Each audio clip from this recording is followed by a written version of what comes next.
I arrived in a world where beast mastery reigned supreme, but failed to summon during the awakening ceremony, faced with mockery from all the teachers and students in the school, just when I thought I would muddle through this life in a haphazard way. Yet I found I could see the ailments within the body of an abandoned succubus. Thus, all the abandoned and diseased divine beasts were enlisted by me. The wingless divine light angel, the mute dragon girl. After I cured them, all became divine beasts powerful enough to rule the world. At this moment, I was lying on the Grand Master's chair, staring blankly at the ceiling. It's been a whole month now. Not a single deal has been closed. Failed to summon. I inherited this ancestral royal beast clinic and am living off $1 million in debt. This small shop claims to be a therapy clinic. It was actually just a shop furnished with a few simple pieces of equipment. No word-of-mouth reputation. Without fame, naturally, no one would spare a second glance. A crisp notification sound rang, and I pulled out my phone. A nearly transparent screen displayed a payment reminder message. As of 2:23 p.m. on June 13th, your loan is about to become overdue. Please proceed to the Tianyuan City branch for repayment as soon as possible. Otherwise, I expressionlessly put away my phone. If we don't figure out a way to get some money soon, I don't even have this last dwelling anymore. Forget it, staying here won't bring anyone. I stood up, casually picked up the few remaining healing potions from the counter. Today marks the end of the promotion trials. Try your luck outside the city. Time passes by. I arrived at the entrance of the primary infection zone outside the city. A massive purple-black portal appeared before my eyes. Threads of black mist seeped out from the transparent barrier. To enter a top-tier academy, awakening a beast is only the first step. The entrance examination is also an important criterion for evaluation. The students entered the officially designated area, engaging with lower-tier demonic creatures, assessing potential based on performance records, and battles naturally bring wounds. I plan to take this opportunity, sell off all these stockpiled potions at hand, address the most urgent matter first. Now, the trial has ended. The students filed out one after another through the portal. Most of their clothes were torn, with bloodstains on their bodies. Humanoid and beast-shaped spirit beasts walked alongside them. To undergo the trial, one must at least contract a spirit beast, become a beast master. An ordinary person's body simply can't hold out for long, so I simply didn't attend. I looked at the crowded crowd and took a deep breath. Never mind. No matter what, we've got to sell a few potions today. Pay back part of the loan first. I wonder what rank I'll get this time. I took down a full 5 monsters, top 50 for sure.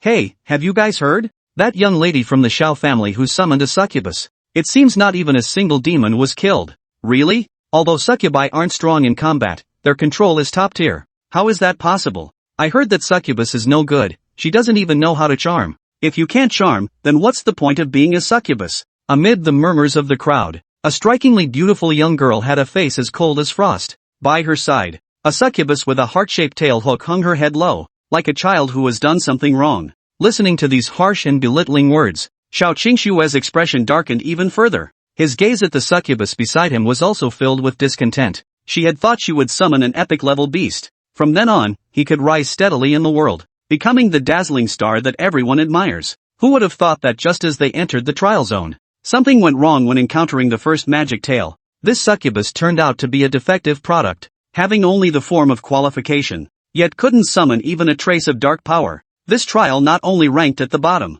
it made her lose face completely in front of everyone. How could this not infuriate her? Amid her shame and indignation, a distant cry suddenly rang out. Extra! Extra! The Su family clinic has gone bankrupt. The boss ran off with his wife, leave behind a batch of high-quality healing potions. Everything must go at rock-bottom prices. Only 500 yuan per stick. Don't miss out when you pass by. The shout caught the attention of many students. Many couldn't help but have their eyes light up with excitement. You should know that a mediocre quality healing potion, in those trading firms, prices easily run into the thousands. It's often out of stock. Gimme one. Don't grab. I'll take care of everything left. Looking at the stall surrounded by students, I put down the megaphone in my hand. A faint smile appeared on her face. That's better. At least I don't have to worry about sleeping under a bridge for the next half a month. As for what to do next, let's just take one step and see what comes. Not far away, the little succubus watched as the spirit beasts were tenderly cared for by their master. A hint of longing flickered in his eyes. The wounds on her body, especially the tearing wound at the base of the bloodwing, a dull ache was spreading through. Master, my injuries are a bit severe. She raised her head, timidly glancing at Xiao Qingxue. Her voice carried a hint of pleading. During the trial, despite being unable to use charm skills, she still fought with all her might to protect her master. Despite being severely injured, they still used their body to block the enraged demon's tail. At this moment, the injury was already quite severe. However, Xiao Qingxue, in the midst of humiliation and anger, was in no mood to listen. As the young lady of the Xiao family, she knew all too well what this innate skill defect disease in their family's beast taming meant. Basic skills are those inherently mastered by a beast master from birth. All other advanced skills are developed on this foundation. Seduction is the most fundamental and critical skill for a succubus. Without this, future learning in the field will be difficult. Mastering the techniques is also quite challenging. Moreover, there are few cases in the world where innate skill deficiencies have been cured. In other words, this succubus is already done for. All she could think about right now was, get rid of this useless royal beast as soon as possible. How could I possibly spend money on it again? Moreover, the competition within the family is intense. Keeping her is just dragging us down. Otherwise, even the heir's position might be revoked. Want it? Figure it out yourself. What's the use of telling me? Xiao Qingxue glared at her and gave a forceful shove with her hand. The succubus didn't anticipate her master's move. With a startled cry, she fell to the ground, dotted with bits of mud on the body. Amidst the astonished gazes of those around, Xiao Qingxue used the contract termination scroll, left without looking back, watching the figure of the master disappear into the crowd. The tears she had been holding back finally streamed down her face. She was like an abandoned cat, holding my injured, membranous blood-stained wings. Sit under a big tree. The physical pain is unbearable, but the emotional agony cuts even deeper. She felt a bit at a loss. She had clearly given it her all. Why can't I use my skills? The succubus gazed at her pale fingers. Her eyes shimmered with pink heart shapes. She tried to gather her strength. Still not working, can't perform it. Perhaps it truly was her fault, delaying the master's future. The crowd gradually dispersed. The last rays of the setting sun fell upon her tattered, blood-stained wings. The succubus raised her head, her gaze piercing through the sparse silhouettes. It landed on that handsome young man who was packing up his stall. The internal injuries are gradually worsening, and without timely treatment, she really will die. Time passed and the sun began to set. The medicine Sun Yan had brought finally sold off most of it. Looking at the over 10,000 yuan added to his phone account, he sighed in relief. Though selling at a low price didn't bring in much, it at least solved his immediate problem. Just as he was about to pack up, a voice filled with tears rang out. Excuse me, could you sell me a vial of medicine? With a customer coming in, Sun Yan naturally wouldn't refuse. He reached out and handed over the last few potions. Sure, 500 each. How about I give you a 20% discount? 400. But I don't have any money. Sun Yan. Is this person here to mock me? He looked in the direction of the voice and saw a succubus staring at him, her heart-shaped tail hook swaying casually behind her, her pink eyes glowing with heart-shaped patterns. The roots of her blood-red wings were still oozing fresh blood, staining half her body red. Soon, the pink heart-shaped pattern vanished, replaced by a pair of purple eyes. A valuable humanoid beast master came to buy his medicine? When did his potion become so appealing? However, he quickly stopped dwelling on it. Before him, an attribute panel appeared out of thin air. Succubus unnamed. Quality, Epic 4-star. Rank, none. Attack, 42. Defense, 39. Health, 42. Spirit, 51. Agility, 40. Skills, unlocked. Level 4 negative status, bloodline defect. Treatment recommendation, supplement with succubus true blood and witch crystal. Level 1 negative status, extreme grief, weakness, bleeding. Treatment recommendation, nurture with care combined with wood-based healing spells or healing potions. Sun Yan froze on the spot. He had thought he could only live out the rest of his life in a half-hearted manner, but he never expected to be able to check the status and solutions for a beast tamer. After all, despite calling himself a beast tamer healer, he was merely a shopkeeper who sold potions, capable of operating only basic instruments, and even those were outdated models that couldn't be sold. True healers either possess unmatched theoretical knowledge to provide accurate solutions or have a powerful wood attribute beast to treat stubborn injuries. Now, he can see the negative states of beasts and the solutions to them. This means he can skip the theoretical learning process and directly see the core issues of various complex conditions. Plus, he can view attribute panels, which are even immensely helpful in combat. This is his true advantage. Sun Yan felt a surge of joy, and even the little succubus looked at him with more affection. Seeing that Sun Yan was just looking at her without speaking, the demon thought he had rejected her. She could no longer suppress the sorrow in her heart, and tears the size of beans rolled down her cheeks. I can work to pay you back, really, please. Chapter 2, Deceive. The demoness must be deceived back home. Seeing the demoness on the verge of tears, Sun Yan hurried forward to support her. Never mind, just wait until your master comes and pay him then. Sun Yan thought to herself, someone who can control a beast in human form must be either wealthy or noble. They can certainly afford this small amount. She gave her the potion first, considering it a good deed. Besides, she had helped open the panel. This small favor was a token of gratitude. The little succubus heard this and avoided his gaze, as if she wanted to explain. But when she saw Sun Yan had already taken out the potion and was about to use it on her, coupled with the tearing pain from the wound on her back, she remained silent, only murmuring, "Thank you." Sun Yan carefully fed her the medicine and then carefully cleaned the obvious bloodstains around the wound. Looking at the gruesome wound, he couldn't help but furrow his brows. Who was the master controlling this demon? They sure didn't care much about their beast. As he applied the expensive medicinal powder from the store with care, he muttered, "Once we get back, I need to have a serious talk with your master." If that wound hadn't been treated, the consequences could have been severe. As the medicine took effect, the pain gradually subsided, and the little succubus's chaotic thoughts began to clear. She hung her head, her little face filled with confusion and anxiety. What should I do? My master has abandoned me. I don't have any money to pay. Should I go find my master again? No, he definitely won't give it to me. The more she thought about it, the more discouraged she became. Sun Yan didn't notice her expression and hummed a tune as he continued applying the medicine. By the way, who's your master? Did you get separated from them? Once the wound was mostly tended to, he casually asked. However, this little demon had quite a few issues. She was inherently weak and unable to wield her powers. To completely cure her, the required materials demon blood and witch blood crystals were extremely expensive, and he naturally didn't have them. Perhaps finding her master would be a better option. He could earn some healing fees and maybe even establish a connection. This made the succubus even more flustered and uneasy. She hung her head, even her blood-red wings behind her seemed lifeless. Sun Yan sensed something was off. It's just asking about her master, why is she acting like this? Recalling her appearance when they first met and the helplessness of this era in dealing with beast-taming ailments, a bold thought flashed through his mind. Could it be that this beast-tamer was abandoned? At that thought, Sun Yan's heart began to race wildly. This was an epic-tier succubus. If it had no flaws, its value would be at least 10 million. If she finds a buyer who appreciates her, she could fetch over 100 million. Selling it wouldn't even bring in that much money. And now, a succubus that appears to have been abandoned, one that he just happens to be able to cure, stands right before him. Opportunity. Must seize it. Sun Yan lowered his head, staring at the little succubus as if luring a homeless girl. You don't have any money, do you? The little succubus's shoulders visibly shrank. Ugh. I've been figured out. Maybe I should try to seduce the boss? Escape while I have the chance. No, she didn't even know how to use the seduction skill. She was truly hopeless. I'm sorry, boss. Her voice trembled with tears. I can't use the skill. My master, no, I don't have a master anymore. He thinks I'm useless. Just as I thought. Sun Yan secretly rejoiced, but on the surface, she feigned deep disappointment. Then what should we do? What should we do? The little succubus was led by his words and became even more flustered. How about I work for you? Just feed me, she mustered the courage to suggest. That's not possible, Sun Yan shook his head. Working for you would mean I'd have to support you too. That's too much of a loss. Woo-woo. The little succubus's eyes grew completely dim, overwhelmed by a sense of profound disappointment. Sure enough, she was still so useless no one would even hire her to work. Just as she was about to give up hope, Sun Yan's clear voice rang out, and the surroundings fell silent. Come with me from now on. I happen to be in need of a beast companion. The little succubus suddenly lifted her head, her pupils trembling, unable to believe the serious expression on Sun Yan's face. But, as a succubus, I can't seduce anyone. I won't be able to take on a control role in the team. She whispered about her flaws, explaining that the contract was useless and would only waste a spot. She didn't want to hold back this kind-hearted boss. It's okay, we have plenty of time.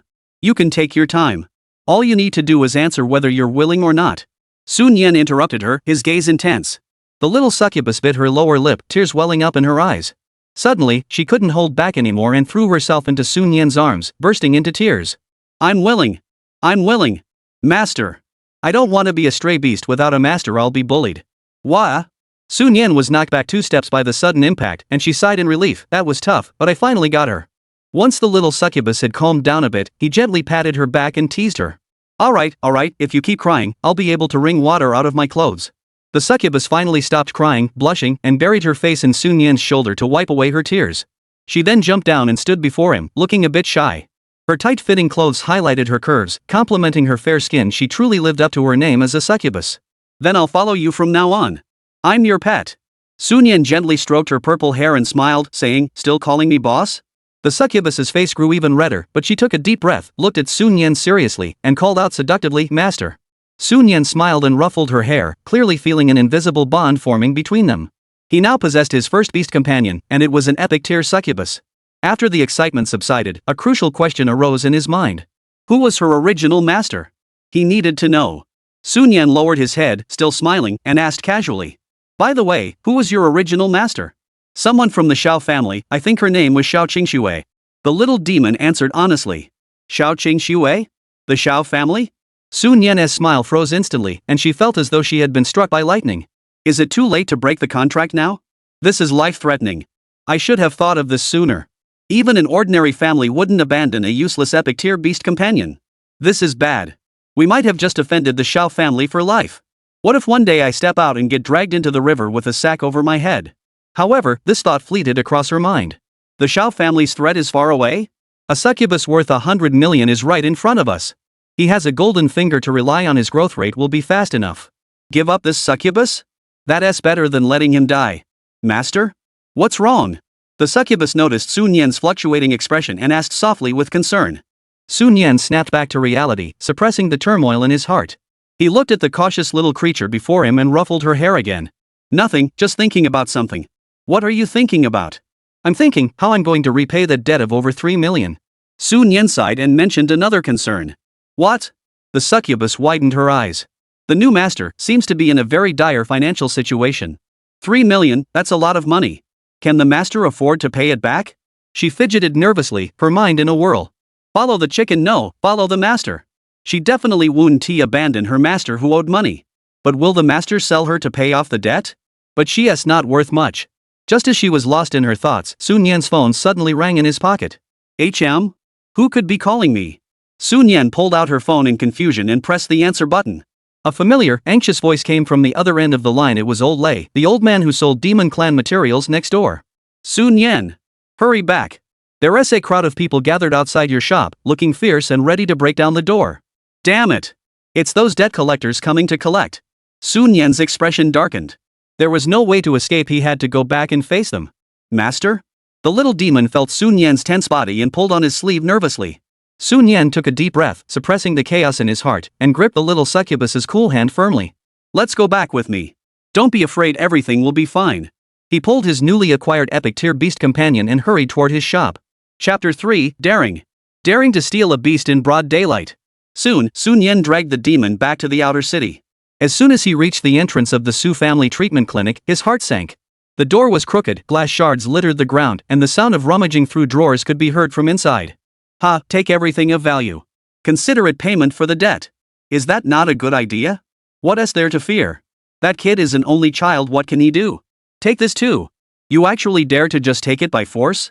Sun Yan's expression grew cold. Feeling the chill emanating from him, the little demon shrank back and instinctively hid behind him. Sun Yan gently rubbed her head, signaling that everything was under control. However, confronting them head-on at this moment was not a wise choice. He was just an ordinary person now, and although he had contracted with the succubus, she herself didn't possess any dark power. How could she possibly aid him? Just then, the people inside the store noticed the commotion at the door. Two thugs with dyed yellow hair and tattoos on their shoulders emerged, carrying a basic healing device. They were enforcers from the outer city's poor district, tasked with collecting debts. Upon recognizing Sun Yan, a look of contempt flashed across their faces.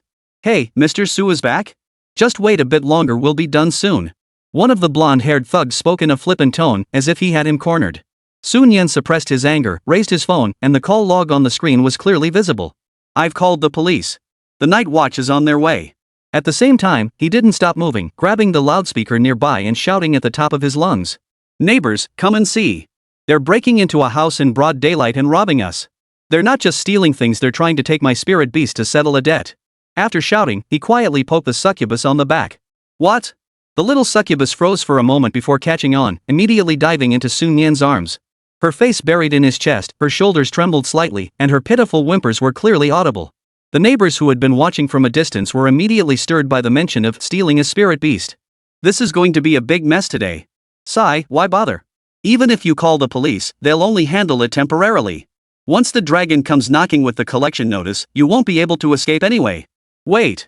Sun Yan has a beast companion and it's even in human form? Holy crap. It's true. The two blonde-haired men's faces turned pale, and they panicked. You're lying. They knew their actions were illegal, but the offense was minor. They'd serve a few months in jail, and their boss could get them out. It wouldn't be a big deal for them. But stealing a tamed beast with an owner is a serious crime. Once it's reported, it's a minimum of 10 years, and in severe cases, it could even cost you your life. I'm making things up? Sun Yan sneered, pointing at the demoness in his arms. Let her speak for herself. Did you really try to take her? The little succubus raised her tear-streaked face at the right moment, her voice trembling with tears. Wah, wah, wah. Master, I don't want to go with them. They're so mean, and ugly. The last word, ugly, was spoken softly, but it cut like a knife into the hearts of the two blonde men, turning their faces pale with anger. What's all the commotion outside? A deep, menacing voice echoed from inside the store. Several more thugs emerged, led by a muscular man with a menacing gaze, their leader, Zhenlong. Dragon brother. This kid called the police. He's accusing us of trying to steal his pet beast. The blonde-haired man hurriedly reported the incident. Dunlong's cold gaze swept over Sun Yan. The men behind him silently spread out, subtly blocking Sun Yan's retreat. Sun Yan, why make such a scene? Dunlong's voice carried a threat. We just want the money. If you call the police now, the night watch can protect you for a while. But once I get the execution order, your meager savings won't save you. He paused for a moment before continuing. Give me some face. We'll consider the things we took as payment, and this matter will be settled. Sun Yan looked at Genlong's smug face, and the anger he had been holding back finally erupted. He spat out each word. You. Put the things down. Then get the hell out of here. You. A younger man beside him immediately flew into a rage and lunged forward, but was stopped by Zhenlong, who raised his hand to block him. Zhenlong glared at Sun Yan with such intensity that his eyes seemed dark enough to drip water. Fine, you've got guts. In 3 days, I'll see where you can hide. I know this outer city lending circle inside out. If you don't pay back the money, you'll be eating prison food. He angrily waved his hand. Drop the stuff, let's go. Several thugs reluctantly dropped the medical device and followed Zhenlong away, looking dejected. The onlookers murmured among themselves, their expressions complex. Sun Yan ignored the stares, silently picked up the treatment device from the ground, and took the demoness soft hand, entering the chaotic little shop. Master? The succubus watched Sun Yan's slightly lonely figure, her nose tingling with emotion. This time, she really wanted to cry. Sun Yan carefully placed the healing device on the relatively undamaged table, turned around, and gently embraced her full body. What's wrong? Do you think your master is useless? No. The succubus shook her head immediately, pressing her fox-like face tightly against Sun Yan's shoulder. Master is the strongest. There were so many bad guys, but Master wasn't afraid. Feeling the warmth emanating from her embrace, Sun Yan's tightly wound nerves relaxed slightly. Earlier, with such a chaotic scene, how could an ordinary person like him not be afraid? But since the other party had already shown their true colors and attacked directly, there was nothing left to discuss. Want him to pay back the money? Forget it. Go find his parents if you want it. He won't give a single penny. Oh, right. Sun Yan released his embrace, cupped the little angeless face in his hands, and gazed intently into her pure eyes. I haven't given you a name yet. Naming a beast was a ritual of great significance for a beast tamer. The succubus's eyes lit up, and the last remnants of darkness in her heart were swept away. A name. Her master was going to give her a name. Her previous master had been too busy showing off after awakening to think about it, and later, when they entered the contaminated zone, there was no opportunity. What name will the master give me? She asked eagerly. Sun Yan looked at her snow-white skin and teased her. How about Little White? The little succubus's eager face froze instantly. Xiao Bai? It sounds like a name for a puppy or a kitten. A scene flashed through her mind, in battle, the master pointing at the enemy and shouting, Go! Little White! That's so embarrassing. Seeing the little succubus's slightly aggrieved expression, Sun Yan couldn't help but laugh, ruffling her soft hair. I was just teasing you. How about Meishi? Meishi. The succubus tilted her head, savoring the name. The more she heard it, the more she liked it. At least it was way better than Little White. Great. I love it. From now on, I'll be called Meishi. I'm the master's true beast companion. Meishi wiped away her tears and threw herself into Sun Yan's arms, clinging tightly to him. Sun Yan felt the warmth in his arms and gently patted her back. However, it's a bit odd that you, as a demon, can't seduce anyone. Meishi's body stiffened, but she didn't sense any malice from her new master, so she hummed softly. What can I do, master? Maybe you could try helping me. Just then. Dong dong dong. A series of footsteps grew louder as they approached, coming to a halt at the door covered in glass shards. Sun Yan furrowed his brows. Had those people returned? The man walked in directly, a middle-aged man with a worried expression. It was Lei Shu, the neighbor who had warned him earlier, and who had some connection with his parents. In this outer city, being able to give a heads up as a neighbor was already quite rare. Sun Yan, Lei Shu looked at the mess in the room and sighed heavily. You shouldn't have stood up to them like that. Sun Yan surveyed his destroyed shop calmly. They came to my door to rob me. If I back down now, I'll lose all respect for myself. Uncle Lei sighed again, looking at the stubborn expression on the young man's face, feeling uneasy himself. What are you planning to do next? Sell the shop to pay off the debt and apply for bankruptcy protection? No, I won't sell it. Sun Yan shook her head, her eyes filled with determination. I plan to follow in my father's footsteps and earn money by treating beasts, slowly paying off the debt. You? Uncle Lei hesitated. He had watched Sun Yan grow up and knew exactly what he was capable of. Where did he get the nerve to say that? But seeing the determination in Sun Yan's eyes, he kept his doubts to himself. Sun Yan didn't notice Lei Shu's doubts and instead asked, "By the way, Lei Shu, I remember you're in the materials business. Do you have any Demoness True Blood or Nightmare Blood crystals?" Chapter 4, It's So Hot. What did my master give me to drink? Uncle Leia's face flashed with surprise as his gaze fell on Meishi behind Sun Yan. Demoness S True Blood? His tone carried a hint of confusion. Wasn't there one right in front of him? Feeling the gaze, Meishi tensed up, revealing a hint of unease. Sun Yan caught Lei Shu's intention and hurriedly explained. This one won't do. What I meant was, I want to buy some demon blood and nightmare crystals from you. Lei Shu nodded in understanding and mused. Such materials are extremely scarce in my inventory. However, I can request more from higher ups.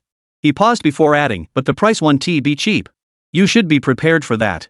Sun Yan understood how Lei Shu's demonic material shop operated, similar to a franchise in his previous life, backed by the Tianqing Merchants Guild, with profit split and Lei Shu only taking a small cut. No problem, Uncle Lei, Sun Yan said earnestly. I'll take whatever you have. Please continue to request more from above. Meishi watched her master's departing figure with curiosity, her mind filled with questions. What is my master buying all this for? Uncle Lei gave Sun Yan a meaningful look but didn't ask any further questions before turning and leaving. About half an hour later, he returned with a storage bracelet in his hand. 2 milliliters of demon blood, 3 grams of blood crystals, and $13,000. Uncle Lei quoted the price, then emphasized again. These are epic quality materials. This price is fair and not ripping you off. Sun Yan remained silent. He had spent the entire afternoon refining potions and only earned over 10,000 yuan, which was nearly a month's income for an average family. The tiny amount of materials, no bigger than a fingernail, had already cost nearly all of it.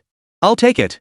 Sun Yan took a deep breath and agreed decisively. Please have Uncle Lei report this as soon as possible. Uncle Lei's face also lit up with a hint of joy. He could also make a little extra from this. A faint glow flickered on his wristband, and 2 small glass bottles, one red, one purple, appeared in his palm. The red bottle contained viscous crimson blood, while the purple bottle held fine crystal and powder. These were the precious epic tier materials, Demoness True Blood and Nightmare Blood crystals. Sun Yan took the bottles, feeling a faint chill on his fingertips. Sun Yan, I don't have anything else to do, so I'll head back to the shop. Lei Shu didn't linger, bidding farewell and leaving promptly. Once the footsteps faded, Sun Yan placed the 2 bottles in his palms and examined them closely.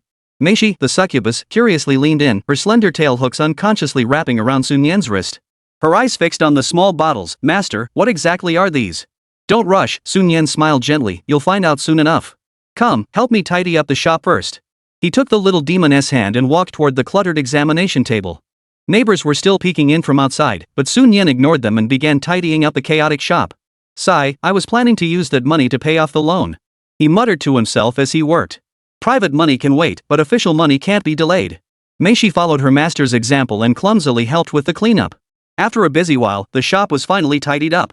As for the door that had been damaged in the altercation, it would have to be put on hold for now. There was simply no time to deal with it. Sun Yan was out of money. Fortunately, the signboard of Su's treatment clinic was still hanging intact. Probably those thugs thought it wasn't worth the trouble to steal. Sun Yan gazed at the fading twilight on the horizon and sighed softly. Today, it was clearly impossible to open for business. Let's go upstairs. He patted the slightly out-of-breath little succubus. This 2-story shop left by his parents had a treatment area on the first floor and a small storage room at the back for basic supplies. The second floor was the living area, where they cooked, washed, and rested on a daily basis. To be fair, in the outer suburbs, the living conditions here were still decent. If it weren't for the fact that his parents had accumulated so much debt for unknown reasons and died under mysterious circumstances, Sun Yan's life wouldn't be so difficult. As for now, it was like the sky had fallen. Master, do you usually live here? Meishi sat on the small sofa, curiously examining the room, which wasn't very spacious but was clean and cozy. What's wrong? Do you find your master's place not attractive enough? Sun Yan sank deeply into the soft sofa and asked with a smile. Meishi shook her head quickly and whispered in defense. No. It's very clean here. She moved closer to Sun Yan, curling up beside him like a kitten seeking warmth, rubbing her head against his chest. And as long as you're here, that's enough for me. Her voice grew softer, tinged with a hint of unnoticeable sadness. And Meishi can't even help a master now. I don't even know the basics of seduction. Sun Yan looked at the little creature in his arms, extended his finger, and gently touched her soft, blood-red lips, stopping her from finishing her words. Don't say such silly things. The master is a healer, maybe he really can cure you. Meishi's eyes flickered with a glimmer of hope, but it quickly faded. She wasn't stupid. Even the Xiao family, a powerful clan, had been unable to cure her condition. What could the master possibly do? Her master's words of comfort were merely meant to ease her pain. It's okay, master. She forced a smile. Meishi has made up her mind. Even if I can't fight for the rest of my life, as long as I can stay by your side, that's enough. Once you find the right beast companion, Meishi will. Shoo. Sun Yan once again sealed her words with his finger, his voice gentle yet unwavering. Trust me. Once you're better, you'll accompany your master to conquer the world together. Hearing his confident words, Meishi's eyes welled up with tears, which trickled down her cheeks. She nodded firmly. Yes.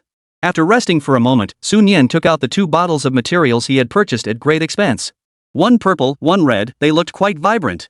Mixing the proportions, blending, stirring following the formula in her mind, she quickly began to prepare the mixture. In no time, he held a small cup of bubbling potion in his hands. Sun Yan handed it to Meishi. Meishi looked at the strange-colored potion and swallowed nervously. This stuff, will it really not kill a demon? However, her trust in her master overpowered her instinctive fear. She closed her eyes, took the cup, and downed it in one gulp. The moment the liquid touched her throat, a searing heat rose from her stomach. Her pale skin quickly turned a deep crimson, and Meishi felt dizzy and disoriented, her body growing weak and feverish. Ugh, it's so hot my head is spinning. Rest for a moment. Sun Yan supported her collapsing body, observing her reaction as the effects of the medicine began to take hold. He picked up her limp, boneless body and gently placed her on the bed. Outside the window, the night was deep. The dark sky hung low, faintly echoing the growls of demonic creatures. Chapter 5, Rule Number 1, Do Not Tempt the Store Manager. The next morning, sunlight streamed through the gaps in the curtains, shining directly on Sun Yan's face, causing him to squint slightly. Turning his head, he saw the succubus still half lying asleep beside him, her lips moving slightly without conscious thought, unsure whether she was unconscious or simply sleeping. The potion from yesterday, I wonder how effective it was. Never mind, I'll go make breakfast first. Sun Yan was about to get up quietly. However, as soon as he shifted his body, a slender white arm wrapped around his waist. The succubus rubbed her sleepy eyes and lifted her head, her expression dazed. Master, Meishi is awake. My body feels so strange, both sore and comfortable. Sun Yan looked down at her, and unconsciously, the demoness status panel appeared in his vision. Succubus Meishi. Qualifications, Epic 4-star. Rank, None. Attack, 42. Defense, 39. Health, 42. Spirit, 51. Agility, 40. Skills, Charm consumes spirit, causing the enemy to become dizzy. Dark Impact gathers dark energy to deal dark-type damage to the enemy. Level 4 negative status, Bloodline defect, current healing progress, 40%. A flash of surprise crossed Sun Yan's eyes. The previously level 1 condition had completely vanished after a night's rest. That wasn't the main issue, however. The most critical part was that the extremely troublesome level 4 bloodline defect had been healed by half. The formula provided by the interface is indeed effective. Sun Yan sighed inwardly. Treating beast-taming ailments was already extremely challenging. First, there were countless types of demonic beasts, and the materials they produced were all bizarre and varied. Perhaps the eye of a certain demon could be used as medicine, and when combined with 2 other materials, it might be highly toxic, but with a different ratio, it could become a cure. Therefore, even with the accumulated knowledge of modern technology, a skilled healer is still rare. As for a 4th-level condition like Meishi, in a mid-tier base city like Tianyuan City, there were virtually no healers capable of resolving it. My ability to discern negative states and determine treatment methods is indeed quite powerful. However, with 40% progress, Meishi can already use her skills. That's an unexpected bonus. As he was lost in thought, Meishi, noticing his gaze, couldn't help but misinterpret his intentions. The young girl's cheeks flushed red, her eyes filled with a hazy pink hue, and a pink heart flashed in her eyes. Damn it! Meishi! Sun Yan felt a sudden dizziness, nearly losing his balance. Using seduction on the master is strictly forbidden. After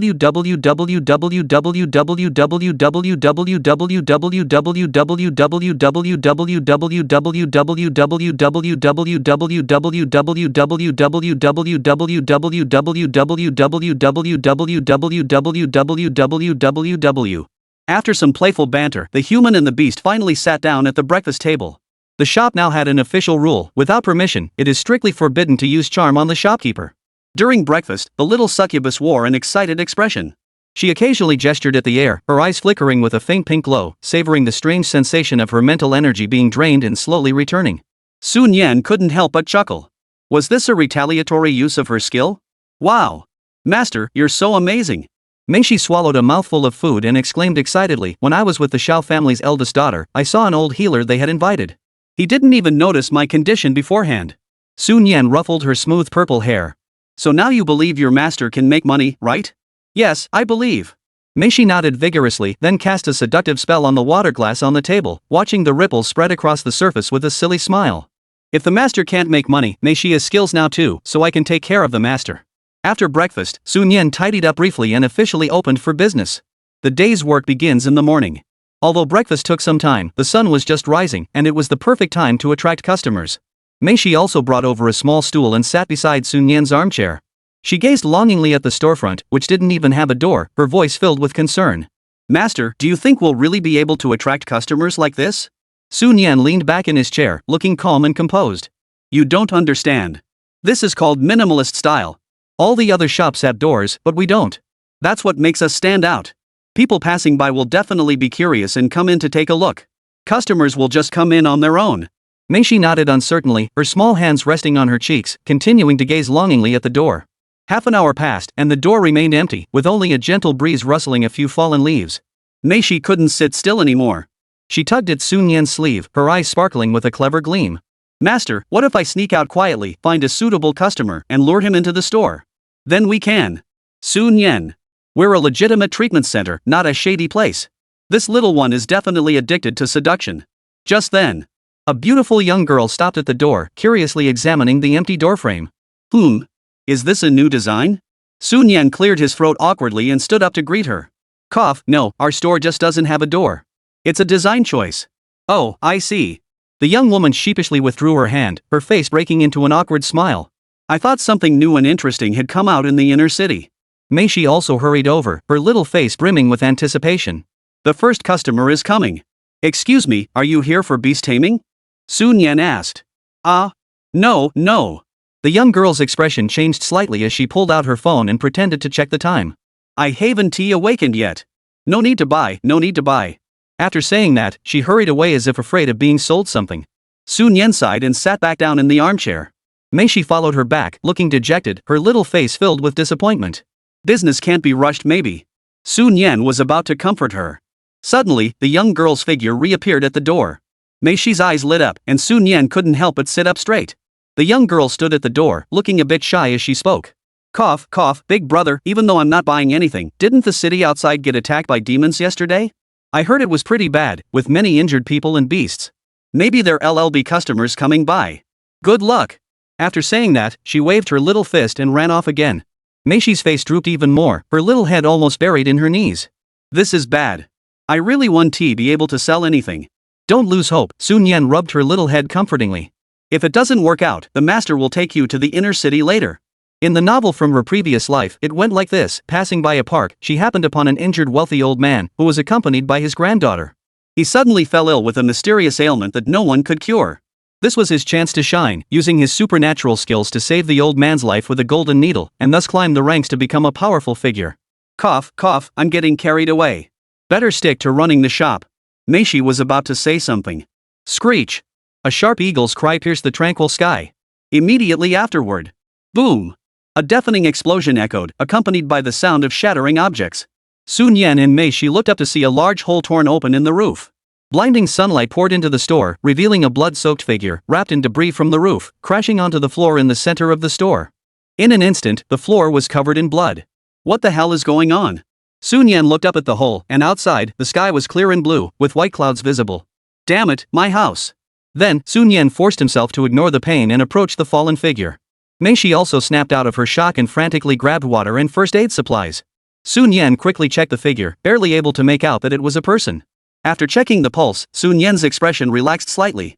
Thankfully, it's just a few broken bones. He'll survive. Chapter 6, Wu finally opened. Ugh. My head hurts. Sun Zheng struggled to open his eyes, his entire body throbbing with pain. He instinctively touched his chest, where rough bandages were wrapped around it. The internal wounds had already been treated. But the way it was wrapped, it was truly unimpressive, giving him the feeling of being wrapped by a python. As for the broken ribs, they weren't life-threatening. A bottle of intermediate-grade healing potion should do the trick, and with a few days of rest, he'd be back to full strength. But I was captured by that ferocious Crimson Sky Demon Falcon, wasn't I? How did I end up here? He shook his dazed head, struggling to recall the last scene before losing consciousness. The cries of eagles and tigers echoed alongside the screams of humans. He had commanded his beasts to launch a thunderous attack, but he himself had been ambushed and then thrown into the air. After that, he had no memory. After finishing his thoughts, he lifted his head, and two pairs of curious eyes immediately locked onto him. Succubus? And a handsome young man? This kid does have a touch of the youthful vigor I once had. Master! Look! He's alive! Meishi jumped up excitedly, grabbing the young man's arm and shaking him vigorously. Stop shaking him! I see him! Sun Yan quickly pushed away the enthusiastic little hands, leaned closer to the bed, and examined the culprit responsible for the collapsed roof. He nodded, his tone tinged with pride. His forehead is red. He's clearly out of danger now. How about that? My technique is pretty professional, right? Master! Meishi whispered, her pink eyes filled with exasperation. That's blood. Cough, cough. Details don't matter. Sun Yan remained unfazed, waving his hand dismissively. His gaze shifted to the still-dazed burly man, his expression turning serious as he took the initiative. Hey! Who are you? You fell from the sky and ruined my clinic. How are we going to settle this? Sun Zhang was caught off guard by the sudden question, his thoughts still in disarray, and he began to recall the events. This I remember being with my demon hunting squad on a mission at the outskirts of the Mist Demon Forest. There were reports of a small demon tribe uprising there. Then, for some reason, we provoked a low-ranking demon general, a crimson sky demon falcon. That thing suddenly went berserk and snatched me out of the shadows and into the air. He furrowed his brows, struggling to piece together the fragmented memories. After that, I felt the world spinning, and when I came to, I was here. Sun Yan, standing beside him, felt a tidal wave of emotion surge through his heart. The ranks of beast masters are Spirit Awakening, Transcendence, True Spirit, and Star. He wasn't familiar with the higher realms. As for the demon race, they were divided into demon envoys, demon generals, demon lords, and demon kings. A demon general at the initial stage was already a formidable foe capable of standing alone. This burly man had survived the claws of a demon general-level demon beast and even crashed through his own roof without dying. His strength was definitely no joke. At the very least, he was at the transcendent stage. Did I speak too loudly just now? Sun Yan forced a warm smile, stepped forward, and gripped Sun Zhang's hand tightly, his tone filled with concern. Oh my! You're a warrior fighting against the demon clan. My apologies. The peace and tranquility of our city of Tianyuan are all thanks to you brave warriors fighting on the front lines. Sun Yan wiped away non-existent tears with her sleeve. Alright, as a token of my respect, I'll give you a 20% discount on the compensation and medical expenses. It's an absolutely fair price. The master is right. Meishi admires brave warriors like you the most. The little demon nodded in agreement, her pink eyes sparkling with hearts, unconsciously exuding a touch of seduction. Sun Zhang was a bit taken aback by Sun Yan's abrupt change in attitude, but hearing the sincere admiration from the human and demon duo, he couldn't help but feel a bit elated. He was just a deputy leader of a demon hunting group who took money to do his job, but at that moment, he did feel a bit pleased with himself. His gaze then swept over the conspicuous hole in the ceiling, revealing a hint of apology. Seeing this, Sun Yan acted quickly, slipping a pre-prepared bill into his hand. Here you go, this is the repair list for the roof and the detailed breakdown of your treatment costs. Please take a look. The burly man clutched the bill, staring at the prominent number on it. 100,000. His brows furrowed, and his tone hesitated. Rest assured, my grandson will never renege on what he owes. But this amount. Sun Yan stood up straight, her expression serious, pointing around her and speaking earnestly. Brother, look at this location, the renovation, the equipment. I'm not asking for an exorbitant amount. 10,000 yuan is the absolute cost price. No cheating, no haggling. Sun Zhang looked at the other man's sincere face, then surveyed the modest treatment room once more before finally nodding. All right. He quickly pulled out a card. There's roughly another 10,000 in there. The pin is 121205. Consider it compensation.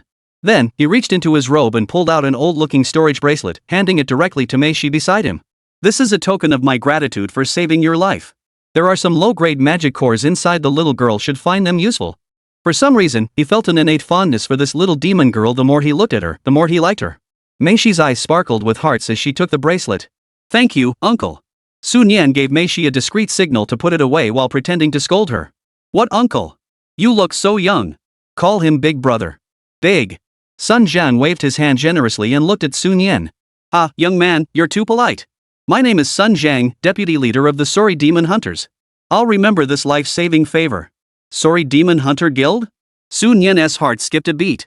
That name was well known in the demon hunter circles of Tianyuan City, and it was said that the leader was a mid-tier transcendent-level powerhouse. No need for formalities. Sun Zhang shifted his body to get out of bed. The intense pain throughout his body made him gasp in pain, but he forced himself to stand steady. My team members are still outside the city. I must return as soon as possible. Wait. Sun Yan's thoughts raced and an idea popped into his head. He stepped forward and grabbed Sun Zhang's arm, his tone concerned. Sun Gu, given your mobility issues and the need for rest to heal your rib injuries, may I ask if your beast companion was also injured? He gestured toward his treatment room and smiled. As you can see, I'm a beast tamer healer. Perhaps I can be of some assistance? Sun Jiang paused, a hint of surprise flashing in his eyes. A beast tamer healer? So young? He recognized some of the equipment in the clinic. It was indeed used for this line of work. But he had instinctively assumed it was run by Sun Yan's elders. Could it really be this young man before him? He hesitated for a moment before asking with a touch of uncertainty. Young man, is this place run by your parents? After all, even the lowest ranked first-tier beast tamer healer is rarely this young. Sun Yan looked composed and spoke calmly. My parents are no longer with us. I've taken up their trade and do what I can to help with the healing work. Sun Jiang was taken aback, a hint of apology flashing in his eyes. I'm sorry, I was being presumptuous. After a moment of silence, he looked at Sun Yan's calm expression and nodded. All right, then please take a look. His expression grew serious, and the energy around him grew still. Hum. A faint blue light flashed, accompanied by a slight rippling of the air, and a living creature appeared on the ground of the healing chamber. It was a sleek and agile spirit cat, but what was most peculiar was the three long tails trailing behind it, shimmering with spiritual light. Though its aura remained formidable and it showed no obvious injuries, its expression was weary, and its energy seemed lackluster. Three-tailed spirit cat. Rank, Elite 3-star. Rank? Health? Skills, Bite, Speed, Flash. Secondary negative status, severe poisoning, gradually eroding the spiritual link between the spirit cat and the beast tamer. If not removed promptly, it will ultimately lead to the beast tamer's death. Treatment recommendation: use the purple ring centipede core as the primary ingredient, supplemented with a small amount of blue-scaled snake venom to neutralize the toxicity. Sun Jiang looked at his spiritually exhausted spirit cat and sighed helplessly to Sun Yan. Young master, can you tell what's wrong? Our team's healer said it might be feeling a bit down lately and doesn't want to communicate with me. Chapter 7, Mei Shi is growing. Sun Yan murmured in surprise. To his surprise, there was indeed something amiss. Looking at Sun Jiang's anxious expression, Sun Yan furrowed his brows.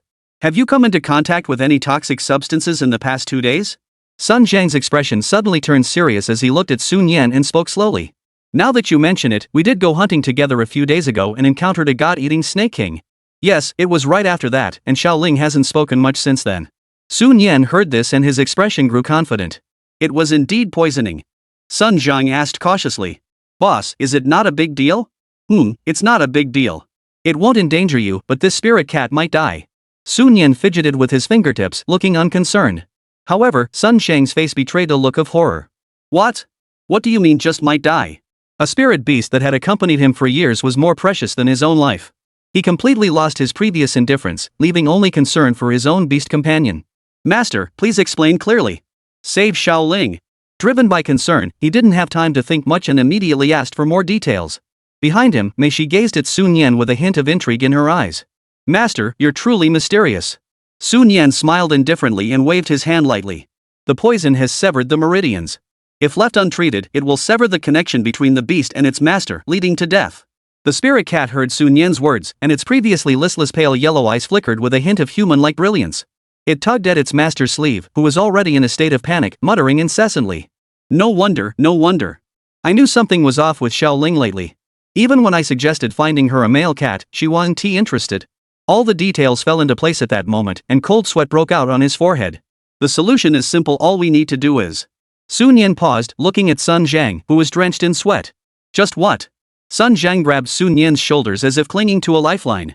Sun Yan smiled lightly, shaking off his hand, and composed his expression. Cough, as you can see, I'm a therapist. I need to make a living. Here, take it. I have some money set aside for buying a cat. Is 30,000 enough? If not, I can sell my house. Sun Jiang trembled as he pulled out a card and handed it to Sun Yan with shaking hands. Sun Yan's eyes lit up. He reached out, took the card, and stuffed it into his pocket in an instant. Cough, cough. The treatment is simple. You just need to find the magic core of the purple ring centipede and the venom of the green-scaled snake. Hand them over to me, and all your problems will be solved. Sun Yan's voice echoed in his ears, as if it were the sound of heaven. Sun Jiang immediately stood up, his face hardening with determination. I'll go buy it right away. Boss, please take care of Xiao Ling and check on her carefully. With that, he walked out the door, leaving behind a lonely figure. Sun Yan sat down on the armchair, picked up the cup, and took a sip of water. He fumbled with the card in his hand, no longer feeling anxious. As expected, beast taming is the lifeblood of every beast tamer. Mei Shi leaned against Sun Yan's side, her face filled with thought. Master, you didn't trick him, did you? Pfft, do you really think the master is that kind of person? Sun Yan turned his head, looking utterly disbelieving. It's not impossible, Meishi said seriously. Over the past 2 days, she had come to realize that her master might, just maybe, be a bit unscrupulous. Sun Yan was heartbroken. He roughly tugged at her hair until it was disheveled before stopping. This little demoness, she was only doing it for the family. And he was the one who had been deceiving others. It was just a little trick. He had been telling the truth all along. Wah, master, stop rubbing. I won't grow any taller. Meishi covered her head in distress. She was already as tall as her master's chest and had been hoping to grow a little more. Sun Yan glanced at her. Though she wasn't tall, as a succubus, her hardware was still up to par. At least her backpack wasn't small. Beside her, the spirit cat lifted its little head, looking slightly listless, muttering something under its breath. Hey, Meishi, do you know what she's saying? Sun Yan suddenly became curious and asked. I have no idea. I don't understand cat language. Sun Yan hummed in response and didn't ask any further. Before long, a rugged figure burst in, panting heavily. It was Sun Zhang. Mr. Su, I've brought the items. Take a look and see if they're what you wanted. He held out his hands, each holding a piece of material, a black magic core and a green snake venom. Give it to me. I'll go prepare it first, but I can't guarantee the results. Sun Yan took them and entered the small shop's pharmacy room, which contained various herbs. Sun Zhang sat there, unable to calm his emotions. He looked at the shrinking spirit cat and hugged it tightly in his arms. Even if there was only a sliver of hope, he was willing to do everything in his power to grasp it. Mix them in the correct proportions, add the scraps from the magic vine, red flower petals. Sun Yan followed the formula in his mind, carefully adding some common secondary ingredients one by one. Finally, a black potion emerged. Though it didn't look appealing, it was quite professional. Sun Yan nodded in satisfaction, while Meishi looked pale with fear. This stuff is even more terrifying than hers. Here it is, drink it while it's hot. Sun Yan opened the door and placed the cup of black potion in front of the cat. Sun Zhang immediately stood up and watched nervously from the side. Staring at the bubbling, luminous black liquid, the spirit cat's 3 tails fluttered behind it, its expression hesitant. Meishi, why don't you try to charm it? Before Sun Yan could finish speaking, the spirit cat seemed to bristle, then drank it all in one gulp. Sun Yan's eyes widened in surprise. Could this thing understand human speech? He had never tamed a beast before and was unaware of their intelligence. Sun Zhang stood by, dared not disturb, and only took it after the spirit cat collapsed, cradling it in his arms. Mr. Su, are you sure it's okay? Sun Yan scoffed dismissively, patting the little demon's head. Just wait and see. Look at this demon. I see it. Sun Zhang's expression flickered with doubt. While humanoid beast tamers were rare, what did they have to do with healing? Just look closely. She's a succubus. Sun Yan changed the subject and spoke again. Originally, Sun Yan had planned to use her situation as a case study, but she realized now wasn't the right time to reveal it. Meishi. Sun Zhang. What are you doing here? Time passed, and about 20 minutes later. Meow. The spirit cat slowly opened its eyes and called out to Sun Zhang. The situation had clearly improved significantly. Sun Yan brought up the interface again and found that the negative status had disappeared. The poison had been neutralized. The spirit cat rubbed against Sun Zhang's body, clearly much more affectionate than before. This only confirmed his belief that his own beast companion was indeed better. He looked at Sun Yan with a grateful expression. Thank you. If something had happened to Xiao Ling. Don't mention it. You're my first customer, so of course I'll treat you properly. If you don't believe me, I've taken a sample of its blood. You can have it checked at the inner city's medical facilities. Sun Yan pulled out a small test tube containing a dark black liquid. He was a meticulous person and wanted to prepare some evidence. No, boss, I trust you. Sun Zhang didn't take it, but waved his hand instead. He didn't think Sun Yan was a bad person, at least not a major one. After chatting briefly about the situation outside the city with his 2 beast companions, Sun Zhang hurried on his way. His team was still outside the city and needed his help. Sun Yan remained seated in the grand chair, fiddling with the 2 cards in his hands. Sure enough, this was much more profitable than selling potions. Meishi, go cook for the master. What? I don't know how to cook. Learn slowly. You'll be his personal chef someday. Chapter 8. The shop owner is from the Southern Lian dynasty? Outside Tianyuan City, the initial contamination zone. Thick mist lingered year-round, demonic energy surged, and occasional growls of low-tier demons echoed through the air. Sun Zhang gazed at the purple-black landscape and couldn't help but sigh. After the demon race and other alien tribes conquered the land, they wooed it to make it suitable for their survival. As for the human race? They can go wherever they want. Moreover, the human race is weak. Even if they may not be inferior to any other race, there are simply too many tribes among the alien races that are affiliated with the mysterious and demonic tribes. Even among those that are neutral or friendly toward humans, such as the elf tribe, the angel tribe, and some beast tribes, they are still few in number. A beam of light formed a protective barrier, blocking the surging demonic energy. Sun Zheng understood that this was the current frontline of the human race. Half a month ago, they were still hundreds of miles away. Now, they were already very close to Tianyuan City. After screening, Sun Zheng entered the temporary shelter behind the shield. The place was bustling with people, including official personnel maintaining order and many members of demon hunting groups like his own, who had responded to the city lord's call to eliminate the demonic creatures. Xiao, how are you feeling? Sun Zheng gently stroked the spirit cat on his shoulder. The little creature was full of energy, its aura radiating outward, sweeping the surroundings with a hint of authority. Meow. The spirit cat rubbed against him affectionately. That shopkeeper's business doesn't seem to be going well. We need to figure out a way to help him. Sun Zheng pondered for a moment, then pulled out his communication device and sent a message on the demon hunting channel of Tianyuan City. Sun Zheng, I recommend the Su's treatment center in the northern part of the city. The owner is young but very skilled, and the experience is excellent. As soon as the information was posted, the channel was flooded with replies. Clearly, Sun Zheng, a renowned expert in martial arts, had some fame. Sun Gu? Weren't you carried off by the demon falcon? You're still alive? Glad you're alive. Sun Gu is so awesome. Sun Zheng couldn't help but roll his eyes. Couldn't these guys say something nice? However, it did have some effect. Su's treatment clinic? I vaguely remember it. Is that the small shop? Skilled techniques? Is the owner the sister? Are there any paid services? Sun Zheng corrected him. The owner is a young guy, pretty enthusiastic. I guess they have paid services, right? After all, treatment costs money. The responses below became even more eager. A guy? Nanlian? We definitely have to check it out. Let's go together. Dog head. Sun Zheng looked at the flood of replies, his goal had been achieved. However, the direction this was taking felt a bit off. What were they thinking about? Just as he was pondering, a voice rang out behind him, filled with surprise. Sun team leader? You're still alive. Sun Zheng turned around to see a short, slender young man.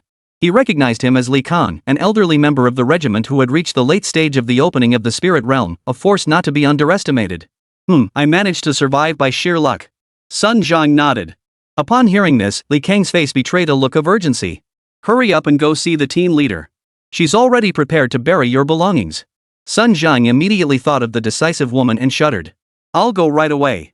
Su's treatment clinic. Mingxi sat obediently on a small stool, her eyes following the busy Sun Yan. Sun Yan was swiftly operating the holographic screen, her fingertips tracing trails of light. Ugh, the money I just got, it's already gone before it even had a chance to warm up.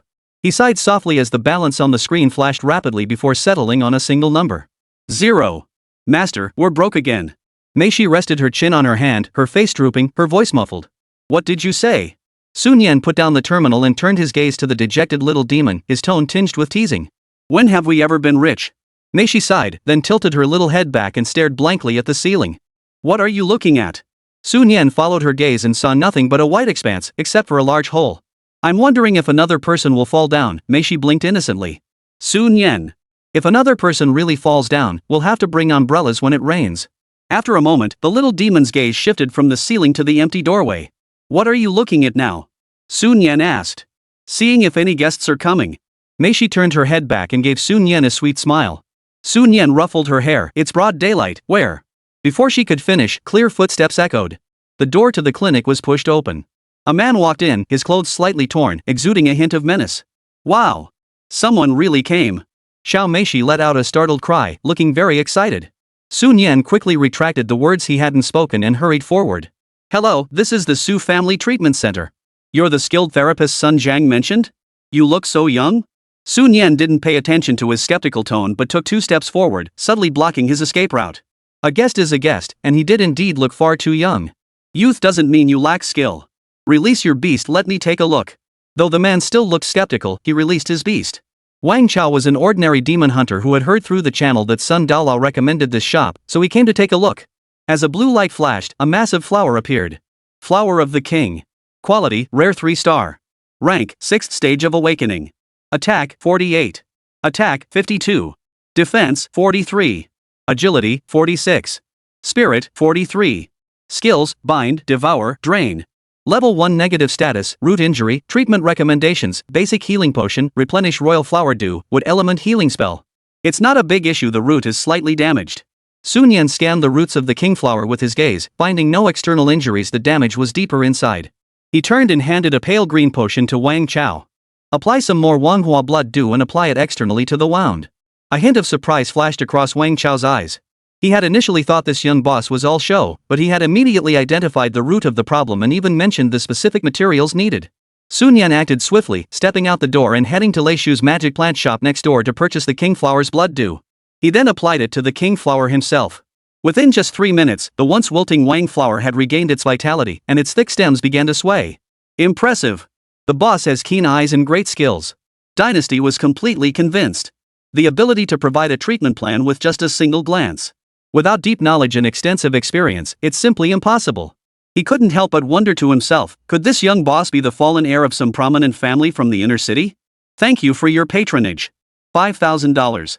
Sun Yan promptly quoted the price, raising his eyebrows to remind them to pay first. So cheap. Wang Chao's eyes widened. If this were a treatment center in the inner city, it would cost at least several 10,000 yuan. He pulled out his card and transferred the money without hesitation. Thank you, boss. I'll come back here next time I need something. Wang Chao put away the food king flower and left with a satisfied smile. After watching the man disappear around the corner, Sun Yan looked down at the balance on her phone, her mind already racing. It's always like this. Explaining it is exhausting, and who knows if someone will come mock me someday. Maybe tomorrow I should go to the inner city and take the exam for a formal healer's license. With that, I won't have to explain anything. Looking up at the sky, it was getting late, and she doubted any more customers would come by. Sun Yan called out to Mei Shi. Let us go upstairs. Okay. Mei Shi happily responded, rubbing against Sun Yan like a kitten. Following such a capable and reliable master, she felt very at ease. Oh, right, Sun Yan walked to the staircase and suddenly remembered something. She reached out her hand toward Mei Shi. Give me the bracelet. Huh? Mei Shi froze, her little face filled with confusion. A few minutes later, Sun Yan took the bracelet from Mei Shi's hand and began to examine it. Inside were quite a few magic cores, though they were of low grade, mostly only at the first or second stage of the magic spirit realm. However, when added together, they were still worth a decent amount. When everything was tallied up, it was worth over 100,000 yuan. This gift was no small token. As he pondered, he took out a first-tier magic core and placed it in his hand. The faint light in the store shone on it, refracting a brilliant glow. Master, I feel a strong desire growing inside me. I really want this. Mei Shi's expression was conflicted, her eyes fixed intently on it. Seeing Mei Shi like this, Sun Yan was not surprised. In this world, the improvement of beast-taming abilities primarily falls into 3 categories. The first is through arduous cultivation, enduring endless days and nights of training to accumulate inner strength and breakthrough. The second is to utilize demon cores, directly absorbing their energy to enhance one's abilities. The third involves using upgraded potions or scrolls, artificially crafted items to enhance one's abilities. In theory, the first method lays a solid foundation, the second is cost-effective, and the third is swift. Each has its own advantages. This time, he aimed to enhance Mei Shi's strength. Are you planning to sell her, master? It's okay, Mei Shi can improve slowly. Looking at Sun Yan's pensive expression, the little demoness face was filled with grievance. Chapter 9, The boss is nice, we can get along. Sun Yan sighed helplessly, reaching out to lift Mei Shi's pouting little face. You've been with me for so long, and you still don't understand my style? All of this is yours. Take it and absorb it. Mei Shi wiped away her tears, her face brightening from gloom to joy as she happily accepted the bracelet. Indeed, she had misunderstood. She shouldn't have speculated about her master like that. Master, please wait for me for a moment. Mei Shi took out a magic core and placed it in her palm, a hint of purple flickering in the depths of her eyes. To others, it appeared as a gentle, warm glow being guided by an invisible force, flowing endlessly into her body. This was a gentle energy that could be directly converted into power, far surpassing the effort required to purify and slowly absorb demonic energy or other elemental forces. Metal, wood, water, fire, earth, thunder, darkness, light, time, and space. These are the elemental energies currently recognized in theory, and corresponding to them, beast tamers possess one of these 10 attributes. Of course, there are also many variant combinations and mutations. For example, thunder, fire, ice, and flame. The succubus is a beast-taming ability of the darkness attribute. Sun Yan saw this and sat down on the sofa, beginning to calculate in his mind. The beast master he had encountered earlier had a beast at the 6th stage of spirit awakening, yet its strength was only slightly superior to that of the unranked demoness. This is the gap in quality. I wonder what Su Cici's stats would look like if she reached the 1st stage of the opening spirit realm. A hint of anticipation crept into Sun Yan's heart. Before long, Mei Shi had already absorbed all the magic cores, and her eyes shone with a brilliant purple light. Sun Yan felt a sudden clarity in his mind, and a faint sense of power surged through his body. It's done. Mei Shi has broken through. Just then, the long-dormant interface suddenly lit up before his eyes. Sun Yan's heart skipped a beat. Apart from the first binding, this thing had always appeared only when he thought of it. Could something have changed? He hurriedly focused his attention on it. The color of the faintly glowing panel seemed to grow deeper, and at the very top, a prominent message had suddenly appeared. The first tamed beast has entered the breakthrough stage. Special cultivation quota has been granted. Meishi succubus. Qualifications: Epic 4-star. Rank: Spirit Awakening Stage 1. Health: 43. Attack: 46. Defense: 44. Spirit: 66. Agility: 47. Skills: Charm, Dark Impact. Current healing progress: 40%. Unlocked Dark-type Advanced Path. Dark Knight's End can use Succubus True Blood and Nightmare Crystal to enhance quality until reaching the Succubus race limit. Sun Yan's eyes widened. Was this a minor update to the interface? They VE directly granted him a special cultivation slot. Not only can he clearly see the healing plan, but they VE also arranged a dedicated advanced path. The attributes of a level 1 mesmerized spirit are already formidable. This is truly a breakthrough. He had originally just wanted to be a stable healer, striving to improve his strength to make a living. Now with this exclusive path, he can fully leverage his healing abilities to earn a fortune in gold and rare materials, rising swiftly through the ranks and aiming straight for the pinnacle. Of course, having strength ensures you can heal patients more securely. He envisioned his future. Mr. Su, I really don't have any illnesses. No, you are. Mei Shi cast the grand healing spell on him. However, it seems like the level cap for succubi is stuck at epic 9-star? A legendary tiered demon? Basically no one has ever seen one. Angels, on the other hand, have broken through the epic tier. Sun Yan shook his head slightly and temporarily pushed the thought aside. Just as his heart was racing, the seductress beside him slowly came to. Master, I've broken through. Isn't that amazing? The little succubus stood with her hands on her hips, looking proud and eager for praise. Impressive. You're the best, okay? Sun Yan was in a great mood and casually pulled her over, his hands and feet starting to get restless. Ugh. Master, don't tickle my stomach, it's so itchy. Mei Shi wriggled her body in protest. Sun Yan wasn't about to stop. He knew his little succubus all too well. She was all talk and no action. Saying no with your mouth, but your body is being honest. This is the time to step it up. The human and the demoness played and laughed for a while, until the night outside grew dark. Time flew by. When the first rays of dawn broke, Sun Yan opened his eyes, feeling a heavy weight on his body. Looking down, he saw Mei Shi clinging to him like an octopus, her little mouth mumbling incoherently in her sleep. Get up! Sun Yan gently tapped her cheek. Master, don't move, let me sleep a little longer. Mei Shi mumbled sleepily. If you don't get up, there'll be no food today. Hurry up and go to work. Sun Yan pulled out her trump card. Mei Shi suddenly opened her eyes, her dazed face clearing as she looked anxiously at Sun Yan. No way. I'll starve to death if I don't eat. Then hurry up and do it. If you don't, what will I eat? Sun Yan spoke with unwavering conviction. Mei Shi. She forgot Mei Shi always cooked the meals. After finishing her meal, Sun Yan sat leisurely in the armchair, waiting for customers to arrive. He had originally planned to go for a stroll in the inner city today, but upon reflection, the 5,000 yuan might not be enough, so he decided to wait for more business first. Once I've earned enough money, I'll also get to see those legendary beautiful humanoid beasts for myself. I've heard there are even elves. I absolutely have to see them with my own eyes. Warm sunlight streamed through the skylight in the roof, bathing Sun Yan in a gentle glow. This was all thanks to the work of some powerful being who had come down from the heavens. To be honest, the location was perfect, and he couldn't bear to fix it. He closed his eyes comfortably, enjoying the indoor sunbath. Mei Shi, on the other hand, once again tucked her face into her hands, brought over a small stool, and sat down beside him, resigned to her fate. She'd have to accompany her master here, waiting endlessly. Sigh, her master is so talented, yet there are so few patients. It's truly a case of a pearl being hidden in the mud. She sneakily glanced at her master, who was closing his eyes to rest, and let her imagination run wild. Her master must also be silently enduring this pain of not being understood. The little demoness clenched her tiny fists tightly. Decided. From now on, I must be more proactive. I'll cook dinner myself. Something doesn't feel right. Just as the human and the little succubus were enjoying this leisurely moment, two groups of hostile figures were closing in on the outer city street. Outer city street. A group of rowdy thugs pushed aside the obstacles in their path and charged forward without restraint. Residents who had risen early to hang out their laundry saw the commotion, their faces turning pale, and hurriedly retreated indoors, slamming the doors shut. Zhenlong was following closely behind a group of men with menacing expressions, speaking rapidly, causing the crowd to burst into laughter. Today we must make that Su family pay back every penny with interest. Exactly. He borrowed 5,000 in writing, with a 10% interest rate. Now he wants to renege on the debt? Forget it. That's right. If he dares not pay, taking it by force is giving him face. Today we're not just taking the money, his shabby shop is ours too. A cruel smile appeared on Gunlong's face. That day, Sun Yan dared to alert the night watch, forcing him to retreat in disgrace. This debt must be settled. That kid won't learn until he is 6 feet under. And that succubus, I have no idea what kind of luck that brat had to get his hands on her, but we'll find a way to take her back. I wonder how much we can sell it for. The group chatted and laughed as they hurried toward the inconspicuous shop at the end of the street. At the same time, the Demon Hunter communication channel was buzzing with activity. Dynasty, guys, I checked it out yesterday. The owner is really nice.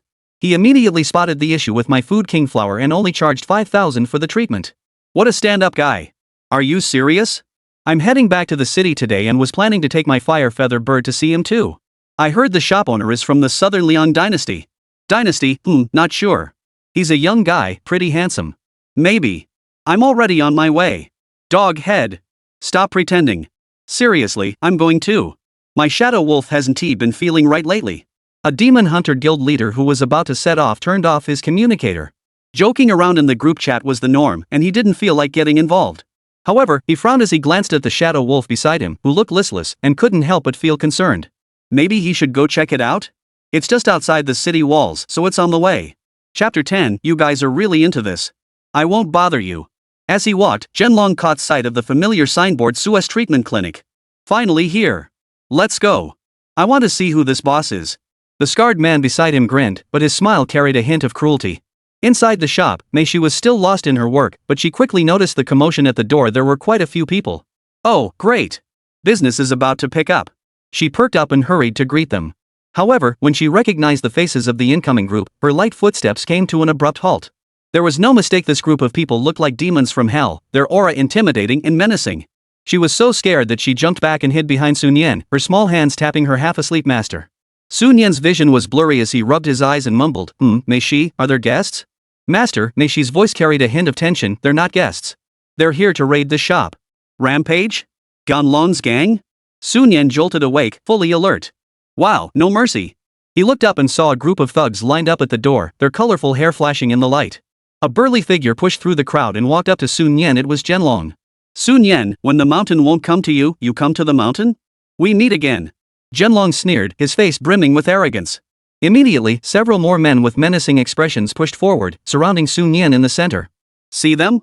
These are all your creditors. Today, either you pay up, Zhenlong's voice suddenly rose, filled with threat, or we'll tear down your shabby shop and you'll pack your bags and get out of here. Stop. Stop. Stop. Sun Yan suddenly raised his hand, making a stopping gesture, and asked innocently. What? You're already begging for mercy? No way. Gunlong's expression grew even more arrogant, his head held high. No, Sun Yan blinked, her voice filled with confusion. You said you'd give us 3 days. This is only the second day. Why are you here already? Put. Meishi, hiding behind the armchair, couldn't hold it in and started shaking her shoulders. The master's focus was always so peculiar. Gunlong's breathing halted abruptly, the smug expression on his face freezing, replaced by a touch of embarrassment. Damn it! I was so busy threatening him that I completely forgot about this. What about you? Sun Yan cut him off, speaking seriously, when you're out in the world, you have to keep your word and respect your background. You're not keeping your promise. How are you going to lead your men in the future? Zhenlong was speechless for a moment. The other thugs behind him started whispering. That's right, Zhenlong took us to pay respects to Guangong. We have to uphold righteousness, propriety, filial piety, integrity, and trustworthiness. It does sound like that. Maybe we should back off first. Beside them, the other debt collectors who had followed along grew impatient. A burly man stepped forward and shouted at Zhenlong. You're a scummy gangster. Do you even know what the Black Society is? Collecting rent, lending money, trafficking beasts, and killing people. What haven't you done? Why are you getting so worked up over this nonsense? He turned and glared at Sun Yan with hatred. What are you wasting your breath on? Just attack him. Dunlong's frown vanished and his eyes hardened once more. That's right. I'm a member of the Black Society. What's the point of talking about integrity? He stiffened his neck and acted like a thug. I said the 3rd day, and today is the 3rd day. Before he finished speaking, he led his men forward, clenching his fists, surrounding Sun Yan, who was seated on the throne, leaving no room to move. Sun Yan remained seated, unmoving. No money, no mercy. He was confident. Meishi's strength was such that even if they really came to blows, they might not come out on top. Those with real ability were out hunting demons beyond the city walls. Those who stayed here to exploit the poor couldn't be much of a threat. As long as they didn't have elite level or spirit awakening stage 4 or higher beast tamers, Sun Yan wasn't afraid. The only concern was Meishi's injuries. Mei Shi also put away her smile, her eyes growing sharp as she stood firmly behind Sun Yan. Today, she must protect her master. Just as tensions were running high, a voice filled with confusion suddenly interrupted. Ha! What an odd little shop, no door at all. Did we come to the right place? Lin Han stood at the entrance, examining the Su family treatment clinic. Though it matched Sun Zhang and Wang Chao's descriptions, the lack of a door still made him feel uneasy. Behind him were a group of elite members of the Leihua demon hunters, who had come here specifically to treat the beasts and catch a glimpse of the South Liang shopkeeper's true appearance. As Lin Han muttered to himself, his gaze swept into the store, where he saw a group of burly men surrounding a handsome young man, each with a menacing expression, ready to pounce. If they were ordinary people, he would have assumed they were bullying the innocent, but this was the legendary Southern Liang store manager. A wild thought flashed through Lin Han's mind, and he couldn't help but twitch his lips. Damn, this is really something. Won't this end badly, he muttered under his breath, then turned around decisively.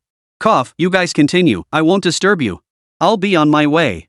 Sun Yan looked completely confused. Who is this guy? He just showed up and left? On the other side, Zhenlong seemed to have been choked by the throat, falling silent instantly, cold sweat pouring down his face. He recognized him. It was Lin Han, the leader of the Thunderfire Demon Hunters. A powerhouse at the Transcendent Realm. It was said that he was the most upright person, hating evil with a passion. Captain Lin. It's a misunderstanding. A huge misunderstanding. Zhenlong hurriedly explained, fearing that this powerful figure might get angry and dispose of them on a whim. We're here for friendly exchanges. Friendly exchanges. Oh. Lin Han gave a subtle smile that said, I understand, without stopping his steps. You continue your exchange. I won't disturb you. Wait. Sun Yan's voice rang out, tinged with resignation. He exchanged a glance with Mei Shi and spoke up, though I'm a bit confused, I'm Sun Yan, the owner of this shop. He pointed at Gunlong's group and spoke. As for them, they're here to collect a debt. I'm afraid that if you come back next time, this shop won't exist anymore. Genlong's face turned pale. We're finished. Lin Han stopped in his tracks, scratched his nose, and the embarrassment on his face grew even more evident. He turned around, his gaze sweeping over Zhenlong and his men, his brows gradually furrowing. These guys weren't the kind to be messed with. Just then, Xiao Meishi let out a wail and began crying, her voice trembling with tears. Master. Think of something. Talk to them nicely. Wah. We really can't escape this time. They clearly said they'd give us 3 days, but they've come again after taking it once.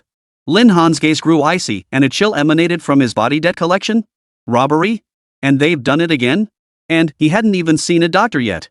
Lin Han icy expression mode, activate.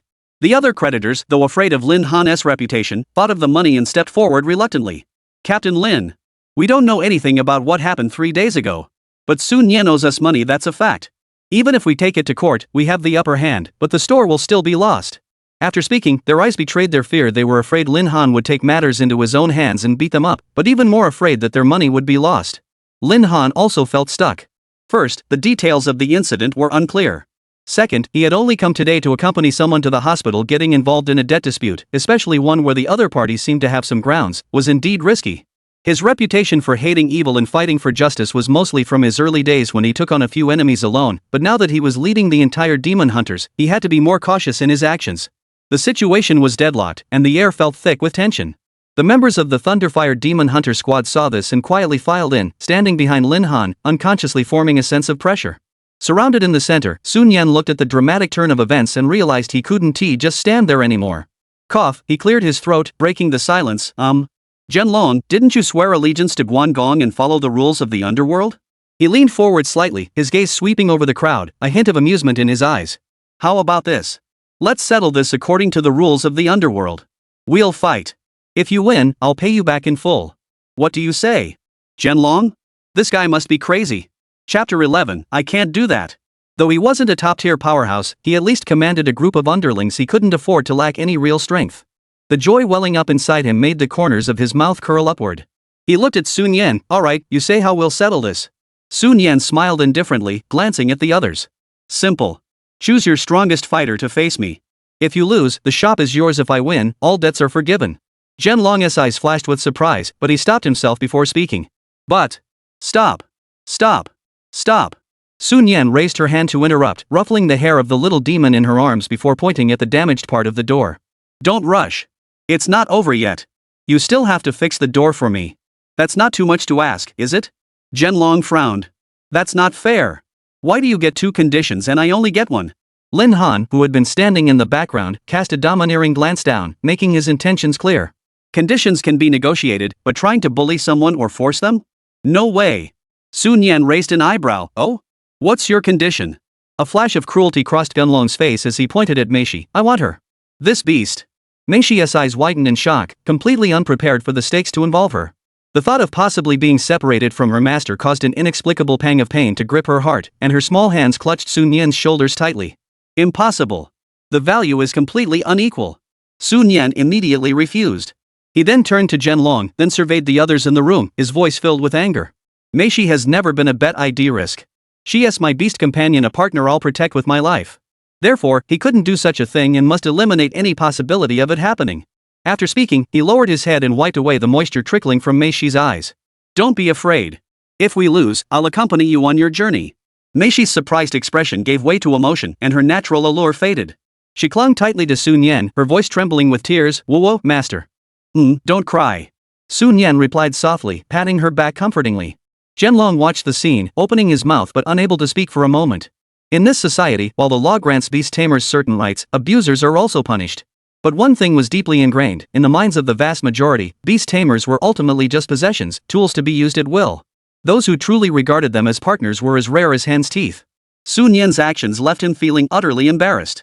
Lin Han, standing nearby, was also moved and gained a newfound respect for Sun Yan. Watching the human and the demoness embrace, he felt an inexplicable urge. He instinctively communicated with the shadow wolf in his beast taming space, gently touching its head with his mental energy. Woof! The sleeping shadow wolf was confused but responded joyfully. Woof, woof, woof. Zhenlong, urged by the other creditors behind him, reluctantly changed his tone. Alright, then change it. Besides the house, give me all your savings. He couldn't think of anything else on the spot and blurted it out. Sun Yan thought of the meager 5,000 yuan in her bank account and agreed without hesitation. Alright. Seeing the two finally agree, the other creditors showed signs of relief. They immediately pushed Zhenlong forward. He was indeed the strongest among them. Both parties went to the treatment center and found an empty spot outside. Curious residents peeked out, but were intimidated by the thugs' menacing glances and quickly retreated. On the field, Zhenlong stood on the left, watching Sun Yan and Meishi step forward. A smug smile curled the corners of his mouth. You finally agreed to fight. Should I call you smart or foolish? Sun Yan stood on the right, completely confused. Why is everyone so fond of speaking in riddles? Knowing to bring Lin Lao to back you up is smart, Zhenlong changed the subject with a sneer. But what's foolish is that you agreed to the duel. Before he finished speaking, he no longer bothered to hide it. The bracelet on his left arm flashed with light. Come out, magic fire mat ape. A 2-meter-tall, fiercely rampaging gorilla, shrouded in flickering flames, suddenly appeared in the arena. Zhenlong was confident of victory. Sun Yan was just a recent graduate, not even a certified beastmaster. This demon beast was likely just a stray, undoubtedly plagued by fatal flaws that would prevent it from advancing, a complete waste of potential. Meanwhile, his demon fire mat ape was a genuine mid-stage spirit awakening beast. The advantage is mine. Other creditors also smilingly. Over the years, Zhenlong's beast had defeated countless opponents. Once its berserk mode is activated, it can even match a typical 6th-tier spirit awakening beast. The small gang of thugs surrounding them were shouting encouragement for their leader. However, Sun Yan stared at the magic fire mat ape stats panel floating before him, a confident smile curling at the corners of his lips. Demon fire mat ape. Qualities, rare 9-star. Rank, 5th tier spirit awakening. Health, 62. Attack, 52. Defense, 53. Spirit, 44. Agility, 48. Skills, berserk, throw, roar. No negative status effects. His strength is indeed impressive, even surpassing Meishi in raw power. However, he has absolute confidence in victory. There are 2 reasons for this. Meishi, Sun Yan called out loudly, fly up and show him. The prepared demoness girl spread her blood-red wings behind her with a swift motion and rose gracefully into the air. Zhenlong? Demon fire gorilla? The creditors? A demoness can fly? Sun Yan kindly explained, succubi have wings, of course they can fly. They just keep them folded most of the time. Lin Han couldn't help but smile beside him. No wonder these people didn't know succubi are extremely rare, and there's probably only one in Tianyuan City in recent years. Most people's impression of succubi is limited to their seductive abilities, who would bother to notice whether they can fly. The succubus, suspended in mid-air, had already gained complete control of the skies.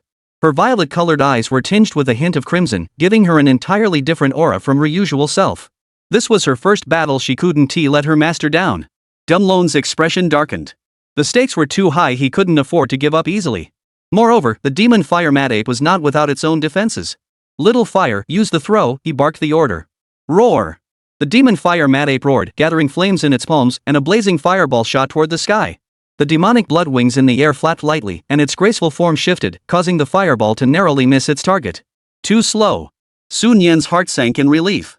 The battle instincts of an epic-tier beast tamer were indeed reliable. It's our turn. Sun Yan's eyes narrowed, dark impact. Upon receiving the order, she no longer hesitated, quickly bringing her hands together in front of her chest as dense dark energy gathered. Shoo! With a sharp cry, she thrust her palms forward with all her might. A crescent-shaped dark shockwave, emanating an ominous aura and carrying the power of darkness, poured down upon the demonic fire gorilla on the ground. Chapter 12, Can't I Finish This in Style? The demon fire mad ape hadn't even adjusted its throwing stance before hurriedly shifting its feet to avoid the dangerous attack. Watch out! Zhenlong roared. However, moving at such high speed, its actions were not fast enough. Rip! The dark crescent blade struck the ape's abdomen, revealing a gruesome wound. The wound was enveloped in wisps of black mist, the dark power of the succubus corroding the flesh. Roar! The bloodlust ignites its ferocity, but the demonic fire-breathing gorilla plunges into a frenzy. Its muscles erupted, enveloped in a layer of blood-red energy. In a fit of rage, it activated its berserk skill. Its 5 attributes were enhanced. Instantly, it leaped high into the air, charging toward the succubus in the sky. Zhenlong realized something was wrong. If the opponent were an ordinary flying beast, this surprise attack might have worked. But the opponent was a succubus. The succubus, the master of control. No, little fire, don't do that. Zhenlong roared, trying to stop his beast, but it was too late. The succubus's eyes flashed with a purple glow, and a pink heart-shaped aura appeared, casting its spell of seduction. The demon ape, which had been charging forward, hesitated for a moment before falling down as if in a trance. Lin Han's eyes flashed with a sharp gleam. This ability to seize the opportunity didn't seem like that of a first-time fighter. This succubus has no shortage of combat talent. Sun Yan merely watched the central battlefield with a calm expression. This was his second source of confidence. In the face of the succubus, if the opponent didn't activate their berserk mode, it was like disabling a skill, leading to certain defeat through attrition. And if they did activate berserk mode, they'd be enchanted. It was a dead end. Even if the demon fire berserker had overwhelming raw power, defeat was inevitable. The battle was decided. Meishi did not stop her movements, as her opponent had not yet conceded defeat. She swung her blood-stained wings, plunging downward at lightning speed, with the blood-red glow pointing directly at her opponent's throat. Stop! Stop! Stop! We surrender! Don't fight anymore! Zhenlong frantically shouted, declaring defeat, even fearing the opponent would show no mercy and wanted to step forward. Meishi halted her movements, the blood-red glow stopping 3 feet away from her opponent. She gracefully turned around, retracting her blood-red wings, and the fierce aura emanating from her body dissipated. Master, isn't Meishi amazing? She looked at Sun Yan with a hint of pride. Well done. You timed it perfectly and knew when to advance and retreat. Sun Yan smiled and ruffled her hair, not sparing any praise. The little succubus closed her eyes contentedly, enjoying her master's touch. Her little head gently rubbed against Sun Yan's palm, emitting a soft purring sound like a kitten. However, someone outside the scene was clearly unhappy. Don't admit defeat. Keep fighting. Damn it. You've made me lose all my money. The creditors surrounding them stomped their feet in anger, cursing loudly, unable to accept the outcome. A 5th-tier spirit awakener can't beat a 1st-tier spirit awakener? How could they lose? Do you even know how to play? Shut up. If you're so brave, come at me yourselves. I'm not staying here. Zhenlong turned around and shouted angrily, then applied medicine to the injured demon ape and returned it to his beast-taming bracelet. The crowd fell silent, no longer shouting. After all, even Zhenlong had been defeated. What could they possibly do? Zhenlong's gaze swept over the group of creditors, finally landing on Sun Yan, who was teasing the little succubus. Today, we have lost. All debts are forgiven. His voice was low, and he turned to leave. His figure, silhouetted against the morning light, looked lonely yet carried a touch of elegance. Wait! Sun Yan suddenly spoke up, halting him. Zhenlong paused but did not turn around, his voice tinged with fatigue. There's no need to say more. We've lost, and I accept it. He continued walking, his shadow stretching out in the morning sunlight. That is not what I meant, Sun Yan's voice drifted softly. When are you going to fix the door? I need to go out soon. That dashing figure froze, followed by a speechless voice. I know. It's just a few $1,000s, isn't it? Damn it. Can't I just leave gracefully? At that point, Zhenlong finally left, heartbroken. Sun Yan turned her gaze toward the group of creditors. Their faces were filled with pain, but they dared not step forward to confront him. However, leaving empty-handed was still unbearable. What are you still waiting for? I'm not responsible for breakfast. Sun Yan spoke lightly, effectively dismissing them. You? One of the men, with a scar on his face, was so angry his face turned ashen. He was the one who had lent the most money, with an initial investment of 100,000 that had ballooned to 300,000. To give up now was like cutting off a limb. Let us negotiate. How about just repaying the principal? Someone suppressed his anger, trying to salvage some of the losses. Sun Yan crossed her arms, her tone firm and unwavering. Sorry, no money, not even your life.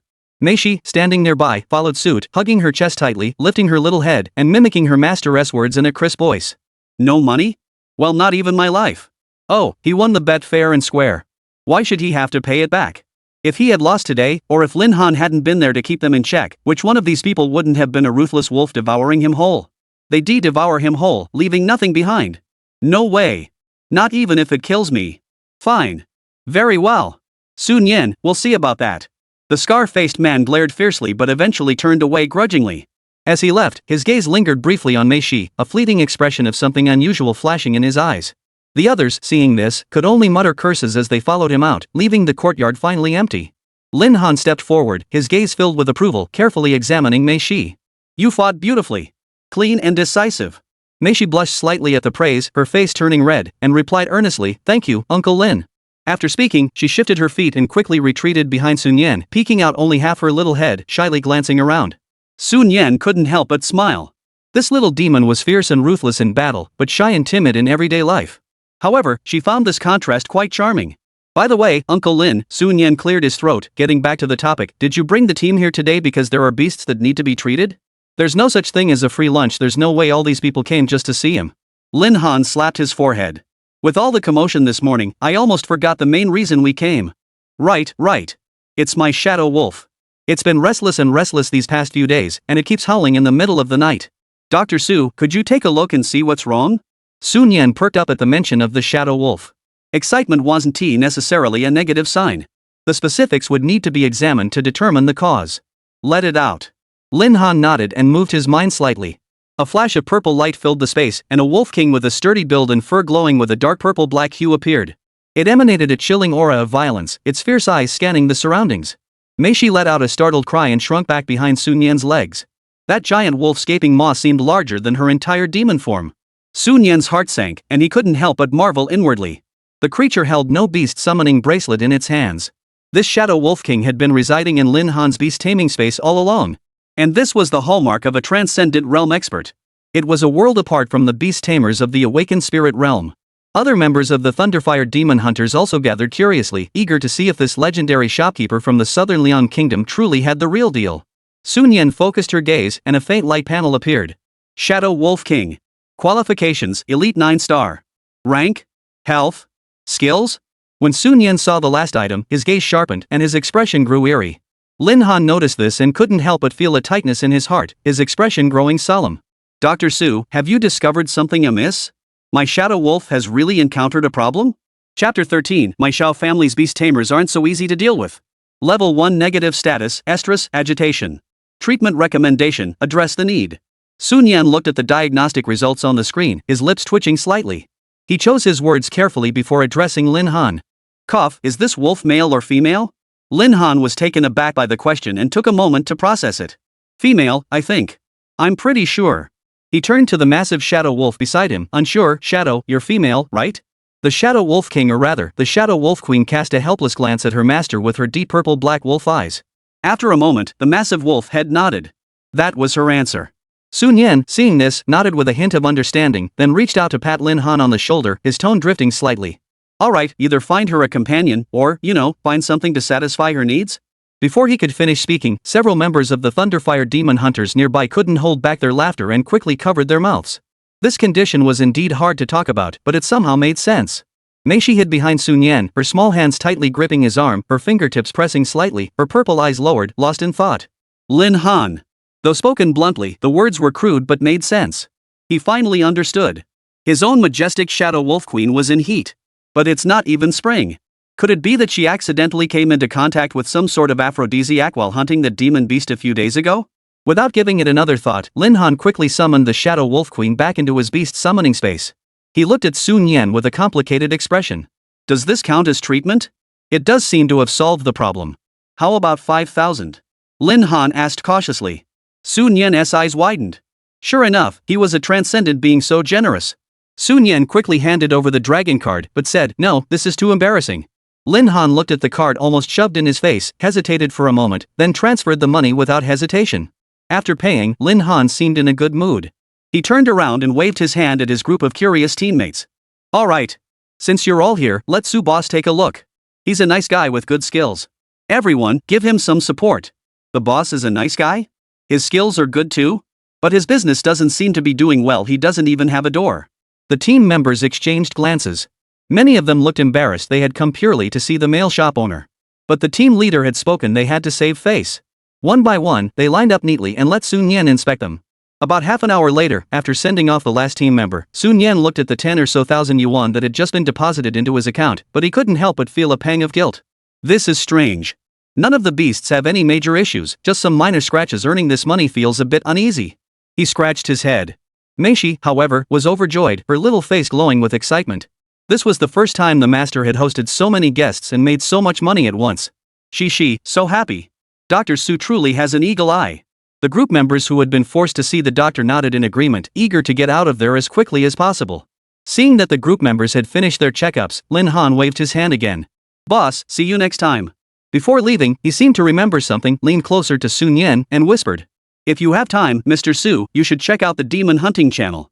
Sun Yan watched as Lin Han and his group walked away, feeling a bit confused. Demon Hunter channel? What does that mean?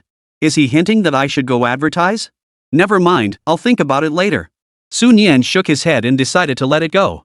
After all, the money was already in his pocket. Meishi immediately leaned in, her purple eyes fixed on the screen. Master, do we need to take out another loan? She tilted her little face upward, her expression a mix of anticipation and caution. Sun Yan smiled and ruffled her soft hair. No rush. He already had a plan in mind. Let's accompany the master to the inner city, there's important business to attend to. He had decided to take the therapist certification exam, not just to add a little credibility. More importantly, this qualification could give him a chance to return to school. He vaguely recalled that the school had a couple of special admission spots, and the top-tier therapist program seemed to be one of them. As for why he wanted to go to a university, it was because some materials were hard to come by, and students could receive priority training. On the way, he also needed to buy some materials. Xiao Meishi's illness hadn't been cured yet. Alright, let us go. Meishi cheered up immediately upon hearing that they were going out, feeling the warmth in her palms, her little face brimming with joy. Sun Yan held her little hand, quickly packed everything up, hung the closed sign at the storefront, and set off down the street toward the inner city. On the other side, several creditors, surrounded by their henchmen, left the neighborhood where Sun Yan was staying with their tails between their legs. Each of them looked utterly disgraced. They hadn't gotten their money and had lost all face. They were used to running rampant in this outer city slum. When had they ever suffered such a humiliation? And they had fallen into the hands of a mere kid like Sun Yan. Scarface, I can't swallow this. We can't just let this go. Exactly. I don't believe that Lin Han can guard him every day. Why don't we sneak in during the night? The crowd chattered excitedly, grinding their teeth and suggesting various plans, their eyes filled with hatred. The scarred man remained silent, his cold gaze sweeping over the group. He snorted derisively. Charge? With what? All of you? You can't even handle a mere kid, and I'm embarrassed for you. That good-for-nothing Zhenlong was just careless. Someone tried to argue. Shut up. The scarred man barked, cutting them off. You can do whatever you want, but I'm out of this. With that, he didn't even glance at the crowd and turned to leave, leaving behind a group of creditors staring at each other in disbelief. Sigh, scarred brother's broad-minded attitude. We'll never catch up to him in this lifetime. A few people shook their heads and sighed, then each led their men away in frustration. However, after walking a short distance alone, Scarred Man suddenly turned and darted into a quiet alley. He looked back warily to make sure no one was following him, then turned and twisted his way through the alleys, quickly arriving at a relatively bustling street. Driver! Stop! He held a cigarette in his mouth and waved vigorously at a passing taxi. The elderly driver, noticing the scar on his face and his intimidating demeanor, hesitated, not wanting to stop. But for the sake of making a living, he hesitated before finally hitting the brakes. The man with the scar opened the door and got in, casually flicking his cigarette butt out the window. Inner city, Xiao family. He gave his destination, his voice tinged with excitement. The car came to a stop in front of a high-end residential area in the inner city. Scarred Face looked at the imposing high-rise buildings and gardens before him and couldn't help but take a deep breath. A bunch of idiots. What good can come of associating with you lot? This time, I'm going to climb onto the Xiao family's coattails. The reason he had left was because he had seen the succubus beside Sun Yan and felt a sense of familiarity. After racking his brain for a while, he suddenly remembered this was the succubus that the Xiao family's eldest daughter had somehow lost. His second aunt's nephew's neighbor's child had once worked as a servant in the Xiao family and mentioned it in passing. He heard that the Xiao family's eldest daughter had later contracted an elementalist, which was even more remarkable. These kids from wealthy families really have it made, the scarred man muttered enviously. Losing an epic succubus and still managing to get another epic tier beast? It's just not fair. But, well, life isn't fair. He composed himself and walked up to the grand door symbolizing his future, ringing the doorbell. The door was opened by an elegantly dressed old butler. Upon seeing the scarred man standing outside, the old butler furrowed his brows, his eyes filled with scrutiny. What was this outsider from the outer city doing here? Under the butler's imposing presence, the scarred man's confidence faded, leaving him looking uneasy. He swallowed hard and quickly got to the point. I may know the whereabouts of the beast that once belonged to your young miss. The butler remained expressionless, his tone calm. The young lady already has a new beast companion. The implication was clear, a lost succubus was problematic and of little value. However, the scarred man's next words froze the old butler's composed expression. She is now the beast companion of a small shopkeeper, following that boy named Sun Yan. The butler's eyes sharpened, and he grabbed the scarred man's arm. Come inside. Tell me everything you know. Chapter 14, Inner City Examination, Chance Encounter with an Acquaintance. Sun Yan held the little demon girl's hand and quickly arrived at the inner city. On the wide street, Sun Yan stood before a building resembling a medicine chest. Healers Alliance Tianyan City Branch Tianqing Medical Alliance. Sun Yan gazed at the gilded characters on the signboard above and silently committed them to memory. This was the place where all healers in Tianyuan City underwent their evaluations and promotions. Master, this place looks so magnificent. It's so tall. Meishi's eyes sparkled with curiosity as she tiptoed, but she still couldn't see the top. Be careful, no beast riding or flying allowed within the inner city. Sun Yan reminded her, fearing she might fly off and then have to go retrieve her from the night watch. Got it. The little demon stuck out her tongue, looking as though she was assuring her master she would be careful. Go inside. Sun Yan finally took her hand and walked through the massive gate, which was several people tall. Hello, may I ask if you're here to book a therapist service? A receptionist dressed in a formal uniform with black stockings approached them. Her attitude was polite, and she did not show any disrespect toward Sun Yan despite his ordinary attire that was professional conduct. Moreover, upon noticing the rare succubus following behind him, the receptionist had already categorized Sun Yan as a member of an aristocratic family. Sun Yan was well aware of the Medical Alliance's business divisions, which primarily consisted of 3 categories: scheduling appointments for medical consultations, applying for therapist evaluations, and promoting therapists to higher ranks. As for acquiring demonic creature materials or celestial treasures, those were merely side businesses. No, Sun Yan smiled faintly, revealing the true purpose of his visit. I'm here to apply for the level 1 therapist examination. The receptionist's expression remained unchanged, but his eyes flickered with surprise. Those who came to take the level 1 therapist examination were typically young adults in their 20s or 30s. Someone with such a clearly student-like appearance was a rare sight. Her attitude grew even more respectful. Sir, please follow me. Sun Yan was not surprised by her reaction. The status of a healer was often even higher than that of a beastmaster of the same rank. There was a legendary case: a medium-sized base city was attacked by a terrifying demonic tide, with a significant disparity in strength, and should have been overrun and destroyed. However, thanks to the presence of a 4th-tier initial stage healing master within the city, he managed to save the lives of 3 true spirit-tier powerhouses, buying time until reinforcements arrived from the capital. Though it was a collective effort of military and civilians, it clearly demonstrated the strategic value of a top-tier healer in a critical moment. A black-clad receptionist led Sun Yan toward a corridor marked as the examination, moving with extreme caution. Sun Yan pulled Meishi, who was curiously peering around, closely behind him. Finally, they were led into a spacious examination waiting room. Sir, please wait here. The weekly assessment begins at 2 p.m. every Monday.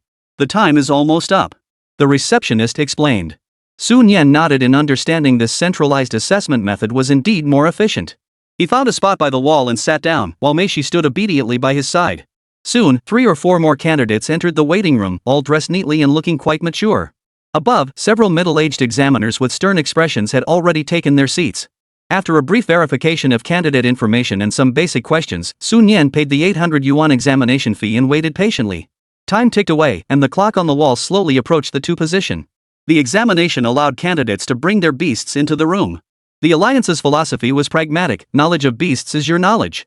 The ability to control beasts is your ability. The official authorities only recognize results if you can cure the illness. You are a good healer. As for how you do it? As long as you don't break the law or cause harm to others, they don't care.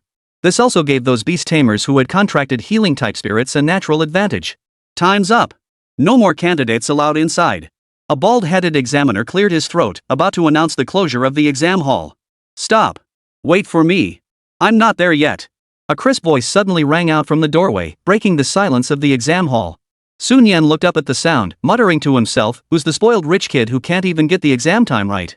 He followed the sound and looked over, only to freeze in surprise when he recognized the person. Being late means you'll be penalized according to the rules. The bald examiner was interrupted, frowning unhappily. But when his gaze fell on the young girl who had barged in, the words of reprimand stuck in his throat. Finally, he sighed helplessly and waved his hand. Hurry up and find a seat. This will be the last time. Thank you, examiner. The girl softly thanked him and walked into the exam room with light steps. In the corner, Sun Yan felt a strange mix of emotions. This girl was the one who had turned around to cheer him on in the outer city streets that day. How could a girl from the slums of the outer city be participating in the inner city healer's exam? As Sun Yan was filled with questions, the young girl scanned the entire room, her gaze fixated on him as if she had locked onto him. She walked straight to the empty seat next to him, sat down, and turned her face toward him, flashing a sweet smile. Sir, what a coincidence. We meet again. Yeah, what a coincidence. Sun Yan was a bit dazed, unsure of the girl's background, and could only respond awkwardly. He noticed that the young woman was also a beast tamer, with a small purple bird with a slender beak perched on her shoulder, tilting its head to look around. Mei stood beside Sun Yan, glancing at her master and then at the beautiful girl, her little mind equally confused. However, she had always adhered to the principle of not thinking about things she couldn't understand, so she simply pushed her doubts to the back of her mind.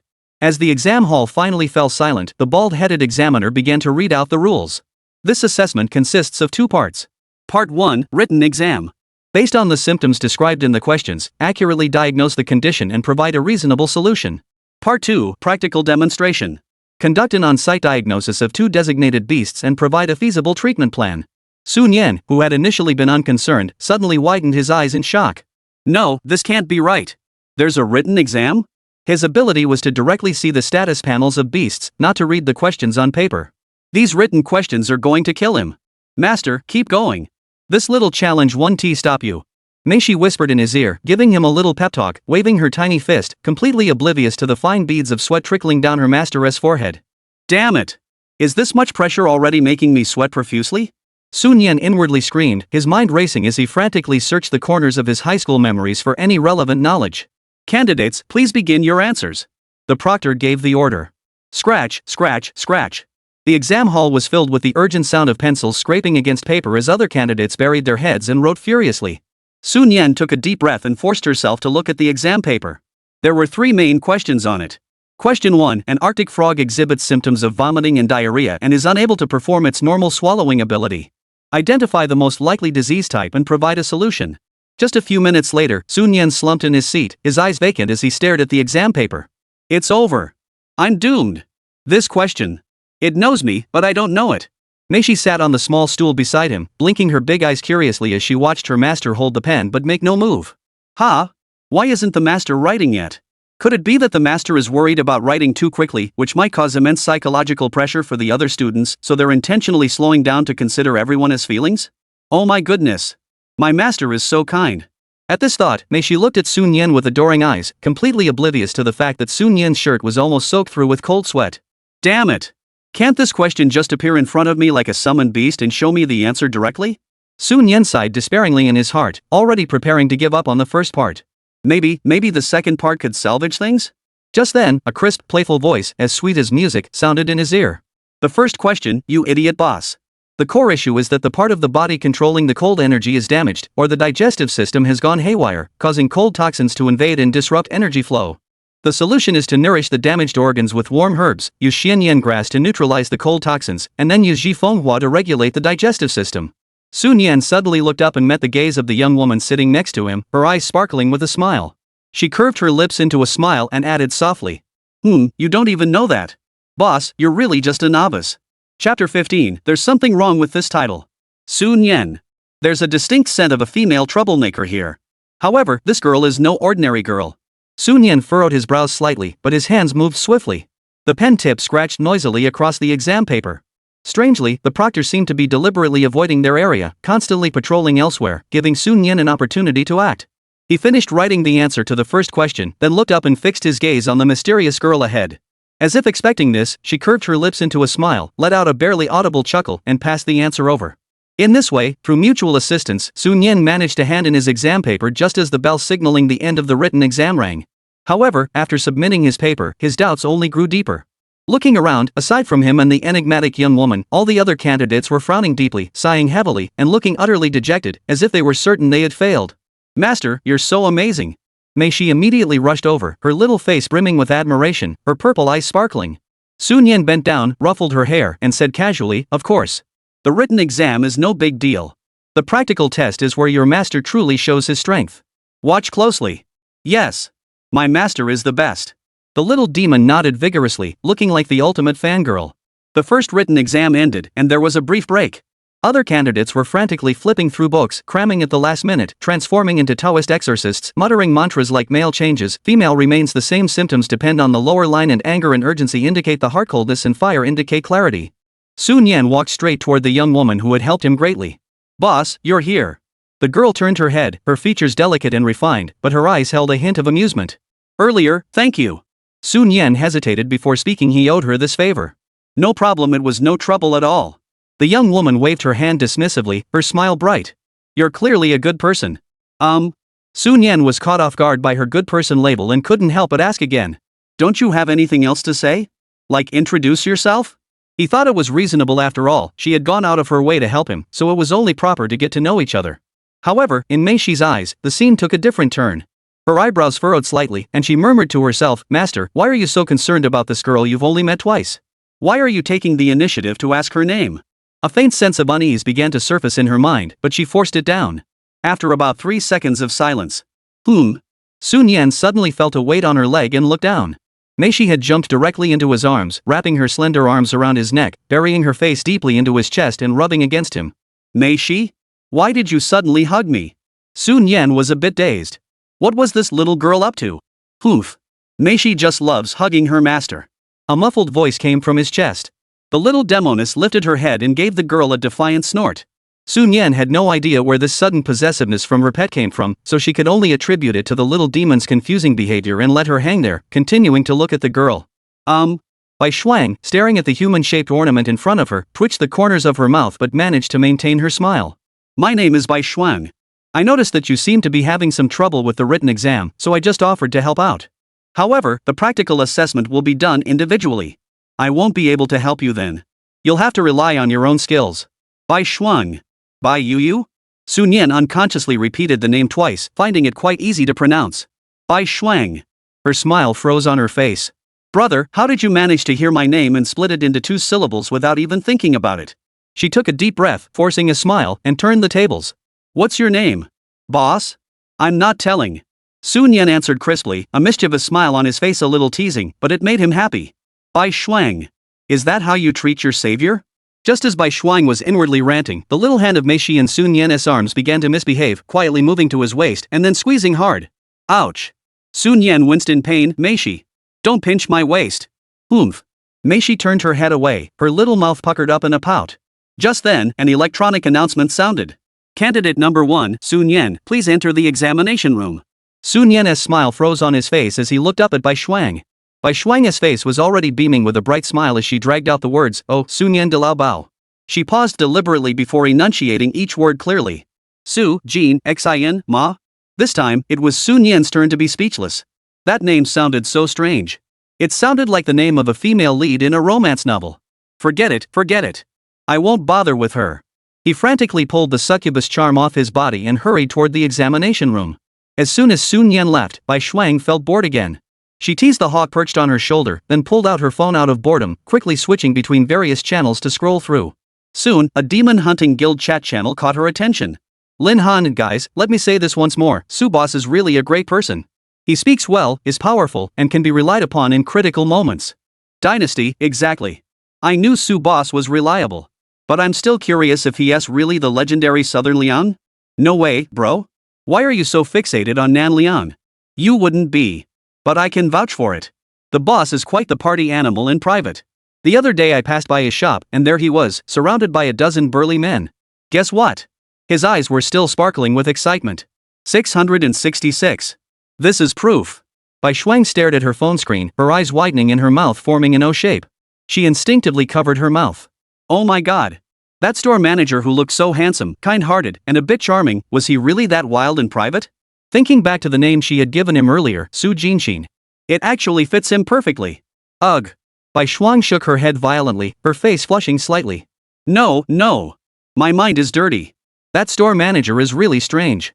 Meanwhile, completely unaware that his reputation had just suffered another devastating blow, Sun Yan was staring intently at the examination room in front of him. Wow, such a big deal? As soon as he pushed the door open and sat down, he noticed that the small examination room was filled with 3 middle-aged therapists, all with serious expressions. On the bed lay a small fox that looked extremely weak and on the brink of death. The storage bracelet by the bed contained various herbs, though of low grade, they were quite diverse in type. The lead examiner spoke in a stern voice, "Candidate Sun Yan, your task is to diagnose this sick spirit fox and prescribe the correct medication within 1 hour. You have only 3 chances to make mistakes.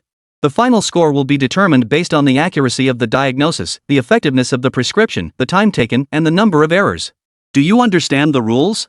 Disciple. No, candidate understands. Sun Yan immediately sat up straight, his playful expression fading from his face as his eyes grew focused. He took a deep breath, walked steadily to the bedside, and fixed his gaze on the weak little fox. Though he was usually carefree, he took saving a life seriously. Hang it up. With a flick of his mind, a faint light flickered before his eyes, and a panel silently appeared. Spirit Fox. Qualifications: Elite 1 star. Rank: Awakened Stage 3. Health: 41. Attack: 42. Defense: 43. Spirit: 51. Agility: 43. Skills: Attract, Foxfire, Speed Boost. Level 3 negative status, soul-eating worm parasite. The worm is consuming the host's consciousness and gradually taking control of the beast tamer's body. It may also reverse infect the beast tamer's mind. Treatment recommendation: immediately use heavenly spring ice leaves combined with yenling grass, strictly adhering to a 2-to-1 ratio. At this point, Sun Yan immediately identified the root cause of the condition, but confusion soon followed. God-devouring worm parasite? This is a definite 3rd-tier condition. The treatment difficulty and danger are extremely high. How could it appear in the examination for a 1st-tier healer? Has the competition become so intense that they're using this hellish exam question to screen newcomers? Sun Yan muttered to himself, but his expression remained unchanged. He quickly pushed aside his distracting thoughts, his gaze growing sharp. Who cares why? He was a candidate now, and his task was to provide the correct treatment plan. The rest could wait until after the exam. Chapter 16. Wow. You're so bold. Sun Yan approached the spirit fox and frowned as he examined it closely. 3 proctors stood nearby, watching closely to prevent any mistakes. However, in their eyes, the spirit fox was merely suffering from a minor illness that had caused it to appear listless, and the likelihood of any complications was extremely low. Sun Yan picked up the little spirit fox and began the standard observation, auscultation, inquiry, and palpation. He flipped open the eyelids to check, gently pressed the abdomen to feel, and then measured the temperature. His movements were steady, and his techniques were professional. The examiners nodded approvingly, impressed by his solid foundation and genuine skill. About 10 minutes later, Sun Yan set the little fox down and looked seriously at the examiners. Candidate, please write down your diagnosis and state it verbally, along with your proposed solution, the bald examiner kindly prompted. Sun Yan quickly began writing on the answer sheet. A few minutes later, he looked up, his expression solemn. Her condition is extremely serious. If not treated promptly, she may be in life-threatening danger. Upon hearing this, the expressions of the 3 examiners darkened slightly, and their sense of anticipation clearly diminished. Sun Yan ignored their reactions and continued clearly. She is suffering from a rare grade 3 condition, the parasitic god-eating worm. In simple terms, tiny alien parasites infest the spiritual core, continuously devouring the hostess' consciousness, gradually eroding and attempting to control their physical body. Prolonged infestation can lead to mental collapse, physical deformation, and a significant risk of reverse infection to the beastmaster. Treatment recommendation: grind Tianquan ice leaves into powder, take an appropriate amount of yenling grass and cover it with the powder. Ignite the mixture and guide the smoke to precisely target the spirit fox's mouth and nose. The most critical point is that the ratio of ice leaf to yenling grass must strictly adhere to 2-to-1. My response is complete. The 3 examiners listened to Sun Yan's explanation, their expressions shifting from initial anticipation to disappointment, and finally even a hint of impatience. This? Are you sure you're not making this up? They had heard of the soul-devouring worm parasite, but the solution was certainly not this simple. The recognized treatment was far more complex and had an extremely high failure rate. You may leave now. The results will be announced later. The bald examiner's tone carried a barely perceptible hint of coldness. Sun Yan sensed the examiner's lack of attention. They didn't take his diagnosis seriously at all. What should he do? He couldn't help but furrow his brows. Please examine this carefully, examiners. This is definitely a god-eating worm infestation. He stood his ground, his tone unusually serious. The bald examiner furrowed his brows, his skeptical expression growing more pronounced, and his tone grew impatient. You. Enough, you're old enough, why are you arguing with a child? The female examiner quickly intervened. That's not proper, the bald examiner retorted. The female examiner shot him a sideways glance and whispered meaningfully, enough. During the exam, you didn't. This remark seemed to hit a nerve, and the bald examiner's face flushed red. He sulkily walked away, effectively conceding defeat. The female examiner turned to Sun Yan, her face adorned with a gentle smile.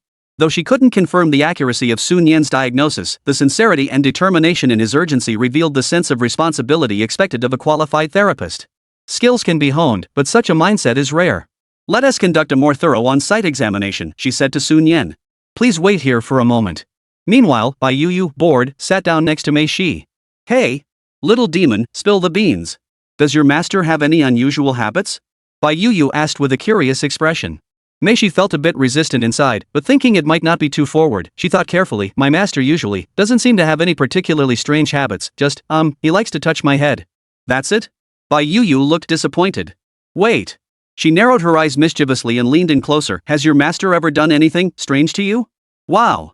You're such a person. Mei Shi's face turned bright red, and she quickly turned her head away, unable to look at her anymore. That was way too forward. Bai Yu smacked her lips, looking amazed. Shy like that? Such a pure-hearted succubus is rare these days. In the examination room. When compared like this, the symptoms really do match. The female examiner examined carefully, her eyes widening in surprise. After further investigation and comparison, she found that Linghu's condition indeed matched the characteristics of a soul-eating worm infestation, rather than the minor ailment they had initially diagnosed. However, given the rarity and severity of the condition, she dared not make a definitive conclusion. Alright, Sun Yan, she said apologetically to Sun Yan, given the special circumstances, we need to consult a senior healer from the Medical Alliance for a second opinion. Please wait here for a moment while the next candidate comes in. We'll send you your results as soon as we confirm the diagnosis. Sun Yan finally relaxed and nodded, preparing to leave. Just then, the little fox's tail quietly reached out and gently wrapped around his arm. Sun Yan stopped in his tracks, knelt down, and met the fox's large eyes filled with gratitude and dependence. What's wrong? Don't you want me to leave? He spoke gently rubbing the little fox's fluffy head. The little fox immediately nuzzled his hand with its head. This scene caused the three examiners present to exchange unusual glances. Even the bald-headed examiner who had been the most hostile earlier was no exception. Don't worry, little one. A more skilled healer will be here to help you soon, the female examiner said, her tone softening as she looked at the spirit fox. Sun Yan patted the fox gently one last time before standing up and leaving the examination room. Ugh! The master is out. Mei Shi, who had been peering outside, spotted Sun Yan's figure and immediately pounced on him like a cheerful little bird, skillfully activating cuddle mode. Enough, Sun Yan smiled as he gently peeled the clingy little demon off his body. Due to some special circumstances, the results will have to wait. Let's head to the Merchants Guild first. Candidate number 2, Bai Shuang, please enter the examination room. The announcement sounded at the right moment. Bai Shuang stood up beside her, waved at Sun Yan with a mischievous smile, and said, I'll go in first, boss. Come by your shop sometime. Before leaving, she couldn't resist giving Mei Shi a meaningful glance. Master, hurry up. Don't pay attention to her. Mei Shi's cheeks flushed red again as she quickly grabbed Sun Yan's hand and pulled him toward the door. Sun Yan was a bit confused by their interaction, but he politely nodded at Bai Shuang and let Mei Shi drag him out the door. Alright, Sun Yan said as they walked, it's time to take you to buy the ingredients for the new potion. Another one of those potions that make people act weird when they drink them? Mei Shi muttered under her breath. What? Don't you want to drink it? Sun Yan raised an eyebrow. No. Mei Shi shook her head quickly, her voice even softer, tinged with shyness. I like everything Master makes and it feels pretty comfortable. Their voices grew fainter as their footsteps receded. Bai Shuang listened to the fading conversation, a meaningful smile curving his lips, then turned and pushed open the clinic room door. Chapter 17, There's so much, I can't drink anymore. On the hospital bed lay another sickly-looking beast, and Bai Shuang rolled up her sleeves, ready to begin the examination. That lowly boss. It takes him so long to examine a beast tamer? He's definitely going to fail. She rolled her eyes, habitually complaining about Sun Yan. Creak. Just as she was about to act, a loud, forceful knock on the door echoed through the room. The door swung open, and a tall, slender woman in white robes, with a cold and composed demeanor, strode in. Sis? What are you doing here? Bai Shuang was completely taken aback, her voice filled with confusion. It was none other than her older sister, Bai Shuang, a third-tier healer, a figure so respected in the city that even the city lord would give her some face. I'm not here for you today. Just focus on your exam. Bai Shuang gave her sister a casual glance, her eyes lingering briefly on the eagle falcon perched on her shoulder.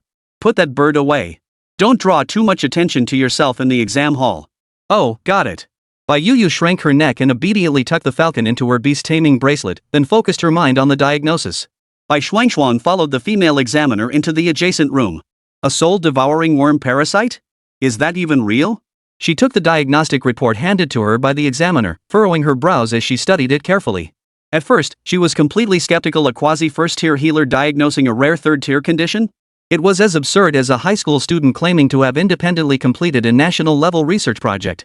However, coincidentally, the condition she was currently researching was the soul-devouring worm, a variant of the god-devouring worm, also classified as third-tier. The two shared some similarities. She scanned Sun Yan's answers line by line, her gaze lingering on the two herbs Heavenly Spring Ice Leaf and Yenling Grass, her fingers tapping the table unconsciously. Something's off. Why use these two herbs? A 2-to-1 ratio, ignite to guide the smoke. She rapidly ran through the pharmacological reactions in her mind. Moments later, Bai Shuangshuang's beautiful eyes widened, a look of disbelief fleeting across her eyes. It's actually feasible. And it seems simpler than the plan I've currently deduced? This discovery sent a shockwave through her heart. As a third-tier healer with years of experience in this field, her discernment was exceptional. Miss Bai, the female examiner chose her words carefully, asking cautiously, what score do you think we should give him? Bai Shuangshuang snapped out of her daze, quickly composing herself and regaining her composed demeanor. There are some inconsistencies in the diagnostic details, but the overall direction is correct.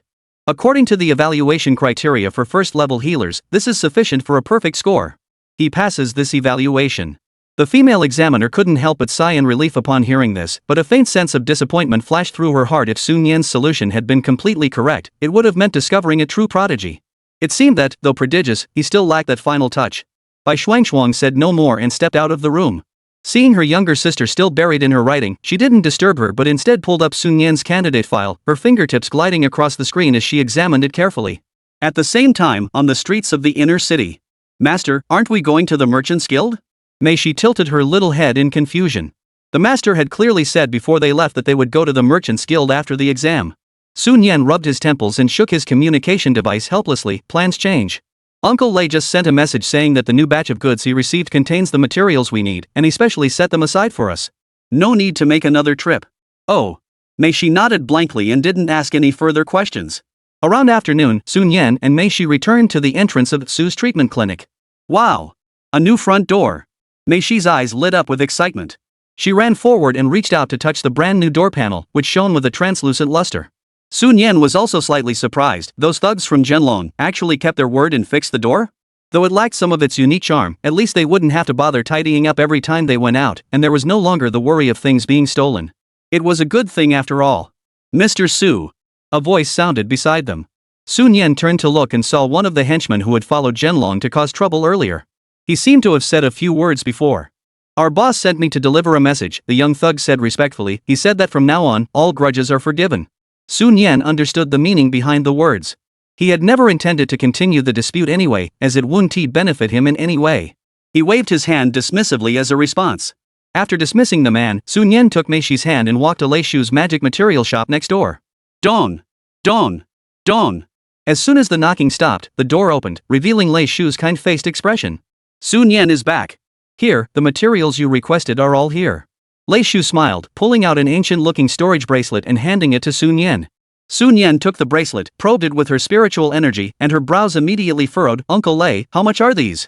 50 milliliters of high-purity succubus blood, plus 30 grams of refined nightmare blood crystals. Uncle Lei quoted the price, a total of 190,000 dragon coins. How much do you need? Sun Yan pondered for a moment before lifting his head and looking Lei Shu in the eyes with a calm expression. Uncle Lei, do you think my credibility is worth 6,000 dragon coins? Uncle Lei stared silently at Sun Yan. Alone? In the end, Sun Yan returned to his shop with the materials. Uncle Lei was a decent man. He readily lent him 6,000 without even asking for a promissory note. Pushing open the freshly renovated shop door, Sun Yan walked straight into the living room on the second floor. Mei Shi sat obediently on the small sofa, her big eyes blinking eagerly at her owner, filled with anticipation. Finally, could she drink that strange potion again? Although it made her body feel hot after drinking it, her illness would ease significantly, and that feeling, well, she actually looked forward to it a little. Sun Yan directly pulled out the largest beaker. Mei Shi looked at the huge container and swallowed nervously. It's so big. Can I finish it all? It was the same familiar mixing process she had seen countless times before. After about 10 minutes, Sun Yan divided the potion, taking only about 100 milliliters of the strange purple-red liquid that was constantly bubbling, and pushed it toward Mei Shi. This is for healing. Meishi didn't resist this time. She took it and drank it all in one gulp. Ugh, as the potion went down, a warm sensation quickly spread throughout her body. Meishi closed her eyes in comfort, her face flushing slightly. This feels so much better, master. Before she could finish speaking, a strong wave of drowsiness washed over her. Her body tilted, and she was about to fall asleep on the sofa. Don't rush, Sun Yan pushed the remaining half cup of potion toward her, his tone tinged with excitement. You have to drink this too. This is to enhance your potential. This potion was identical in color and scent to the previous one, with the same formula, though the dosage and the spiritual energy guidance during preparation had subtle differences. Sun Yan suspected there might be a connection. Ugh. The little succubus, already drowsy, forced herself to stay awake, took the oversized cup of potion, and downed it in one gulp. As the large amount of liquid went down, her little belly visibly swelled. Ugh, I really need to sleep now. Before she could finish speaking, her head lolled to the side, and she fell into a deep slumber. Sun Yan saw this and carefully picked her up, placing her on the small bed in the inner room. It's so hot. The succubus on the bed wriggled her body unconsciously, muttering in her sleep. Sun Yan covered her with the blanket, tucking in the corners carefully. Stay warm, it's better for your health. After settling the succubus, Sun Yan sat back on the bedside, looking at the empty room, and belatedly realized a sad truth.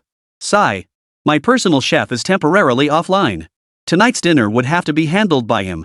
Chapter 18, The Master is a Pervert. Xiao family mansion, top floor. Scarface sat in the lavishly decorated room, his fingertips unconsciously tapping the redwood armrest, his expression betraying a hint of impatience.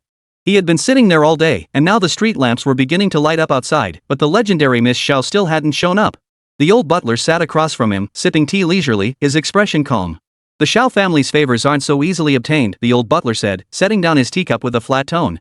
A succubus, even if she's useless, is still worth her weight in gold. Her blood can be used for medicine, and as for other uses. He gave a knowing smile, then changed the subject. Let's wait for the young miss to return and decide. Whether to kill that boy or let him go, we have no say in the matter. Scarred Man nodded in agreement, but his eyes flickered slightly. He wouldn't reveal everything in his previous account, he had deliberately omitted the most crucial details. Creak. The heavy, intricately carved wooden door was pushed open. A young woman in a pale blue long dress walked in, her features delicate and her demeanor aloof. A shadowy humanoid beast followed closely behind, none other than her legendary beast companion the elementalist. Miss, the old butler rose immediately, bowing deeply in a respectful gesture. Xiao Qingshui's gaze fell on the scarred man, her expression scrutinizing, offering no explanation for making him wait an entire day. In her eyes, men like the scarred man were nothing more than power-hungry ants, unworthy of courtesy. Having spent years in the lower ranks, Diaba had honed his ability to read people's expressions. He suppressed his irritation and spoke in a low voice. Miss, the succubus, has recovered. What? The old steward's relaxed expression froze, and he turned to look at the scarred man, his eyes flickering between anger and frustration, as if he had been deceived. This brat dares to hide something from him. Xiao Qingxue also paused slightly, her gaze focusing on Scarred for the first time. Scarred face inwardly rejoiced, knowing he had made the right bet. Continue, Xiao Qingxue's voice remained cold, but now carried a hint of urgency. Every detail, not a single word. After about 5 minutes, Knife Scar stood nervously by the side, daring not to breathe. Xiao Qingxue tapped her fingertips on the table, lost in thought. Seduction combined with a dark element skill, this doesn't seem to have been fully restored? Or perhaps the opponent was too weak to unleash it fully. As for the rare tier Beastmaster who defeated a 5th tier Spirit Awakener at the first level of Spirit Awakening, she glanced at the Elementalist behind her. If her Elementalist had faced that ape, the battle would have ended in 3 seconds. The succubus hadn't been able to achieve that, which said a lot. I understand, Xiao Qingxue raised her head, her tone softening slightly. You will work for the Xiao family from now on. Go to the building in the West Garden and report to Li the steward. The scarred man's face lit up with joy. This was precisely the ultimate goal of his journey. Thank you, miss. Song will risk my life for you, no matter what. As the scarred man's figure disappeared outside the door, Xiao Qingxue's gaze swept across the room, finally settling on a seemingly ordinary wall. She stepped forward and gently pressed her finger against a hidden carved design. With a soft click, a hidden door slid open silently. Would old man come in and talk? She stepped inside first. The dimly lit chamber was shrouded in shadow. Miss Mu Lao's voice carried a hint of urgency that Sun Yan must possess the formula to cure hereditary defects. And he might even know more secret formulas. A gleam flashed in his eyes. I suggest we send someone immediately to his place and... Xiao Qingxue raised her hand to interrupt him, paused for a moment before speaking. This matter is of great importance. Go report to father first and let him decide. At the same time, send several trustworthy beast tamers to keep a close eye on Sun Yan and that succubus. Remember, only observe, do not act rashly. A look of concern flashed in her eyes. That's Sun Yan. Who knows if he's just a decoy sent by the mayor's side? Yes, miss. You have thought of everything. This old servant understands. Mu Lao bowed and took his leave, exiting the secret room. The secret room was now empty except for Xiao Qingxue. She rubbed her temples and sighed softly. If Sun Yan truly possesses the formula capable of repairing the defects in the top-tier beast taming inheritance, its value is incalculable. The Xiao family must secure it at all costs. But the mayor and other potential factions, there were simply too many concerns. Who knows if he's just bait? Clang, clang. A faint sound of chains scraping against metal echoed from the corner, breaking the silence of the secret room. Xiao Qingxue frowned in annoyance, her gaze fixed on the source of the sound, a specially crafted metal cage. Inside the cage, a fallen angel was gently adjusting her posture. Her golden hair was dusty, her sacred white robe torn and tattered, and faint scars were visible on her body. Everyone knew she had found an epic-tier elementalist, but who could have known that her family had once sought an angel for her as well? However, whether it was due to her extraordinary misfortune or some other reason, this angel was also unable to wield any light-based powers, her situation even worse than that of the succubus. The angel raised her face and looked at Xiao Qingxue. Those sapphire blue eyes, as vast as the sky, held no numbness or despair, only a calmness, like a deity who had mistakenly entered the mortal realm, looking down in confusion at this lost believer. What bad luck! Xiao Qingxue turned her head away, unwilling to look anymore. Outside the window, the night was as dark as ink, with clouds swallowing the last rays of moonlight. The next morning. Ugh, so heavy. I can't breathe. Sun Yan awoke in a suffocating haze. He opened his sleepy eyes to see a head of smooth purple hair. Meishi was sound asleep on his chest. The little one slept soundly, a droplet of saliva glistening at the corner of her mouth, one strand of which had even landed on his nightshirt. This little girl. Sun Yan sighed helplessly. He instinctively reached out his left hand to wipe away the moisture from her lips. Just as the tip of his index finger touched her soft lips, Meishi, still asleep, seemed to sense something. She turned her little head slightly and directly took his finger into her mouth. Sun Yan's eyes widened in shock. This wasn't intentional. Strange, there's something in my mouth. Meishi mumbled indistinctly, her pink tongue unconsciously sweeping across his fingertip and instinctively sucking on it lightly. SSH. A strange tingling sensation shot up his fingertips straight to his brain, sending a shiver down Sun Yan's spine. Just then, Meishi opened her eyes dazedly, locking onto Sun Yan's face mere inches away. Her long eyelashes fluttered, and her gaze slowly drifted downward, finally settling on the finger she was still sucking on. Meishi? Sun Yan quickly laughed awkwardly, cough, it's not what you think. It was an accident. A brief moment of silence followed. Ah, perverted master. You took advantage of Meishi while she was sleeping to do this to the beast. Chapter 19, maybe he really is a genius. About 10 minutes later. In the kitchen, Meishi was angrily kneading dough, her little face puffed out like a dumpling, with a flush spreading from her cheeks all the way to her earlobes. She muttered under her breath while kneading the dough, is this one of the strange things Bai Shuang mentioned? In the living room, Sun Yan massaged his temples, heaven knows. It was really just a coincidence. He sighed inwardly. According to common sense, a succubus in this situation should be batting her eyelashes, licking her fingers, then flipping over to pin him down, and then. But this one must have a severe genetic flaw. How could she be so shy? Thinking of this, he instinctively glanced at the busy yet slightly annoyed figure in the kitchen, his thoughts flickering. A faint light panel appeared silently. Meishi Succubus. Qualifications, Epic 6-star.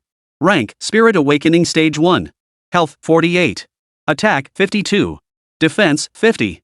Spirit, 71. Agility, 52. Skills, Charm, Dark Impact, Desire Corrosion stirs the opponent's inner desires and corrodes their rationality. No negative status effects currently active. Unlocked Dark Path Advanced Path Dark Knight's End, can use Succubus True Blood and Nightmare Blood crystals to enhance quality until reaching the Succubus race limit. Sun Yan carefully reviewed the panel. Her potential had been upgraded to Epic 6-star, with significant increases in all base attributes. More importantly, the negative status effect from the inherited flaw had disappeared, and a new skill, Desire Corrosion, had been unlocked. This is how a fully evolved succubus should look. Recalling her performance during the battle with the demon fire gorilla, it was clear she hadn't fully unleashed her power yet. Next up is healing and making money. I need to improve the little succubus's potential and level. Sun Yan planned in his mind, I also need to visit the school. I can't afford to delay. Master, dinner's ready. Meishi's voice interrupted his thoughts, sounding a bit awkward. Sun Yan walked to the dining table and sat down, noticing that the little succubus was still keeping her head down. Look at him, with only her adorable ears glowing bright red. What's wrong? Are you still upset with your master? Sun Yan reached out to pull her closer, asking with a smile. Meishi made a small, symbolic struggle before leaning into his embrace, her voice barely audible. I'm not angry, I'm just shy. Teasing like this and then coming to comfort you afterward is the worst. After breakfast, Sun Yan packed up his things and was about to hang out the closed sign. Dong. The sound of the store door being pushed open echoed. Another customer? I'll finish this last order before closing. Welcome. Sun Yan looked up and greeted the customer. A playful, charming face appeared before her, accompanied by a familiar tone. You lousy boss closing this early? That's really terrible. Is business that bad? Sun Yan felt a dull ache at her temples. It was that female little demon Bai Shuang again. Didn't she know that the ultimate fate of female little demons was to be harshly suppressed and taught a lesson? Bai Yu, how do you speak to people? Mind your manners. A calm and composed voice rang out. Sun Yan looked up to see a tall woman in a simple white robe pushing the door open. Her features bore a faint resemblance to Bai Shuang's, but her demeanor was entirely different. Relax, sis. I'm on good terms with the store manager. Right, uncle? Bai Yu waved her hand dismissively, even raising her hand to pat Sun Yan's shoulder. Stop. Cut it out. Sun Yan protested immediately. I'm only 18. How did I become uncle? He felt this point must be clarified. Calling him shopkeeper uncle just rolls off the tongue. Is that so bad? Bai Yu smiled and dismissed the protest. Meishi, standing nearby, watched Bai Yu interact so intimately with her master from the moment she arrived, and her lips puckered involuntarily. However, this time she had learned her lesson and didn't rush over directly. Instead, she quietly moved behind Sun Yan and pinched the soft flesh on his waist. Ouch! Meishi! Don't pinch my waist! Sun Yan sucked in a sharp breath. Bai Shuang, witnessing the entire scene, rubbed her temples, exasperated by her younger sister's impulsive nature. She must confiscate all those messy comics and novels when she gets back. She composed herself, stepped forward, and extended her hand to Sun Yan in a formal manner. Hello, I am Bai Shuang, a level 3 healer from the Tianqing Medical Alliance. Third grade healer? Sun Yan's eyes widened as she quickly calculated in her mind. Level 1 corresponds to opening the spirit, level 2 is level 3 must be at least a true spirit level existence. A top-tier figure in Tianyuan City. He felt the air around him grow heavy. Such a prominent figure had come to find him, a mere shopkeeper? Sun Yan suppressed his shock and shook her hand. Hello, I'm Sun Yan, the owner of this treatment center. My father once worked at the Tianqing Medical Alliance. Bai Shuang's eyes flickered with interest, temporarily setting aside her primary purpose. Oh? What position did your father hold? Cough, well, it's been too long, I don't remember clearly. Sun Yan replied nonchalantly. He couldn't very well admit that his father had failed the healer's qualification exam 13 times and ended up working as a security guard at the Tianqing Medical Alliance for over a decade, could he? Bai Shuang paused for a moment but didn't press further. She quickly got to the point. I'm here today to officially notify you that you have passed the therapist qualification exam and have become a registered level 1 therapist in Manhwa. Your information has been entered into the official database. After speaking, she handed over a beautifully crafted paper certificate. This is your qualification certificate. Thank you, Senior Bai. Sun Yan took the certificate with both hands, but his doubts only grew deeper.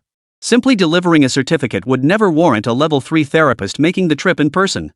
Secondly, Bai Shuang changed the subject, fixing her gaze on Sun Yan. I have a question I'd like to ask you. During yesterday's exam, how exactly did you determine that the spirit fox was infected with the soul-devouring worm? And where did you obtain that prescription? I researched it myself, Sun Yan replied without flinching. He knew full well that in the presence of such a person, a flimsy excuse would never hold up. The only option was to portray himself as a genius, a pure genius, not a fraud. Bai Shuang listened, her expression easing slightly, but she did not dismiss her suspicions. She needed more convincing evidence. Then, please describe in detail your diagnostic reasoning and deductive process at the time. She pressed further. Sun Yan froze but continued to bluff without batting an eyelid. Dilated pupils, dry inner lips, soft hair, and unconscious slight curling of the toes. Every part of her body was screaming about her condition, emitting signals. She was the most beautiful fox I've ever seen. Wait, scratch that. Sun Yan scratched the back of her head and retorted. Come on, isn't that what you see? Isn't that obvious at first glance? Bai Shuang widened her eyes. What was she saying? What does at a glance mean? How is that possible? This lowly boss can't even pass a simple written exam. How could he see it at a glance? Beside her, Bai Shuang fell silent, staring blankly at Sun Yan, seeing in him the past of the current patriarch of the therapist community. That old man had once said something similar when he was young. Isn't this exactly what you can tell at a glance? How else could you explain it? In that moment, she thought of many things: the nights she stayed up late studying medical books, the times she asked her teachers for help when faced with difficult problems, and the days she spent in the lab working late into the night. Countless fragments of her efforts flashed through her mind, coalescing into a single thought. Perhaps he truly was a once-in-a-million genius. More or less, Bai Shuang muttered, responding to Sun Yan's rhetorical question with a tone heavy with complex emotions. Senior Bai truly has divine medical skills, Sun Yan flattered, his face filled with respect. Bai Shuang took a deep breath, and a hint of unease flashed across her cold face. Since that's the case, Sun Yan, I'd like to discuss something with you. Can you transfer the prescription for treating the parasitic soul-devouring insects to me? She bit her lower lip, her eyes filled with anticipation. P.S. New book. Please add to your collection. Please keep reading. Daily reading data is crucial for a new book. Please don't hoard the book. Just flip to the latest chapter and stay on the last page for a few seconds each day. Only with high daily readership data can the author secure a recommendation spot and have more motivation to update frequently. Each time the author updates, combining 2 chapters, it's almost 5,000 words. There's no dragging out the plot. In the future, 3 updates a day will be possible. Chapter 20, Paying Off the Loan. Finally, some relief. Upon hearing the word purchase, Sun Yan was momentarily taken aback. Logically speaking, shouldn't the other party already be aware of the formula's contents? Why would they still want to purchase it? He quickly realized the other party wasn't trying to take advantage of him, they wanted to compensate him through the purchase. If that's the case, what price can you offer?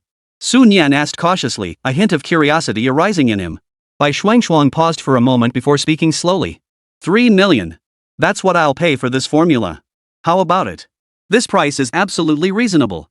She added, normally, few powerful factions would be interested in purchasing a formula. Sun Yan's brows relaxed. This price was indeed acceptable, even quite high. He knew full well that the Medical Alliance rarely purchased formulas. The reason was simple: if a Beastmaster's beast contracted a certain illness, there might not be another case for years, making most formulas unable to generate stable income. In comparison, hiring a healer to treat the beast was more cost-effective. For a prescription with no widespread application value, 3 million was already an extremely high offer. However, prescriptions are also graded. If he were to present the prescription for treating hereditary defects, he wondered what astronomical price it might fetch. As he pondered this, Bai Shuangshuang spoke again, her cold tone tinged with a hint of emotion. Additionally, I hope that when the prescription is submitted, my name can be added, and an extra 1 million can be added. Sun Yan looked over with interest. This woman, who had always maintained a composed demeanor, now slightly averted her gaze from him, a faint blush spreading across her fair cheeks, which she quickly concealed. Why? Sun Yan asked. My research direction conflicts with your discovery. Bai Shuangshuang lowered her voice. There was half a sentence she didn't dare to say, it was too embarrassing. As a third-tier healer, she had been beaten to the punch by an unknown young man in her research. And he had even deduced it on the spot. If his name were added, at least it would save face. Of course, it's entirely up to you. Sun Yan almost agreed immediately. A formula that was practically a windfall for him, in exchange for 4 million yuan, why not? Let us work together. Sun Yan replied with a smile. Bai Shuang watched from the side with wide eyes. Her older sister looked so rare like this. That's good. Bai Shuangshuang visibly relaxed. The contract was signed and sealed in no time. The 4 million yuan, transferred through Bai Shuangshuang's high-level Longxing account, quickly arrived in Sun Yan's bank account. Sun Yan stared at the balance displayed on her communicator, feeling a sense of disbelief. Wow! Master! We're finally rich! The little succubus leaned in to look at the screen, her big eyes sparkling. After following her master through so many hardships, the bitter days were finally over. What are you thinking about? Sun Yan gently tapped her little head. Pay back the loan first. There's still 3 million left. He skillfully began the repayment process. The balance dropped sharply, leaving less than 1 million. Meixi's little face immediately fell, filled with disappointment. Sun Yan ruffled her soft purple hair and comforted her with a smile. Don't worry, once we pay back Uncle Lei's money, the rest is all yours to use. You're the best, master. Meixi's expression brightened instantly, and she happily rubbed against Sun Yan's chest. However, Sun Yan felt no relief at all. There would be so many places where money would be needed in the future. Magic cores, enhancement materials, and even other things that might appear in the future, all of them required money. If spent recklessly, it would be gone in just a few days. Beside him, Bai Shuangshuang, who had just finished handling the follow-up documents, spoke again in her usual cool tone. Also, add a contact number. It'll make future transactions more convenient. Recruiting a genius can't be rushed. Building a relationship is the first step. Once there's a mutual interest, the benefits will naturally follow. Sun Yan pulled out his communicator, and the two exchanged contact information. With the matter settled, it was time to leave. Compared to Bai Shuangshuang's inner turmoil, Bai Shuang was much more composed. Trash store manager. I'm leaving. Bai Shuang turned around and waved at Sun Yan, but her words were cut off as her sister grabbed her arm. I've told you so many times, be polite. Bai Shuangshuang scolded her softly. We should go too. Let's head to school. We need to apply for a special spot first. Sun Yan ruffled Meixi's hair. Yes. Master can do it. Meishi waved her little fists and followed Sun Yan out of the Su Family Treatment Center. However, shortly after they left, a slender, cold figure returned alone. It was Bai Shuangshuang. Bai Shuang had already been sent away by her. Bai Shuangshuang's expression was emotionless as she gazed toward an inconspicuous shadowed corner outside the clinic. Come out. Two experts at the 9th level of spiritual awakening, specifically targeting a student that's quite interesting. Her voice was soft but carried a chill. The shadows remained silent, with no response. Bai Shuangshuang curled her lips into a cold smile. It seems that after being a healer for so long, no one remembers my true strength anymore. Her eyes flashed with a blue light, and a snow demon shrouded in an icy storm appeared beside her. The aura of a transcendent tier cultivator spread out. The two lurking in the shadows were shaken to their core. They immediately tried to summon their beasts. However, their movements froze in plain sight, and icy frost swiftly covered their bodies. In just a few seconds, the two had turned into lifelike ice sculptures. Bai Shuangshuang walked slowly toward the ice sculptures, her fingertips twitching slightly. The ice melted slightly around their mouths and noses. Speak. Which faction do you belong to? Why are you here? Her voice was icy. Inside the ice sculptures, the two's vital signs rapidly declined at an alarming rate, disappearing completely in an instant. Suicide squads? Self-sacrifice. Bai Shuangshuang furrowed her brows slightly. It seems there's nothing to be found here. She was no stranger to such methods. Once someone was dead, the trail went cold. This young genius had already caught the attention of certain factions. She took a deep breath, her gaze fixed on the direction Sun Yan had left, lost in thought. Suddenly, a figure flashed through her mind. That little succubus. Right, how could she have forgotten that crucial information? She immediately used her communicator to search quickly. Recent public records showed that within Tianyuan City, only the eldest daughter of the Xiao family had awakened a succubus as her primary beast companion. That means the Xiao family is the prime suspect, without a doubt. Her brows furrowed again. This was getting complicated. However, she quickly changed her mind, and a faint smile appeared on her lips. If she could let this young genius suffer a bit under the Xiao family's pressure, or even face some controlled danger, and then step in to offer assistance at the right moment, wouldn't it be easier to firmly bring him into her camp? However, we must be extra cautious from now on. Bai Shuangshuang chuckled softly, then put away the ice sculpture and left the area. Sun Yan brought Meishi to Tianyuan City's 3rd middle school, the school where he had spent 6 years of his junior and senior high school years.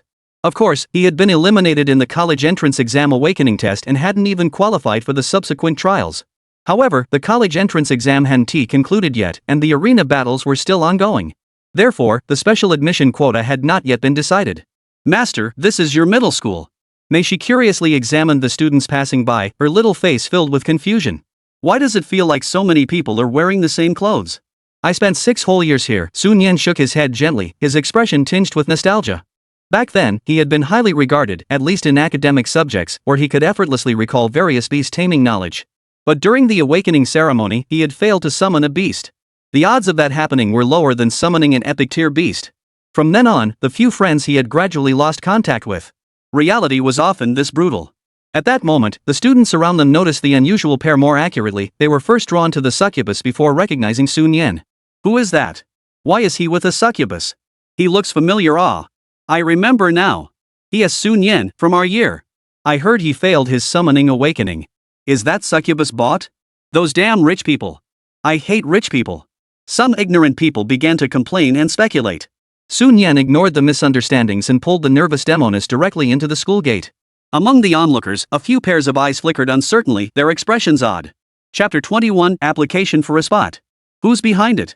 Moments later, Sun Yan arrived at the office of the Academic Affairs Department and gently knocked on the door. Come in. The principal, Zhou Wu, was a middle-aged man who had once taught Sun Yan's class. Sun Yan? I haven't seen you in days. Zhou Wu looked up, a bit surprised.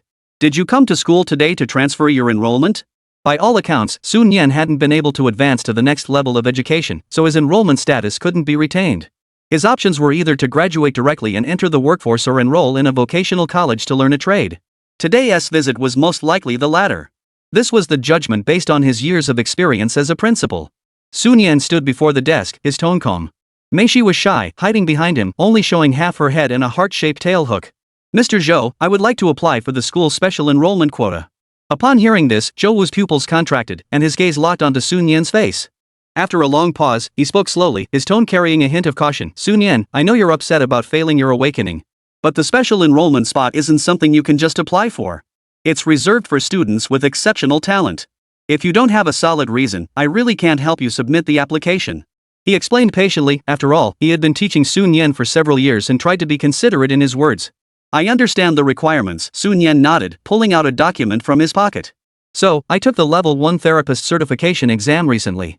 Please take a look. He handed over the document stamped with a national level seal. Zhou Wu's breath caught in his throat and his hand froze mid-air. After several seconds, he finally took the certificate with trembling hands and examined it carefully. It's genuine. A wave of emotion surged through him as he looked up at Sun Yan with a complex expression. In that case, you do indeed qualify to apply. And it's practically a sure thing. An 18-year-old level 1 therapist, how rare. He was already fully qualified. Without hesitation, he began swiftly operating the holographic keyboard with both hands. A few minutes later, he pulled up an interface and said to Sun Yan, I've submitted the application. Take this form and go directly to Principal Li. Sun Yan nodded in thanks and was about to turn away when Zhou Wu called her back. Sun Yan, Zhou Wu's voice grew solemn, tinged with the concern of an elder. I don't know what you've gone through in such a short time to achieve this. But as your teacher, I must remind you, a tree that stands out in the forest is sure to be struck by the wind. You must be cautious. Sun Yan nodded solemnly. He had also heard rumors about other races secretly targeting human geniuses, and such incidents were by no means isolated. Moreover, there were threats from within the human race itself. Thank you for the reminder, Teacher Zhou. Maybe I can come by and give your beast a free checkup sometime.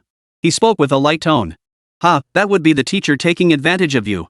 Zhou Wu was taken aback for a moment before bursting into laughter, his eyes filled with satisfaction. Master, your teacher seems like a nice person, Mei Shi murmured as they left the academic affairs office. Sun Yan waved his hand dismissively, his expression tinged with the bitterness of past memories. When I was in school, he made me stand in the office countless times. Never mind, let's not talk about the past. It was just because I dropped an unlit cigarette butt into his teacup. It wasn't even mine. He muttered under his breath. Mei Shi didn't say anything, just looked at her master with her beautiful purple eyes. Given her understanding of her master's occasional impulsive nature, well, it could only be said that Mr. Zhou was probably right to punish him. About 3 minutes later, Sun Yan arrived at the principal's office on the top floor. As soon as he pushed open the door slightly, a chill swept over him. Ugh, the principal's office is so cool even the crack in the door could stop global warming. Come in, a voice devoid of emotion came from inside. Sun Yan led Mei Shi inside. Principal Li Chengyang sat upright behind his large desk, his gaze sweeping over Sun Yan and the demoness behind him with a scrutinizing expression. He spoke directly, revealing Mei Shi's origins. You're a demon from the Xiao family, aren't you?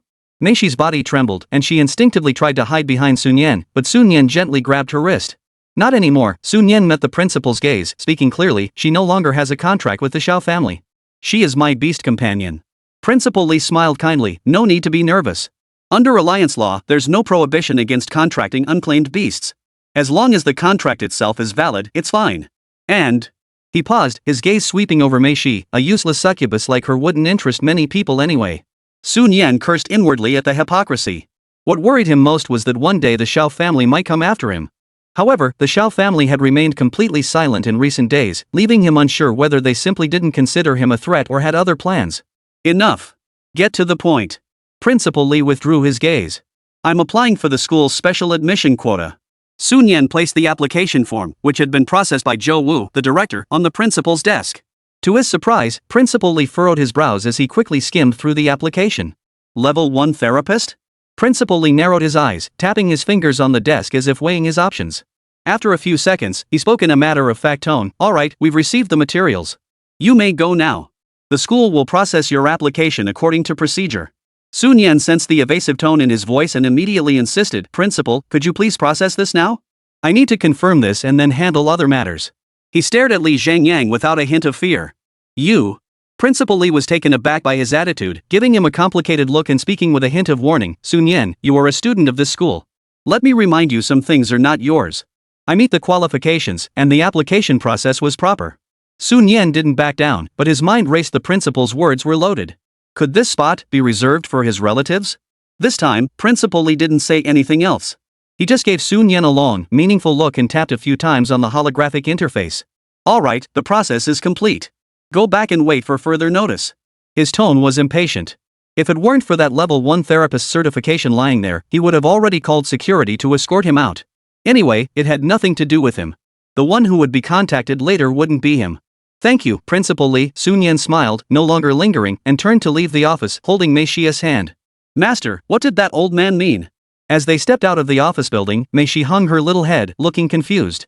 What he meant was, Sun Yan ruffled her hair gently, her tone calm, many things in this world aren't fairly distributed, and they're not meant for people like us. Why? Mei Shi still didn't understand, wrapping her heart-shaped tail around Sun Yan's arm and tilting her head in thought. If you can't figure it out, don't worry about it. Sun Yan smiled, but her eyes were firm. In any case, I must obtain that spot. if necessary. Sun Yan paused before continuing, I'll go take the level 2 therapist certification exam again and see who that so-called spot is really meant for. P.S. The 2 chapters combined are almost 5,000 words. Please keep reading. This is the trial period, so I can't update too frequently. The read count isn't going up, woe is me. Chapter 22, The Xiao family's plans, head to the Merchants Guild. The top floor of the Xiao family's central skyscraper. In the secret room, Xiao Qingxue listened to the report about the 2 advanced spirit summoning beast masters going missing, her expression darkening. In this situation, losing contact meant death. That kid Sun Yan, there's definitely something fishy going on behind the scenes. Just then, a special video call request lit up on the communicator. Xiao Qingxue caught sight of the imposing avatar and her furrowed brows relaxed slightly. She quickly answered the call. Father, she whispered, already guessing the truth, is it about Sun Yan? In the video, Xiao Shanhe, the head of the Xiao family, frowned deeply, clearly choosing his words carefully. The situation is more complicated than we anticipated. There has been no response from the city lord's mansion, and some of the information is contradictory. Xiao Qingxue's heart sank. The Xiao family's growing influence had long since drawn the city lord's ire. If Sun Yan was a pawn sent by the city lord's mansion to lure the Xiao family, then the disappearance of the 2 high-ranking cultivators only heightened that possibility. Does this mean that the city lord's faction is planning to take action?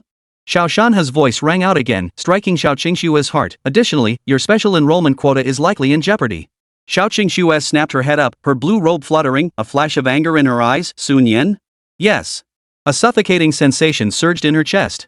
Although she had awakened as an epic tier beast tamer, her trial scores were nearly 0.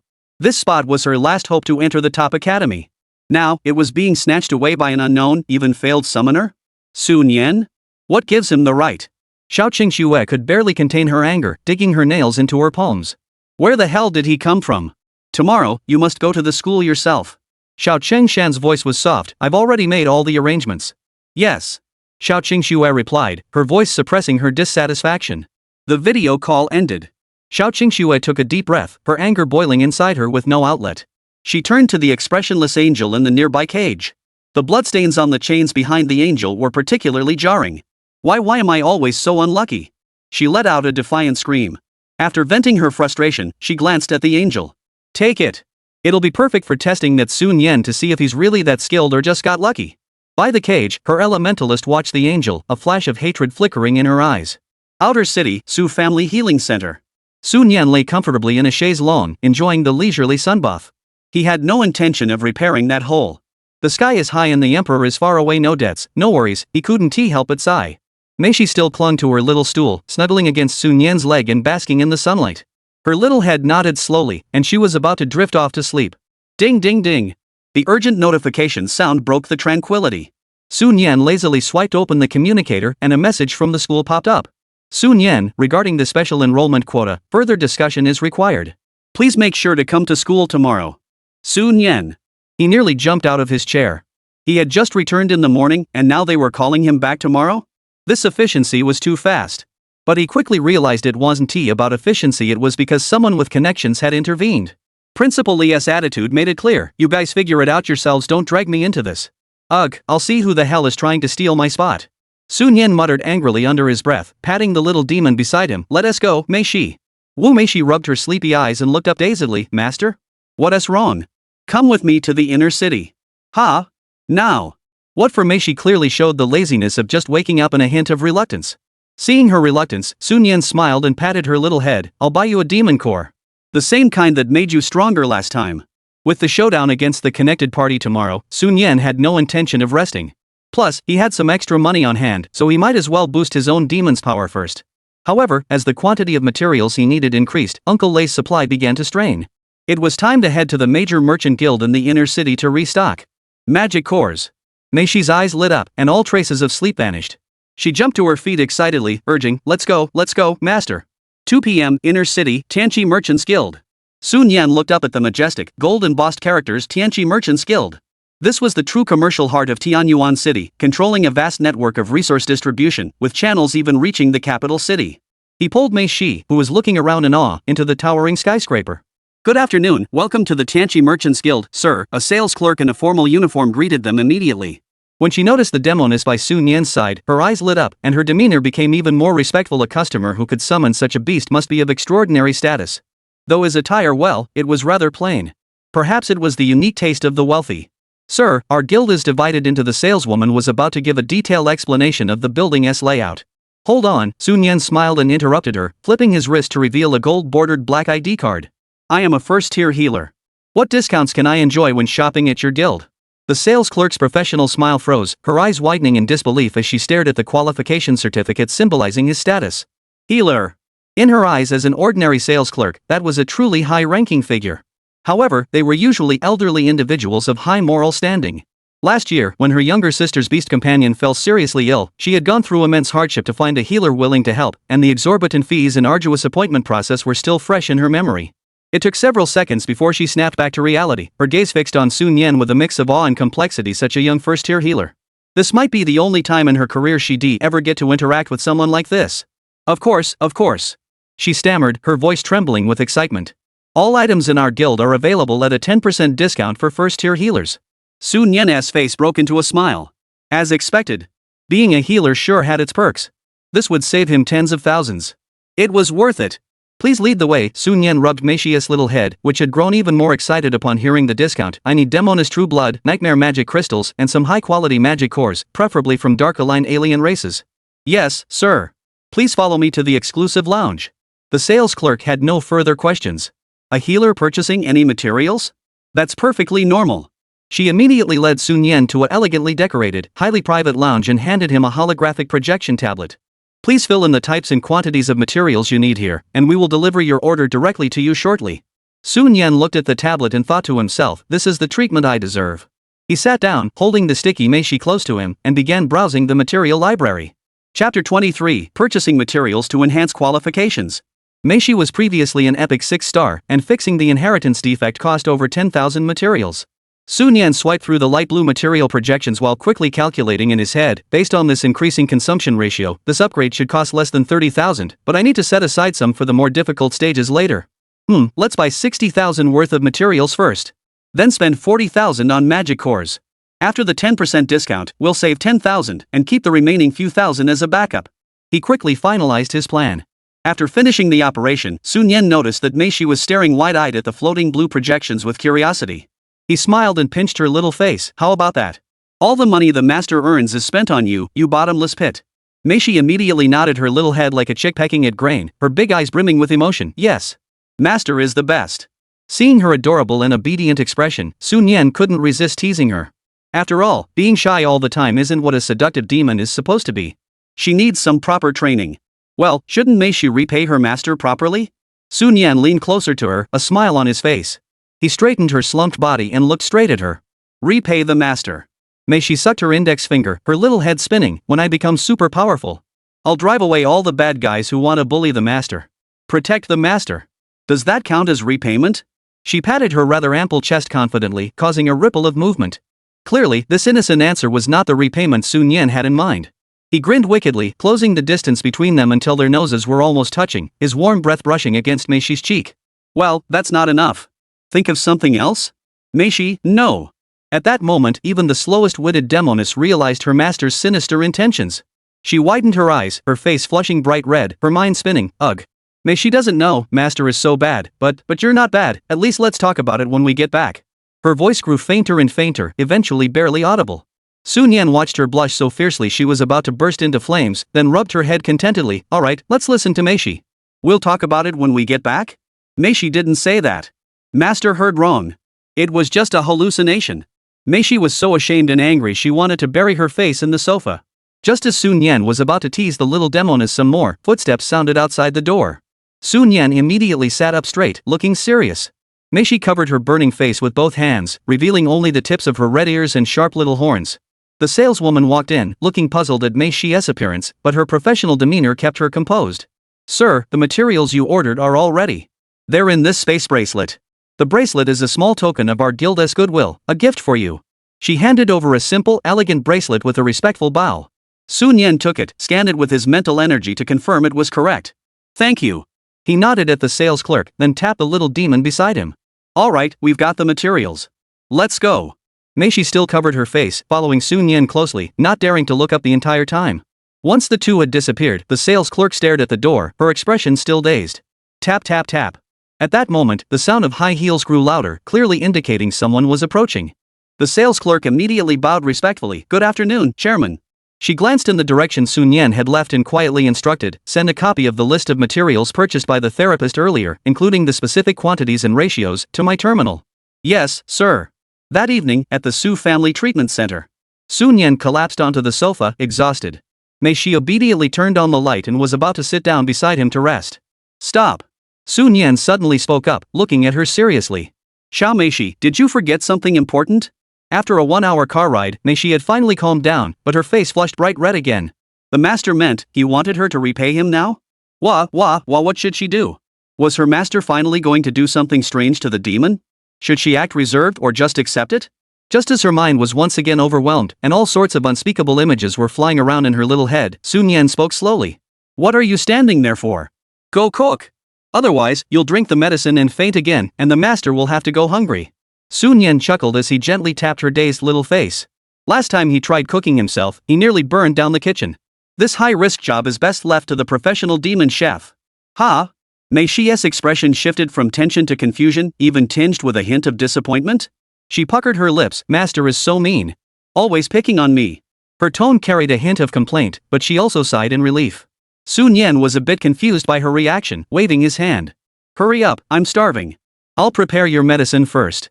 Sun Yan muttered to herself as she began working, mixing the succubus's true blood, nightmare crystals, and other ingredients into the beaker with greater skill than before. A few minutes later, a potion emerged, steaming with eerie purple bubbles, its volume several times that of the last batch. Before long, Mei Shi had also prepared a simple meal, removed her apron, and walked over. Alright, drink it while it's hot. Sun Yan shoved the enormous potion cup into her arms, ruffled her hair, and headed toward the dining table wafting with the aroma of food. As for why the succubus had to drink it on an empty stomach? It was written in the formula. It's just one meal the demon won't starve. I know already, master. Mei Shi hugged the heavy cup, her little face scrunched up in protest. This time she had learned her lesson. Holding the cup tightly, she ran back to her room, determined not to disturb her master while he ate, mainly because the portion looked intimidating, and she knew she'd look a mess drinking it. In the room, Mei Shi stared at the purple liquid nearly overflowing from the cup, making a face as if she were ready to face death. Alright, I'll drink it. Gulp. Gulp. Gulp. Moments later, the bed was occupied by a demoness in a deep sleep. Late at night, in Sun Yan's room. Sun Yan had just finished washing up and was lying down when the sleeping succubus beside her suddenly let out a soft moan. Ugh, it's so hot. Sun Yan was startled and reached out to touch her forehead. Whoa! It's so hot. The scorching heat at his fingertips startled him. It was much worse than the last time she had a fever. Could it be that the dosage of the medicine was too high, causing her body to react too strongly and her temperature to spike abnormally? Sun Yan immediately got out of bed, grabbed a damp towel and some ice cubes, and began wiping her forehead and neck repeatedly. After nearly 3 hours of frantic effort, the high fever finally began to subside. Sun Yan was exhausted, just about to relax for a moment, when a cool little hand suddenly gripped his wrist. He looked down and saw that Mei Shi had opened her eyes at some point, her gaze still unfocused, but she stared at him without blinking, softly murmuring, Master, Mei Shi loves you. Before she could finish, she sank back into a deep sleep. Sun Yan. He stood frozen in place for a moment before snapping back to reality. He touched his chin, looking at the little demoness sleeping on the bed, still clutching his wrist, her expression odd. Humph, does this count as being flirted with by my own little demon? He muttered under his breath, a smile curling the corners of his mouth. I must interrogate her thoroughly once she wakes up tomorrow. P.S. Please keep reading. Whoa, it has light novel elements, but it's really not very addictive. Don't put it on your reading list at LL die if you do. Whoa. Survive, so the author can update more frequently. Chapter 24, Epic 9-star, Breakthrough Materials. The next morning, the first rays of sunlight streamed through the window. Sun Yan opened his eyes, the heavy fatigue already gone. What met his gaze were a pair of fluttering purple eyes, staring at him without blinking.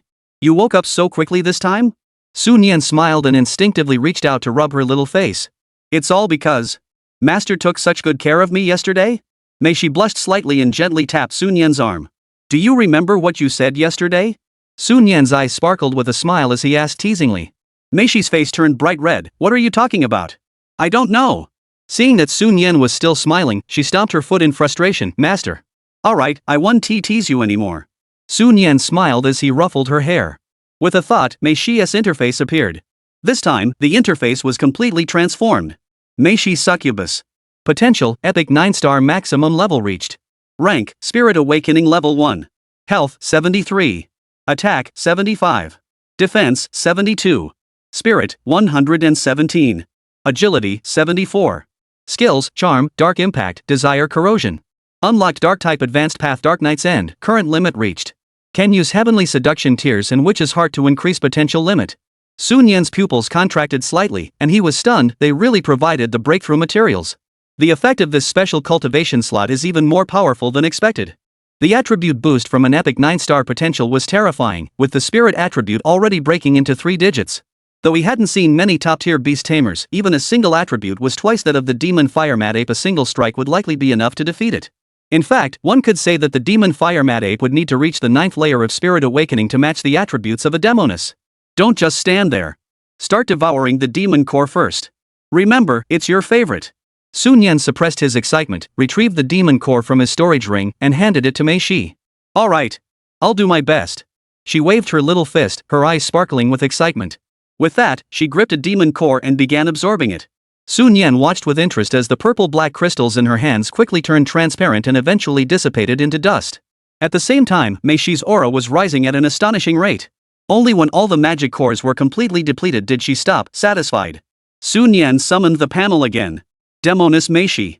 Potential, Epic 9-star. Rank, Spirit Awakening Stage 3. Health, 109. Attack, 115. Defense, 109. Spirit, 164. Agility, 113. Skills, Charm, Dark Impact, Desire, Corrosion. Unlocked Dark Type Advanced Path, Dark Knight's End, current level has reached the maximum. Can use Heavenly Seduction, Tears and Witch's Heart to increase potential limit. Master, I feel so powerful. Mei Shi looked at her hands, her voice filled with excitement. Enough. Finish your meal and head to school. Sun Yan ruffled her hair gently, his tone calm. I'll see just how strong that so-called connected individual really is. Master. 3rd middle school. Don't get it wrong. Sun Yan hailed a hovering taxi and got into the back seat with Mei Shi. He activated the holographic projection. While Mei Shi comfortably rested her head on his lap, looking relaxed. Speaking of which, Lin Han mentioned something about a demon hunting channel. Sun Yan recalled the matter, swiping his fingers across the projection screen, and quickly located the demon hunting zone channel filled with various tasks, transactions, and complaints. The channel was buzzing with activity. Guys, this joint defense should be wrapping up soon, right? Don't even mention it. Our team lost several brothers. Those demons are a bunch of bastards. Our deputy squad leader, a master at the Transcendence Realm, also fell. The demons are getting more and more arrogant lately. Anyone need special services? Call this hotline. Sun Yan thought for a moment and edited a post to send out. Su Family Treatment Clinic is about to officially open. The owner is a certified level 1 healer with exceptional skills and a guaranteed reputation. We welcome your patronage. After posting, Sun Yan felt elated, imagining the scene of attracting customers. However, the channel suddenly fell eerily silent for a few seconds, then several replies popped up instantly. Su's Treatment Clinic? Is the owner the one from Nanliang? I heard it's just a rumor, right? Who cares? We'll just go check it out ourselves later. Sun Yan's smile froze on her face. What the heck is this? Nanliang?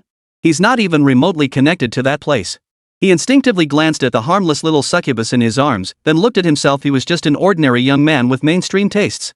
He silently turned off the projection and looked out the window at the street scene with a sense of despair. Damn it, how did this even spread? Several faces flashed through his mind, but he couldn't be sure. Around 8 o'clock sharp, the taxi pulled up smoothly in front of the 3rd middle school. It's in the large conference room. The notice said the spots would be decided in person. Sun Yan didn't think much of it and pulled Mei Shi straight toward the largest conference room on campus. Along the way, the stares and whispers were several times more intense than usual. Look, that's Sun Yan. I heard they're deciding on special enrollment spots today? I think he applied yesterday? What qualifies him to apply? Who knows, and he's with a demoness. Master, they're so strange. Mei Shi gripped Sun Yan's hand tightly, feeling uneasy. It's okay, don't mind them. Sun Yan spoke calmly and quickly approached the heavy redwood door, pushing it open. The scene inside the conference room came into view. The back rows were filled with students and teachers, while the front rows were occupied by the school administrators Sun Yan had grown familiar with over the past 3 years. The moment he stepped through the door, nearly everyone's gaze immediately fixated on him. The main person had arrived. Sun Yan is here. Please take a seat. Once everyone is present, we will discuss and ultimately decide on the allocation of the special admission spots. A school administrator gestured for him to sit in the reserved seat at the front. Master, is this such a big deal? Mei Shi's voice trembled slightly. It's okay. Most of them are just spectators. Sun Yan gently squeezed her hand, his voice low. What we need to pay attention to are the other 2 applicants. Time ticked by slowly. Suddenly, the conference room door swung open again, and a slender, pale-faced boy walked in with his head bowed. Sun Yan narrowed his eyes and appraised him. Is this the connected candidate? He doesn't look the part, he looks more like a poor student. The young man looked extremely nervous and quietly found a corner to sit in. A few minutes later, the redwood door opened once more. A young woman dressed in a light blue dress walked in, exuding an air of aloofness. Chapter 25, The Fallen Angel, Tragic and Pure. The students in the back rows erupted into a commotion. Xiao Qingxue. It's Xiao Qingxue. Why does she need this spot? You're so naive. Forgot about her during the entrance exam. Oh right. That accident, but that succubus, Sun Yan, was probably the same one, right? Ugh, it really is. This is going to be interesting. Compared to the commotion around him, Sun Yan merely raised an eyebrow slightly, just as he had expected. There were many eligible young nobles from prominent families in Tianyuan City who could compete for this spot, but few actually needed it. However, the body of the succubus beside him suddenly stiffened, beginning to tremble uncontrollably. Her gaze fixed on Xiao Qingxue, as if she had once again seen the icy stare from when the contract was broken. Just then, a warm sensation enveloped her icy hands. Mei Shi lifted her head and met Sun Yan's gaze. Don't be afraid. You are no longer the weak demon you once were. You have enough strength to fear no one. Mei Shi froze for a moment, the fear in her eyes gradually replaced by determination. That's right, she couldn't live forever in the shadow of the past. She took a deep breath, lifted her head, and looked at Xiao Qingxue again. Her gaze was now calm and composed. Xiao Qingxue was also observing Sun Yan, the classmate who had caused her so much trouble. She tried to find something special about him but was somewhat disappointed. Aside from his handsome appearance, he had an ordinary demeanor, wore plain clothes, and had nothing particularly remarkable about him. She thought to herself, today, I must uncover the secret he is hiding. Then, her gaze swept over Mei Shi, who was standing beside Sun Yan, filled with disgust. Just then, the principal cleared his throat, and his authoritative voice echoed through the conference room. Since all three candidates are present, the discussion regarding the final allocation of the special enrollment spots will now begin. After preliminary screening, the school has determined that Li Changlin, Xiao Qingxue, and Sun Yan all meet the eligibility criteria. I will now provide a brief introduction of their backgrounds. Li Changlin, a senior high school student from a disadvantaged family. On the day of the entrance exam, he was unable to attend due to an emergency at home. His contracted beast is an elite-level water moon spirit. The slender young man stood up nervously and bowed to the crowd. Sun Yan's eyes flickered with understanding. He remembered that this boy came from a poor family and had been wearing the same faded school uniform for 3 years. His absence on the day of the trial, considering the circumstances, did indeed provide a valid reason for his application. The principal continued. Second, Xiao Qingxue. Her current contracted beast is a light attribute elementalist. Her revised hypothesis on the energy tidal resonance of beast spaces has been approved and officially published in the Dragon Nation's core academic paper repository. Sun Yan's brows furrowed. The theory of beast taming space is a vast and complex field, with countless professors and scholars dedicating their entire lives to it, yet few achieve any significant breakthroughs. For a high school student to achieve such a breakthrough, even if it's just a successful modification, it's enough to astonish the world. This was akin to a high school student completing a doctoral thesis. Unless she had some kind of advantage? However, Sun Yan believed that was unlikely. Regardless, how she achieved her results was none of his concern. The students in the back rows fell into even deeper shock and silence. A high school student? Publishing a core paper? This completely defies belief. They were still playing games, and now their classmate had published a paper? They really couldn't believe it. Third, Sun Yan. The principal's voice rang out again. The awakening ceremony encountered an unexpected incident. The contract was with a discarded epic tier succubus, but she successfully passed the certification and became a first-tier healer. Whoa! This time, the back rows erupted in chaos. First-tier healer? 18 years old? My goodness, this is on par with Xiao Xiaohua's paper. A true master. We ordinary mortals can only look up to you. Sun Yan turned her gaze toward the principal, waiting for further instructions. After comprehensive evaluation, the information provided by all three students is authentic and valid. Given the uniqueness of the position, the school is unable to make a direct decision. Therefore, we have decided to grant the selection authority to the three of you, who will negotiate among yourselves to determine the final assignment. The principal paused, glancing at the three of them. Based on the preliminary comprehensive score ranking, the current default recipient is Sun Yan. You may begin. With that, he sat back down. Sun Yan felt a flash of surprise, then quickly realized, under the official scoring system, her rank as a healer carried more weight. This was a clearly stated standard. If it weren't for the Xiao family's influence, this spot wouldn't even require negotiation. He took a deep breath and turned his gaze toward Xiao Qingxue across from him. This was their first formal meeting. As for Li Changlin in the corner, he remained silent with his head bowed, clearly having no intention of competing. The atmosphere in the meeting room was tense, so quiet you could hear a pin drop. All eyes were fixed on the silent standoff. Finally, it was Xiao Qingxue who broke the silence first. She stood up, walked confidently toward Sun Yan, and tapped the table in front of him with her slender fingers, speaking clearly. 5 million. I'll buy your spot. How about it? After speaking, she glanced at Li Changlin in the corner, making her meaning clear. He wouldn't be left out either. Li Changlin's eyes widened in disbelief. 5 million. That was an astronomical sum to him. However, Sun Yan's response was firm, tinged with a hint of disdain. Not for sale. This isn't something money can measure. Xiao Qingxue was taken aback, clearly not expecting Sun Yan to refuse so decisively. Alright, let's put the money aside for now. We'll discuss the spot later. She changed the subject, her gaze growing sharp as she fixed it on Mei Shi. I have something I'd like you to see first. Go ahead. Sun Yan furrowed his brows, unable to discern her intentions, but replied in a low voice. The beast summoning bracelet on Xiao Qingxue's wrist glowed white. A sacred yet slightly oppressive aura spread out. As the light faded, a figure appeared in the center of the conference room. It was a beast tamer of unparalleled beauty. Her golden hair flowed like a waterfall, and her skin was so pale it seemed almost transparent. However, her white gold gown was stained with vivid, still dripping dark red blood. Most shocking of all was her back where her sacred wings should have spread. There remained only a pair of broken, glowing wings. Ah! A fallen angel. An angel who has been crippled, someone gasped. Oh my god, so beautiful, yet so tragic. More people were stunned by the stark contrast between her sacred beauty and her broken form. Almost everyone's gaze darted back and forth between the broken angel in the center and the succubus behind Sun Yan. This stark contrast, was it mockery? Or some kind of declaration? Xiao Qingxue's face was expressionless. Her gaze was fixed on Sun Yan's face, observing his changing expressions.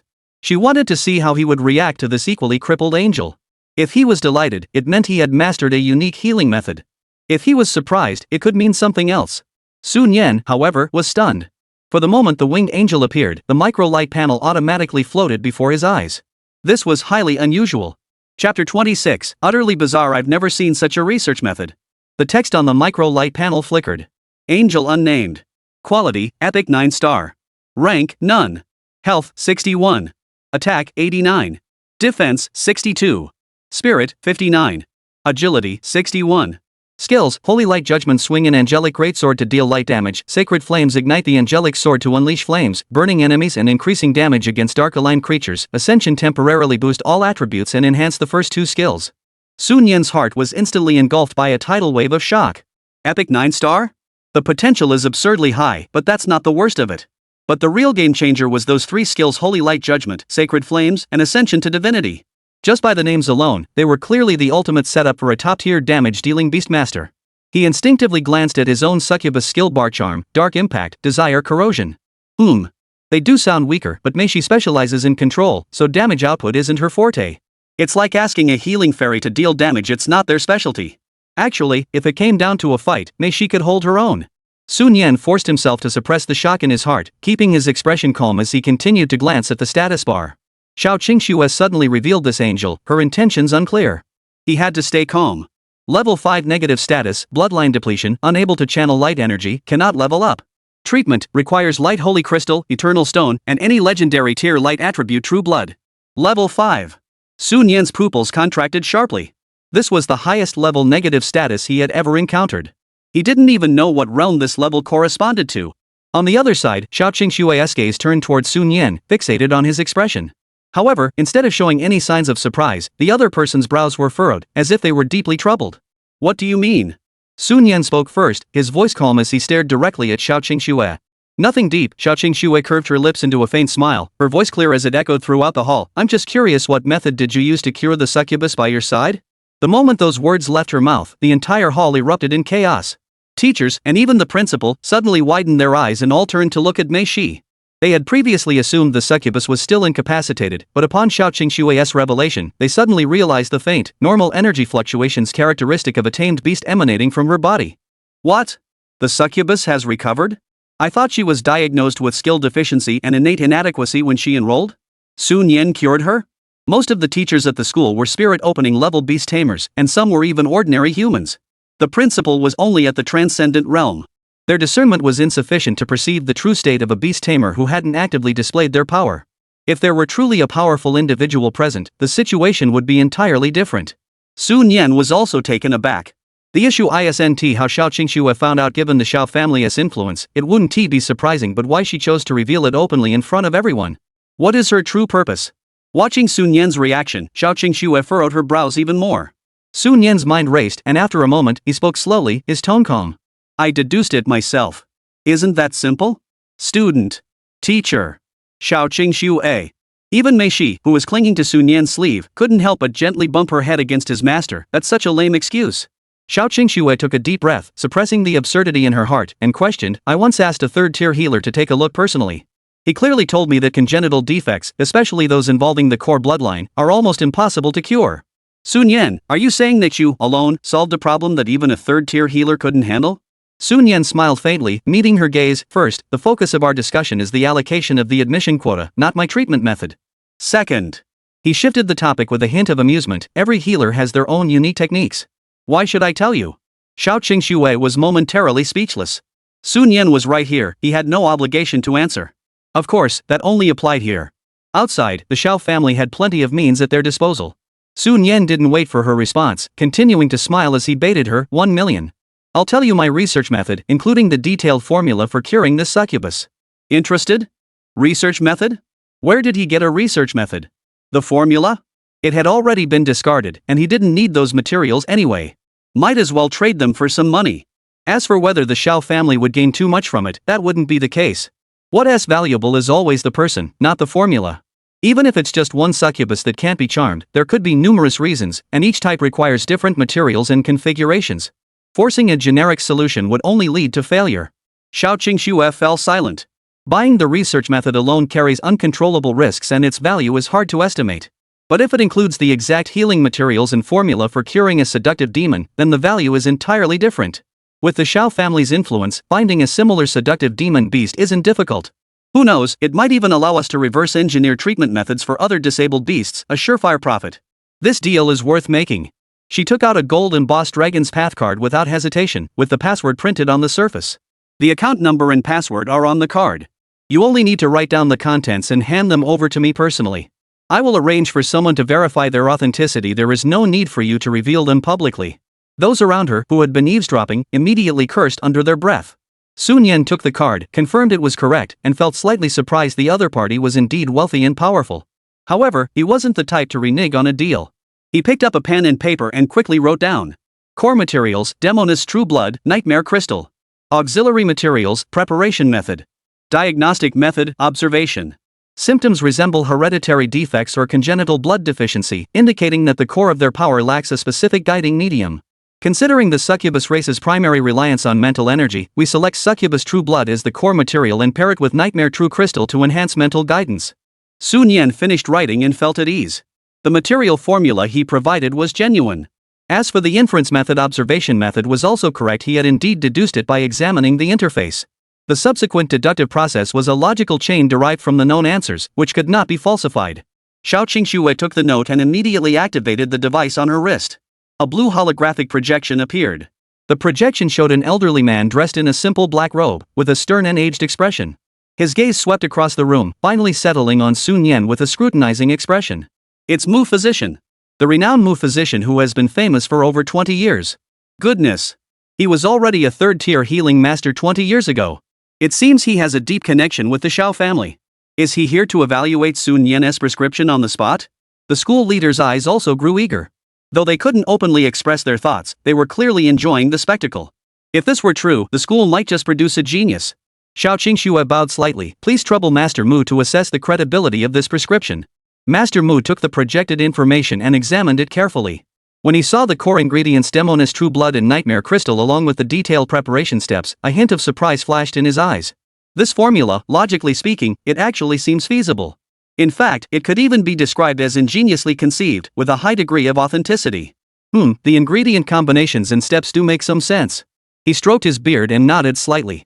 However, when his gaze shifted to the final inference method, observation method, and the subsequent discussion on inferring based on symptomatic manifestations, his face turned ashen. Chapter 27, I don't understand it. Go ask my mentor. What kind of research method is this? It's child's play. Any therapist with a proper background would need to undergo rigorous data analysis, pathological reasoning, and verification of the properties of the materials before arriving at an initial treatment direction. In contrast, Sun Yan's observation method and those few casual speculations are a blatant insult to the rigor of the entire therapeutic profession. It's like someone is seriously ill, and you randomly pick some grass off the side of the road and claim it can cure them, and it just happens to work. What else could it be but sheer luck? This is an outright insult to all therapists who have dedicated their lives to their craft. Absurd! Mu Lao's voice rose, filled with suppressed anger. I have practiced medicine for decades and have never seen such a frivolous and irresponsible so-called research method. This is clearly just a blind cat stumbling upon a dead mouse, pure luck. He grew increasingly enraged, his hair standing on end, pointing directly at Sun Yan. At 18 years old, you managed to obtain a level 1 therapist qualification. Perhaps you do have a bit of cleverness. Then, changing his tone, he criticized, but with such a shallow foundation, no real knowledge, and no basic understanding of a therapist's professional ethics, you have no clue about scientific research methods. I declare that you will never break through the third-tier therapist level in your lifetime. With that, he seemed completely enraged, no longer bothering with formalities. The blue afterimage vanished in an instant, leaving the crowd speechless. The teachers exchanged glances and nodded in agreement. Master Mu was right. It's like studying. Many children are intelligent and can occasionally solve difficult problems with a flash of insight, but without a solid foundation, they'll never succeed in the college entrance exams. That's right. A therapist is a rigorous scientific profession. How could it be something you just see? Sun Yan. What are they babbling about? I can't understand a word. Go ask my boss. The truth is simple. That's how I see it. He added casually, after all, he had just received 10 million. Xiao Qingshue's gaze towards Sun Yan had completely changed. The suspicion that had arisen in her heart that Sun Yan might be a hidden genius because he had cured the succubus vanished into thin air. Mu Lao. Having been on good terms with the Xiao family for decades, he was highly respected and only a step away from becoming a fourth-rank healing master. In the entire Tianyuan City Healers Association, he was a figure as revered as Mount Tai. His assertion carried absolute authority and persuasiveness. Sun Yan was nothing more than an ordinary student who had stumbled into good fortune and possessed a bit of cleverness. Although the demon treatment formula purchased for 10 million should have value and bring profits. But the possibility that Sun Yan is a genius has been ruled out. More importantly, the potential risks associated with the City Lords faction still exist.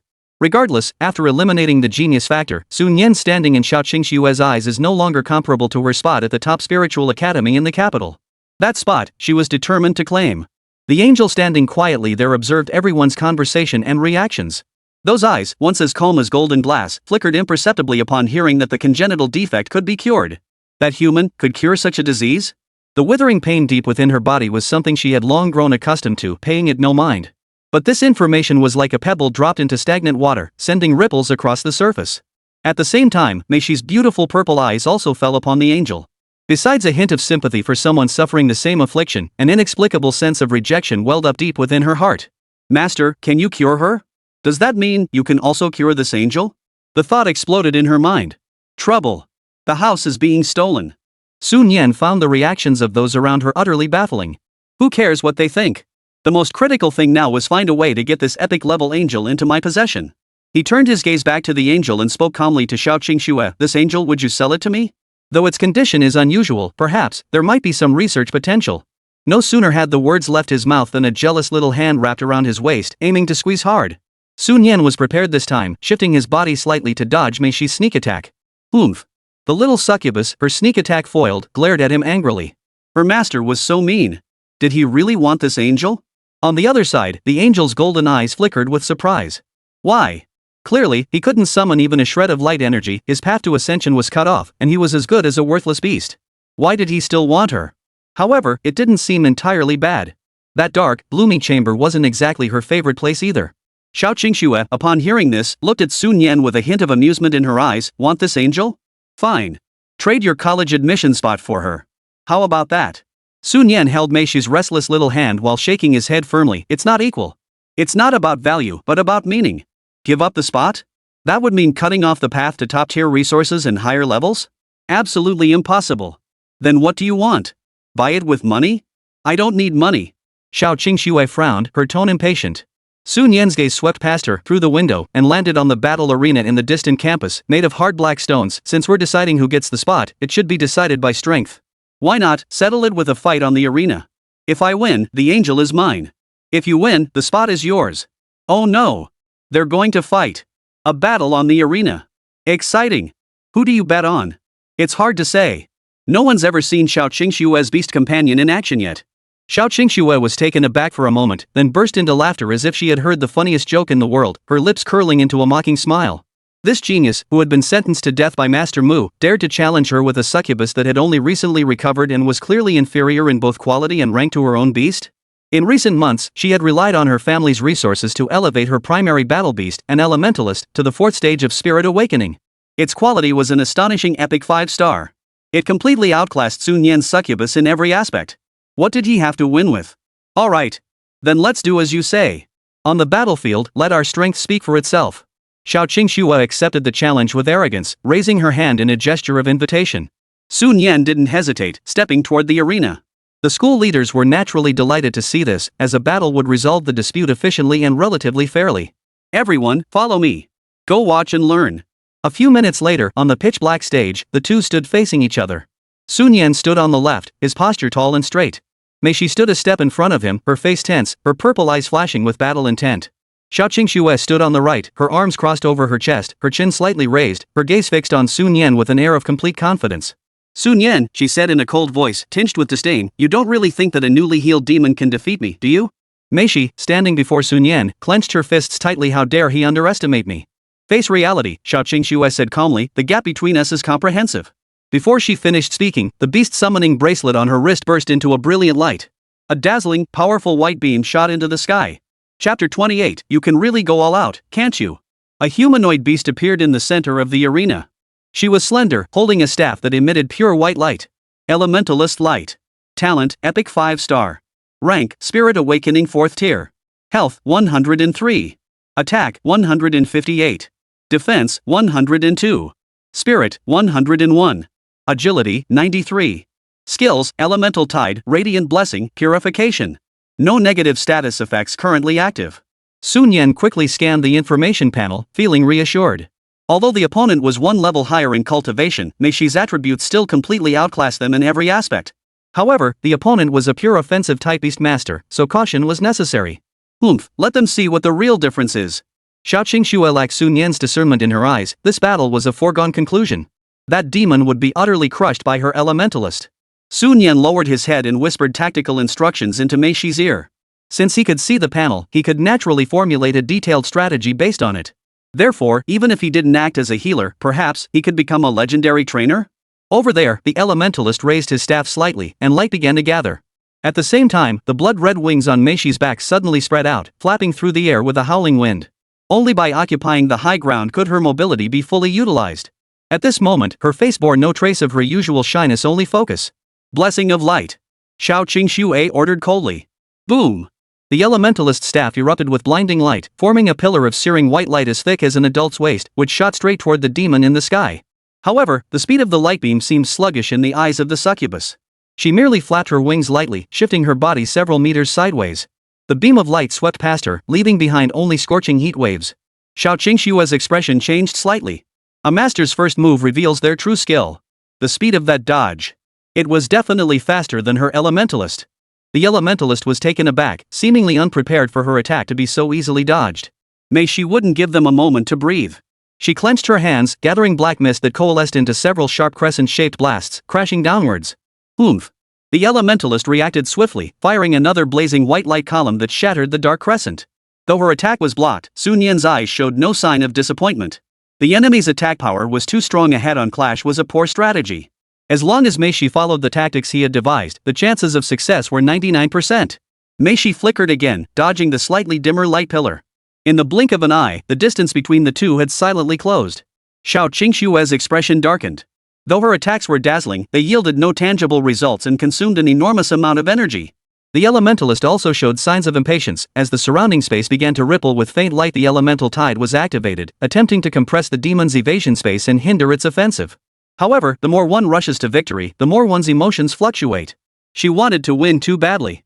Just as the elementalist grew restless, the succubus in the sky flashed a purple glow in her eyes. Desire erodes. A faint yet persistent urge began to the elementalist's mind. Several beams of light erupted once more, and the elemental tide surged violently, engulfing a vast area indiscriminately. Xiao Qingxue sensed something was amiss. Why does our own elementalist act like a gambler who's lost everything, recklessly wasting their magic? Though their skills were powerful, they couldn't even touch the opponent's cloak. Looking at the elementalist's distorted face, Xiao Qingxue couldn't help but shout, "Calm down. Light." But the elementalist, consumed by desire, ignored her and continued to unleash skills wildly until his mental energy was nearly depleted, then stopped, gasping for breath. She looked up at the sky in confusion. There, the succubus had already vanished without a trace. Trouble. Xiao Qingxue's heart raced with alarm. The next moment, a blood-red figure appeared 10 meters in front of the elementalist. Meixi's mesmerizing purple eyes swiftly locked onto her. Seduction. A pink heart flashed briefly in Meixi's eyes. Under the terrifying mental attribute of nearly 170 points, the elementalist's mental defense crumbled instantly. Her eyes grew vacant and dazed, and the staff in her hands clattered to the ground. SSSHH. The entire crowd gasped in horror. Sun Yan even felt a wave of heat wash over her. Meixi's blood-red wings spread out, hovering above the helpless elementalist. Dark power gathered in her hands. A single strike would end the battle. Xiao Qingxue, is she going to lose? No. Impossible. How could I lose? Light. Wake up. Wake up, please. Xiao Qingxue lost her usual composure and screamed wildly, disregarding her appearance. Sun Yan raised an eyebrow, inwardly mocking, who does she think she is? Could she possibly pull off a last-minute power-up? However, just as Meishi moved to strike, the fingers of the elementalist, which had been hanging limply, trembled ever so slightly.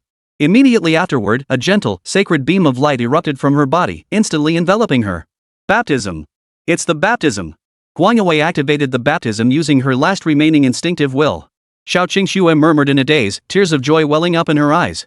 Doesn't the saying go, heaven never abandons those who are truly desperate? She still had a chance. The holy light blocked Meishi's fatal strike.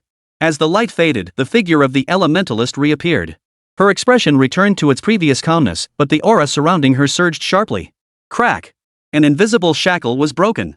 Her aura broke through the limits of the 4th stage of opening the spirit, and she had actually entered the 5th stage of opening the spirit. Breakthrough! A breakthrough in battle. My goodness! Xiao Xiaohua's beast tamer is defying the heavens.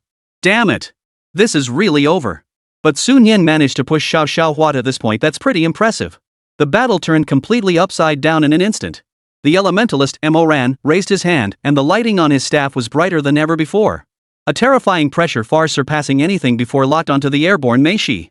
Blessing of light. Xiao Qingxue's voice carried the resolve of victory. A destruction beam nearly twice as thick as before, containing the terrifying power of the 5th stage of spirit awakening, erupted with a thunderous roar. Space itself warped under the impact. Sun Yan's eyes widened in shock, and his lips twitched uncontrollably. What the hell? This is possible? Are you kidding me? This time, we can't afford to slip up. Meishi, be careful. If it comes to it. He couldn't help but warn her. After all, the opponent had crossed 2 tiers, with single attribute stats now surpassing Meishi by over 10 points, and was a pure attack type. Going head-to-head was too dangerous. But the words of surrender hadn't left his lips. The demoness, who was desperately dodging the elemental tidal wave, suddenly turned around and interrupted her master's warning, her voice firm. No. All this time, it's been you who has been training me without holding back. You gave me the best potions and used your last money to buy me magic cores. This time I must bring victory to you. Before she could finish, a crimson glow flickered in the depths of her purple eyes. She squeezed the darkness within her body, her blood wings nearly turning into afterimages as she struggled to navigate through the overwhelming waves of light. Xiao Qingxue watched the scene unfold and shook her head. A desperate struggle of a trapped beast. It's futile. Light, end her. The elementalist nodded slightly, swinging his staff one last time. Whoosh! A beam of blinding white light, more concentrated than before, tore through the sky, locking onto Meishi's evasive trajectory. At this moment, there was no place to hide. Chapter 29, Tearing Up the Contract. I never acknowledged you. In Meishi's blood-red pupils, the destructive white light reflected, and a hint of confusion flickered. Am I going to lose? The voice of her master urging her to surrender still echoed in her ears. No! I must not lose. The confusion in her eyes was replaced by madness. The crimson grew even deeper. A dense, pitch-black mist erupted around Meishi. But this mist was different from before. It twisted incondensedly, transforming into intricate black patterns. This black mist swallows the blazing white beams of light along with the holy light, enveloping Meishi's figure. A domain? This must be a domain. Even some partially transcended beast tamers might not be able to master such a domain. An elderly teacher watching the battle exclaimed in shock. The students all stared wide-eyed. This twist was more thrilling than a movie. These two are really going all out. They're all pushing themselves to the limit. No. Another seasoned professor with extensive knowledge immediately refuted. It's not a complete domain. It's much weaker. If I had to say, it's just a rudimentary form. Sun Yan heard the surrounding shouts and pulled up the interface. Succubus Meishi. Qualifications, Epic 9-star. Rank, Spirit Awakening Stage 3. Health, 109 131. Attack, 115 135. Defense, 109 131. Spirit, 164 197. Agility, 113 134. Skills, Charm, Dark Impact, Desire Corrosion. Dark Domain Prototype can inflict continuous dark corrosion damage on enemies within its range or create a defensive barrier to isolate oneself. Unlocked Dark Type Advanced Path Dark Knight's End, current limit reached. Requires Seducted Demon's Tears and Witch's Heart to break through the qualification limit. As expected. These old professors have sharp eyes. They cut right to the core. At this moment, Mei Shi's attributes completely outclass those of a 5th-tier elementalist. Especially her mental attribute, which has reached a terrifying 200 points. The black mist domain contracted. A blood-red figure burst forth from the center of the domain. In an instant, the mystical dark patterns dissipate around her, only to reform around the elementalist the next moment. The elementalist paled in horror. She tried to raise her hand to counterattack. Glorious grace. Bang! A condensed dark crescent moon strikes first, shattering the light beam she had hastily unleashed. Her spell was interrupted, and the immense force of the impact sent her reeling backward. At this moment, the elementalist, faced with an overwhelming disparity in elemental power, was utterly defenseless. Whoosh! Mei Shi's figure darted forward like a ghost. Seduction. The pink heart-shaped symbol flashed again. This time, under the crushing pressure of 197 points of mental attribute and the intense shock to his mind, the elementalist couldn't even resist, falling into a deep state of dizziness. Even more deadly, the blessing she had just used was now unusable. A dark shockwave slammed into the elementalist. Her body flew backward, crashing heavily to the ground, sending dust flying everywhere. Blood-red wings fluttered lightly as Mei Shi's figure slowly descended, her sharp wing tips hovering just inches from the elementalist's throat. The outcome was decided. Xiao Qingxue stood frozen in place, her face filled with disbelief. It happened too quickly, she hadn't even had time to react before she lost. Mei Shi returned to Sun Yan's side, her body swaying but caught by Sun Yan. Master! You did well. Sun Yan gently comforted the little demon for a moment before lifting her head to look at the other person. You lost. Sun Yan shook her head, her tone calm. According to the bet, the angel is mine, and the special enrollment spot is also mine. No! Xiao Qingxue seemed to be provoked by those words, her face contorting. The spot is mine. It can only be mine. If you won't give it to me, then I'll destroy her. She had seen through Sun Yan's attachment to the winged angel and suddenly reached out, violently pulling the weakened angel beside her toward herself, her fingers digging into the angel's delicate neck. You're going back on your word? Sun Yan's eyes turned icy. A member of a prestigious family, yet so unable to accept defeat, with no sense of integrity. Whispers began to rise around them. Xiao Xiaohua is being way too harsh. We agreed on this. Exactly. Sun Yan fought so hard to win, and she's turning around and cheating? Her face is so thick. She's bringing shame to the Xiao family. Xiao Qingxue ignored the accusations around her, her bloodshot eyes fixed on Sun Yan, not even sparing a glance at the unconscious elementalist beside her. This spot was crucial to her future, involving her education. Even the Xiao family couldn't interfere.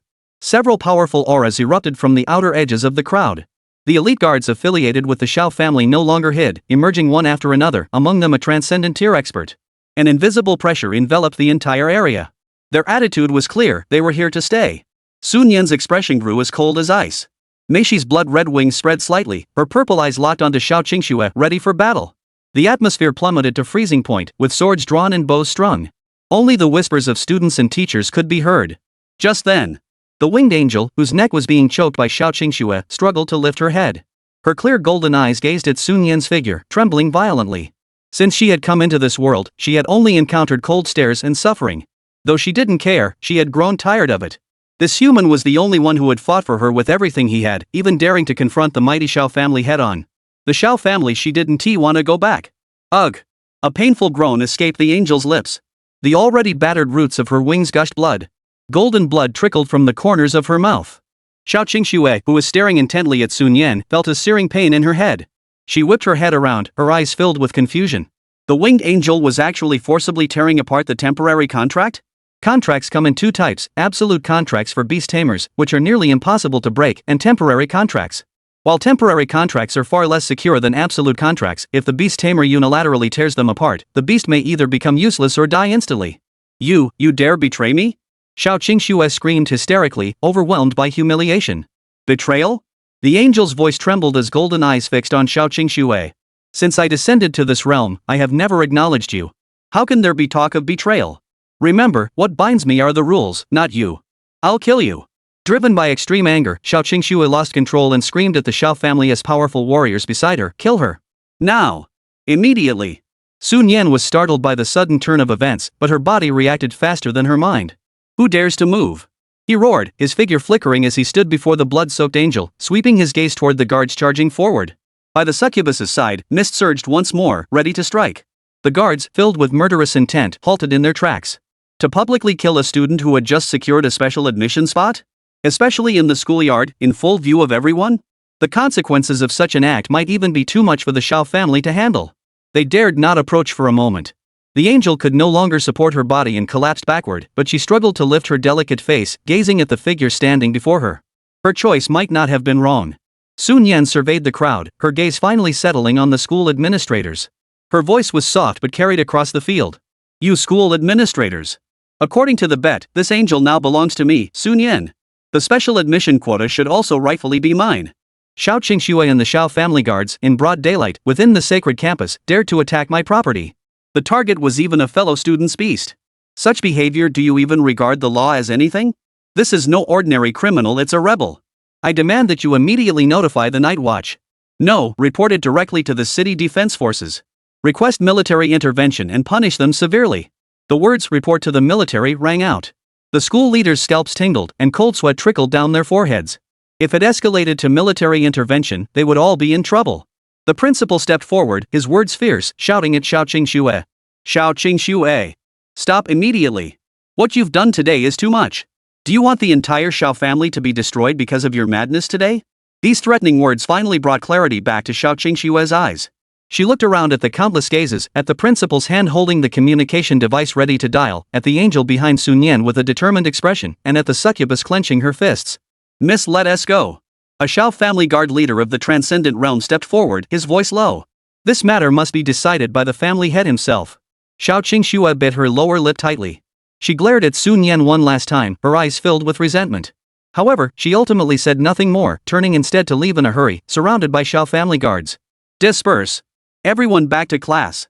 The teachers began to disperse the stunned crowd of students. The area quickly emptied, leaving only Sun Yan, the severely injured angel, Mei Shi, and a few school administrators still shaken by the events. Sun Yan immediately knelt down, carefully examining the angel's injuries, her brows furrowed.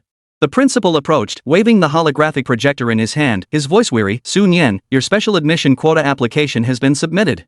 The process will be expedited, and the results will be issued by tomorrow at the latest. It's one of the top academies in Kyoto.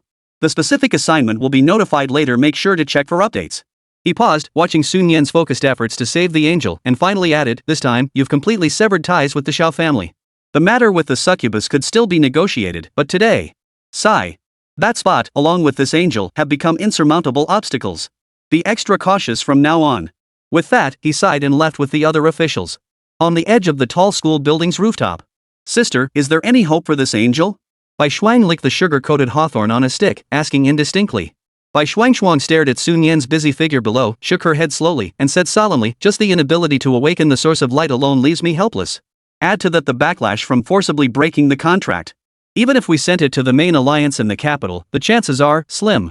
Bai Shuang nodded blankly, looking at Sun Yan's anxious profile below, and muttered softly, "Then that lowly boss will be heartbroken, won't he?" Chapter 30, Level 3 Negative Status, Heavenly Wound. Below the stage, only one person, two beasts, and three figures remained. The angel's face was as pale as paper, and her body could barely move. Sun Yan immediately pulled up her interface, where a new negative status had appeared. Level 3 Negative Status, Heavenly Wound, caused by the beast tamer unilaterally forcing the temporary contract to be dissolved. Currently severely injured and bleeding, life points continuously decreasing. Estimated survival time, 5 days. Treatment recommendations, prioritize stabilizing the injuries. Subsequent treatment requires the use of heaven-defying crystal stones and life-reviving grass. Sun Yan furrowed her brows. The level 5 condition, blood vein exhaustion, hadn't been cured yet, and now this heavenly wound had appeared. It was truly adding insult to injury. But since he had chosen to bring her back, there was no way he could give up on her. He quickly retrieved a basic healing potion from his storage space. This was something he had purchased earlier at the Tianqing Medical Alliance, as the shop always kept some common medications on hand for ordinary injuries. "Meishi, hold her steady. I'll apply the medicine," Sun Yan instructed softly. Meishi didn't hesitate, immediately walking behind the angel and carefully supporting her weakened body, taking care to avoid the gruesome wounds. Though her possessive thoughts toward her master were still strong, seeing the angel on the brink of death, that tiny pang of jealousy was overshadowed by compassion, and she obediently followed instructions. Sun Yan knelt down and carefully fed the medicine into the angel's mouth. The angel lifted her delicate face and obediently parted her small lips, feeling the liquid slide down her throat. She gazed at Sun Yan's focused profile and finally couldn't help but whisper, "You defeated me, was it for? Of course it's to bind you to me. Why else would I go through all this trouble?" Sun Yan replied bluntly, "But it'll probably take some time." Beast tamers typically couldn't contract a second beast until they reached the transcendence realm, and he was only at the third stage of spirit awakening. The gap was too vast. Perhaps they could sign a temporary contract for now, though that would mean the angel's power couldn't be returned to him temporarily. The angel murmured softly, enduring the excruciating pain as Sun Yan administered treatment. However, Sun Yan's brows furrowed again. The injuries were too severe. Ordinary healing potions had little effect. Just then, two shadows appeared on the ground in front of him, followed by a cold voice. "You could try this, it might work better." Another dismissive voice chimed in, "Exactly, boss, you're being too stingy. A healer like you doesn't even keep some decent medicine on hand?" Sun Yan turned around and saw Bai Xuanxuang handing her a small glass bottle. The bottle contained a flowing green glow, clearly no ordinary item. He recognized it immediately. It was the elixir of life. A specialty of the elf clan. He had seen it at the medical alliance counter, where even a small vial started at hundreds of thousands. As for the girl beside her, Bai Shuang, who was licking a sugar-coated hawthorn, he temporarily ignored her. How did these two sisters end up here? Sun Yan was puzzled, but saving lives came first. He took the potion and said, "Thank you." Then he carefully fed it to the angel. Bai Shuang curiously approached Mei Shi, looking at her in astonishment. "So you're this powerful? If my little falcon had gone up there earlier, it probably wouldn't have stood a chance." As she spoke, she stroked the purple falcon perched on her shoulder, which nuzzled her palm affectionately. Mei Shi hummed lightly, her little face brimming with pride. "Of course. My master is so kind to me, how could I let him lose?" As the human and the demoness chatted, Bai Xuanxuan carefully examined the angel receiving treatment. After hesitating for a moment, she finally spoke to Sun Yan. "Sun Yan, you need to be prepared. A beast tamer who survives by forcibly tearing up a temporary contract, even if they manage to stay alive, they usually..." She paused, seeming to choose her words carefully. Sun Yan calmly picked up the thread of the conversation. "Completely useless, right? It's okay. I chose this path myself, so I have to give it a try. Who knows?" He looked at the angel's pale yet still exquisite profile, his tone firm. "I might be able to heal her, let her stand on the battlefield once more, soar through the heavens, and shine with the brilliance an angel deserves." Bai Xuanxuan's eyes flickered slightly, but she did not speak further. The angel's consciousness had regained some clarity at that moment. Hearing Sun Yan's words, she couldn't help but stare blankly. Could she really be cured? Her body knew the truth. The injuries were deep, the damage nearly irreparable. That precious vial of life-giving water had only barely kept her alive. But since he was willing to try, even if there was only a 1 in 10,000 chance, she was willing to cooperate. After all, he had chosen her so resolutely. Chaotic thoughts flashed through her mind, leaving her feeling a confusion she had never experienced before. Since she had come into this world, even when facing the abuse of the Xiao family, she had never felt restless, only that everything was meaningless and somewhat tedious. Yet, when she felt that pure concern, her heart began to race uncontrollably. "Do you feel better?" Sun Yan's voice pulled her back from her thoughts. The angel startled, instinctively responding with a whisper as soft as a mosquito's buzz. "Stabilize your injuries first, we'll deal with the rest later." Sun Yan spoke as he took out the disinfected gauze he carried with him and began carefully bandaging the angel's damaged wings. The shattered wing was covered in wounds, a sight that was quite distressing. The angel felt the slight itching sensation from the gentle touch on her ribs, causing her body to tremble involuntarily. After attending to the urgent injuries, Sun Yan looked up at Bai Xuanxuan with a questioning expression.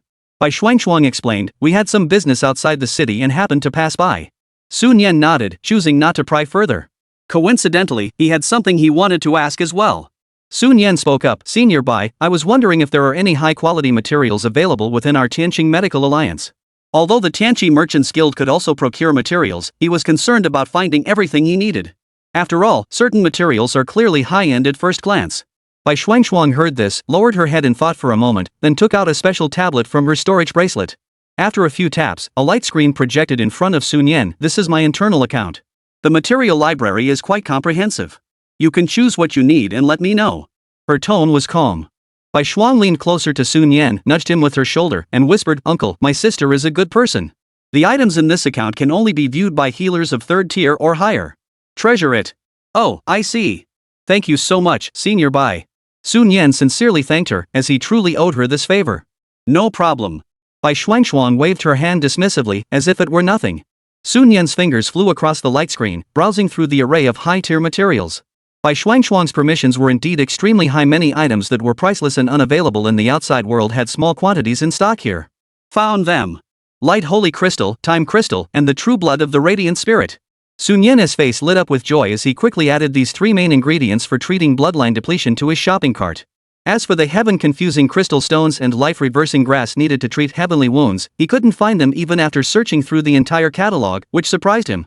The medicines for a 5th-level condition were all here, but those for a 3rd-level condition were nowhere to be found. He muttered under his breath, then casually selected a few auxiliary materials and some commonly used herbs to cover his tracks. Meishi also curiously leaned in to watch the commotion, calculating in her mind, how much would all this stuff cost? Chapter 31, Forgetting the Old for the New. Sun Yan's gaze shifted to the settlement bar in the bottom right corner of the screen. A long string of numbers caught his eye. 11,235,462 dragon coins. Sun Yan's hand trembled slightly as he unconsciously counted the digits, 1, 10, 100, 10,000. A full 8 digits, 111,235,462. Staring at the 10 million he had just exchanged with Xiao Qingxue, Sun Yan felt a sudden dizziness. It seemed like this wasn't enough. Noticing Sun Yan's frozen expression, Bai Shuang asked with concern, "What's wrong? Didn't find what you needed?" Sun Yan clenched his teeth and forced himself to speak. May I ask if there's a discount for purchasing materials with this account?" As soon as he asked, he regretted it, fearing the other party might offer him a steep discount. Bai Shuang's beautiful eyes, which glowed with a cold light, blinked as if in thought. Just as Sun Yan was about to backtrack and say it was fine, her cool voice rang out. "Yes. I'll give you a 10% discount. How about that?" "There's actually a discount?" Sun Yan's eyes lit up. He quickly calculated in his head, a 10% discount would bring the total to just over 10 million. He had exactly enough money to cover it, and after paying, he'd have a few hundred left over, enough for a few rides. Bai Shuang opened her mouth as if to say something, but ultimately remained silent. Sun Yan no longer hesitated and paid immediately. Watching the account balance drop to 3 digits, his heart gave a little tug. Bai Shuang put away her tablet. "The order has been submitted. It should arrive at your store tonight. We have some business to attend to outside the city, so we'll be leaving first." She then gestured for Bai Shuang to follow. Sun Yan nodded reluctantly. He actually wanted to ask about the Confusion Heaven Crystal Stone and Reverse Death Grass, but upon glancing at his empty account, the words died on his lips. Bai Shuang walked a few steps before stopping suddenly. She turned back to look at Sun Yan and chose her words carefully. "If you urgently need money, you could consider going outside the city. The front lines are currently short-handed, especially in rear support and logistics. With your abilities, working in a relatively safe area should provide some security." She paused and added, "This time, I'm taking Bai Shuang there for training as well. If you decide to go, you can join us, and we can look out for each other." She was speaking the truth. Compared to the city, the number of wounded near the front lines in the contaminated zones outside the city was much higher, and the safety of the rear logistics areas was relatively more controllable. Based on what she had observed during the battle, Meishi's combat prowess, which rivaled that of a rare-grade beastmaster at the late stage of the opening of the spirit realm, would be more than sufficient to ensure safety in the rear. Sun Yan hesitated for a moment before replying, "I'll think about it. I still have some matters to attend to here." Bai Shuang nodded and said no more, pulling Bai Shuang, who was still licking a sugar-coated hawthorn, away quickly. In the distance, Bai Shuang finally couldn't help but whisper to her sister, "Sis, your internal account already buys things at cost price, right? How can you get another 10% off?" Bai Shuang gently tapped her sister's head with her hand. "You're just a kid. Why ask so many questions?" Without stopping her steps, she added, "Also, once we get to the logistics department, if you can't heal 10 injured beast tamers in a day, you're not allowed to play. Do you understand?" "What?" On the other side. "Sigh, master, we're out of money again." Meishi stared at the pitiful 3-digit number in her account, her face drooping in disappointment. This huge sum of money was clearly meant for treating that new angel. For some reason, she felt a pang of jealousy, making her feel uneasy. Sun Yan transformed into a master of empty promises, gently tapping the little money grabber on the head and activating her skill of making empty promises. All right, little money grabber. Once we make more money, I'll definitely get you new materials, even more expensive than this." Meishi pouted and reluctantly nodded. The silent angel nearby heard every word of their conversation. So, the master had spent all her money to save her? A wave of indescribable emotion quietly welled up in her heart. Next, Sun Yan fully utilized her bargaining skills, haggled with the taxi driver, and successfully brought the 2 beast tamers back home. "Su's Treatment Clinic." The angel looked at the sign on the door and murmured softly. "Here." Sun Yan turned around and smiled at her, "This will be your home from now on." "Home." The angel repeated the unfamiliar word softly, a warm current surging through her heart, making her feel both and amazed. "Come on, stop standing there." Sun Yan reached out instinctively, intending to pull the angel inside as he had done with Mei Shi before. However, the sensation was entirely different compared to Mei Shi's soft, warm little hands. The angel's hands were noticeably larger, cool to the touch, and smooth. If the former felt like holding a warm hand warmer, the latter felt like holding a cool piece of jade. The angel lowered her head slightly, looking at their intertwined hands, her expression a bit dazed. She didn't feel uncomfortable, but she had never been treated this way before and didn't understand what it meant. On the other side, Mei Shi's expression turned disbelieving. She watched her master naturally take the angel's hand, then looked down at her own empty palm, feeling a surge of hurt and a sense of being neglected. The master has a new favorite. He's already forgotten her so quickly. Sun Yan keenly sensed the dropping temperature around him and the almost overwhelming resentment, realizing something was wrong. Survival instinct kicked in, and he immediately reached out with his other hand to pull Mei Shi back, trying to play the role of the master of balancing relationships once more. Oomph. Mei Shi deftly twisted her body to avoid her, pouting her lips and muttering in a pout, "Belated affection is cheaper than grass. Once you have a new lover, you forget the old one." In the end, after Sun Yan showered her with sweet nothings like "You'll always be my sweetest little succubus" and "I'll give you an extra treat tonight," the little succubus finally relented, huffed arrogantly, and ran upstairs, swinging her heart-shaped tailhooks. The angel sat quietly on the sofa on the second floor, watching Sun Yan take out a mortar, beaker, extractor, and a bunch of other tools, busily working on the table. This time, the process of making the potion was clearly much more complicated than the one Mei Shi had drunk before. Sun Yan carefully ground 2 portions of holy crystal powder, occasionally adding a drop of the precious light spirit messenger's true blood. She then retrieved other auxiliary materials, mixed and stirred them, and placed the mixture into a specially crafted Xianqing liquid for extraction and separation. This was only the beginning. The subsequent steps were even more intricate. The angel's gaze followed Sun Yan's deft fingers, her eyes filled with curiosity. After 2 full hours, Sun Yan's arms were sore, but she finally completed the preparation. What ultimately appeared in the beaker was a peculiar potion. The liquid's surface rippled with pure holy light, while gray light streams suspended within. Using time as a bridge and the power of light as a guide, the 2 energies achieved a delicate balance within the liquid, enabling communication with ancient history and the revival of a dormant bloodline. Mei Shi had returned unnoticed, staring at the visually appealing potion. She pouted her lips, feeling even more envious. Oomph. The potion the master had given her to drink earlier was dark purple and bubbling. She had thought the master couldn't afford to take care of her and was trying to. Sun Yan exhaled deeply, carefully picked up the potion, and handed it to the angel. "Drink it quickly. If it doesn't work, we'll find another way." Chapter 32, Almost Eaten by a Succubus. The angel looked at the potion Sun Yan handed her and took it without hesitation. No matter what, she was willing to give it a try. After all, things couldn't get any worse than this. Gulp, gulp. The angel's slender neck rose and fell slightly as the potion in the cup quickly emptied. "How do you feel?" Sun Yan asked eagerly. Burp. The angel let out a soft burp, quickly covered her mouth, and shook her head slowly. "Besides a tingling sensation in my back, nothing else." However, before she could finish speaking, her body went limp and she collapsed backward. The potion is taking effect. Sun Yan realized instantly, acting swiftly to catch her, cradle her in his arms, and carry her into an empty room nearby. He gently placed the angel on the bed, covered her with a blanket, and then returned to the sofa in the living room, sitting down and exhaling deeply. After a busy day, he could finally rest for a moment. Mei Shi sat on the sofa beside him, her lips pouted, looking sulky. Sun Yan noticed this and walked over to her, smiling as he asked, "What's wrong, little demon? Are you unhappy? Or, do you not want your master to contract another beast?" Mei Shi lowered her head, her voice soft. "No. I understand. Human beast tamers can't rely on just one beast. What if we encounter a stronger enemy in the future? If Mei Shi can't defeat them, that would be terrible." She paused, her voice tinged with a hint of grievance. "But Mei Shi still feels so upset. I'm worried that master won't like me as much anymore." Sun Yan paused slightly before reaching out to pull her into his embrace. The demonic beast struggled symbolically before submitting and resting against his chest. "Don't worry," Sun Yan said, gently running his fingers through her purple hair, his voice soft. "You're my first beast companion. I promised I'd take you with me to the peak. Today's battle was just the beginning. Moreover, your role doesn't conflict with the angels. You excel at controlling the battlefield and finishing off enemies, while she's a pure frontline fighter. Both of you will be my main forces. Understand?" Mei Shi nodded obediently, but deep down, she made a firm resolution. She wouldn't settle for just being a support role. She had to become as powerful as possible. Suddenly, she glanced at the angel's sleeping room, and a bold thought crossed her mind. The future master might have to share her with other beast tamers, but at least today, he was hers alone. Otherwise, she'd eat him first. After all, she was a succubus, that was her nature. Thus, when Sun Yan was completely unprepared, Mei Shi's small hands gently wrapped around his neck, and she suddenly leaned in close. The soft, warm sensation covered Sun Yan's lips. Sun Yan froze completely, his eyes widening in shock. "What's going on?" He'd been kissed by his own shy little succubus? What had this little thing eaten today?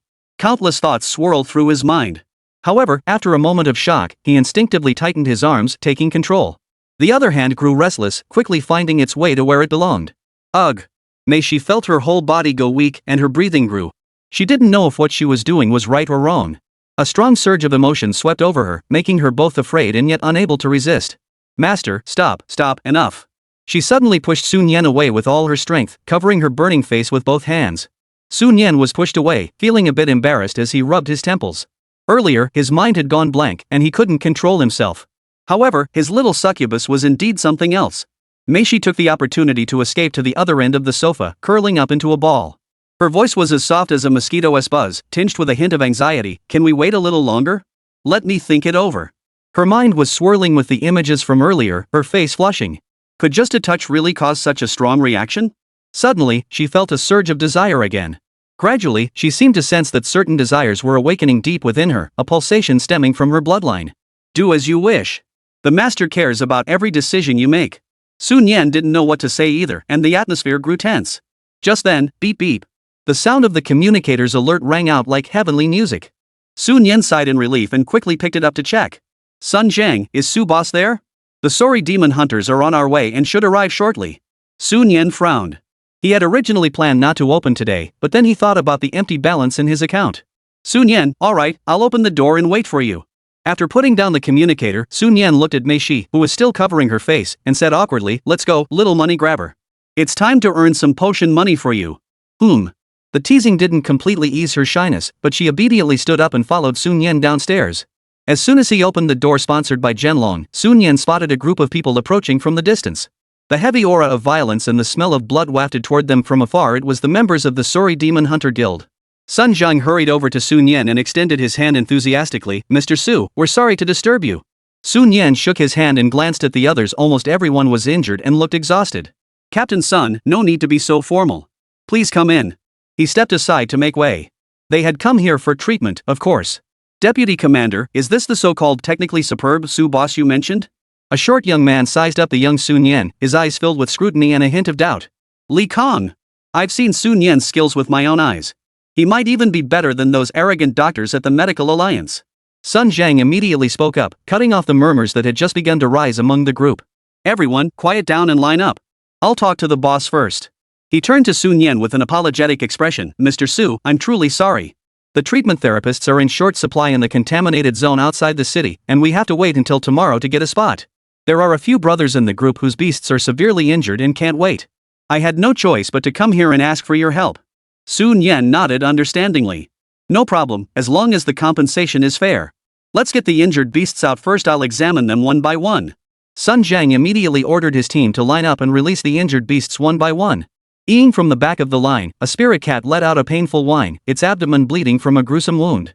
Meishi saw this and quickly ran over, pulling out the store's emergency medical kit. She skillfully began cleaning the wound, disinfecting it, and stopping the bleeding. This was something she had learned on her own during her free time, hoping to help her master with some of the workload. Sun Yan saw that she was handling everything efficiently and felt reassured, focusing his attention back on the team. The first one was Li Kong. His wristband flashed, and a massive, gray-yellow dog appeared on the ground, looking somewhat listless. Sun Yan pulled up the interface.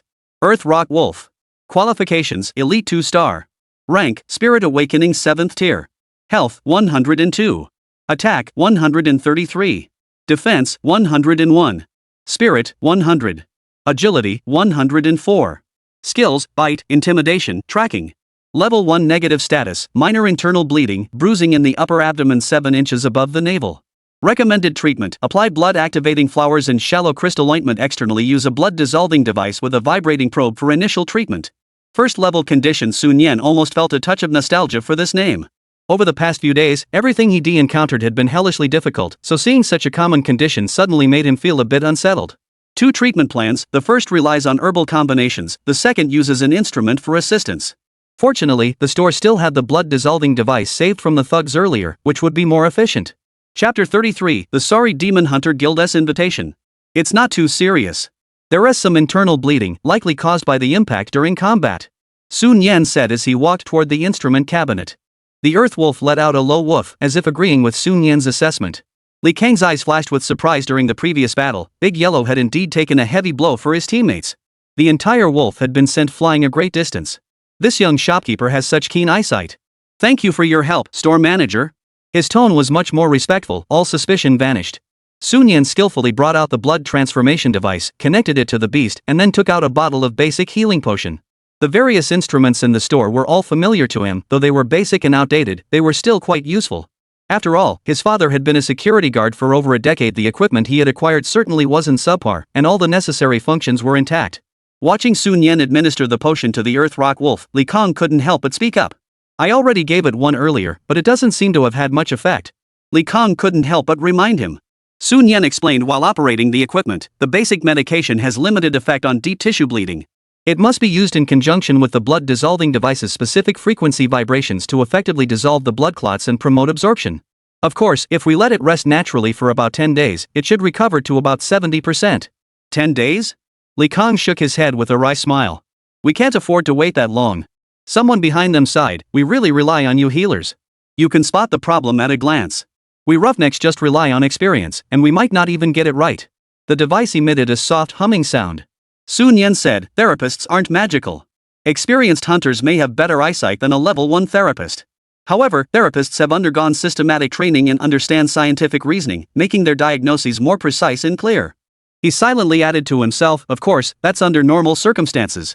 The people behind him nodded thoughtfully, their impression of this humble young therapist improving greatly. All right.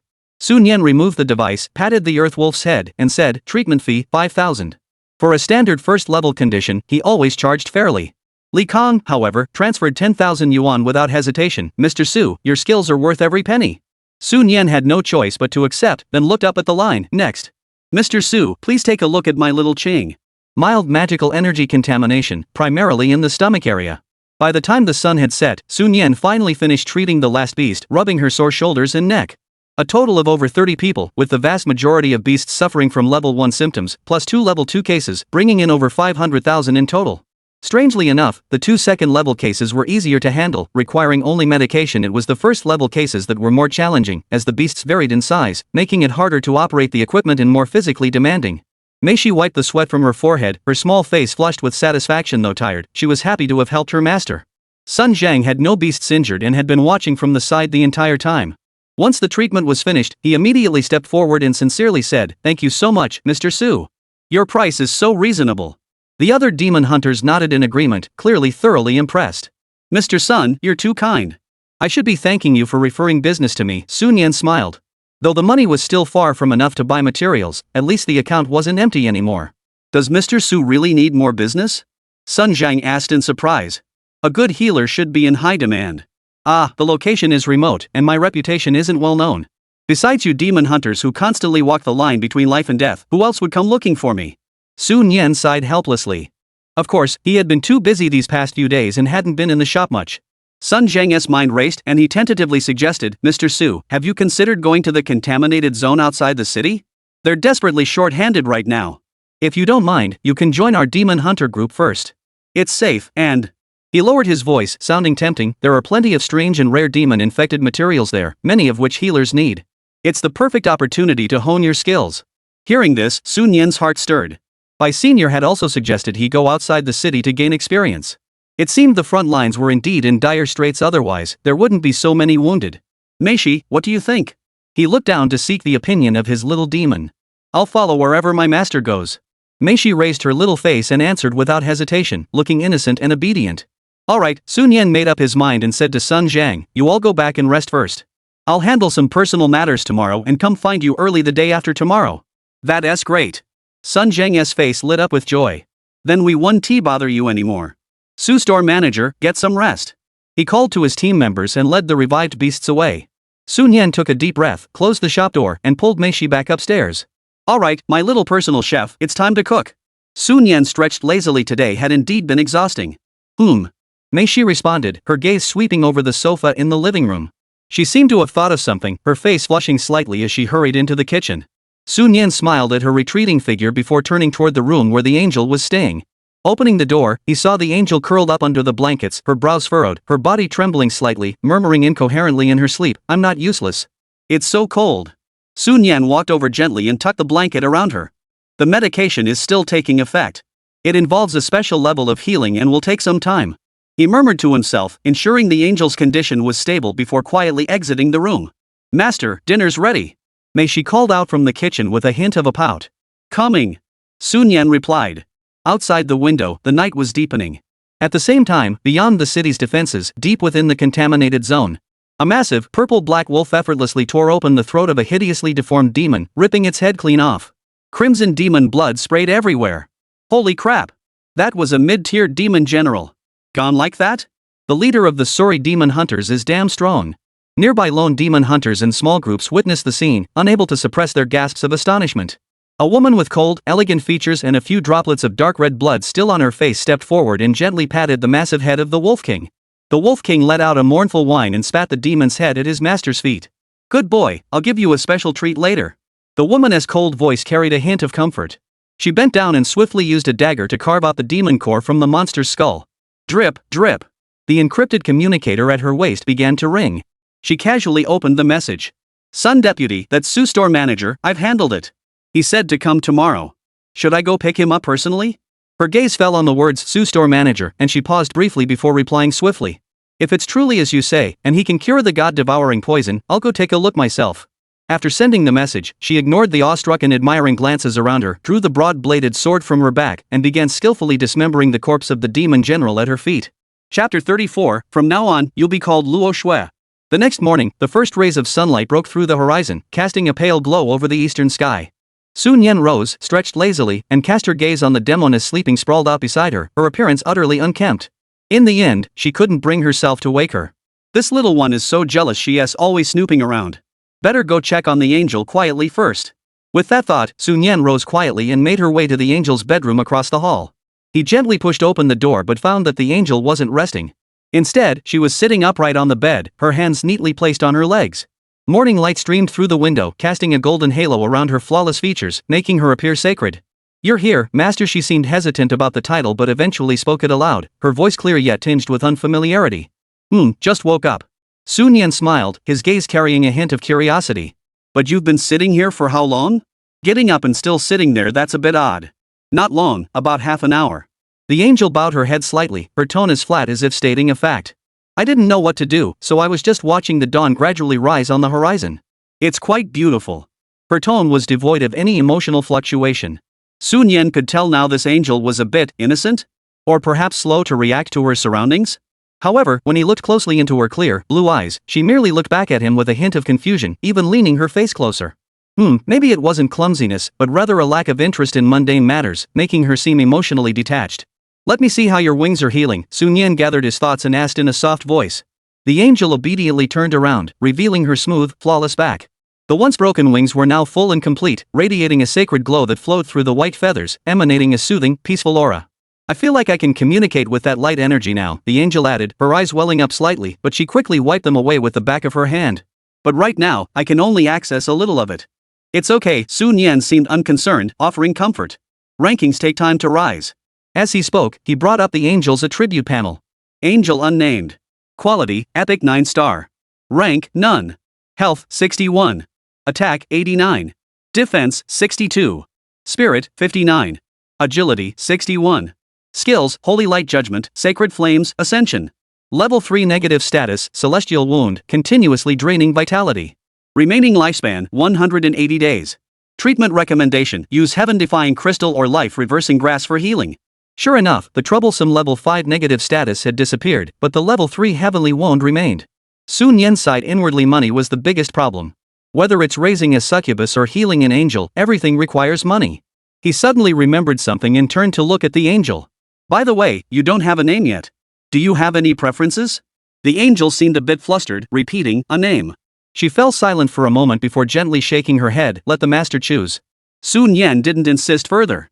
His gaze fell on her 2 pairs of wings, as pure and pristine as fresh snow, and after a moment of thought, he had an answer. Luo Shui, how about that? As radiant as a holy spirit, as pure as fresh snow. Luo Shui. The angel murmured the name softly. Though her tone remained cold, Sun Yan detected a faint flicker of joy. From now on, that will be my name. Clearly, deep down, she was also very satisfied with the name. Creak. The door was gently pushed open a crack, revealing Meixi's face, which looked a bit flustered. Meixi, were you eavesdropping? Sun Yan raised an eyebrow, her tone teasing. No, I wasn't. Meixi rushed in, her face flushing red as she denied it vehemently. Meixi was just here to see what the master was doing. I really wasn't listening. She quickly changed the subject, her eyes turning to the angel. So, should I call her Luo Shue's sister from now on? What do you think? Sun Yan didn't dwell on her eavesdropping, instead watching Luo Shui and Meixi with interest. One tall, one short, their sizes were vastly different. Sun Yan was quite tall, with Meixi only reaching his chin, while Luo Shui was almost as tall as him. Meixi's use of little sister had a hint of forcing herself into the role of the elder. However, when Sun Yan's gaze inadvertently swept over a certain area, he couldn't help but admit in certain aspects, the demoness truly had a natural advantage. Luo Shui, on the other hand, seemed quite reserved in that regard.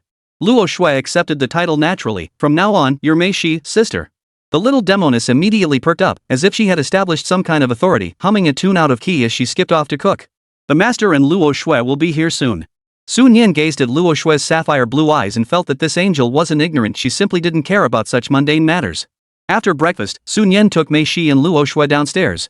Following the address sent by Sun Zhang's communicator, they hailed a taxi. However, as soon as the car approached the city checkpoint, the driver refused to go any further.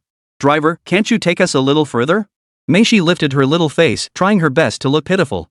Little girl, I only make 100 yuan for this trip. It's not worth risking my life. The driver shook his head with a wry smile and turned off the engine. The area outside the city was too dangerous for someone like him. Sun Yan nodded in understanding, didn't he insist further, paid the fare, and got out of the car with Meixi and Luo Shui. Once we have enough money, we must buy a hovercar that can leave the city. Sun Yan gazed at the faint purple mist spreading across the horizon. That was the sign of the contaminated zone, still some distance away. He turned his gaze to Luo Shui, whose icy blue eyes looked back at him with confusion. When the time comes, you should learn to drive, Sun Yan said casually. Luo Shui nodded indifferently, seeming to think that having something to do wasn't so bad. What about me? Meixi immediately puckered her lips, her little face brimming with displeasure, as if her own position had been taken away. Sun Yan was speechless. These days, even the menial tasks of herding beasts had beasts competing for them? Just stick to being the cook, you little money grabber, he said helplessly. Oh. Meixi replied dejectedly, her little head drooping. Just then, a cold and elegant female voice came from behind. Hey! Want a ride? Sun Yan turned to look and saw a completely black hovercraft parked beside them. Chapter 35, Head to the Infected Zone, Leader of the Sorry Demon Hunters. In the driver's seat, Sun Zhang waved at him with a smile, then gestured toward the woman leaning against the side of the vehicle. Beside the woman stood a massive wolf nearly 3 meters tall, exuding a powerful aura, with shadows flickering beneath its thick fur. The woman stepped forward, extending her hand to Sun Yan with a confident air. My name is Chu Han, the leader of the Sorry Demon Hunters. Sun Zhang mentioned you to me. Chu Han? Sun Yan was slightly startled. If Sun Zhang was somewhat well known in the demon hunting circles of Tianyuan City, then the name of this Chu Han was legendary. Her strength was said to far surpass that of ordinary transcendent tier warriors, and there were few demon hunters guild leaders who could match her. Of course, Lin Han, whom she had encountered that day, was one such example, as the Leihua Demon Hunter Guild was equally renowned.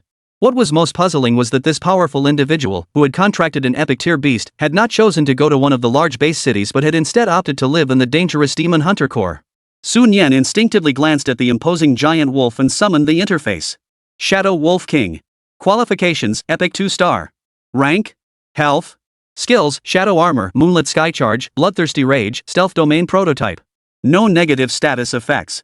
A string of question marks indicating unimaginable power. Sun Yan's gaze fell on the last item, leaving him somewhat puzzled. Hidden Domain is equivalent to a dual attribute domain, combining the Dark and Wind domains.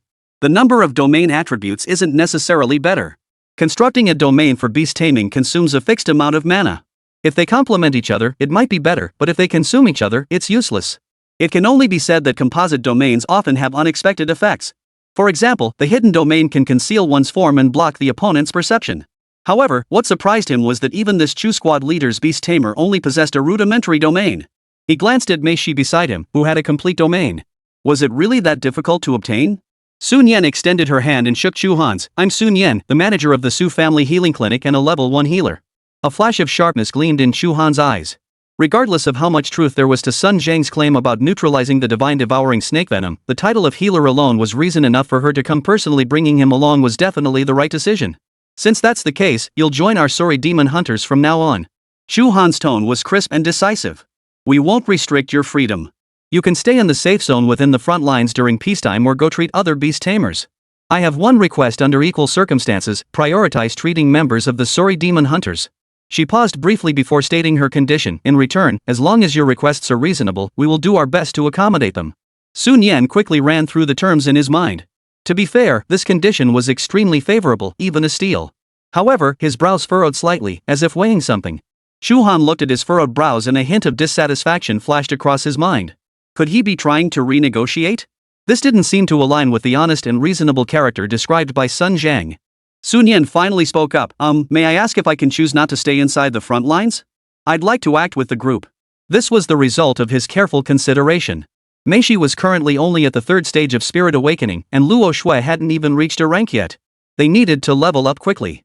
Staying inside the defensive line was certainly safer, but if the beast tamers relied solely on absorbing magic cores without practical combat experience and the process of digesting power, it would be like pulling up seedlings to help them grow, severely limiting their future potential. Xiao Qingshu as elementalist was only at the fourth stage of spirit awakening. Was the Xiao family short on money? No, they weren't. So it wasn't a lack of resources, it was that they dared not feed her. Chu Han's cold and elegant face showed a look of surprise for the first time. Sun Jiang also turned his head in surprise. The safe zone that ordinary people would beg for, yet Su Boss actually volunteered to go to the front lines? Sun Yan met their gazes and added, a calm sea doesn't produce skilled sailors. Only through storms and pressure can one become a seagull soaring through the skies. Think carefully. Shu Han's tone grew complex, tinged with rare seriousness as she advised, if you join the group, we can't guarantee your safety 100%. Though this benefits the demon hunters, she must make the stakes clear. My mind is made up, Sun Yan said firmly, then made another request. Additionally, I would like the payment to be made in magic cores or specific magical creature materials. This is simple. Shu Han saw that he was determined and didn't try to persuade him further. Alright, let's get in the car. There are 3 seats in the back. She waved her hand decisively, gesturing for Sun Yan to get in. The Shadow Wolf King transformed into a streak of light and entered Shu Han's beast summoning space. The hovering vehicle started smoothly. In the front seat, Sun Jiang and Shu Han exchanged casual banter about guild matters. Sun Yan fiddled with the demon hunter's communication channel and suddenly noticed a private message flashing. Lin Han, Su shopkeeper, interested in joining the infested zone? Our Thunderfire guild is in desperate need of a reliable healer. The benefits are absolutely top-notch. Sun Yan's expression grew peculiar. Why were so many people trying to recruit her? Unfortunately, she had already committed to the sorry demon hunter guild. She couldn't back out now. Sun Yan, thanks, Lin, but I'm already on my way to the sorry demon hunter guild. Maybe I'll visit you guys another time. Lin Han, sorry? The leader is that ruthless woman? I'm terrified just thinking about her. Su store manager, you'd better be careful around her. That woman is ruthless. Sun Yan, huh? I'll be careful. Lin Han sent a few more messages and the conversation finally ended. Sun Yan instinctively looked up at Chu Han in the passenger seat. She was currently frowning with her sharp brows, intently staring at the screen of her communication device on her wrist, seemingly handling something. Her profile was cold and elegant. This doesn't look as scary as Lin Han described, Sun Yan muttered to herself, shifting her gaze to the rapidly receding scenery outside the window. The hovercar was moving at an extremely high speed, and Sun Yan estimated it was at least over 300 kilometers per hour. In less than an hour, the area shrouded in black demonic energy came into view at the horizon. The surrounding scenery began to change, with numerous temporary alloy structures appearing, their designs distinctly futuristic. Soldiers and demon hunters hurried back and forth, and the air was filled with a grim, ominous atmosphere. Sun was about to land in the parking zone within the defense line when Chu Han suddenly spoke up to stop him. Don't stop. Go straight to the area outside the defense line. One of our squad is trapped. She slammed her fist against the car door, her voice filled with suppressed anger. Damn it. A bunch of idiots. I clearly warned you to be cautious. Instead, you saw a few lone demons and went running after them like fools. Chu Han couldn't hold back her curse, her face filled with frustration and anger. But they were still his men, and no matter how foolish they were, he had to go rescue them. Sun Jiang frowned upon hearing this. This shouldn't have happened. They're all seasoned veterans. How could they make such a rookie mistake? Damn it, who knows what's going on in their heads? Once we rescue them, I'll skin them alive. Chu Han cursed again, then quickly changed the subject, turning to look at Sun Yan with a serious expression. Dr. Su, the situation may have changed. Why don't you get off here? Familiarize yourself with the safe zone first. We can't guarantee your safety 100% this time. Sun Yan had been listening to their conversation to understand the situation and didn't expect to be suddenly addressed. He paused for a moment, feeling Meishi unconsciously tighten her grip on his hand. He looked up, his expression calm. Take me with you. I'm here to train them. Hiding behind the front lines isn't what I came for. Besides, he glanced at Mei Shi and Luo Shui, maybe I can be of some help? Based on his understanding, the lightly infected zone wasn't particularly dangerous, and with Chu Han and Sun Zhang, two transcendent-level experts, by his side, the risk was completely manageable. Chu Han's eyes flashed with surprise once more, but seeing his resolute expression, he didn't press further with a healer along. The team's safety was indeed assured. Sun Zhang was still a bit worried, but he turned the hovercraft around and drove toward the defensive line. A metal defense line towering dozens of meters high stood before them, its surface coated with a special material resistant to demonic energy corrosion. Before a futuristic alloy door, two heavily armed soldiers stood guard. Credentials, mission, a cold electronic voice rang out. Chu Han handed over a silver card, his voice clear, commander of the Sori Demon Hunters, Chu Han, requesting permission to exit. Mission, rescue trapped members. Information has been uploaded to the Guardian Frontline Cloud System. The soldier scanned the ID on a device, quickly confirmed the information through internal communication, and with a click, the heavy alloy door slowly slid open to the sides. The soldiers saluted solemnly. These demon hunters, though motivated by self-interest, did indeed prevent the spread of the demon race. Sun Zhang stepped on the accelerator and the hovercraft burst through the defense line gates. For the first time, the true face of the lightly infected zone was revealed before Sun Yan's eyes. A faint purple-black mist filled the air, the demonic energy produced by the demonic race's corruption and alteration of the environment. As far as the eye could see, most of the vegetation on the ground had taken on a sickly purple-black hue, and the soil emitted an ominous aura. Only the resilient native plants of Blue Star retained a hint of green, standing out as a stark contrast in this desolate landscape. The air was filled with a faint, musty odor. From the depths of the mist in the distance, faint, heart-pounding roars echoed, intertwining with the dim surroundings, creating a scene reminiscent of the end of the world. Mei Shi, are you afraid? Sun Yan asked softly, gripping her hand tightly. Mei Shi isn't afraid, the little demoness stood tall, looking reliable, these mist can't hurt me. Luo Shui, standing beside her, stared silently out the window at the distorted scenery twisted by demonic energy. The swirling purple-black currents on the window glass reflected in her sapphire blue eyes. She parted her lips slightly, her voice soft, these evil spirits will eventually be purified by the holy light. That is also the purpose of my arrival. Sun Yan glanced over in surprise. The angel Luo Shui seemed rather annoyed by the demon clan.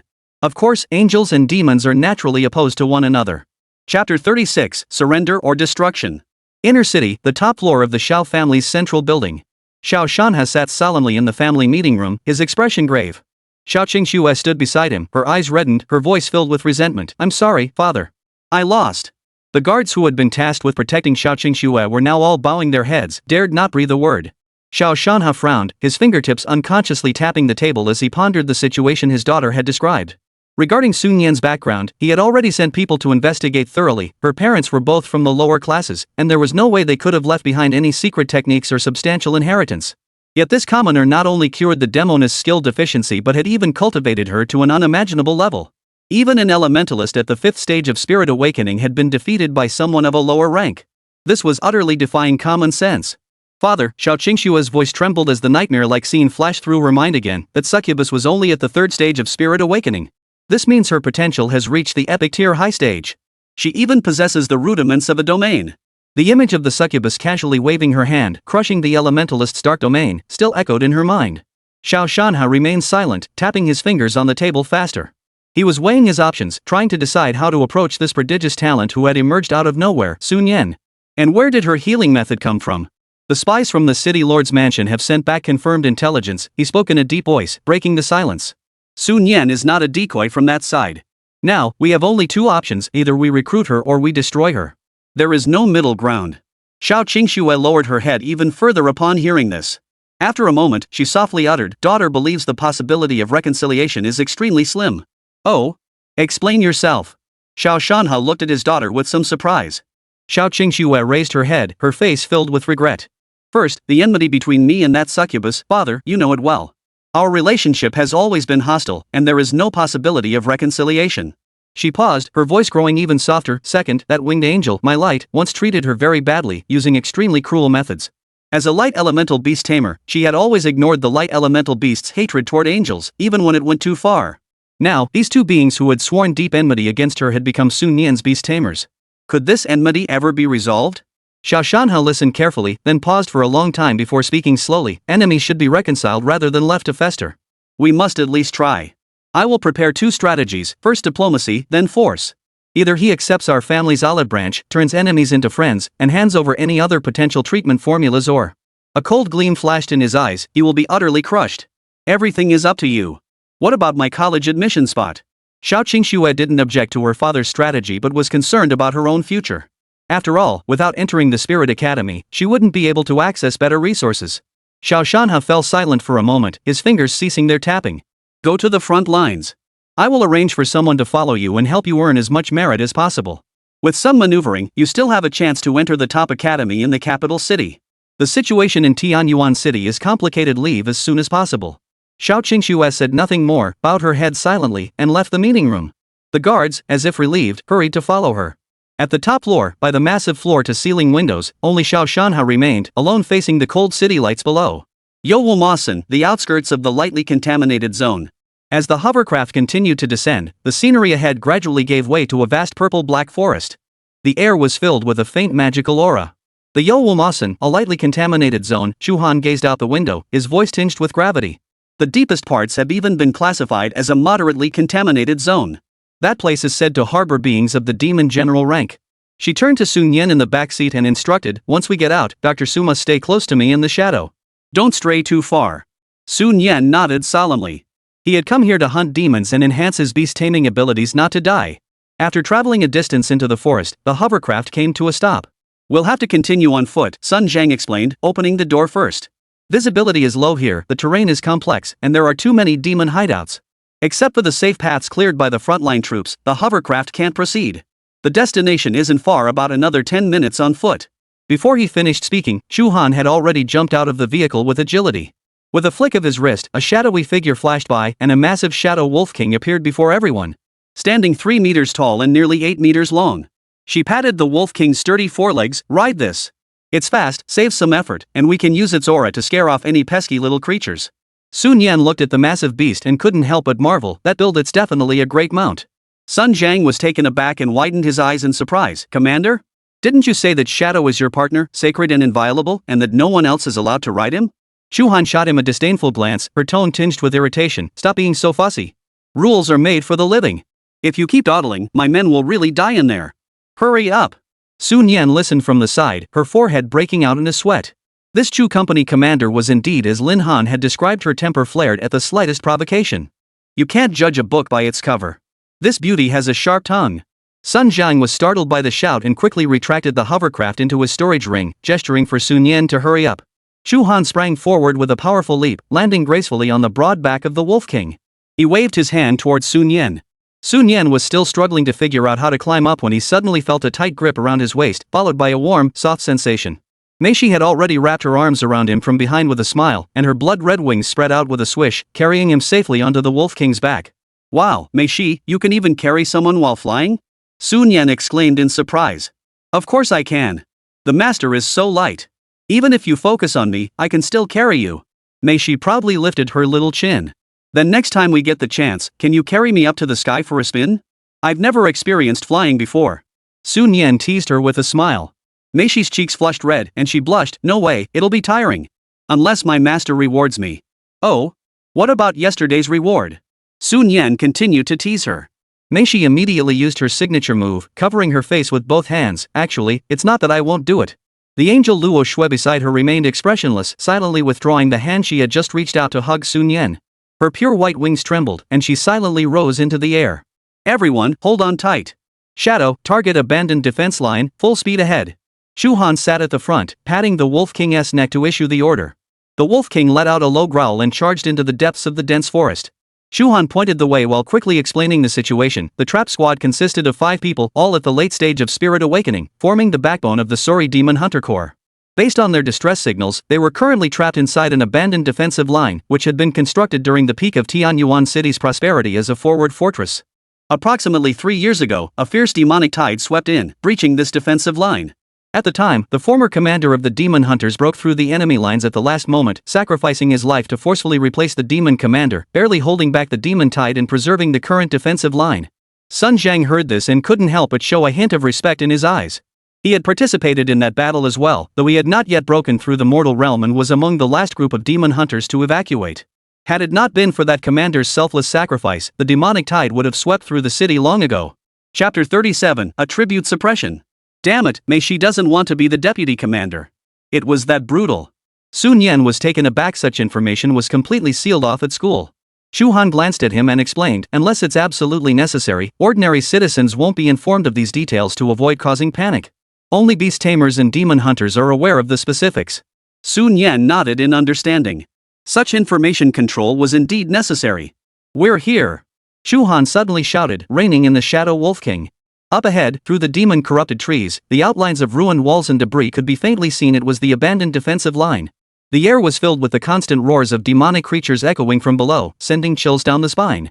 The distance to the core area of the defensive line was approximately 3 to 4 kilometers. The members of the sorry demon hunters, relying on the defensive line, could hold out for a little longer. Meishi's blood-red wings flapped, and she soared into the sky first. Angel Luoshues silently landed beside Sun Yan, standing guard by his side. Master, there's someone over there. Meishi pointed to an area on the outskirts of the defensive line. Sure enough, several demon hunter squads could be seen cautiously hunting down scattered demons in the outer perimeter. Sun Yan glanced over and noticed that these demon hunters were generally not very strong, with the strongest only reaching the 6th or 7th stage of spiritual awakening. The sorry demon hunter corps has arrived. The commander and deputy commander are leading the troops. The brothers inside are saved. They've brought a large force. Unfortunately, with our meager strength, going in would be suicide. We couldn't possibly help them. The demon hunters on the outskirts murmured among themselves, their voices filled with envy and resignation. They had also seen the distress signal on the demon hunting channel and rushed over to see if they could help, but upon arriving, they found the situation too dire and could only watch from the periphery. Dr. Su, you should stay here where it's relatively safe and stay with the other demon hunters on the outskirts. Shu Han turned back and instructed Sun Yan. She seemed a bit uneasy and took out a scroll emitting a faint glow from her storage equipment, handing it over. Take this. It's a second-tier defensive scroll. It can block a single attack from a transcendent tier demon in a critical moment. Sun Yan took the scroll, feeling the energy fluctuations within, and was slightly startled. This item was extremely valuable on the market, worth at least $1 million. It seemed that this Chu team leader truly intended to protect his safety. Watching Sun Yan curiously flip through the scroll, Shu Han's eyes flickered with an unusual emotion, but she quickly concealed it. Sun Zheng grinned and muttered, Captain, I've been bleeding and sweating for the team for all these years, and you've never even given me a scroll for self-defense. You want a scroll? I'll sell the Demon Hunter Corps and buy you a true spirit grade one instead. Shu Han looked up, smiling faintly at his deputy. No, Commander, I was just joking. Shut up. Follow me. Shu Han glared at him coldly. With a flick of her wrist, another flash of light appeared. A fairy, barely over a meter tall, shrouded in a hazy green veil and with transparent butterfly wings on her back, appeared on her shoulder. It was her other summoned beast. Sun Yan wasn't surprised. It was common knowledge that transcendent tier beast masters could have 2 contracted beasts. He instinctively pulled up the interface and glanced at it. Healing Elf. Quality, Epic 1 star. Rank? Health. Skills, Life Blessing, Natural Power, Speed, with Elemental Domain Prototype. No current negative status effects. It is a pure support type beast, even its domain is a healing and restorative wood attribute domain. Once we rescue the people, I'll make them pay for violating the rules and venturing in without permission. Shu Han sneered coldly, his eyes blazing with murderous intent. She led the Shadow Wolf King and the Healing Elf toward the depths of the defensive line. Sun Zhang dared not delay, immediately summoning his 3-tailed spirit cat to follow closely behind. Outside the abandoned defense line, only Sun Yan and the group of onlookers remained.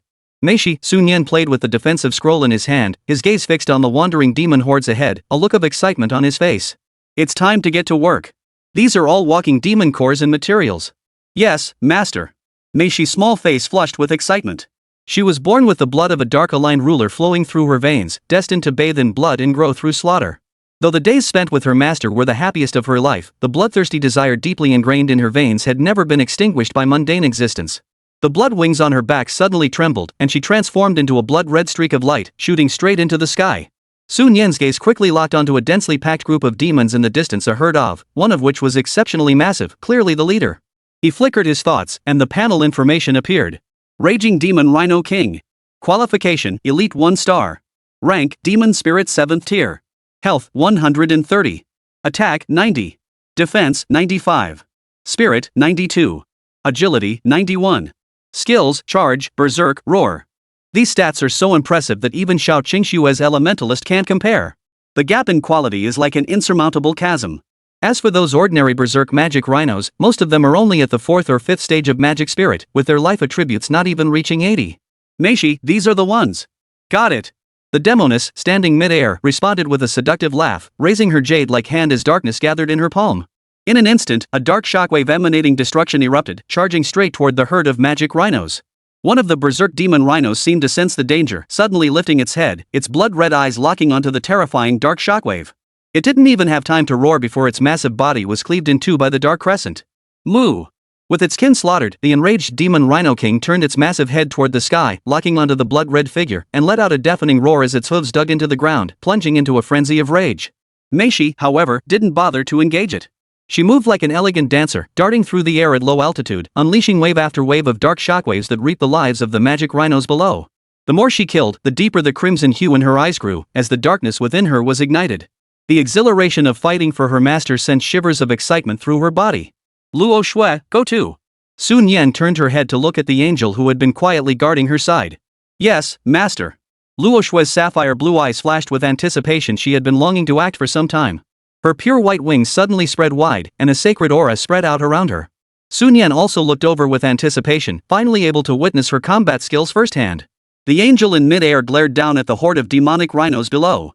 She clasped her hands before her chest, and the colossal sacred power within her surged wildly, coalescing into an ancient-looking sacred greatsword, over 2 or 3 feet wide, as light flashed. The blade was adorned with crimson sacred runes that swirled endlessly, their light dispelling the surrounding demonic energy. Sun Yan's heart skipped a beat. This is so cool. Angel Luo Shui moved. She gripped the sword hilt tightly with both hands and swung it down with all her might toward the gathered herd of demonic rhinos below. A massive beam of holy light, radiating purifying power, crashed down like a beam of judgment. Holy light judgment. I swear by the angel's sword to eradicate all evil from this world. Luo Shui murmured softly, her angelic greatsword trembling slightly in her hands. As she watched the demons below being consumed by the holy light and letting out agonizing screams, a complex mix of emotions welled up in her heart, and a single crystal-clear tear slid down her flawless face. Is this what battle feels like? Yes, she was an angel, and purifying evil was her innate mission. In the dark, windowless chamber of the Xiao family, she had long since dared not hope for such a day. She turned her head and looked at the master who had given her a new life, her eyes filled with loyalty.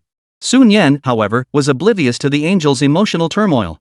He was utterly stunned by the overwhelming power of the holy light sword chi. After the holy light faded, the ground was left with the corpses of 3 or 4 demon rhinos. Not only had they been slain, but the demonic energy surrounding them had been completely purified, leaving their bodies shattered into pieces. This is something a beast tamer who hasn't even revealed their rank could do? That's way too exaggerated. After the initial shock, Sun Yan realized elemental weakness.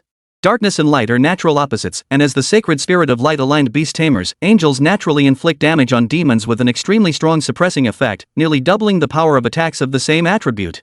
Therefore, even though Luo Shui's base attributes were not significantly superior to those of these ordinary demon rhinos, relying on this terrifying attribute advantage, she was still able to kill them with a single strike.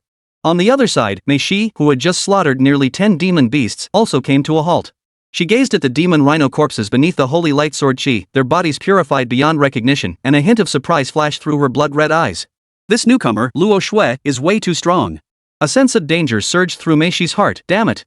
Does this mean I really have to follow my master's orders and become a support and secondary damage dealer from now on?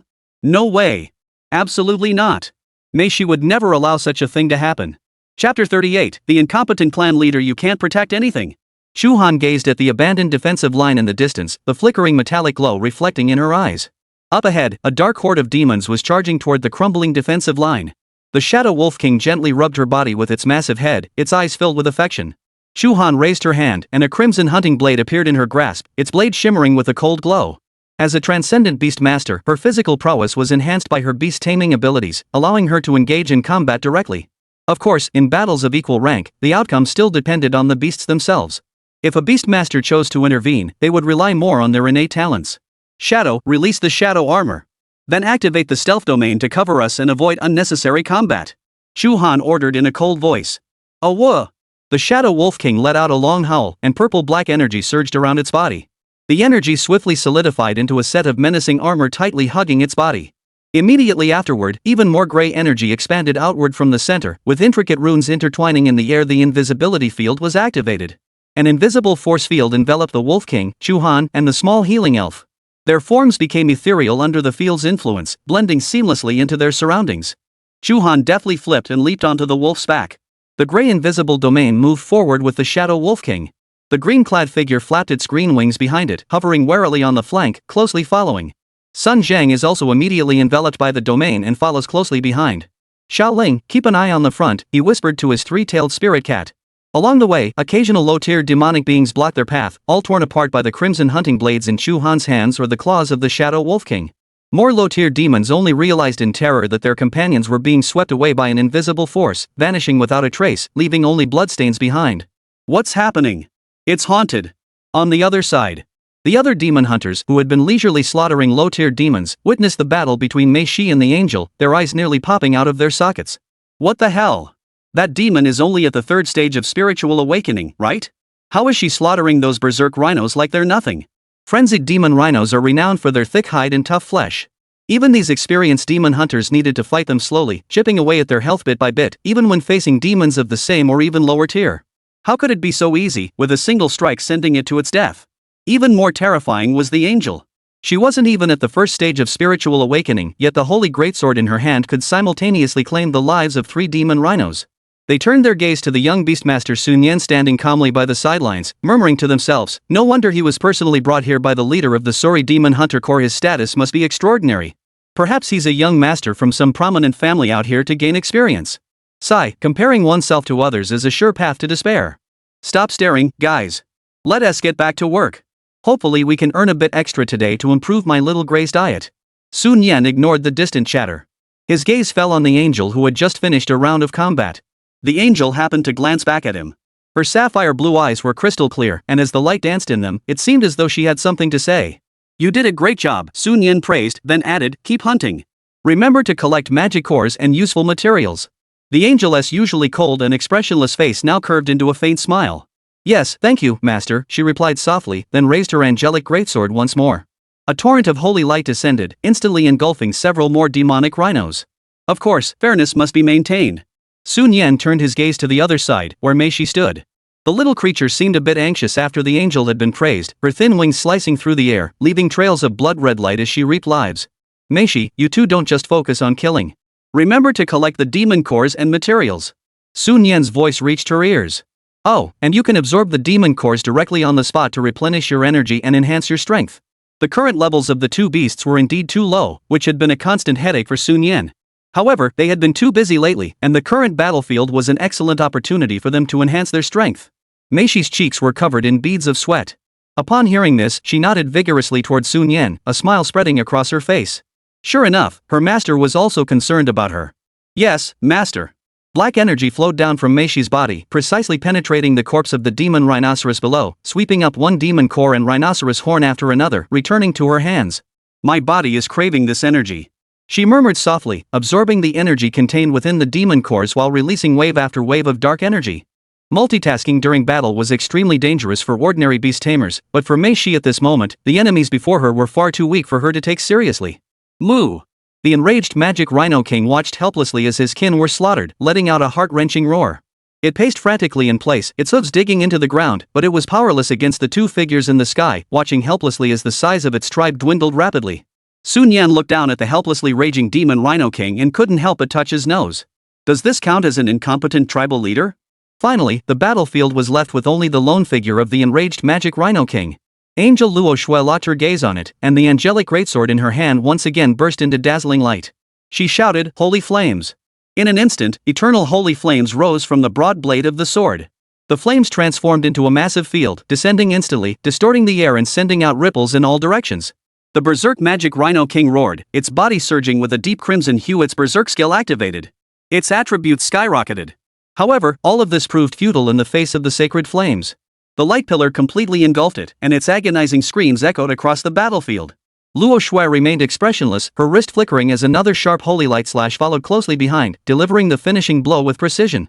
When facing such a thick-skinned demonic leader, there can be no room for error. The holy light continued to purify. Within the flames, the massive body of the demon rhino king convulsed violently before crashing to the ground with a thunderous crash. The flames did not dissipate, instead enveloping the purple-black demon core and materials within the demon rhino king's body, flying back into the angel's pale fingers. She immediately began absorbing the energy from the magic core, but with an additional step of purifying the impurities with holy light. Sun Yan watched this scene and couldn't help but marvel in her heart. Just this single display of precise energy control alone is enough to prove that her talent far surpasses that of many veteran beast tamers who have been contracted for years. The starting point for an angel is truly too high. The demon hunters watching from afar were nearly frozen in place. What? The demon Rhino King is gone? In an instant? Defying the heavens. Absolutely defying the heavens. She hasn't even reached the first stage of spirit awakening, has she? That fiery flame is terrifying. Seeing this, Meishi rolled her eyes, feeling a bit resentful. The first kill of the demon Rhino King had been snatched away by the angel. Dark mist swirled around her and she activated her domain. Her gaze swept toward the distance there. Another group of demonic creatures resembling camels were wandering about. It's you! Meishi's eyes flashed with battle intent and she flapped her wings, ready to charge forward.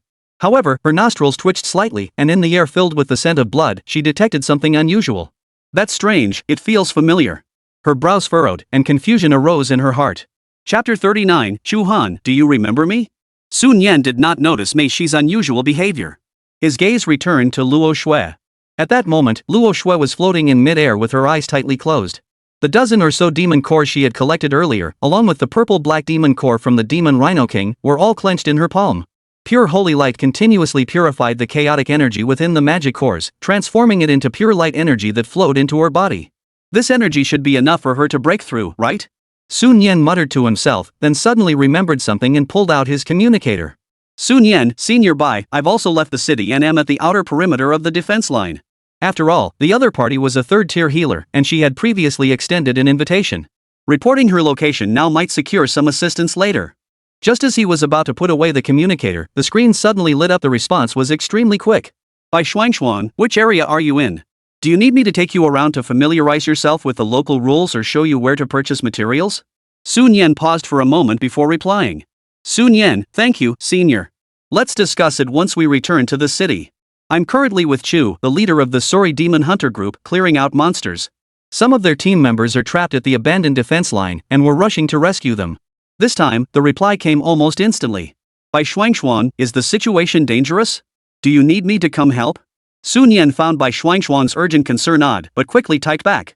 Sun Yan, it's manageable for now. Commander Chu is very powerful, and he gave me a scroll for self-defense. My beast, well, it can handle things too. There was a few seconds of silence on the other end before a new message popped up. By Shuangshuan, alright, be sure to stay safe. Once you return, come find me at the frontline command center. There's an important matter to discuss. Sun Yan wondered what the important matter could be, but could only agree for now. Sun Yan, alright, I'll come find you after I return. Putting away the communicator, Sun Yan's attention was drawn by the angel's aura.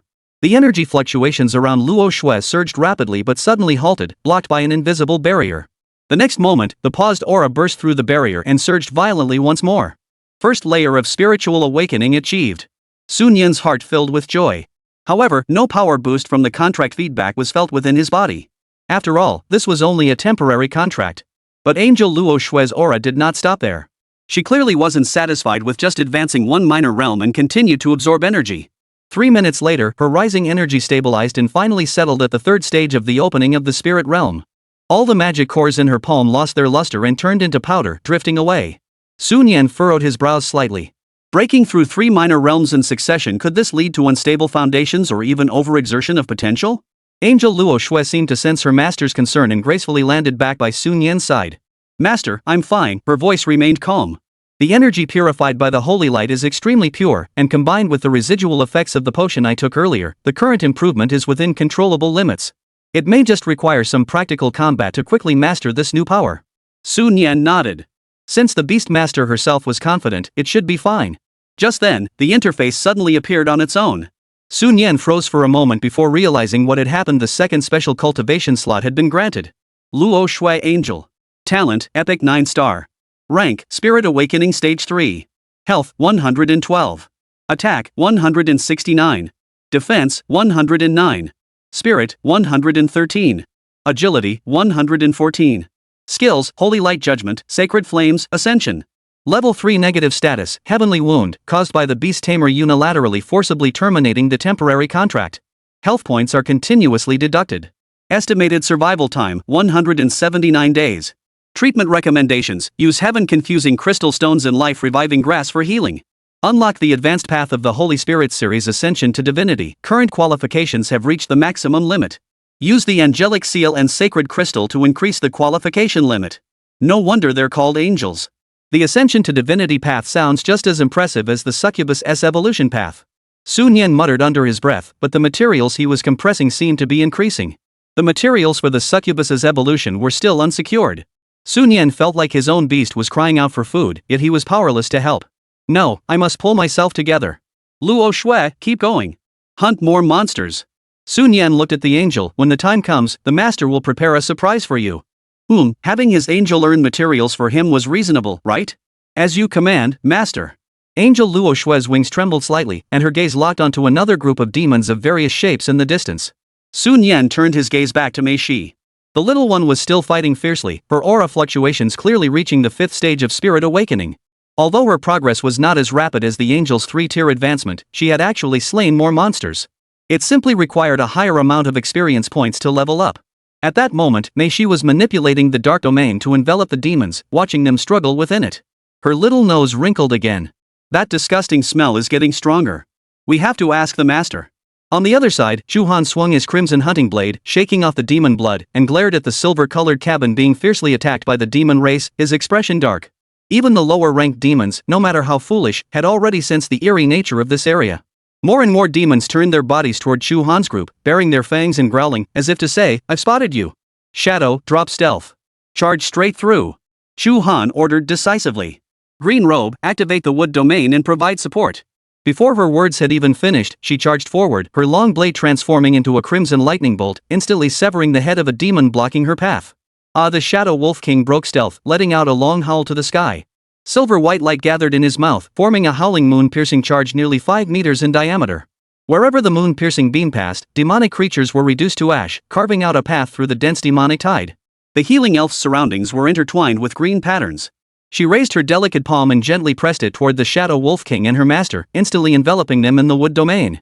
The demonic creature's occasional attacks landed on the domain, causing no harm at all. Sun Zhang followed behind, watching Chu Han and the 2 tamed beasts advance at their pace, and sighed helplessly, there's no way I can help here. He commanded the 3-tailed spirit cats to remain on guard, ready for any unexpected developments. One after another, the demonic creatures fell under the relentless attacks of Chu Han and her beasts. She finally reached the silver-colored cabin. The density of demons here had reached its peak, violently colliding with the cabin walls, causing the entire chamber to shake violently. Through the porthole, Chu Han faintly saw flickering figures inside. They were still alive. Chu Han's spirit soared, and her killing speed surged once more. Sun Zhang was far behind, watching the mountains of demon corpses piling up along the way.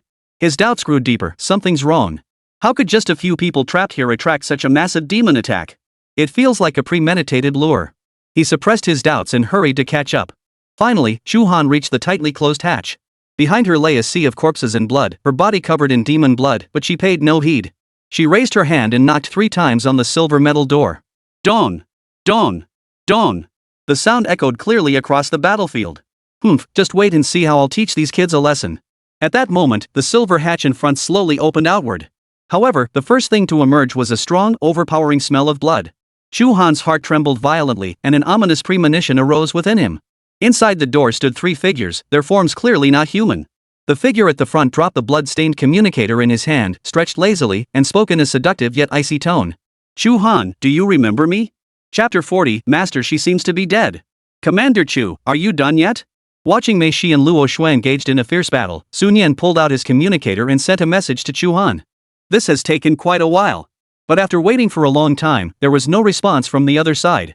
Sun Yan furrowed his brows and put away the communicator.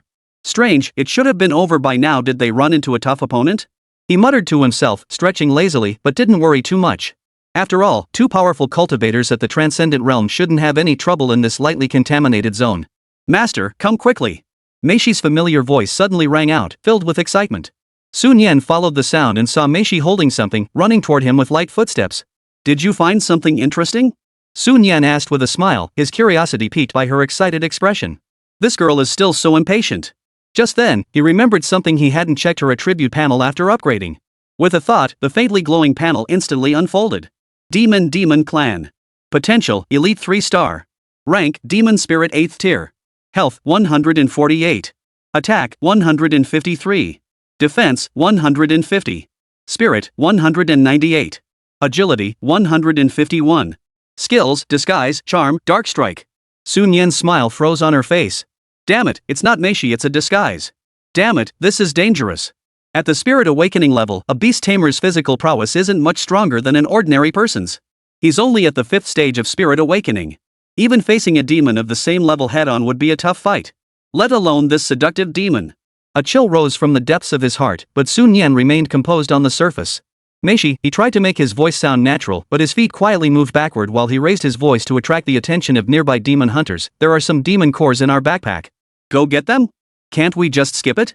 The Meishi continued to mimic his tone, but her footsteps didn't stop. Be a good girl, Sun Yan said gently, his eyes fixed on the creature. The imposter clearly noticed Sun Yan's retreating movements. The fake smile vanished from his face, and his eyes flashed with savage intent. Damn it! This bastard isn't acting anymore. Sun Yan cursed inwardly, no longer hesitating, and suddenly dodged backward. Almost at the same moment, the imposter transformed into a blinding crimson streak of light, his claws tearing through the mist, the cold blade piercing toward Sun Yan's throat. You bastard! How dare you harm my master? At the last possible moment, another shriek filled with shock and anger rang out. A faster blood-red figure charged from the side, colliding violently with the demon. Clang! A piercing clang echoed through the air. It was the real Meishi who had arrived. Sun Yan exhaled deeply, his heart sinking only to rise again instantly. He urgently warned, be careful. She's an 8th-tier demon spirit with extremely high mental attributes. He feared his young demon might be at a disadvantage. Relax, master. Meishi's voice was icy, filled with an unprecedented intent to kill. She locked her gaze on the imposter, the two of them facing off across the swirling mist. The lingering sense of unease she had felt earlier originated from here. She could clearly sense the same origin in the other's aura blood relatives, but her own rank was clearly higher. Damn it! How dare you attack my master while I was away? Meishi was furious. The master was her absolute bottom line. The imposter's face twisted and contorted before settling into a seductive visage, the true form of the demon. She curled her fingers dismissively, her voice filled with seduction. Oomph, little sister, do you really think following a human can erase the mark of the demon clan? Why not follow me? I can introduce you to the real big shots. She clearly didn't think much of Meishi, who only had a 5th-tier chi cultivation. An 8th-tier demon spirit against a 5th-tier spirit awakener was a crushing disparity in her eyes. Even if the opponent were an epic tier being, they couldn't possibly turn the tide. Meishi had completely lost patience for idle chatter.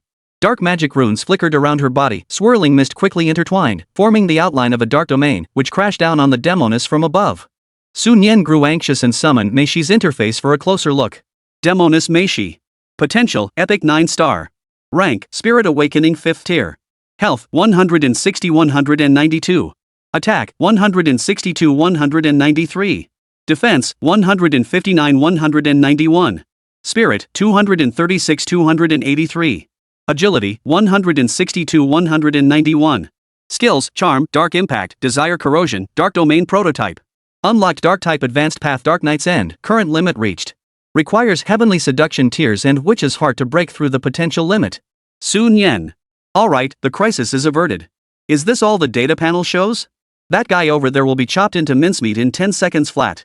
Sun Yan relaxed, casually crossing his arms to watch the battle, not even bothering to disturb Luo Shui, who was engrossed in combat in the distance. At the center of the battlefield. What? Mastering a domain at the opening spirit realm? How is that possible? Staring at the dark domain above her head, the demoness' contempt turned to horror and jealousy. Oomph. All talk. Watch me crush you. The demoness suppressed her fear, gathering a massive dark energy sphere in her hands, and charged head-on toward the dark energy blast unleashed by Meishi. Boom! Moments later, the dark energy belonging to the demoness shattered violently. Impossible. The demoness' words had barely left her mouth when an unimaginable force slammed into her body. Put. Blood spurted everywhere. The demoness' entire body turned into a blur, flying backward like a cannonball and crashing into the ruins in the distance, sending dust and debris flying everywhere. Wow, she flew pretty far. Sun Yan marveled. However, Meishi's attack didn't stop. Streams of condensed dark energy converged, crashing downly toward the cloud of dust. You dared to ambush my master. You dared to impersonate me. You wicked demon. I'll beat you to death. Meishi's little face was puffed up with anger, and her attacks carried a hint of personal vendetta. Enough, enough. Leave it alive.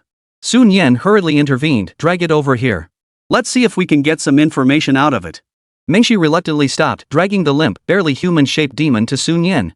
Speak. Sun Yan knelt down, patting the demon's blood-stained cheek. An elite level 8th-tier demon spirit like you, how did you end up alone in such a place? Who sent you here? The demon lowered its head, barely breathing, showing no response. Master, she seems to be dead, Meishi whispered nervously, realizing she might have gone too far earlier. Cough, cough, cough. The dying demon suddenly raised its head, its eyes blazing with hatred. You all, none of you will escape. You'll all die. After uttering those harsh words, the light in her eyes quickly faded, and her breath ceased entirely. Suicide? Sun Yan furrowed his brows, having gained no useful information. Now that she was dead, there was nothing they could do. Mei Shi's charm wouldn't work on her either. She casually pocketed the 8th tier demon core and turned her gaze to Mei Shi, who was secretly hiding several scattered demon cores behind her back. Give me any extra demon cores you have. What? Xiao Kaimi Mei Shi looked reluctant. What's I'm keeping it for you.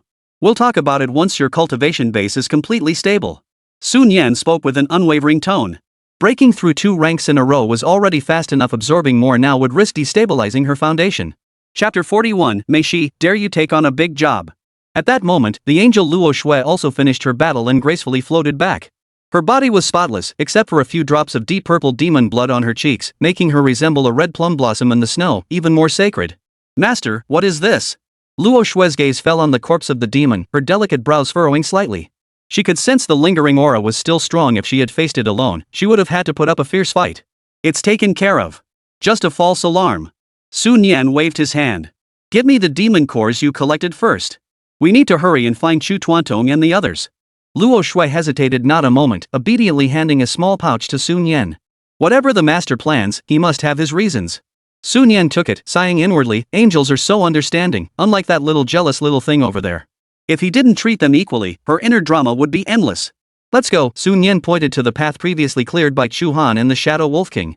Let's follow this path and take a look. The demons here have mostly been cleared out. Alright, Luo Shui nodded. Mei Shi also responded reluctantly, but still followed closely behind Sun Yan. Abandoned defensive line, center of the battlefield. Chu Han wiped the blood trickling from the corner of his mouth and fixed his gaze on the 2 figures blocking his path. After all these years, your progress seems unworthy of your reputation, a mocking female voice rang out. The speaker was one of the women, her figure seductive yet marred by a hideous scar that ruined her natural beauty. She glared at Chu Han, her eyes filled with hatred. I specifically requested to be assigned to you for this operation. The events of 3 years ago, I haven't forgotten a single day. Enough with the nonsense. Get it over with. Another figure impatiently snapped from the side. She was shrouded in mysterious black veils, wearing a pointed magical hat, and holding a pitch-black bone-handled longbow. She had no interest in their feud and only wanted to end this quickly. 3 years ago, you fled like a stray dog. Today, the outcome will be the same. Chu Han's voice was icy cold as her gaze swept over the corpses of several hunters in the Demon Hunter Corps uniforms lying at the edge of the battlefield, a fleeting glimpse of sorrow flashing in her eyes. Her subordinates were not only dead but had turned into blades pointing at her. The dead rest in eternal peace, the living must move forward. You still have the nerve to care about the dead? The celestial demoness sneered, her eyes glowing with an eerie pinkish-purple light.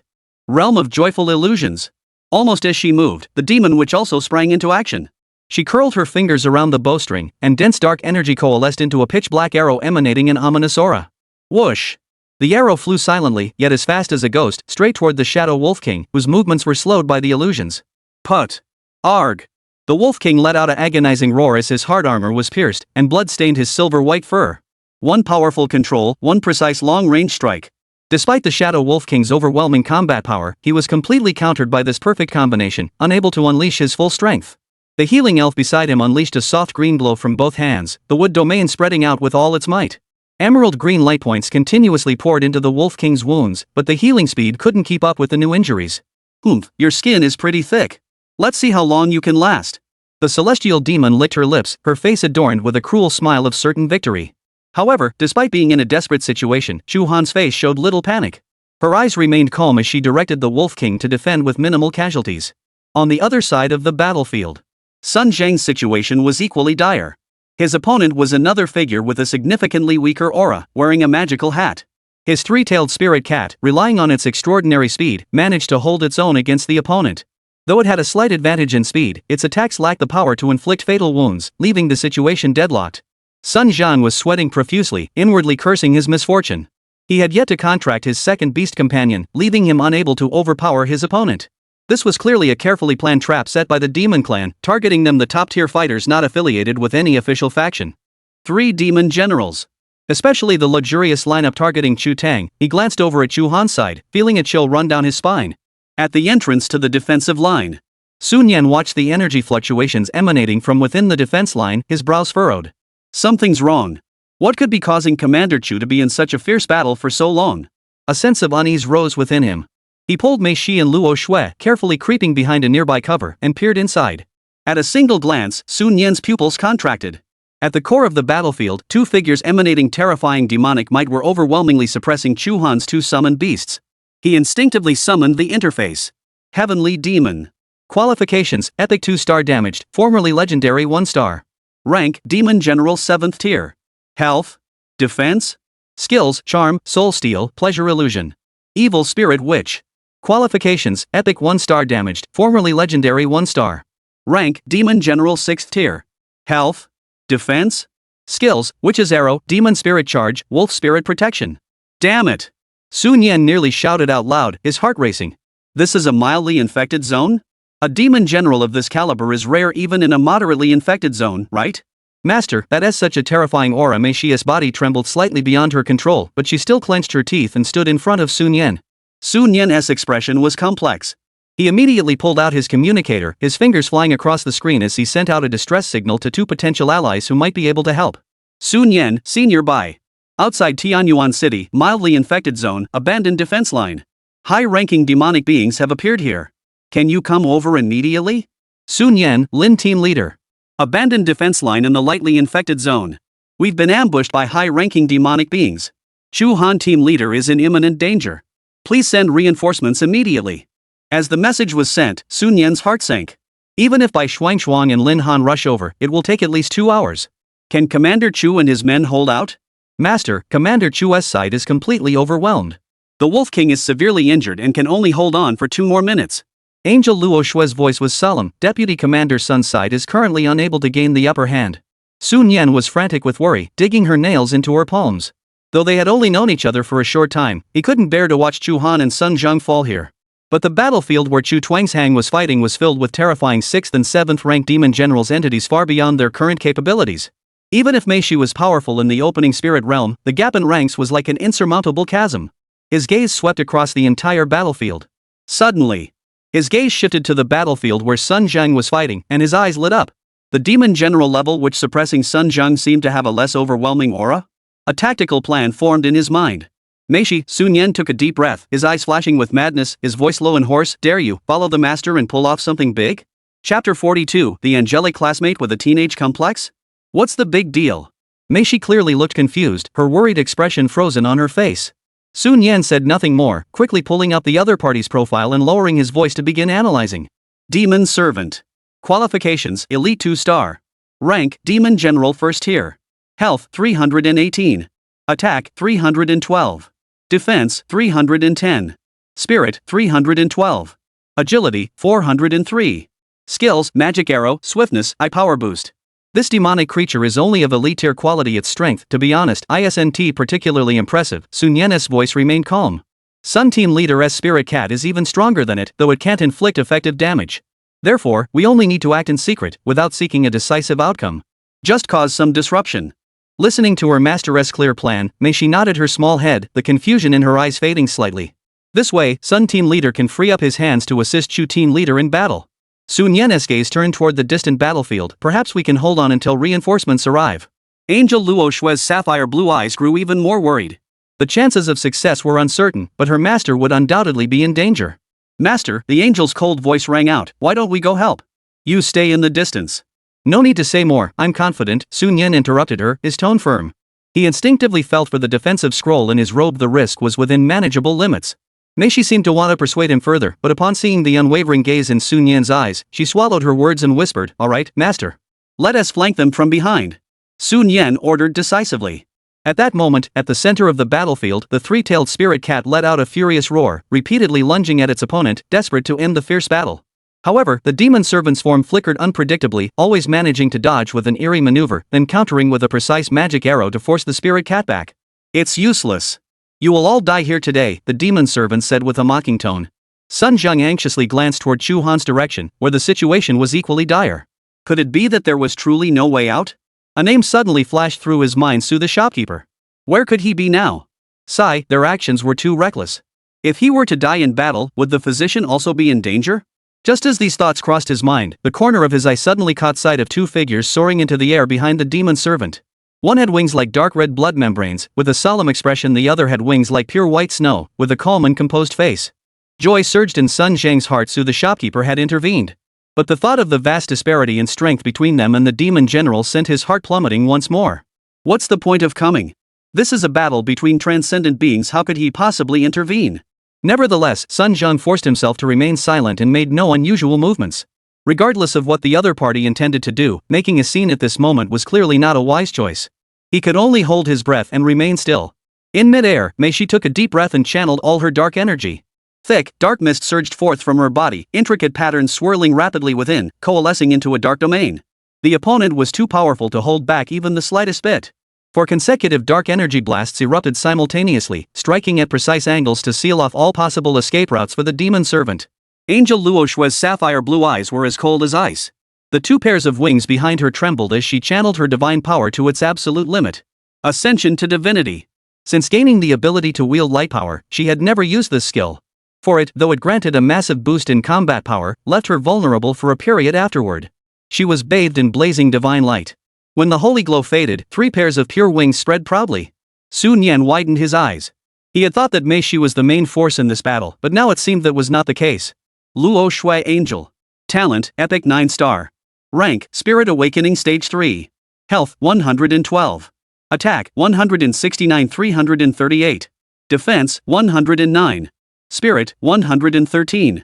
Agility, 114. Skills, Holy Light Judgment, Sacred Flames, Ascension to Divinity active, doubles attack power, temporarily upgrades Angel Sword to Angelic Holy Sword. Level 3 negative status, Heavenly Wound, caused by the Beast Tamer unilaterally forcing the temporary contract to be dissolved. Health points continuously deducted. Estimated survival time, 179 days. Treatment recommendation, use heaven-defying crystal stones and life-reviving grass for healing. Defying heaven. Sun Yan was utterly shocked. No wonder everyone says angels are the absolute rulers of the Holy Spirit realm. This skill effect is simply absurdly powerful. On the battlefield, the demon servant finally sensed the intense energy fluctuations behind him. He fired another arrow to push back the 3-tailed spirit cat and turned around abruptly. However, he found himself staring into a pair of eyes flickering with purple light. Seduction, desire, corrosion. Facing such a powerful enemy, Mei Shi had no time to hold back. Nearly 300 points of spiritual energy were unleashed without reservation. Even though the demon servant's mental attributes were slightly higher, under the sudden, all-out assault, he still felt a moment of disorientation, his movements stiffening. Immediately afterward, his body was struck by a howling dark impact, sending him flying backward.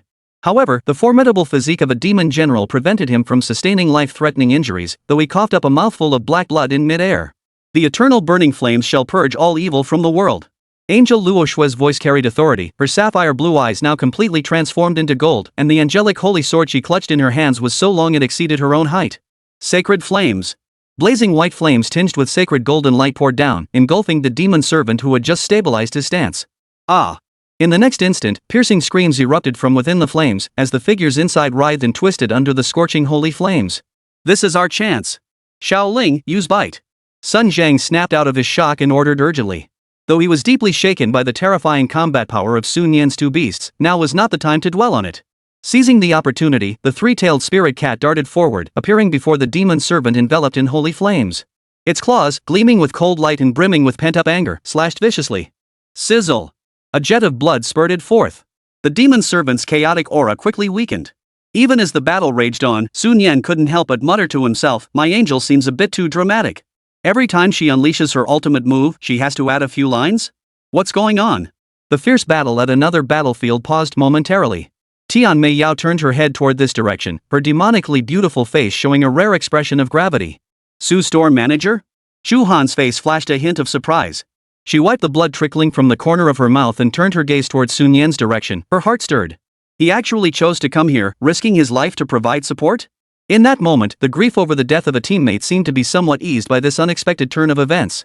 Chapter 43, 9 breaths to destroy the demon. Are we superfluous? 2 beasts? Both of them are epic tier? But their cultivation levels are too low, they can't change the course of the battle. The voice of the demoness was dark and menacing. Her attacks grew more ferocious, unleashing a series of wolf-like illusions that drove the Shadow Wolf King into a desperate retreat.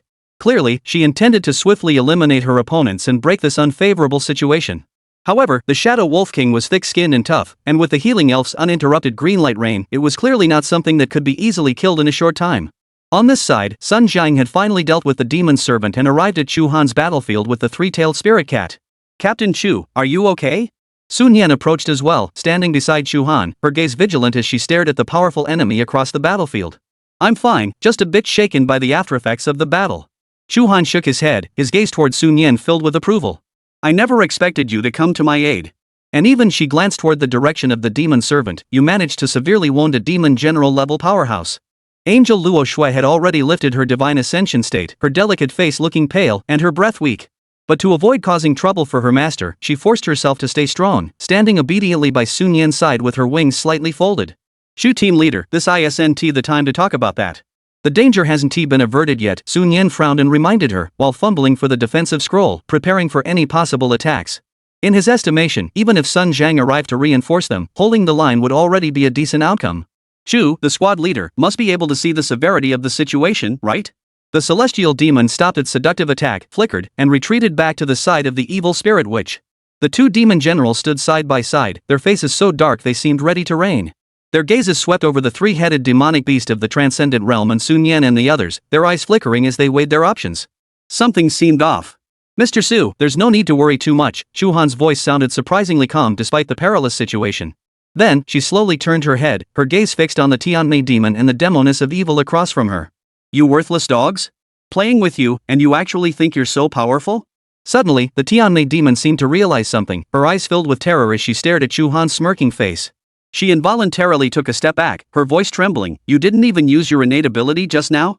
The demon witch beside her heard this and her body trembled violently. The grip on her black longbow loosened slightly. You got it right, but there's no reward, Chu Han's voice suddenly turned icy cold. Her gaze turned toward the Shadow Wolf King, and a heart-stopping surge of power emanated from her body. 9 breaths of demon extinction. In the next instant, the Shadow Wolf King let out a deafening roar. Its body shot upward, its shoulders soaring over 5 meters tall, its aura growing even more terrifying. Tian Meiyao stared at the gigantic wolf that had undergone its transformation, flashes of 3 years ago flashing through her mind. She wanted to flee, but her movements hesitated for an instant. Huge wolf claws tore through the air, descending with unstoppable force. The speed was beyond imagination. Boom! A thunderous crash echoed as the celestial demon's figure was violently sent flying through the air, tracing an arc in the sky. Master, it seems like we didn't come here for much use, Mei Shi whispered, gently poking Sun Yan's arm with her finger, her voice tinged with a hint of grievance. It's not useless, Sun Zhang, who had heard this, walked over and shook his head gently. He explained, the captain's innate ability can indeed grant a significant combat power boost to the beasts, but it requires both parties to be in a stable state to successfully channel and release it. This process takes at least half a minute. Therefore, it's ideal for ambushes or in team battles where the formation is stable. However, in intense combat, the enemy won't give her the time to build up her power. Once, she even used this talent to successfully kill an 8th-tier demon general. Sun Zhang's words were filled with admiration.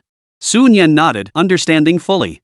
In other words, it was his and the two beasts' surprise attack that allowed Sun Zhang to escape and support Chu Han, forcing the situation into a stalemate and giving Chu Han the opportunity to activate her talent?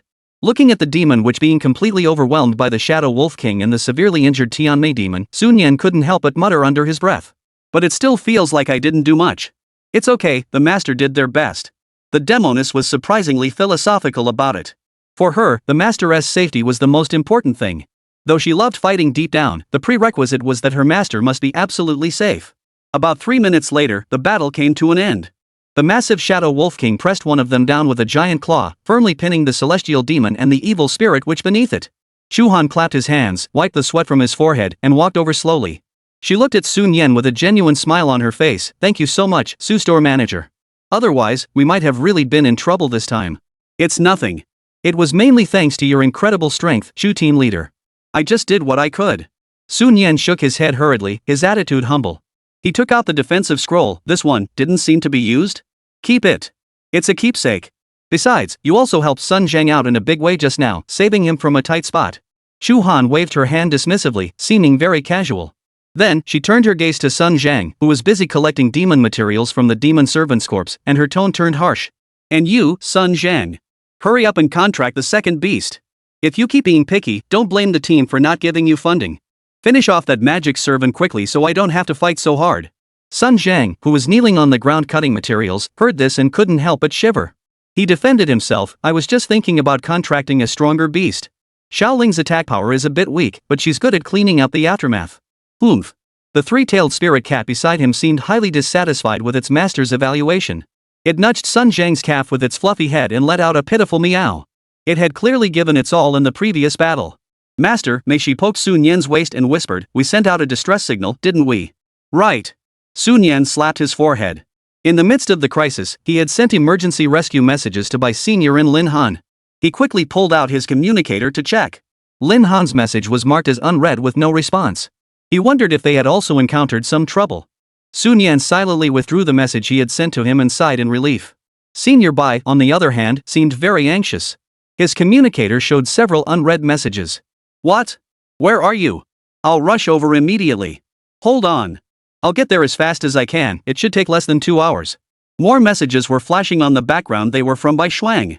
"What, boss, what's going on over there? Are you okay? Don't scare me. Boss, hold on. My sister and I are already on our way." Seeing Bai Shuang's tearful tone, Sun Yan felt a bit awkward and scratched his nose. How should he respond? Sun Yan, Senior Bai, it's all under control. Commander Chu showed his true colors and took out both of the enemy generals. We're safe now. After about half a minute of anxious waiting, 2 question marks popped up almost simultaneously on the other side. Bai Shuang? Bai Shuang? You worthless trash, you stinky boss. Did you know you almost scared me to death? Sun Yan ignored Bai Shuang's message and fixed her gaze on the 3 question marks Bai Shuang had replied with, feeling even more panicked inside. Damn it! At least say something, even if it's just a curse. Although it seemed like he had played a trick on the other person, heaven knows he really didn't mean it. Another agonizing half-minute passed before the other side finally replied. Bai Shuang, alright, I understand. Since you're safe, hurry back to the front lines. We have important matters to attend to. Sun Yan looked at the seemingly peaceful reply, but felt even more uncertain, as if returning would mean certain doom. But whatever. I'll die if I have to. With a sense of heroic self-sacrifice, he cautiously replied. Sun Yan, got it. I'll be right back. He tried to use a cute expression to stir Bai Senior's desire to nurture talent. Putting away his communicator, Sun Yan looked toward the battlefield being cleaned up. The battlefield had been cleared. Shu Han recalled the Shadow Wolf King and Healing Elf, which had expended a significant amount of energy, back into the beast taming space, then stepped aside to rest briefly. If there's nothing else, let Sun Jing send you back to the front lines first, Shu Han said to Sun Yan in a serious tone. You've been a great help this time. Once things here are settled, the team will arrange a proper reward for you. Sun Yan noticed the details in her words and asked, Captain Chu, aren't you coming back with us? Shu Han shook her head slightly, her expression growing serious. The Demon Hunter Corps' communication channel reports that several other locations have also come under attack. I need to rush over to provide support. This time, the demons' movements are significant. It seems like a well-planned operation. I see. Alright then. Sun Yan nodded in understanding. Suddenly, he remembered something, his eyes lit up, and he looked at Chu Han with anticipation. Oh, right, Commander Chu. What materials were obtained from the Heavenly Demon and the Evil Spirit Witch?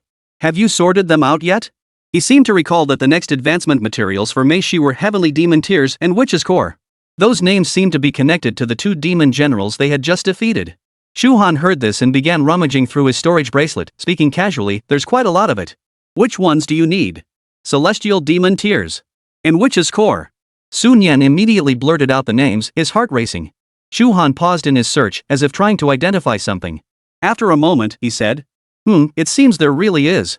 The demon core of the demon, which should be what you're referring to as the witch's core. As for the heavenly demon's tears. A few ruby-like crystals appeared in her palm. When I was interrogating her for information earlier, she seemed to have shed a few drops of these tears. Chapter 44, Materials Secured. Commander Chu is a decent person. Sun Yan's face lit up with delight. It was indeed related. This was finally settled. The rare materials needed for Mei Shi's breakthrough were finally complete. She was currently at the epic 9-star realm. If she could break through again, that would make her a legendary tier beast tamer. He vaguely recalled that no one had awakened to legendary tier beast taming in Tianyuan City for a long time, at least not this year. However, these materials must be extremely valuable, right? He was currently penniless and had little spare cash. Shu Han noticed the fleeting expression on Sun Yan's face and asked directly, do you need them? They do have some use, but before Sun Yan could finish speaking, Shu Han had already handed over the 2 materials. Take them, Shu Han said bluntly, just don't forget to prioritize treating the guys in my group in the future. She shoved the materials into Sun Yan's hands without another word, then swiftly mounted the towering Silver Moon Wolf King. Her figure darted through the air like the wind, racing deeper into the shadowy mist-shrouded demon forest. Sun Yan looked down at the heavenly demoness tears and Witch's Core in his palm and couldn't help but sigh with a wry smile. It seemed he had now incurred a significant debt of gratitude.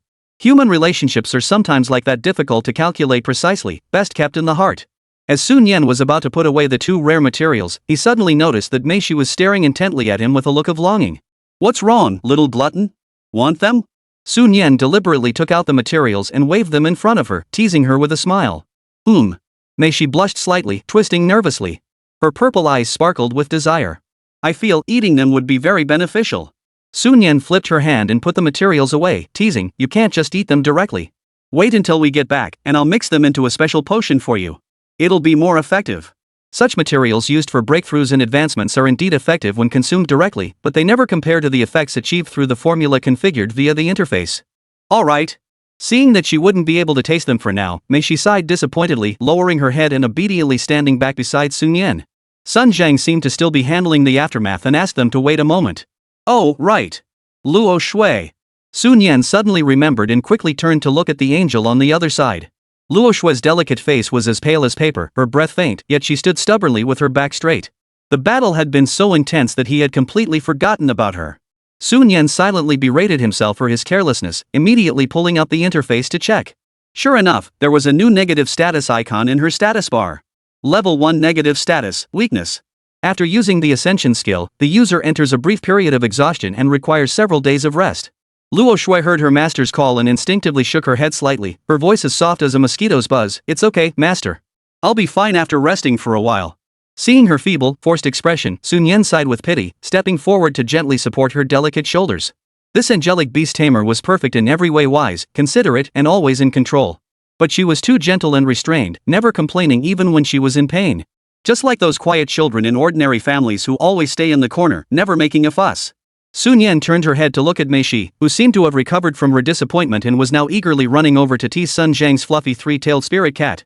Woof woof, she made a strange sound. Mei Shi, that's the sound of calling a wolf. Sun Yan sighed helplessly, rolling her eyes. She was too lively to handle. After we get back, you should rest properly. If you need anything, just tell me, okay? Don't always stay alone and not say a word. Sun Yan cautiously reached out her hand and gently stroked Luo Shui's smooth, shiny golden hair. The angel seemed a bit uneasy with this intimate gesture, but the concern behind it warmed her heart. She controlled her body and didn't flinch, only responding softly, yes. I understand, master. At that moment, Sun Zhengkai had finished handling the matter. He had properly laid to rest the bodies of the fallen comrades. He wiped the redness from the corners of his eyes with a firm hand, took a deep breath, and turned to Sun Yan. Alright, we really owe you today.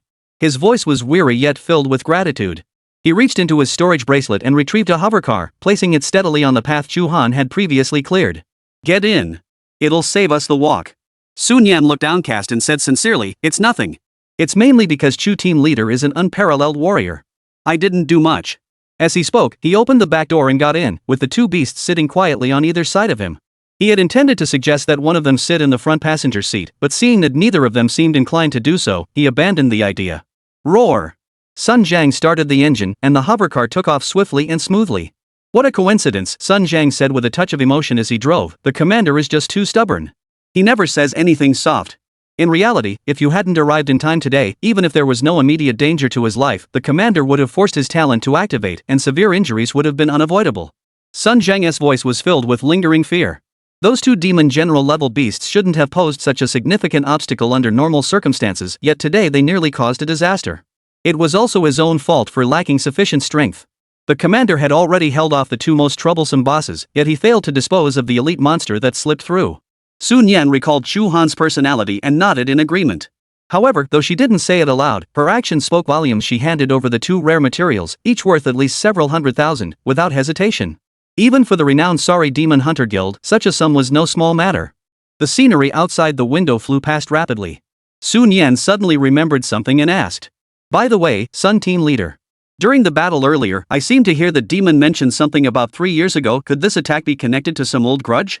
Sun Yan couldn't contain her curiosity and blurted out the question. He then added, of course, if it involves your group's secrets, there's no need to mention it. Mei Shi, who had been idly playing with her own hair, and the angel, who had been closing her eyes to rest with her eyebrows slightly furrowed, both perked up at the mention of the topic. There's going to be some juicy gossip. On the road leading out of the misty demon forest, Sun Zheng drove in silence. He extinguished the cigarette he had been smoking. After about half a minute, he spoke in a low voice. Actually, it's not really a secret. Many of the older members in the unit already know about it, it's just something we don't usually talk about. Then he began to recount the story slowly. About 3 years ago, back when the Sori Demon Hunter Corps hadn't been established yet. At that time, the demon race wasn't as rampant as they are now, and Tianyuan City could still occasionally organize counterattacks. At that time, Commander Chu had just broken through to the Transcendent Realm and returned to Tianyuan City to visit his younger brother, who had just finished the college entrance exams. He happened to respond to the city's call and took on a relatively simple reconnaissance mission, bringing his younger brother along. He thought it would be good for the boy to get some hands-on experience after the college entrance exam and see the world. Chapter 45, Back to the Front Lines, Medicinal Treatment. Sun Yan was stunned by the information. Commander Chu has a younger brother? Sun Zhang's gaze grew distant, and after a long silence, he said, "He's dead during that mission." No one expected the demon clan to choose that day to launch a surprise attack. The heavenly demon we encountered today was one of the demons who besieged them back then. Chu's talent was awakened during that desperate situation. In the end, Chu Tuanzhang led a group of people and fought their way out. Sun Yan fell silent. Although Sun Zhang spoke briefly, the information he revealed was immense, and that past seemed to unfold before their eyes. Sun Zhang continued his narrative, his voice tinged with the nostalgia of remembrance. The legendary fame of Commander Chu today was forged in that sea of corpses and blood. Later, she founded the Sori Demon Hunters, and I joined her. Sun Yan nodded, feeling that something was off, but he couldn't quite put his finger on it. It was the angel Luo Shui who spoke up. She gazed out the window at the rapidly receding scenery and asked softly, 3 years ago, was that when the front lines were first breached on a large scale? Sun Zhan was slightly surprised as he glanced at the angel through the rearview mirror. He hadn't expected her to be so observant. He had only mentioned it casually before, yet she had remembered it all this time. That's right, that was the one. The defenses of Tianyuan City were forced to retreat hundreds of kilometers as a result. Let me tell you, the demon race is much stronger now than before. As Sun Zhang continued his rambling account, the hovercraft finally arrived at the defense line checkpoint of Tianyuan City. Sun Zhang handed a silver ID card to the solemn-faced soldier responsible for inspection. Beep, Sun Zhang, Deputy Commander of the Sori Demon Hunter Corps, identity verified. As the vehicle entered the inner defense zone, a bustling temporary street could be seen in the distance. Sun Yan got out of the car and looked at the hurried crowd on the street, clearly sensing that the atmosphere had changed. It was more tense and silent. Deputy Commander! You're back! A shout came from the distance. Sun Yan looked up and saw a group of people dressed in various styles, with sharp, focused expressions, rushing toward him. They were clearly members of the Sori Demon Hunters. What about the others? Someone seemed to have guessed something from Sun Zhang's expression, but hesitated, still clinging to a sliver of hope. We'll talk about it later. Sun Zhang sighed heavily, turned around, and patted Sun Yan's shoulder firmly, his voice filled with gratitude. Mr. Su, I'll be going now. You're not familiar with this area, so if you have any questions, you can ask those guides. He pointed to some sharp-eyed people on either side of the street. They were guides who specialized in leading people through the temporary defenses and providing information. All right, Commander Sun, go ahead. Sun Yan understood that the other party had to handle the aftermath of the fallen comrades, nodded in understanding, and then pulled Mei Shi and Luo Shui toward the street. Bai Senior had asked him to go to the center of the defense line, but he didn't know why. With that on his mind, he led the two beasts toward the center of the defense line. Luo Shui's complexion seemed to have regained some color, at least she could walk without much difficulty. With no place to rest, Sun Yan fed her some restorative potions to stabilize her condition temporarily. Master, shouldn't we find a guide? Mei Shi looked around at the unfamiliar and ominous surroundings, noticing the curious and even scrutinizing glances from the strangers, and asked nervously. Holy crap, two beasts? Which transcendent tier powerhouse is this? They're even in human form. At least epic tier, if not higher. Such a powerful figure, why would they come all the way to the front lines? Shouldn't they be? Whispers and murmurs filled the air, with many pointing and whispering in Sun Yan's direction. It's okay, Sun Yan reassured her, gently rubbing her head. I've already informed Senior Bai, and she sent Bai Xuan to pick us up. They should be arriving at the designated location soon. Noticing Mei Shi's nervousness, he smiled and added, what's there to be afraid of? The defense line is perfectly safe. Besides, he added casually, you're not necessarily weaker than them. What's there to be afraid of? This was the truth. With Mei Shi's current strength, even elite-level spirit beast tamers at the 9th layer of spirit awakening wouldn't be her match. If an angel activated their ascension state, their combat power would be even more astonishing. Mei Shi swallowed hard and whispered, it's just, I'm not used to being stared at by so many people. About 10 minutes later, Sun Yan led them to the entrance of a restaurant. Tianqing Catering? Sun Yan looked at the signboard and couldn't help but mutter to himself, this isn't also part of the Tianqing Medical Alliance, is it? A healer's alliance running a restaurant? Despite his complaints, he still led Mei Shi and Luo Shui inside.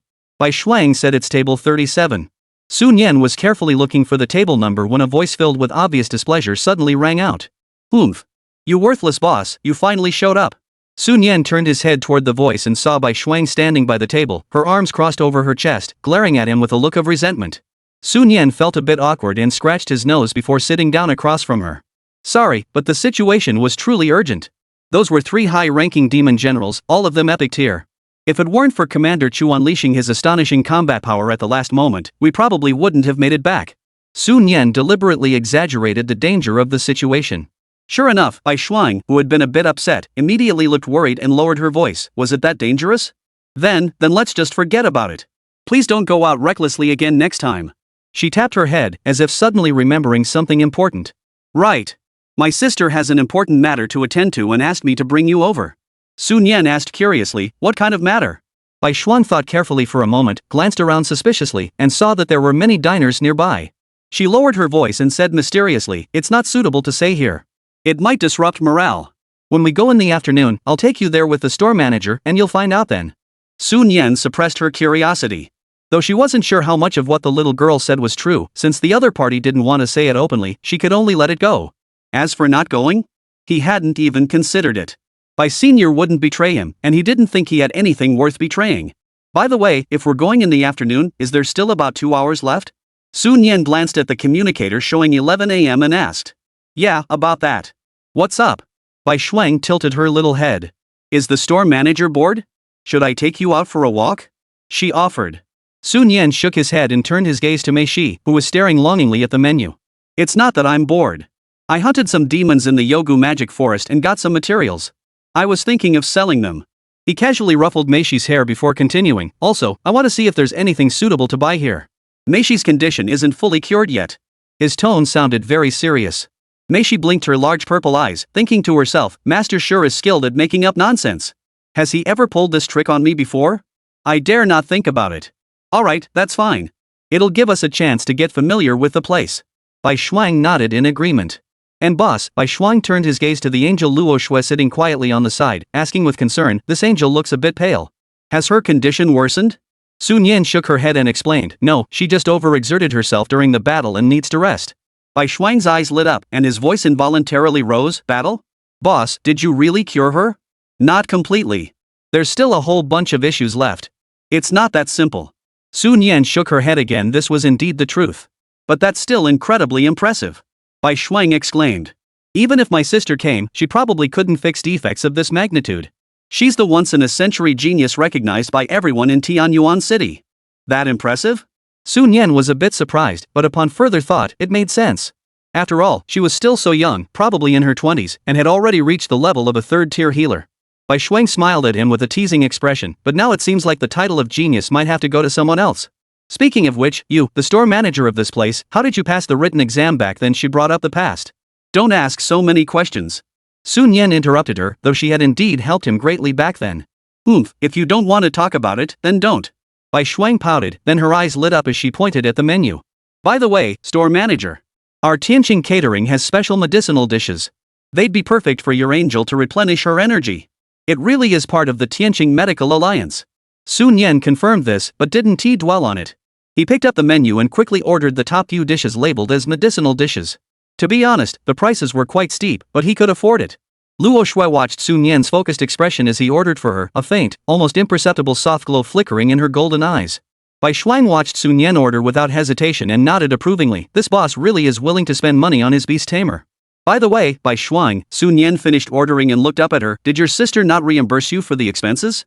Bai Shuang's face froze instantly, and her eyes began to dart around. Well, it can be reimbursed.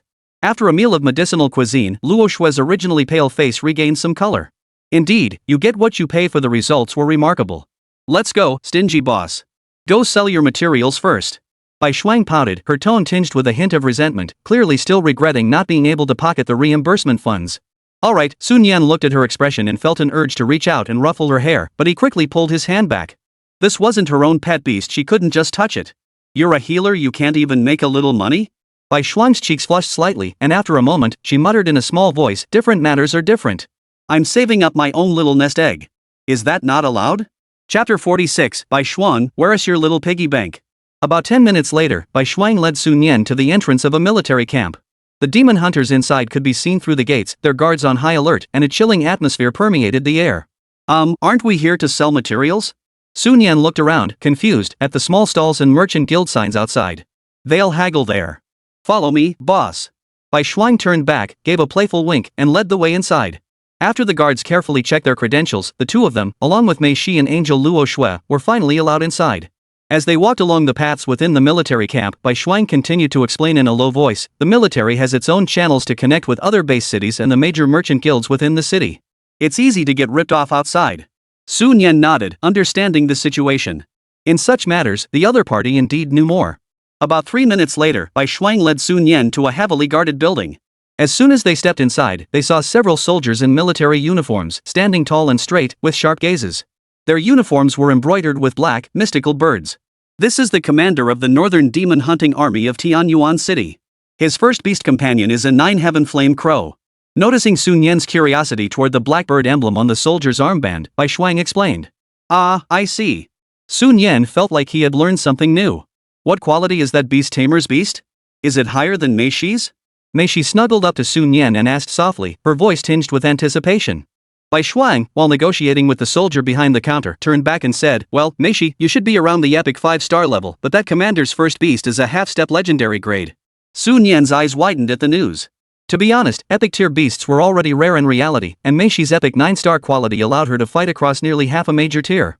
He dared not imagine the terrifying combat power a half-step legendary tier beast would unleash once it reached the true spirit realm or even the star realm. Of course, for those who had reached that realm, epic tier beasts were likely just the baseline. Alright, shopkeeper, place the material bracelet here. Bai Shuang's voice interrupted his thoughts. Sun Yan complied, removing the storage bracelet and handing it over. The soldier behind the counter swiftly took the bracelet and began counting.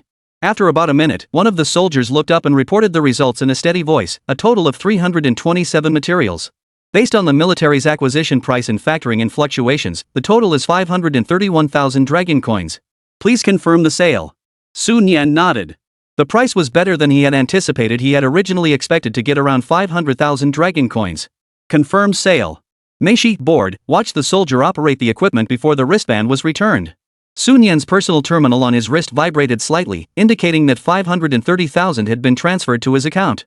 Sun Yan instinctively glanced at the angel Luo Shui standing quietly beside him.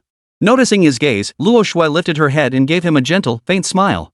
Sun Yan's heart skipped a beat. He still needed to buy materials to heal the angel's celestial wound. Bai Shuang, where can I buy the materials? Sun Yan asked. Still here. Bai Shuang pointed to the two soldiers who had been handling the sales earlier. One of the soldiers nodded and explained, yes, originally there were other comrades responsible for selling materials, but recently the front lines have been under pressure and we're short-handed, so we've had to take on multiple roles. After speaking, they opened a holographic projection interface on the counter, which displayed a wide variety of materials. Ah, I see. Sun Yan understood and immediately began searching on the holographic screen. Confusion Stone, Reverse Death Grass. He entered the materials needed for angel advancement and healing the heavenly wound status. The search results quickly appeared. The legendary grade materials required for advancement were not available for purchase. However, the materials for healing celestial wounds were found. Confusion Heaven Stone, crystallized residue from the cremation of demonic blood and flesh, price, 2.13 million dragon coins, quality, 13 grams. Reverse Death Grass, a special plant growing at the edge of the death realm, price, 570,000 dragon coins. Sun Yan stared at the numbers on his personal terminal, which hadn't even had time to warm up, and couldn't help but feel a headache coming on. He was still short by a full 1.6 million. He turned to look at Bai Shuang, who was curiously examining the screen beside him, and smiled awkwardly. Bai Shuang, how much is left in your little savings account? Bai Shuang immediately grew alert, covering her pocket and taking a half step back, her eyes wide. Little piggy bank? I don't have any little piggy bank. How come I don't know about it? 3 minutes later. Bai Shuang stood there with a dejected expression, looking like a wilted cabbage. Sun Yan happily accepted the specially sealed box containing the confusing heaven stone and reverse death grass from the soldier, carefully storing it in her wristband. Now, there was finally hope for Luo Shui's injuries. Don't forget to pay me back. Boss, I gave you all my money. Bai Shuang's voice trembled with tears as she looked at him pitifully. Looking at the little girl before him, her head bowed as if the sky had fallen, Sun Yan felt a rare pang of guilt.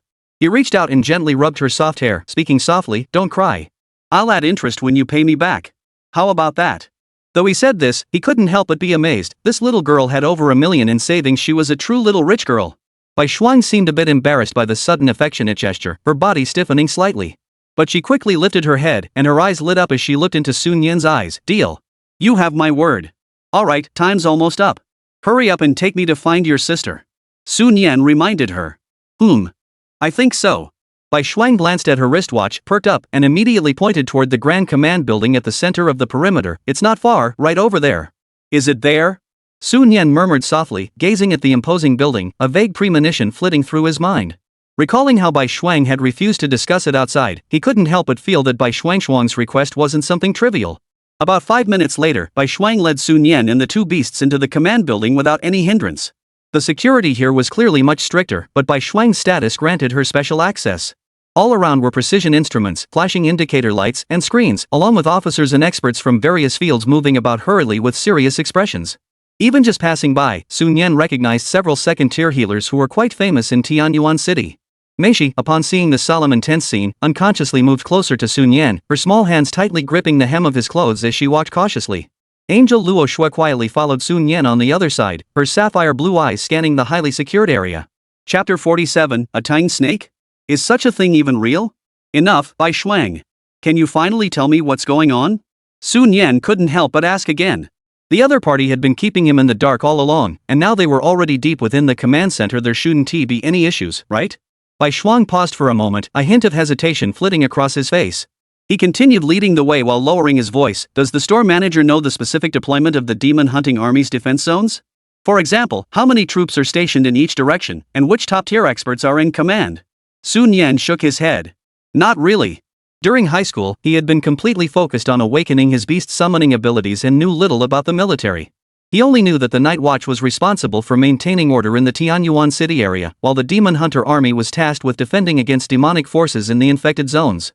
The Demon Hunter Army is divided into 5 major military divisions, Bai Shuang explained, lowering her voice further. The Western Army and Northern Army are stationed along the northern defense line of our Tianyuan City. Meishi suddenly raised her small hand, curiously interrupting, wait. Why is the Western Army stationed here? Isn't the west side supposed to be guarded? Before Bai Shuang could explain to the curious demon, the angel Luo Shui interjected softly, as for the west, the demonic forces have already been eradicated by the troops from the Tiannan base city, and a safe passage has been established. Therefore, there is no need to station heavy troops there anymore. Sun Yan looked at Luo Shui in surprise. She actually knew about this? You said you had little freedom when you were at the Xiao family? Luo Shui's fair face flashed a hint of sadness as she replied softly, when I was at the Xiao family, I often heard Xiao Qingxue discussing matters related to the demon clan, military deployments, or official affairs. Over time, I picked up and remembered some of it. I see, Sun Yan nodded, not thinking much of it. By the way, Bai Shuang, continue. Sun Yan gestured for her to continue the previous topic. Bai Shuang, whose train of thought had been interrupted, paused for a moment before continuing. Within each main army corps, the commanders and deputy commanders have all reached the true spirit realm in terms of strength. And the supreme commander of the entire demon hunting army possesses strength that is utterly unimaginable, suspected to be a higher-tiered star-ranked powerhouse. Sun Yan silently calculated in his mind. Judging by this, Tianyuan City openly possesses at least 8 true spirit-level powerhouses. This slightly reassured him. It seemed the defensive forces of the base city were still quite formidable. However, Bai Shuang's next words made his heart tighten. She instinctively glanced warily around the area before leaning closer to Sun Yan and whispering the most critical information. The problem is that the commanders of the northern and western armies were severely injured recently. Sun Yan suddenly widened his eyes in shock, staring at Bai Shuang. What? Out of the 4 commanders, half of them are seriously injured and unable to fight? A strong sense of unease swept over Sun Yan. He couldn't help but feel that even this seemingly impregnable military camp harbored hidden dangers. Bai Shuang sighed and continued in a heavy tone, in recent days, we've summoned numerous renowned high-ranking healers from Tianyuan City, but unfortunately, the results have been minimal. Noticing Sun Yan's sudden tension, she hurriedly added, trying to reassure him, actually, it's not that hopeless. As long as the commander-in-chief is safe, the front lines still have a leader. That's how I see it. Just as the atmosphere grew tense, a familiar voice rang out from ahead. Sun Yan? Xuan, you finally arrived.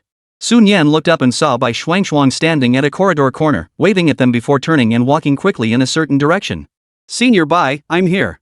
Sun Yan hurriedly responded, forcing herself to keep up, unable to help but recall the incident in the Yaowu magic forest where she had sought her help. Meishi was quite straightforward, sweetly calling out, hello, Bai sister.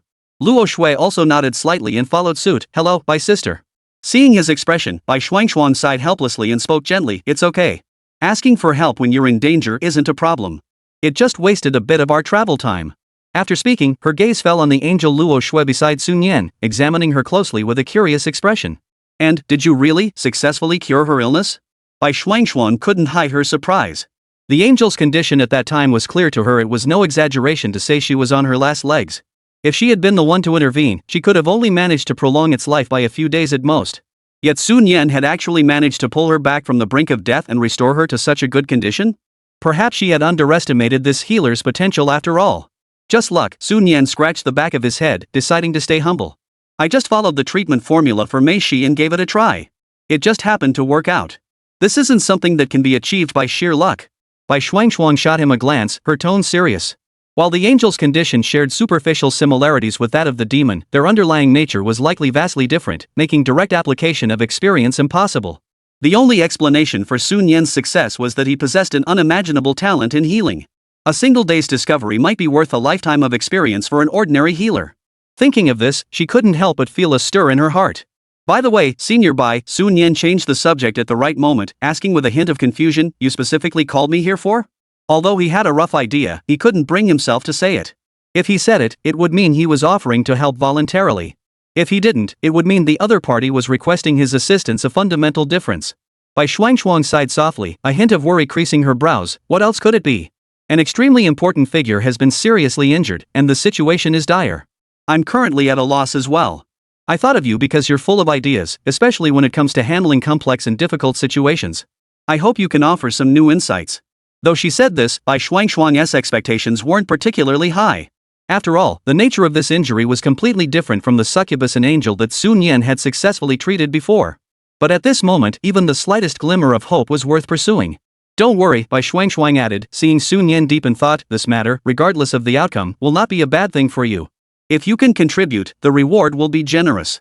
Sun Yan nodded solemnly, his tone sincere. As a member of Tianyuan City, I would be honored to contribute my humble efforts when the city and our seniors need me. He understood two things. First, if Tianyuan City truly collapsed due to a lack of elite combat power, no one would survive. Second, this was a rare opportunity, a chance to interact with the true core leaders. Bai Shuangshuang was startled by his words, staring at the determination on Sun Yan's face. A complex mix of emotions welled up inside her, and she couldn't help but whisper, "You're so lucky to have this opportunity." However, amidst her admiration, a hint of bitterness spread through her. She had seen too many healers who, once their skills improved and their reputations rose, became obsessed with pursuing personal gain. The other third-tier healers invited this time, aside from herself, had all demanded exorbitant fees that were jaw-dropping. This phenomenon was not unique to Tianyuan City, it had become the norm across major base cities nationwide. At this thought, she glanced at Sun Yan, her gaze now tinged with a complex mix of emotions, including a subtle hint of admiration. She said nothing more, turning to lead Sun Yan and the others through several heavily guarded corridors before boarding an elevator that required special authorization. They descended swiftly. Along the way, they passed through several heavy alloy gates, each opened by Bai Shuangshuang using her access privileges. Finally, they arrived at the private medical zone deep underground. As the elevator doors opened, the view suddenly opened up. The space before them was more akin to a vast factory than a hospital ward. Sun Yan looked up at the artificial light sources suspended from the dome, emitting a soft white glow, and was deeply moved. This place must be at least 100 meters high. The internal space was estimated to be no less than 10,000 square meters. Sun Yan's gaze was drawn to the massive figure suspended in mid-air at the center of the space. It was a serpentine beast covered in dark blue-black scales, its massive body coiling and twisting, emanating an overwhelming aura of power. Most striking of all, the serpent's head bore a pair of jagged horns, and its back extended into a pair of folded wings. A name from ancient mythology flashed through Sun Yan's mind, and he couldn't help but exclaim, Tangxi? Yes, this form bore an uncanny resemblance to the legendary creature known as the Tang snake from his past life. According to legend, it was either a transitional form between a snake and a dragon, similar to a dragon, or had taken a unique evolutionary path. Regardless, the colossal creature before them was undoubtedly the pinnacle of beast tamers. Mei Shi and Angel Luo Shui were equally awed by the beast's might, their faces filled with astonishment. Master, this giant snake's body is much thicker than Mei Shi's waist, many times thicker. Mei Shi instinctively clung tighter to Sun Yan's arm, her voice trembling slightly. Bai Shuang quickly added from the side, it's not just thicker than your waist. I think the thickest part of it could fit several of you inside. Sun Yan nodded in agreement. Even without using his senses, he could tell that this was an absolutely terrifying spirit-level beast, or even stronger. He instinctively reached out to activate the system to check its panel information. Just then, a hoarse, mocking voice rang out. Humph, Bai Shuangshuang, you really do spoil these young ones. You even bring them here to observe such a place so casually? Sun Yan snapped his head up at the sound, his gaze sweeping past the massive body of the dragon snake to land on a makeshift observation platform in the distance. What met his eyes were two familiar faces. It was none other than Mudashi, the master who had once declared him incapable of breaking through to the second-tier healer rank during their time at school. Standing beside Mudashi was Xiao Qingxue, her face filled with astonishment. Chapter 48. Thanks for the reminder, Master Mu. A sudden wave of disgust welled up in Sun Yan's heart. The other party had so bluntly declared he couldn't advance to the second-tier healer through a holographic projection. Now he was subtly belittling him again, making it hard to feel any goodwill toward him. But a hint of doubt quickly arose in his mind. Master Mu's presence here could be understood, but why was Xiao Qingxue here on this perilous front line? The scions of noble families were accustomed to a life of privilege. The front lines were not a place for them. Just as he was deep in thought, Bai Shuang's cold voice broke the silence. Mu Feng, who I bring with me is none of your concern. Bai Shuang also spoke up in agreement, her tone clearly displeased.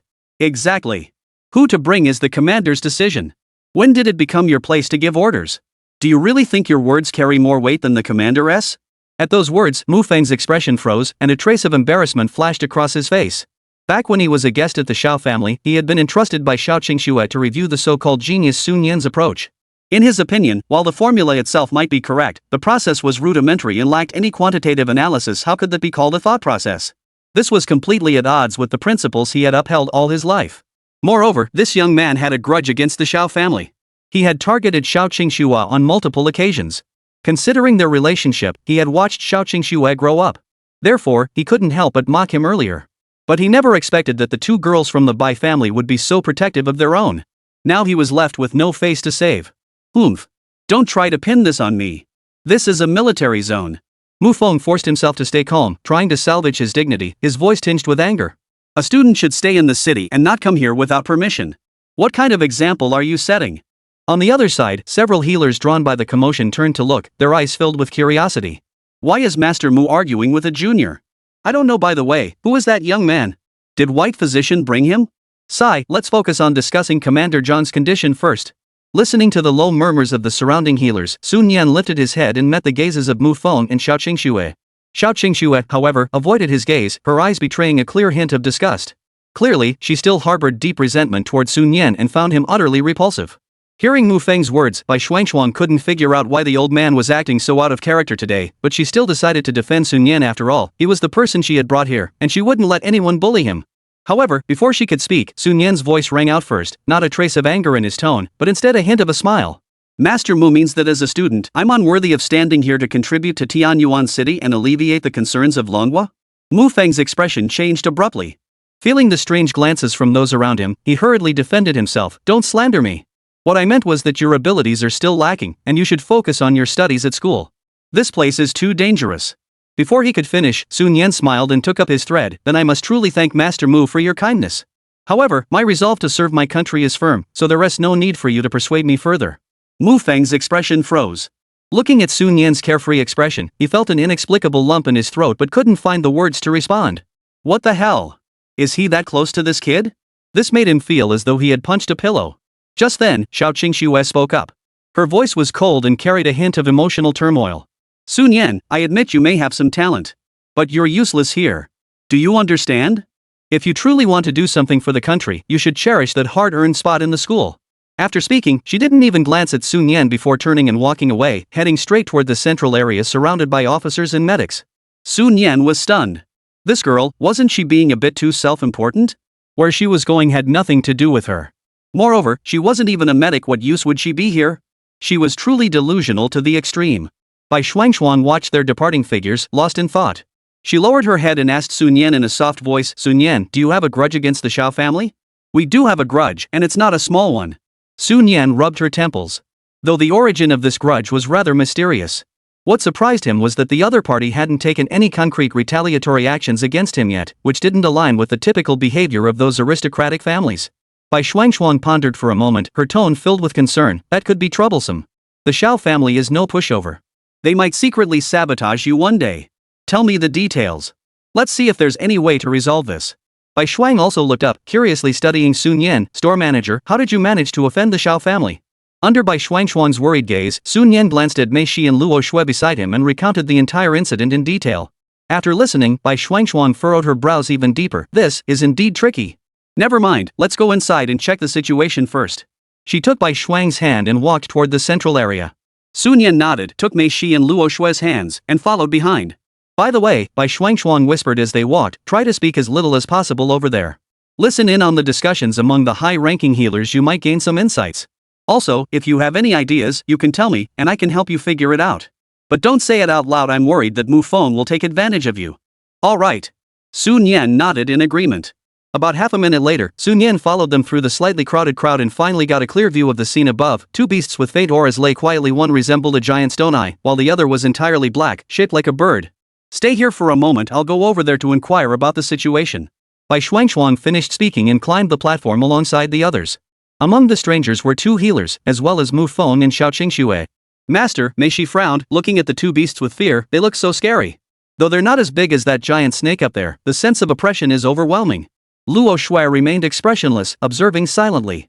Bai Shuang whispered an explanation from the side, those are the beasts of the Northern Army commander. True spirit level experts typically have 3 beasts, and that sleeping dragon snake is one of them. Sun Yan nodded thoughtfully, her gaze fixed on the high platform. Bai Shuangshuang was frowning, as if saying something. Tick-tock. Suddenly, the communicator at Sun Yan's waist began to vibrate. Chapter 49, Senior Bai suffers an injustice? He quickly picked it up, switched it to Do Not Disturb mode, and checked the message. Chu Han, I'll probably head back tonight. The demon hunters will be out on a mission then. Want to join us? Mei Shi curiously leaned in, looking at the question on the screen.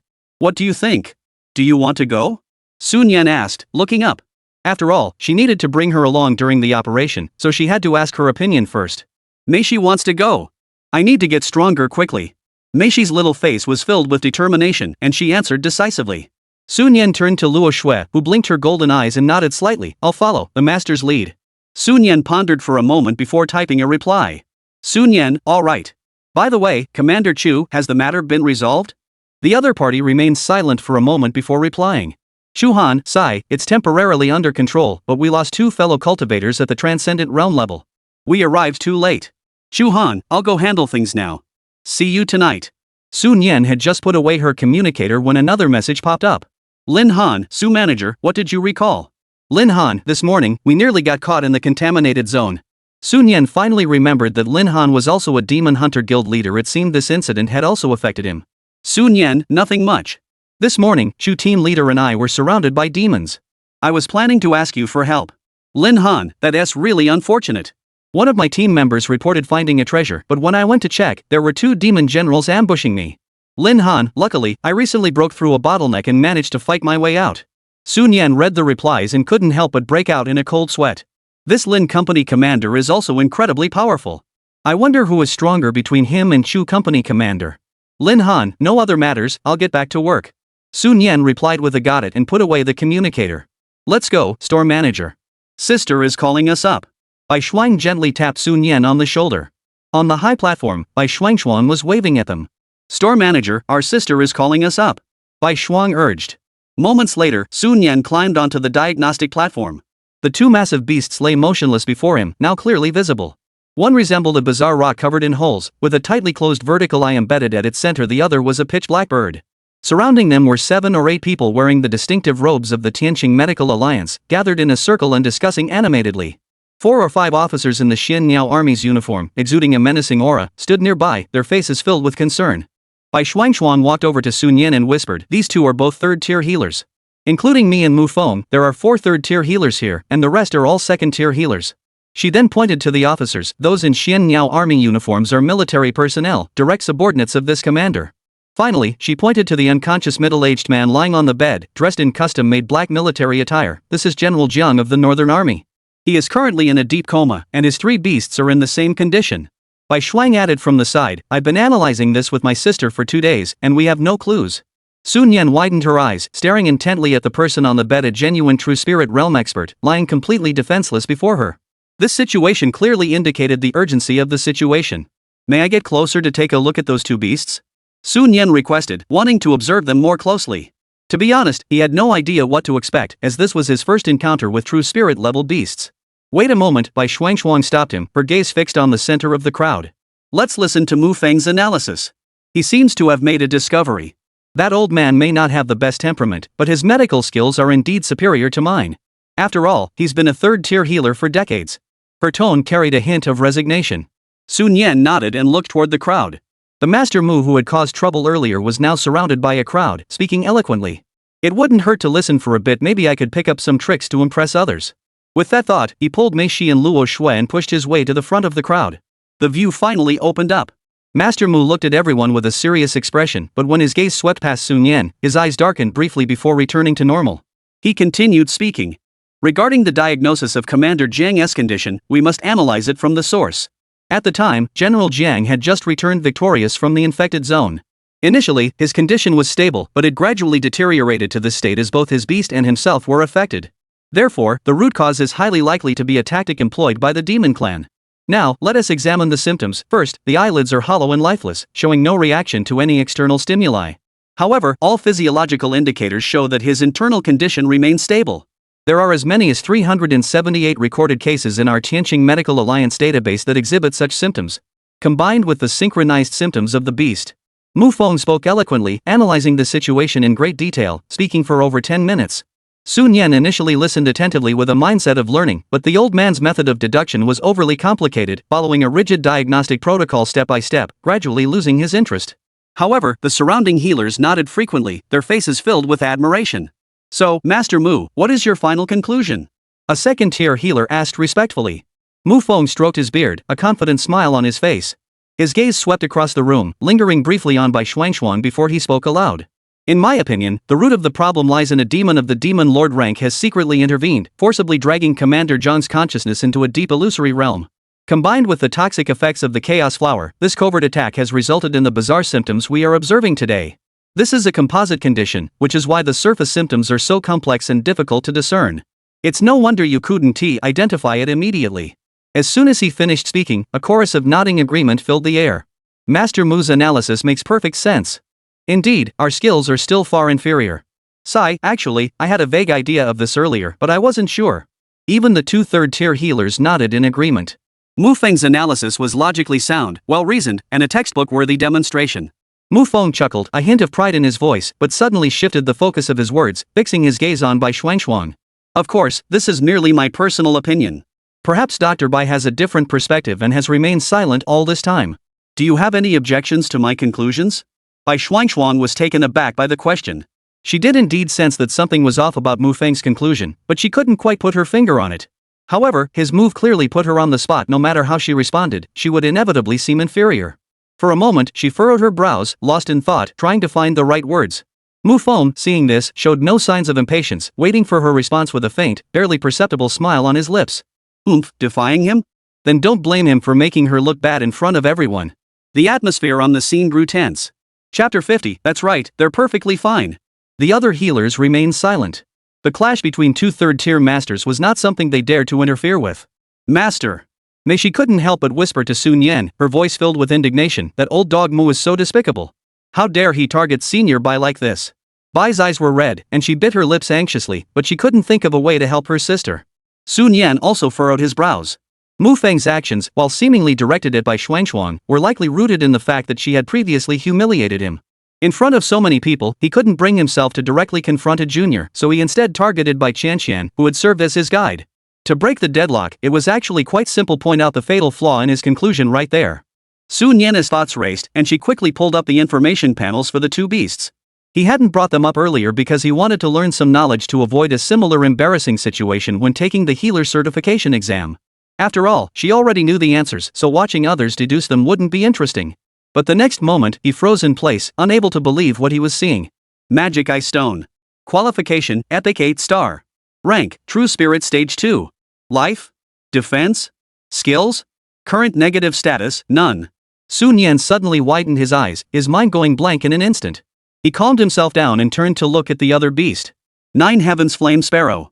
Qualifications, half-step legendary rank. Rank, True Spirit 4th tier. Health? Defense? Skills? Primary negative status, hunger, prolonged lack of food intake. Treatment recommendation, supplement with high-energy nutrients. Sun Yan. He had to admit that at this moment, he felt an extremely strong sense of absurdity. These two beasts are perfectly healthy, with no issues whatsoever. The other one is merely a bit hungry and needs to eat to replenish its energy. They're not even sick. This is utterly absurd.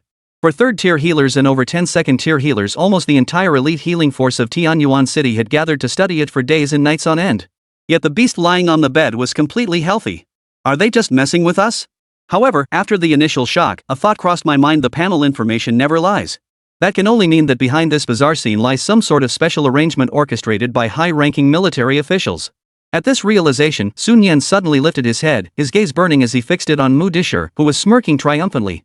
A bold plan began to take shape in his mind. Just as Bai Shuangshuang bit her lower lip, preparing to reluctantly agree for now, a confident voice rang out in the silent hall. "Senior Bai, you don't have to say it. Let me speak instead." Master Mu's analysis. Sun Yan stepped forward, ignoring the stunned gazes focused on him, his voice echoing in everyone's ears, is riddled with errors. "I simply cannot fathom how someone of this caliber managed to climb to the position of a third-tier healer." The area fell into complete silence, as if the air had frozen. Whispers quickly spread throughout the crowd. Who is this young master from a prominent family? How dare he speak so boldly?" An older second-tier healer whispered, his voice trembling with shock. "I don't know. Given how brazen he is, he might be from one of the major base cities?" Someone nearby speculated. "However, his attitude is a bit too arrogant," another shook his head, finding the young man's arrogance too obvious. They whispered among themselves, though the young man was bold enough to openly defy Master Mu. But this was between Mu Master and him, so most people adopted a bystanderess attitude and didn't intervene directly. "Sun Yan?" Bai Shuangshuang's eyes were filled with anxiety. "We agreed not to act recklessly, didn't we? Now we've given others something to talk about." Suddenly, she thought of a possibility, and a strange feeling welled up in her heart. "Manager?" Bai Shuang also jumped in surprise, her little mouth slightly open, clearly also caught off guard by this sudden turn of events. "The store manager is so considerate." "It's okay, I've got it under control." Sun Yan turned back and gave Bai Shuangshuang a reassuring glance, signaling her to relax. Then, he instinctively looked at Mei Shi beside him, expecting her to be worried like the Bai sisters, but what caught his eye were Mei Shi's purple eyes. "Master, keep going." Mei Shi clenched her little fist, cheering him on earnestly. The angel Luo Shui followed suit. "Master, keep going." Sun Yan felt a warm surge in his heart and couldn't help but smile helplessly. These two girls truly trusted him unconditionally. Don't they fear ending up embarrassing themselves alongside him? Mu Dishir, who had been smugly confident, was stunned by Sun Yan's words. Then, a look of surprise crept onto his face. Oomph. He had been planning to find an excuse to teach this arrogant youngster a lesson, but now he had come begging for it. This is a golden opportunity. I must take this chance to vent my anger and humiliate him in front of everyone. Xiao Qingxue, standing behind Mu Feng, was equally stunned by Sun Yan's audacious words, her eyes widening slightly. Her delicate brows furrowed, and her eyes filled with confusion. Has Sun Yan lost his mind? Does he really think that just because he has become a first-tier healer, he can disregard his seniors? Oh. Mu Feng suppressed the anger boiling in his heart, forcing himself to maintain the composure of an elder. Then explain to me what exactly was wrong with my deductive process and conclusion. He deliberately slowed his tone, speaking with an air of superiority. Although you are just a student and speak with such arrogance, I will give you the benefit of your youth and believe that you must have some unique ideas to dare to be so bold. Go ahead and speak your mind. Perhaps I can offer some guidance.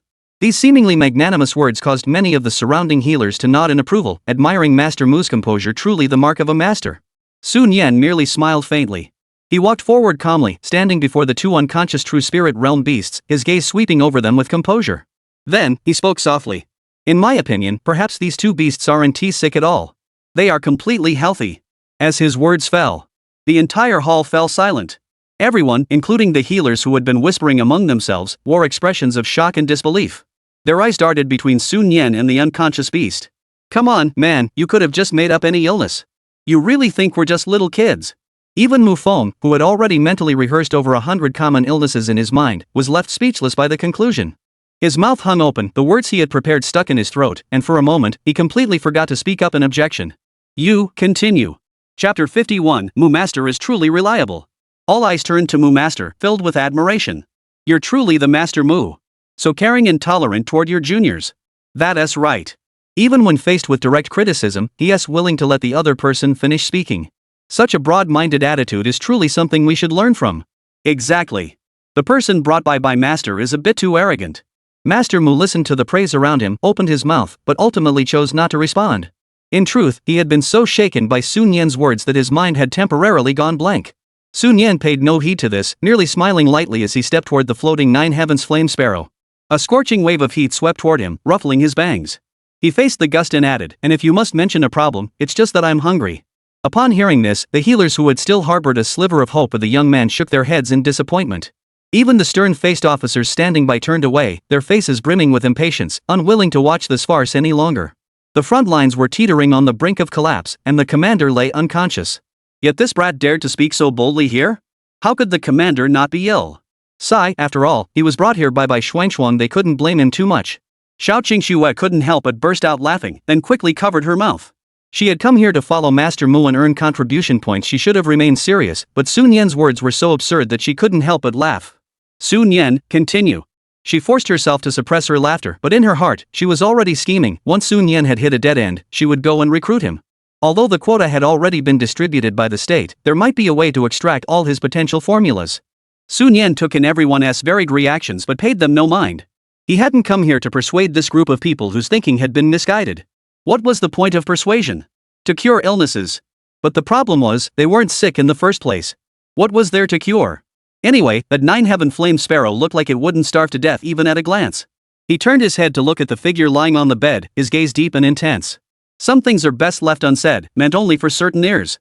By her side, Mei Shi, who had always trusted her master implicitly, heard these words and a rare blush of embarrassment flushed her young face. Master, are you really not just talking nonsense? She couldn't help but turn her head to look at Luo Shui on the other side. Only to see the angelic azure eyes calm and still, without a single ripple. Wow! Luo Shui actually trusts the master so unwaveringly. Mei Shi felt a pang of shame welling up inside her. She shook her head forcefully and looked back at Sun Yan's back. She must trust the master unconditionally, just like Luo Shui. Whatever the master says, there must be a reason. Across from them, Master Mu paused for a moment, then burst into laughter upon hearing the latter half of Sun Yan's words, his laughter filled with mockery. Ridiculous. I've been practicing medicine for decades and have never seen such a fraud who deceives the world and seeks attention. The commander is unconscious, and Tianyuan City is on the brink of collapse. You dare to waste precious time here spouting nonsense? You truly are. His words grew increasingly sharp, on the verge of descending into personal attacks, but he was interrupted by another cold voice. Master Mu, why bother arguing with a junior? Bai Shuangshuang stepped forward, her expression calm, standing in front of Sun Yan. Any academic dispute is merely a matter of discussion. Why elevate it to another level? She knew that Sun Yan's earlier actions were meant to save her, and now she had to protect him, preventing the situation from escalating further. She continued, although Sun Yan's views are unconventional and even heretical, they are at most a proposal for further discussion. Why escalate the matter to such an extent, even going so far as to treat a student like a demonic spy? Mu Feng, who had just opened his mouth to label Sun Yan with a heavy accusation, had his words abruptly cut off, his face turning pale. These two were masters at labeling others. Sun Yan watched the two of them facing off, then turned around and casually took Bai Shuangshuang's wrist. Since Master Mu dismisses my words with such contempt, there's no need to waste any more words. His tone was calm and composed. Let Master Mu show off his skills.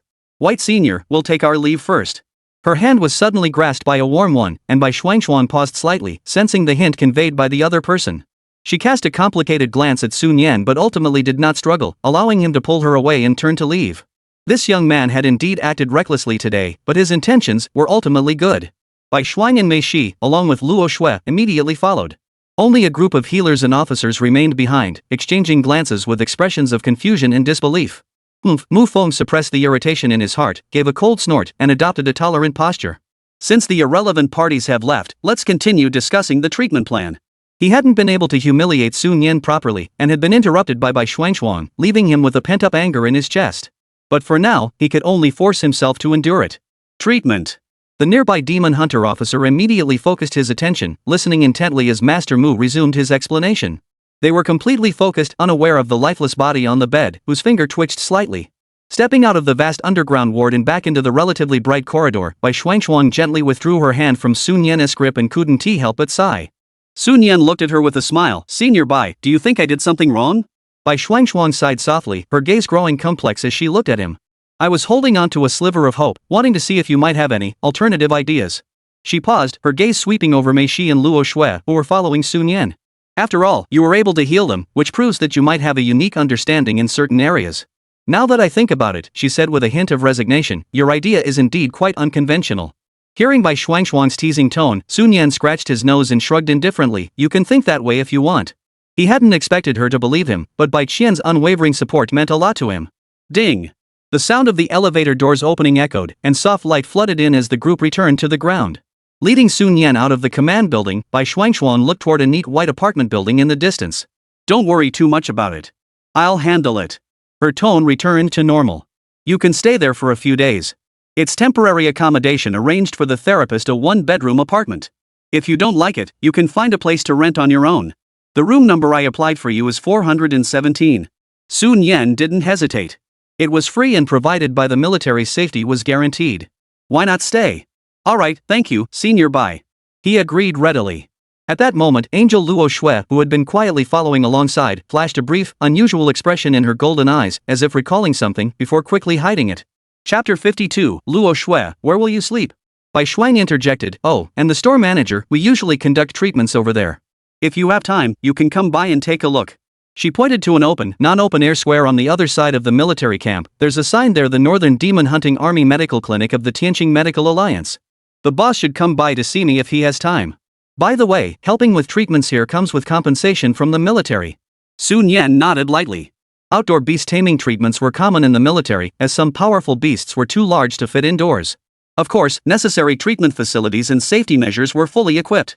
Next, Bai Shuang and I need to handle some matters, Bai Shuang reminded her at last. You can familiarize yourself with the area here. If you encounter any issues, show your healer's license. If that doesn't work, contact me immediately. Got it, no problem. Sun Yan replied. Bai Shuang said no more, pulling Bai Shuang, who was still about to speak, and turned to leave. Don't forget, you lowly boss, about that. Bai Shuang was being pulled away by her sister, but she reluctantly turned back, looking dejected as she tried to remind Sun Yan. However, the word small savings were too embarrassing to say in front of her sister. Xuan, what are you talking about? What is this and that? Bai Shuang's confused voice drifted from the distance. Nothing. Bai Shuang's voice grew faint and faded into the distance. Sun Yan watched their departing figures and couldn't help but smile and shake his head. This little rascal she is quite interesting. How could he not pay back the money? Does he look like the type to renege on a debt? Master, it's getting late. Mei Shi looked up at the sky. The last rays of the setting sun had faded, and twilight began to envelop the military camp. She immediately perked up, her eyes sparkling. Didn't Commander Chu say there's a hunting activity tonight? She had been looking forward to showing off her skills in hunting demons all night. I'll check the situation first. Sun Yan took out her communicator and sent a message to Chu Han. Sun Yan, Commander Chu, where should we meet you for tonight's activity? About 3 minutes later, the communicator finally vibrated. Chu Han, I'm really sorry, Su Manager. Plans have changed, and the evening hunting activity has been postponed. The message was filled with apology. Although Sun Yan was a bit puzzled, she didn't press for details. Chu Han, the plan has been changed to tomorrow afternoon. Is that okay? I'm really sorry. Clearly, Chu Han felt very guilty about the last-minute change, especially since she had been the one to invite Sun Yan. Sun Yan, that is fine. I actually have quite a bit to do today, so it's a good opportunity to adjust the schedule. Sun Yan replied promptly. Indeed, the materials for Mei Shi's advancement were complete, and Luo Shui's healing potions were also prepared. Get a good night's rest, adjust your state, and we can fight again tomorrow. Just then, a small red dot flashed on the back of the communicator. Bai Shuang, store manager, don't forget. Accompanied by a pouty little emoji. Looking at the pitiful emoji on the screen, Sun Yan couldn't help but curve her lips into a smile as she quickly typed out a reply. Sun Yan, what's that? Do I know about it? Bai Shuang? A string of question marks appeared on the screen. Sun Yan suppressed a laugh, put away her communicator, and ignored the message notifications flashing wildly. Let us go, he turned to the two beast tamers beside him, still wearing a mischievous grin on his face. We'll go check out the new place first. Mei Shi watched her master's relaxed smile and sighed in relief. It seemed that the matter in the underground space hadn't affected his mood. Luo Shui replied softly, her eyes and brows seeming to hold a hint of anticipation. Then, Sun Yan naturally took one hand of Mei Shi and the other of Luo Shui, and walked toward the therapist's exclusive apartment. About 3 minutes later, Sun Yan found room 417 according to the door number. For 17, this must be the place. He pushed the door open. What greeted his eyes was a simple yet clean and tidy interior. At least in Sun Yan's eyes, the conditions were quite decent. Mei Shi was like a curious little kitten, stepping inside first and excitedly exploring her temporary new home. Wow! There's everything here. It looks great. Yeah, Sun Yan nodded in agreement, then looked at Mei Shi. Looks like the chef is about to get to work again. Mei Shi. The excitement on her face faded, and she suddenly felt that this new home wasn't as exciting as she had thought. Seeing her dejected expression, Sun Yan chuckled softly, reaching out to ruffle her smooth purple hair. I was just joking. I asked Bai Senior, and he said we can order food here and someone will deliver it right to our door.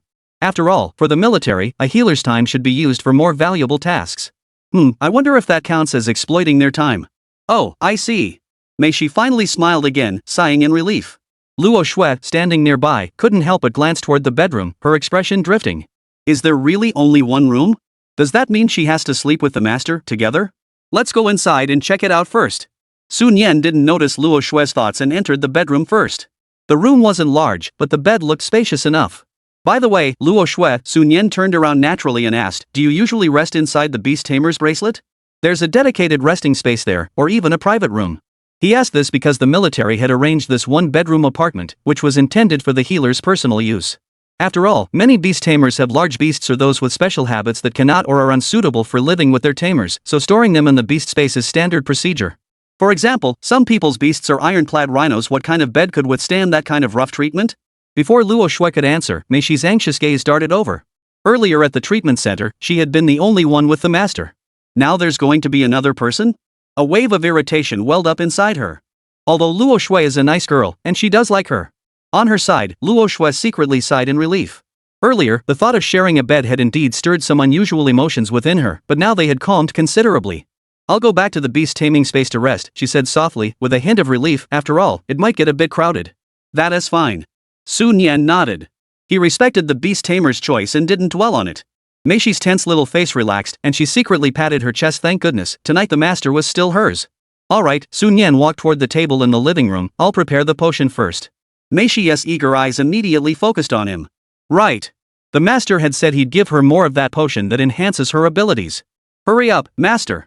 She eagerly ran to Sun Yan's side. Let me massage your shoulders to help you relax. As she spoke, she pushed Sun Yan onto the sofa and began awkwardly kneading his shoulders with her small hands. Sun Yan shook his head and smiled, taking out the required Tianmei blood tears and witch core from his storage bracelet, along with some basic potion-making tools and auxiliary materials brought from the treatment center. Tianmei blood tears, witch core, plus star-like grass powder and energy condensing essence. Sun Yan murmured the formula under his breath as he began the process. Compared to the potions he had prepared before, the advanced potion for Mei Shi was indeed much more complicated. Some of the material processing techniques and reaction principles were completely unfamiliar to him, so he had to refer to the formula details and quickly look up similar information before daring to proceed. Sigh, he couldn't help but let out a soft sigh. I really need to keep learning. Otherwise, even if the formula is right in front of you, you might not know how to use it. He realized the importance of knowledge. In the future, if he encountered more complex conditions, even with a formula, he'd be lost without understanding the principles.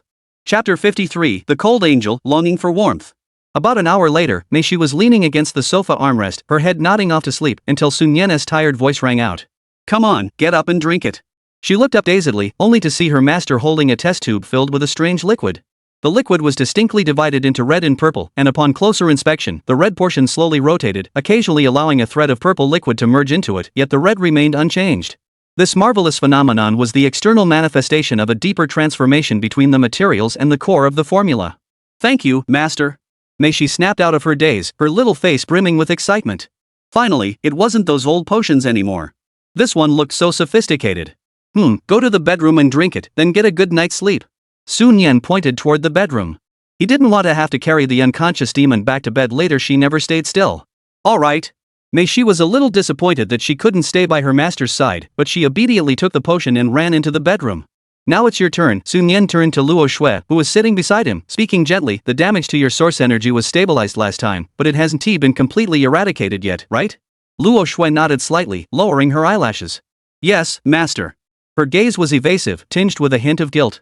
In truth, she had long sensed that while the master had compensated for the missing source energy, there was still an underlying threat deep within her body, causing her life force to slowly yet steadily drain away. She had been afraid of causing trouble for her master, so she had endured it in silence, trying every night to channel the light energy within her to dispel the cold, dark force. Unfortunately, her efforts had yielded little results. Sun Yan looked at her guilty expression and reached out, gently stroking her golden hair. Silly girl, you must tell me immediately if something like this happens again. His tone carried a hint of reproach, but it was mostly concern. This time I managed to notice it, but what if I encounter something else in the future and can't tell? That would be even more trouble. Of course, he silently added in his mind, actually, it's impossible not to notice. Luo Shue's eyes grew slightly moist. She lifted her head, met Sun Yan's gaze, and nodded firmly. Yes. I'll remember. I won't do it again. After scolding this angel who had kept things hidden, Sun Yan took out the two materials specifically prepared for treating celestial injuries: the heaven confusing stone and the life reversing grass. The process of preparing the medicine for Luo Shue was much simpler compared to the one for Mei Shi. After all, the heavenly wound was merely a third-level negative status, while Mei Shi's advanced potion, when classified by difficulty, was at least fourth level, if not fifth level. Sun Yan moved swiftly, crushing, extracting, blending, and catalyzing, each step clear and precise. About half an hour later, a potion of rich, dark green color was handed to Luo Shui by Sun Yan. Luo Shui extended her fair hands and carefully took it. Master, may I drink it first? Sun Yan nodded. Go ahead. Once you're asleep, I'll bring you back to the beast taming space to rest properly. But he couldn't shake the feeling that he had forgotten something. Gulp. Gulp. Luo Shui tilted her head back and drank the potion in one go. Half a minute later, Luo Shui, sitting on the sofa, looked a bit strange, her brows furrowed, and her body swayed slightly. Master, my head. Before she could finish, her eyelashes trembled, and she collapsed backward, falling into a deep sleep. Sun Yan shook his head slightly, satisfied with the potency of the potion, which was even faster than a high-efficiency anesthetic. Alright, put her away in the beast control space. Let's go check on Mei Shi. He reached for his left wrist, intending to activate the beast taming bracelet, but there was nothing there.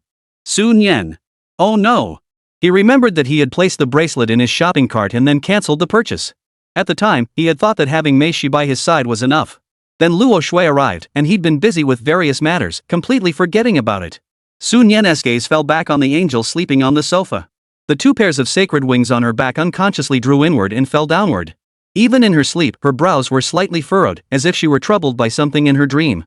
I can't just let her sleep on the sofa, can I? Sun Yan muttered to herself, feeling a bit at a loss. After a moment of thought, he made a reluctant decision. Never mind, we'll have to make do tonight. I'll figure out a way to buy one tomorrow. He bent down and cradled Luo Shui in his arms. The angel's body was soft and light. In his arms, Luo Shui seemed to feel the warmth and instinctively wrapped her arms around Sun Yan's neck, pressing her cheek gently against his shoulder, her body curling slightly as if seeking shelter. Sun Yan felt her dependence and his heart stirred slightly. He adjusted his posture to make her more comfortable. It seemed that this angel, who was always silent and seemed indifferent to the world, harbored a deep longing for warmth and security within her heart. With this thought, he carried Luo Shui into the bedroom. On the bed, Mei Shi had already fallen asleep, hugging the blanket, her legs tucked under it, her posture utterly unkempt. Sun Yan carefully placed Luo Shui in the empty space beside Mei Shi and tucked the blanket around her. Looking at the two beasts on the bed, he quietly lay down on the other side, feeling exhausted, and soon drifted off to sleep. Command building, underground wardroom. The commotion died down, leaving only the hum of the machines. With just a few more treatment sessions, I'm confident that General Jian will regain consciousness soon. Master Mufeng addressed the officers who had escorted him out, his voice loud and clear, a hint of excitement on his face. Although he felt a bit down earlier, he had still gained a lot of recognition in the end. Master Mu's medical skills are truly divine. We can only aspire to reach your level. Indeed. Please spare us some guidance in the future. I've recently encountered a particularly challenging case. Amidst the flattery, Mufeng, surrounded by a crowd of healers and officers, gradually walked away. The vast space fell silent once more, with only a deputy commander remaining on duty. However, an eerie scene unfolded. On the hospital bed, the figure that had been so weak and frail slowly sat up. He pulled out all the tubes connected to the life support monitors, the silver needles inserted into his acupoints, and the tubes administering the medicinal fluids. Then he stretched his limbs, causing his bones to crackle. Humph, a deep voice echoed, completely different from the previous weak one. These people are really out to kill me. Enough with the act? The deputy commander, sitting on a chair nearby, didn't even bother to look up, his voice casual, as if he had seen this scene countless times before. Everyone is gone. What's the point of pretending? Jiang Hong, the Northern Army commander who should have been critically injured and unconscious, took the hot tea handed to him by the deputy commander, took a sip, and seemed to have something on his mind. He set down the teacup and took the thick stack of documents handed to him by the deputy commander, flipping through them quickly. What has been happening on the Demon Plan's side lately? There have been constant small-scale probing missions. The military's security measures have been relatively effective, but some information has still leaked out.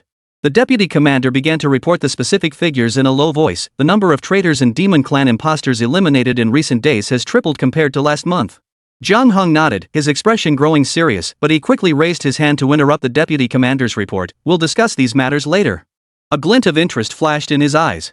I happened to come across an interesting youngster today. The deputy commander looked up in surprise. Oh?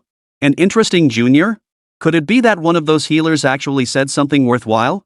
Jiang Hong shook his head with a smile, his eyes flashing with sharpness. It's not just decent. He even called me out directly, saying I'm not sick at all. The deputy commander widened his eyes. Is that a coincidence? But saying that out loud might ruin your plans, right? It doesn't matter. Jiang Hong waved his hand dismissively, his tone firm. We've already checked the backgrounds of all the healers we brought in. There are no spies among them. Even if there were, they'd just laugh it off and not take it seriously. He paused, a smile curving his lips. He even mentioned the detail that Xiao Yan was hungry. As if to confirm his words, the 9 heavens yen bird suspended midair shifted its massive head slightly, and its wings covered in crimson feathers flapped once, as if in agreement. The deputy commander watched the beast's reaction, sweat beads forming on his forehead as he hurried over and began feeding the figure food infused with dense fire energy. Jiang Hong sat on the edge of the hospital bed, watching the deputy commander's busy figure and the 9 heavens yen bird eating. The smile on his face faded, replaced by a look of solemnity. He sighed softly and murmured to himself, counting the days, it should be just a few more days. Chapter 54, You want me to cooperate with the Xiao family? The next morning, sunlight streamed through the window, casting a slanting glow into room 417. Ugh! Luo Shue's long eyelashes trembled slightly as she slowly opened her golden eyes. The sunlight was a bit blinding, and she instinctively raised her hand to shield her eyes. Then she realized she wasn't in the space created by the beast tamer's bracelet. Luo Shui looked down and saw Meishi curled up beside her, her purple hair scattered across the pillow, her body occasionally twitching unconsciously. She had slept in the master's bed last night. Awake, came Sun Yan's voice, heavy with sleep. He rubbed his eyes, sat up, and had faint dark circles under his eyes last night. He had been thoroughly exhausted by Luo Shui. This angel who seemed so cold and aloof was just as restless as Mei Shi when she slept, constantly moving around. With both of them together, there was no way he could sleep. Master, this Luo Shui's usually icy gaze was unusually unfocused, her voice soft, and her fair cheeks flushed with a faint blush. Sun Yan was surprised by her reaction. It seemed this angel wasn't he truly clueless after all, at least she knew how to blush now. Cough, there's nothing we can do, Sun Yan explained helplessly. After you fell asleep, the master realized he hadn't prepared the beast taming bracelet for you. If you're not used to it, we can go buy one today. He silently calculated that even the most basic beast taming bracelet would cost tens of thousands of dollars, and he was already burdened with over $1 million in debt to a certain female demon. I can manage, Luo Shui whispered before falling silent, lowering her eyelids slightly. The atmosphere grew awkward. Sun Yan didn't know what to say either, so he changed the subject. By the way, how's your condition? He asked while instinctively pulling up the interface to check. Luo Shui Angel. Qualifications, Epic 9-star. Rank, Spirit Awakening Stage 3. Health, 112. Attack, 169. Defense, 109. Spirit, 113. Agility, 114. Skills, Holy Light Judgment, Sacred Flames, Ascension to Divinity. Unlocked the advanced path for the Holy Spirit series Ascension to Divinity. Current qualifications have reached the maximum limit. You can now use the Angelic Seal and Sacred Crystal to increase the qualification limit. The panel displays, the Heavenly Wound status has indeed disappeared. As for the Angel's Proof and Sacred Crystal required to enhance the qualification, Sun Yan could only sigh in frustration, for now those were legendary tier materials that were rare and hard to come by. However, he had a vague plan in mind. If yesterday's arrangements went smoothly, he might not have to wait too long. Everything's settled. Thank you, Master. Luo Shui's expression returned to its usual cool demeanor. She nodded slightly in gratitude before turning her body to get out of bed. However, her movements were clearly not gentle enough, accidentally disturbing the sleeping succubus beside her. I slept so well. Meishi opened her eyes dazedly, stretched lazily, and the next moment, her gaze locked with Sun Yan and Luo Shui, who were just about to get out of bed. Meishi? What's going on? Luo Shui said last night that she was going to sleep in the beast taming bracelet. How did she end up in the master's bed? Oh no! Could it be that Luo Shui, who seems so innocent on the surface, is actually cunning and scheming, pretending to let her lower her guard while secretly climbing into the master's bed? Worse yet, the master has already been devoured. Unforgivable. Thud. Meishi, whose little face was filled with solemnity as she imagined a palace intrigue drama, suddenly felt her forehead being tapped by Sun Yan's finger. What are you thinking about? Sun Yan explained impatiently, I didn't buy a bracelet for Luo Shui, so she has nowhere to sleep and had to do this. Oh. I see. Meishi covered her forehead where she had been tapped and hung her head dejectedly.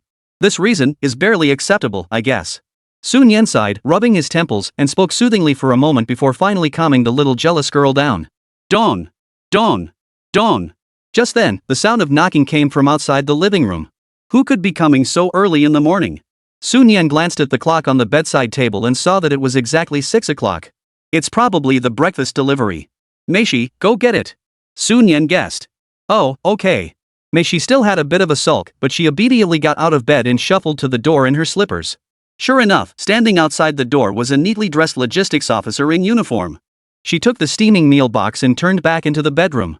Alright, after breakfast, we'll go check out the square outside. We still have to visit Colonel Chu this afternoon.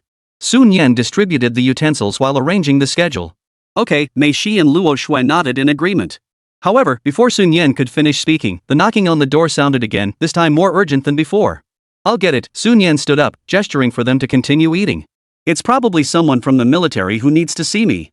But when Sun Yan opened the door, the face that greeted him was the last one he wanted to see at that moment. Xiao Qingxue? Sun Yan's brows furrowed, and his tone turned cold.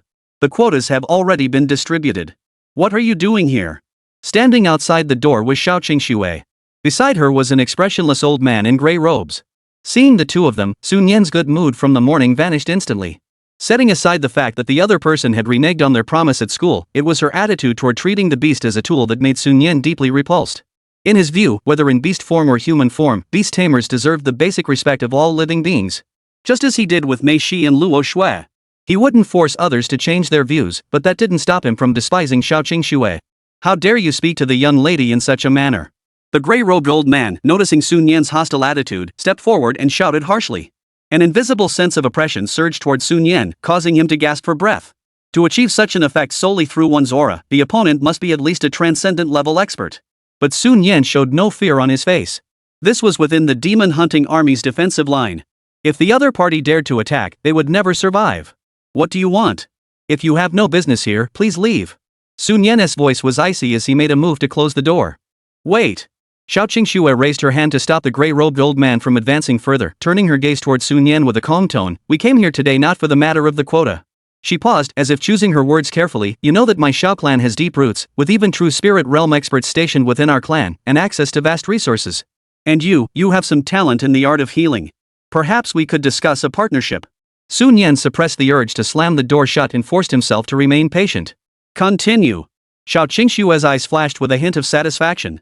She took out a beautifully crafted contract from her storage ring and handed it to Sun Yan. You can review the terms first. The Xiao family is sincere in our intentions. Mei Shi and Luo Shui heard the commotion and walked out, one on each side of Sun Yan. When they recognized the visitor as Xiao Qingxue, their eyes betrayed a clear look of disgust. This annoying person, what does she want now?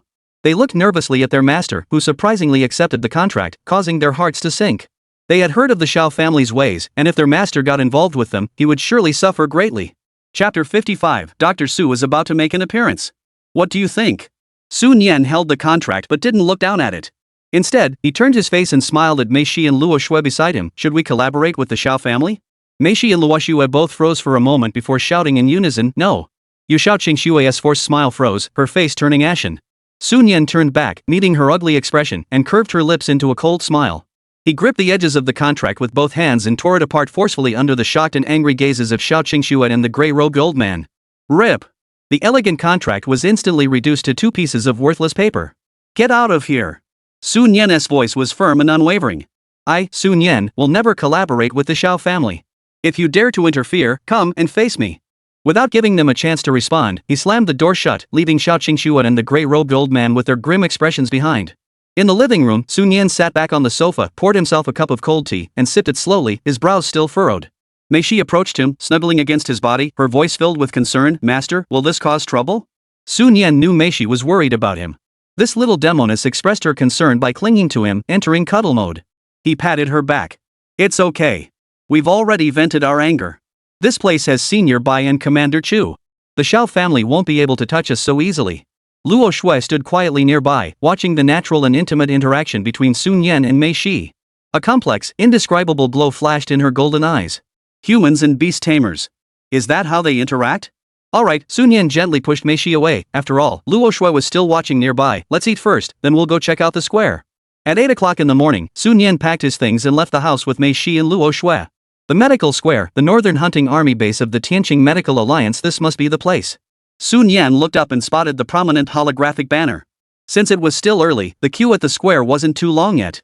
Sun Yan didn't join the queue but walked straight to the front of the line toward the treatment area. Mei Shi felt the strange glances from the demon hunters and soldiers around her, and felt uneasy for some reason, as if they were cutting in line. Master. She gently tapped Sun Yan's side and whispered, why don't you show them your healer's license? At those words, the disapproving glances from those around them immediately turned respectful. It turned out that this young man, accompanied by 2 rare humanoid beasts, was actually a healer. Although Sun Yan felt it was unnecessary, he still pulled out the qualification certificate representing his first-tier healer status and held it casually in his hand. What's so special about this?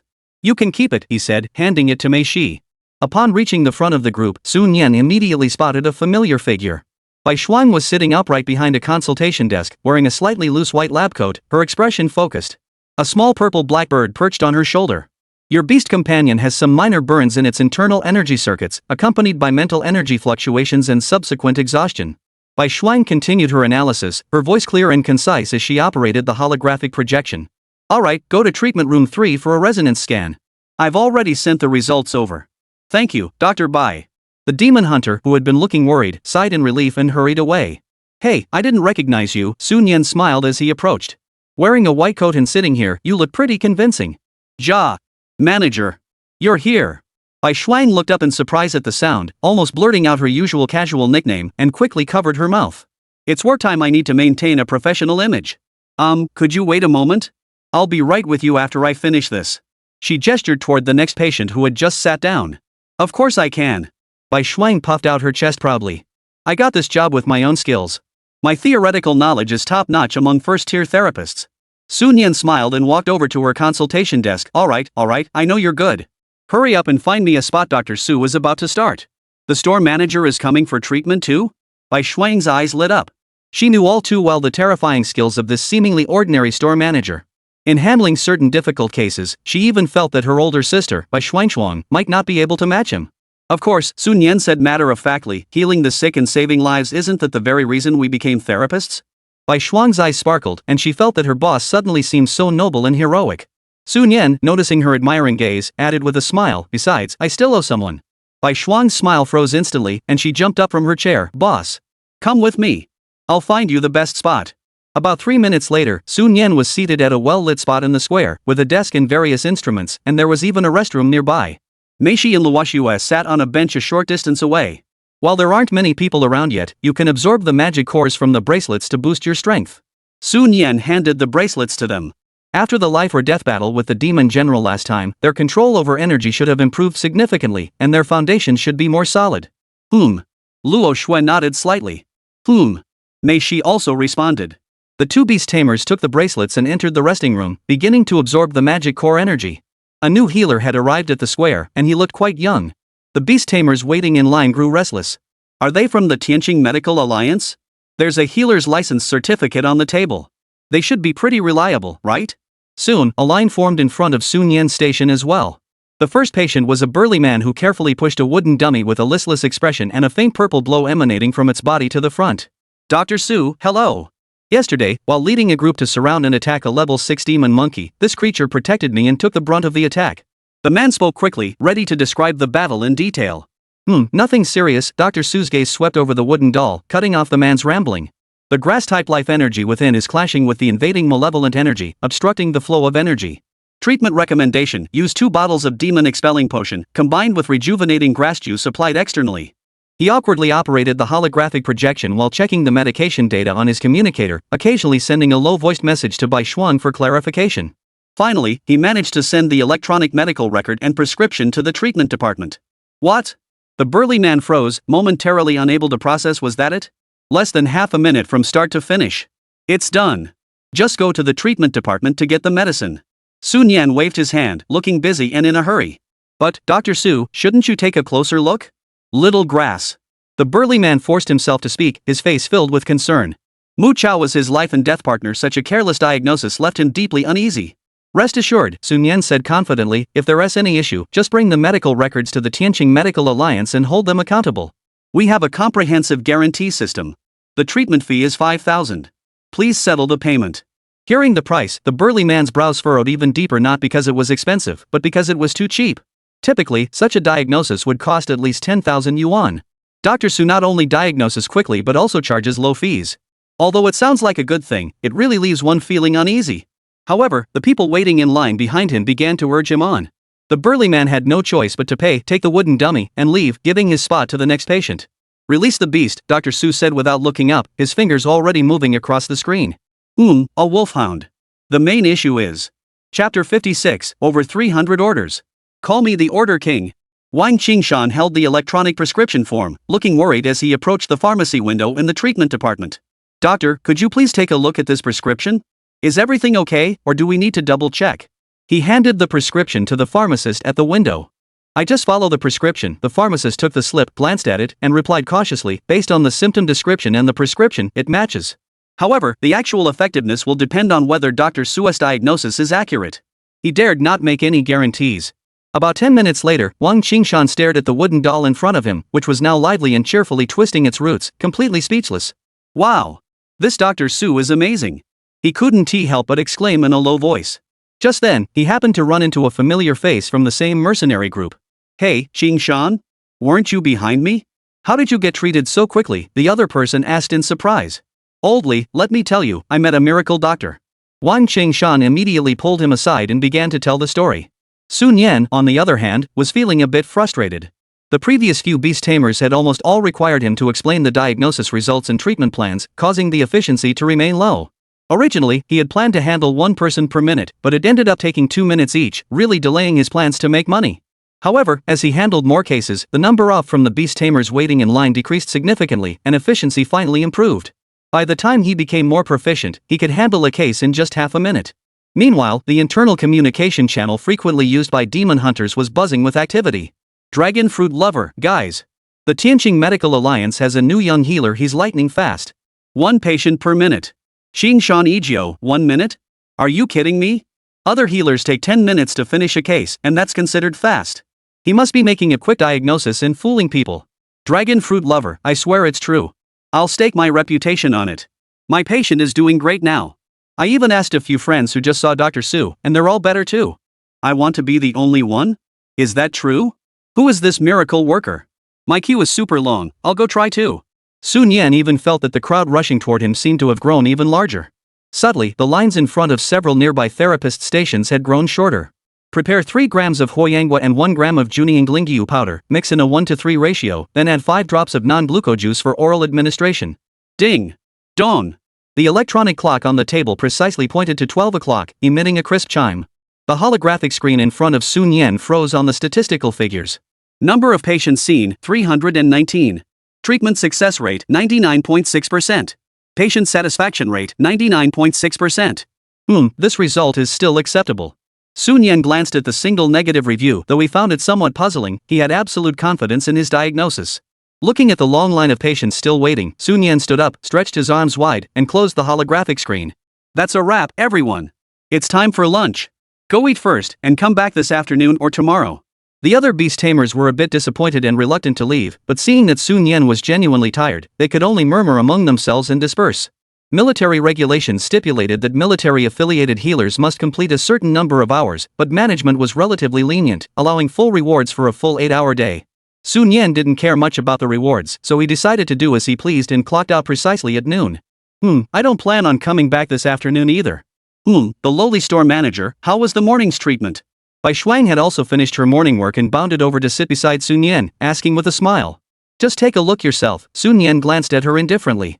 Bai Shuang curiously turned her head to look at the statistics screen on Sun Yan's examination table. Based on her estimation, the store manager was more skilled than her, so handling 70 or 80 cases in over 3 hours should have been enough. However, when the number caught her eye, she froze in shock. 319. No way? Are you even human, store manager? Your customer's satisfaction rate is almost perfect. Bai Shuang's voice rose in disbelief. Sun Yan raised an eyebrow, her tone tinged with a touch of arrogance. If it weren't for the people before me insisting I explain everything in detail, wasting time, I could have broken 400. Bai Shuang. She was completely speechless. She had worked all morning, handling 50 cases, which was already considered highly efficient among therapists of her level, surpassing 90% of her peers.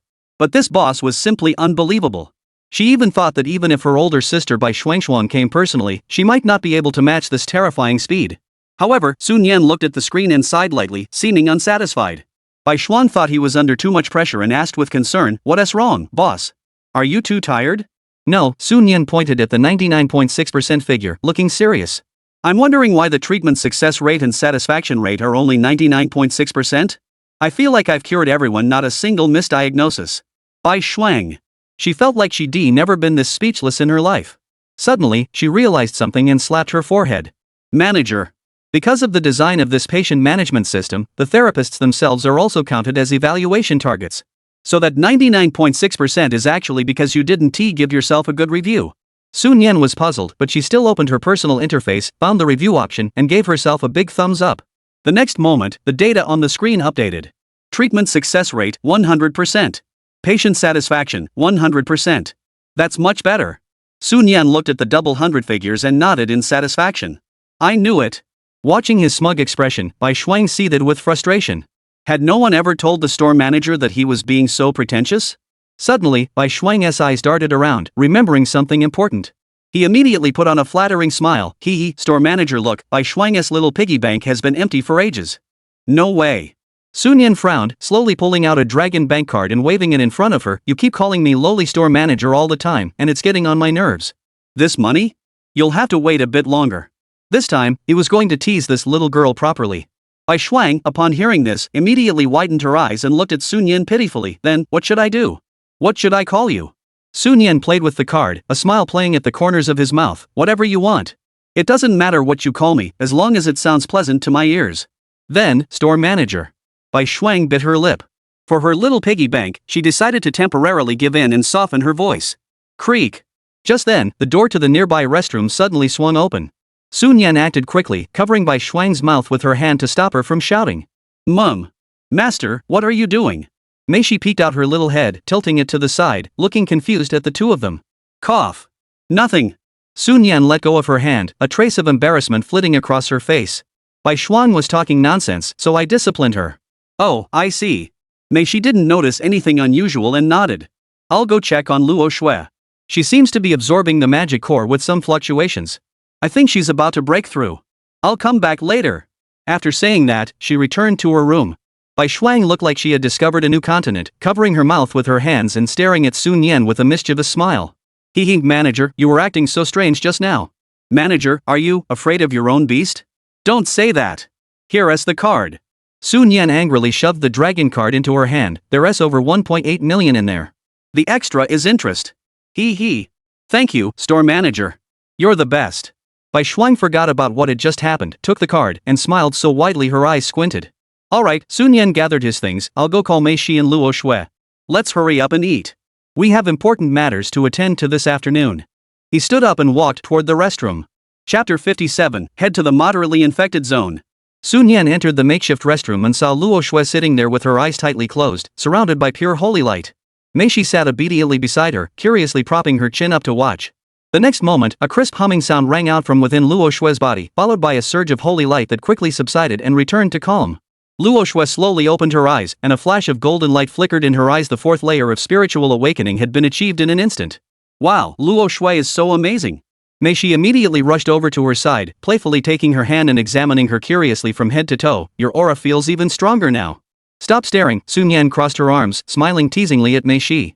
In a couple of days, if Luo Shui overtakes you, who's the older sister and who's the younger sister might just have to switch places. Every time she heard this little demoness call herself the older sister, looking taller and more mature than her, Sun Yan couldn't help but feel a strange sense of incongruity. Mei Shi heard this, puckered her lips, turned her head toward Sun Yan, and puffed out her cheeks, clearly unhappy. Master. It's because the higher the level, the harder it is to break through. And last time I didn't accumulate enough, so Mei Shi didn't dare to absorb too much demon core energy, she said, her voice tinged with a hint of grievance. Seeing her expression, Sun Yan smiled and walked over, gently rubbing her purple hair and speaking softly. Alright. I know you're trying your best. Let's go eat with me and Bai Shuang first.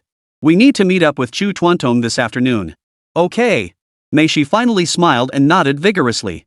Around 1 o'clock in the afternoon, the two of them, accompanied by their 3 tamed beasts, walked out of the entrance of Tianqing Catering. Alright, store manager, I need to go back to seeing patients. Bai Shuang said to Sun Yan, her little face clearly reluctant. The quota of 100 patients a day was set by her older sister, Bai Shuangchuan, leaving her with almost no free time. No problem, I have some things to take care of this afternoon as well, Sun Yan replied casually, waving goodbye. See you later, lowly store manager. Bai Shuang said habitually, then pulled out her communicator and began complaining into the microphone as she hurried away. Hey! Sister, why are you at the square too? Is that old man causing trouble again? Oomph. Next time, I'll secretly remove the power unit from his hover car. Let's see how arrogant he'll be then. Listening to Bai Shuang's fading voice, Sun Yan shook his head gently. It seemed that Bai Senior had been having a rough time lately for helping him. He must have been targeted by that old rogue. He turned his gaze to Mei Shi and Luo Shui beside him and whispered, let us go. We need to gather at the entrance of the defense line. About 3 minutes later, Sun Yan arrived at the entrance of the defense line. The open area was already crowded with roughly a dozen people, each exuding a sharp aura, clearly seasoned demon hunters. Some of the faces were familiar to him. They were regular customers who had visited his healing clinic before. Mr. Su, you're finally here. We've been waiting for you. Sun Zhang, with his sharp eyes, rushed over immediately, his three-tailed spirit cat rubbing against his pant legs affectionately. Sun Yan smiled and patted his shoulder before walking into the crowd. I was just delayed by something. By the way, where exactly are we heading this time? And where is Commander Chu? He asked. Sun Zhang excitedly pointed to the area beyond the defensive line. This time we're going deeper, the magic mist swamp. I heard that even demon general level creatures might appear there. The demon mist swamp? Sun Yan's eyes widened slightly at the mention. He knew that place, located deeper within the dark mist demon forest, far more dangerous than their previous expedition. Is the Sori Demon Hunter Corps being this bold with this operation? Seeing Sun Yan's surprised expression, Sun Zhang waved his hand confidently and explained, Don't worry, shopkeeper. We often go to the intermediate contamination zone. The two high-tier demons we encountered in the Yaowu Demon Forest last time were a complete accident. I have no idea what those demons are up to lately. Sun Yan nodded. Since Sun Zhang had said that, he felt reassured. Alright, let's follow the others. He turned to look at Mei Shi and Luo Shui, who were playing happily with Sun Zhang's three-tailed spirit cat. Alright, it's time to go. A crisp voice rang out from behind. Sun Yan turned around to see Chu Han leaning against the hovering vehicle, with a red long blade casually slung at her waist. Looking at this female squad leader, Sun Yan couldn't help but recall some rumors Sun Zhang had mentioned, a complex emotion welling up in his heart. However, in this era of demonic rampage, such things were not uncommon. What are you daydreaming about? Get in the car. Chu Han's voice snapped Sun Yan out of her thoughts. He hurriedly called out, then boarded the hovercraft alongside Chu Han, accompanied by Mei Shi and Luo Shui. Who is that guy? How dare he ride in the same vehicle as the commander and deputy commander? Some new members in the group couldn't help but mutter under their breath, their tone tinged with doubt. His friend quickly nudged him with his elbow and whispered, Shu. Keep your voice down. That's Dr. Su. I mentioned him to you before. He's the new healer we hired for our group. A healer with the group? Such a great perk? The previous speaker exclaimed in surprise. You bet. Ask around the front lines how many demon hunting teams get this kind of treatment. Enough, stop chatting. Hurry up and get on the vehicle. The convoy is about to depart, someone urged. Soon, all the Demon Hunter Corps members boarded several hovercrafts. Chu Han waved his hand, and the convoy departed the front lines, heading toward the Demon Mist Swamp. Sun Yan sat in the backseat of the hovercraft, lost in thought as he watched the scenery rush by outside the window. So the demon hunters go on missions by car, huh? He murmured to himself. Chu Han, sitting in the passenger seat, turned around and gave him a disapproving look, saying irritably, What else? Are we supposed to walk there on foot? She seemed to suddenly remember something and slapped her forehead. Oh, right, Sun Yan, once we arrive, go find Yi Shui. She's in charge of logistics and supplies. If you need any materials for treatment, just ask her directly. She paused for a moment before adding, also, the treatment fees should be settled at market rates. There's no need to give us a discount. There will be additional compensation after everything is settled. At that moment, Mei Shi, sitting beside Sun Yan, raised her small hand and objected, Master. What about us? Can we go fight? Luo Shui didn't speak, but her golden eyes also turned towards Sun Yan, flickering with a hint of hope. Sun Yan looked at the two beasts and nodded. Of course you can. Just be careful. He specifically looked at Mei Shi and said seriously, and you, be careful when absorbing the magic core. Don't be greedy. Chapter 58, Shouldn't a healer be weak in combat? Su Physician, you.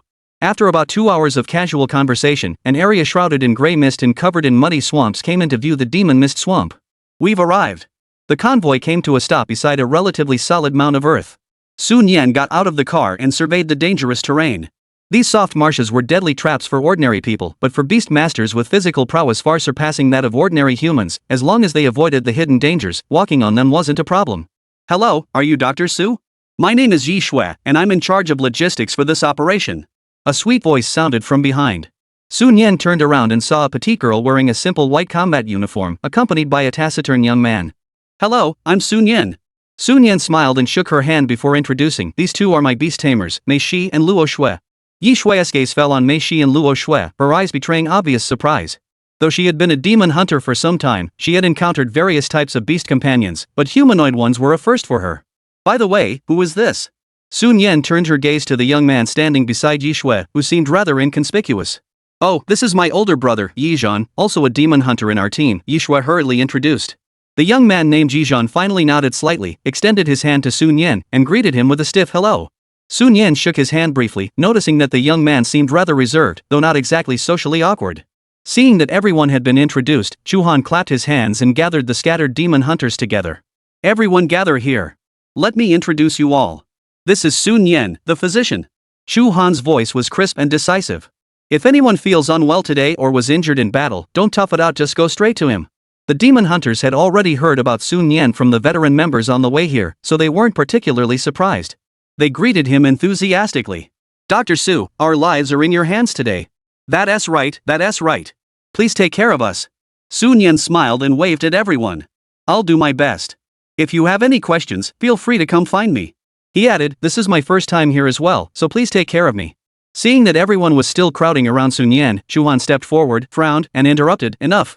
A quick introduction is sufficient. Get back to work. Remember, today's basic task is for everyone to hunt down 5 demons of the same level. Those who fail will have their next month's pay halved. Ah! Captain, no! Cries of despair filled the air as the demon hunters scattered like birds, forming groups and rushing into the depths of the swamp.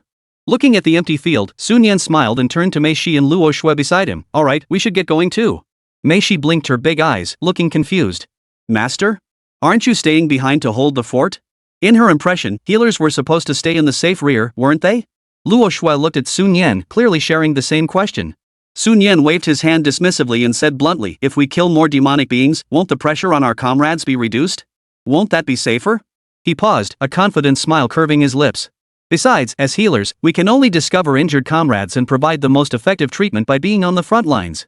Isn't that right? Mei Shi. She tilted her little head, feeling that her master's words made sense, but something about them felt off.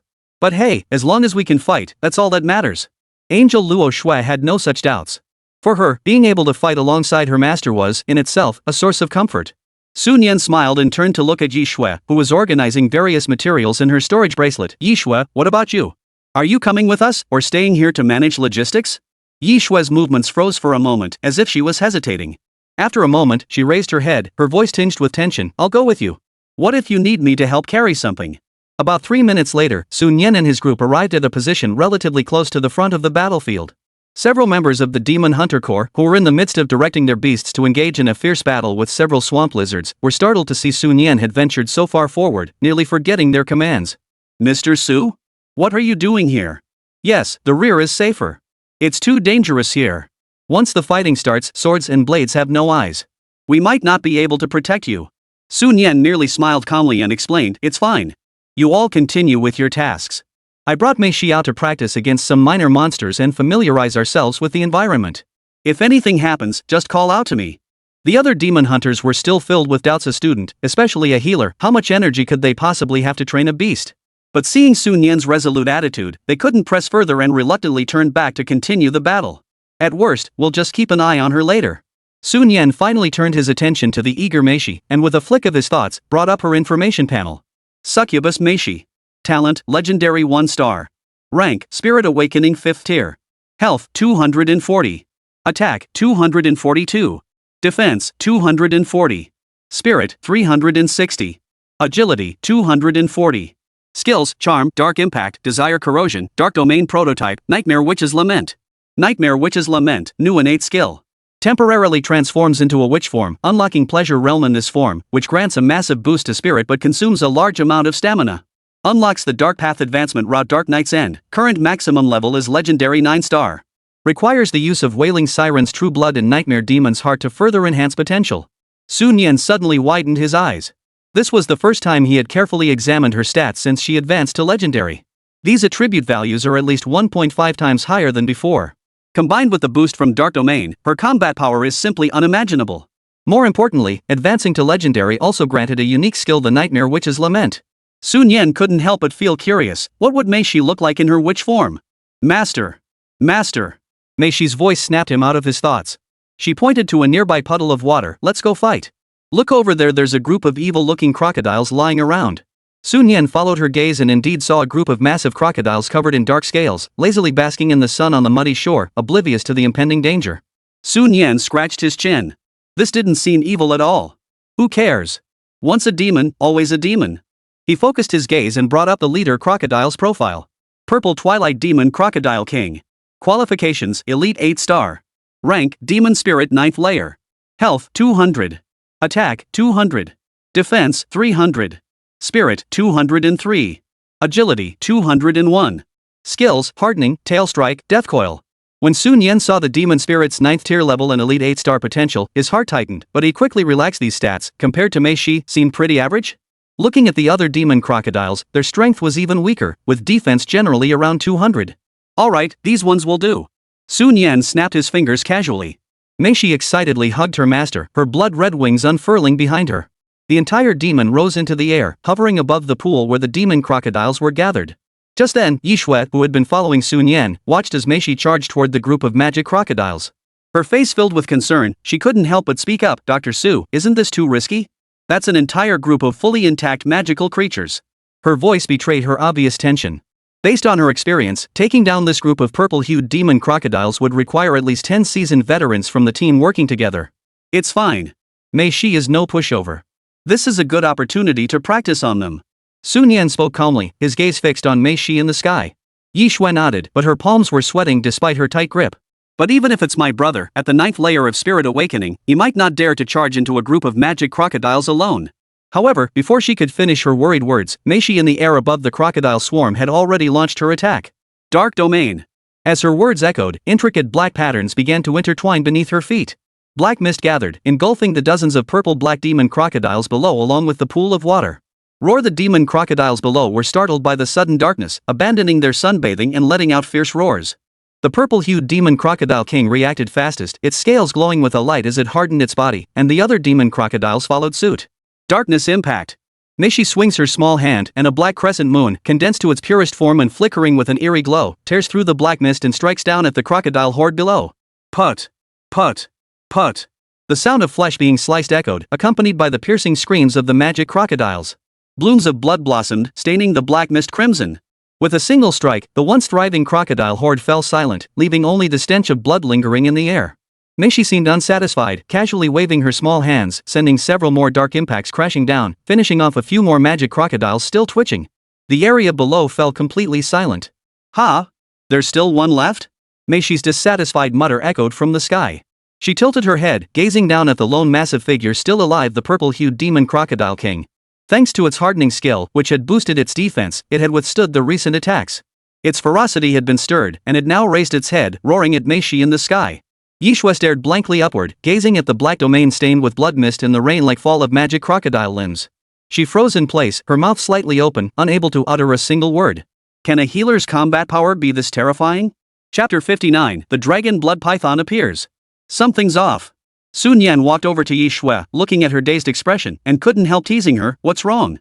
Surprised? Yishui snapped out of her shock and replied with a complex expression, a little. I thought healers were generally not very strong, or at least weaker than their peers. Sun Yan scratched his nose. Theoretically, that was true. After all, they had dedicated all their energy to studying knowledge. Where would they find the time to improve their combat abilities? However, he was clearly an exception. The angel Luo Shui, standing nearby, watched Mei Shi fight enthusiastically among the monsters, her eyes filled with longing. She turned to Sun Yan with a pleading look. Go ahead, it'll help you solidify your rank. Sun Yan nodded in agreement. Luo Shui's eyes flashed with excitement.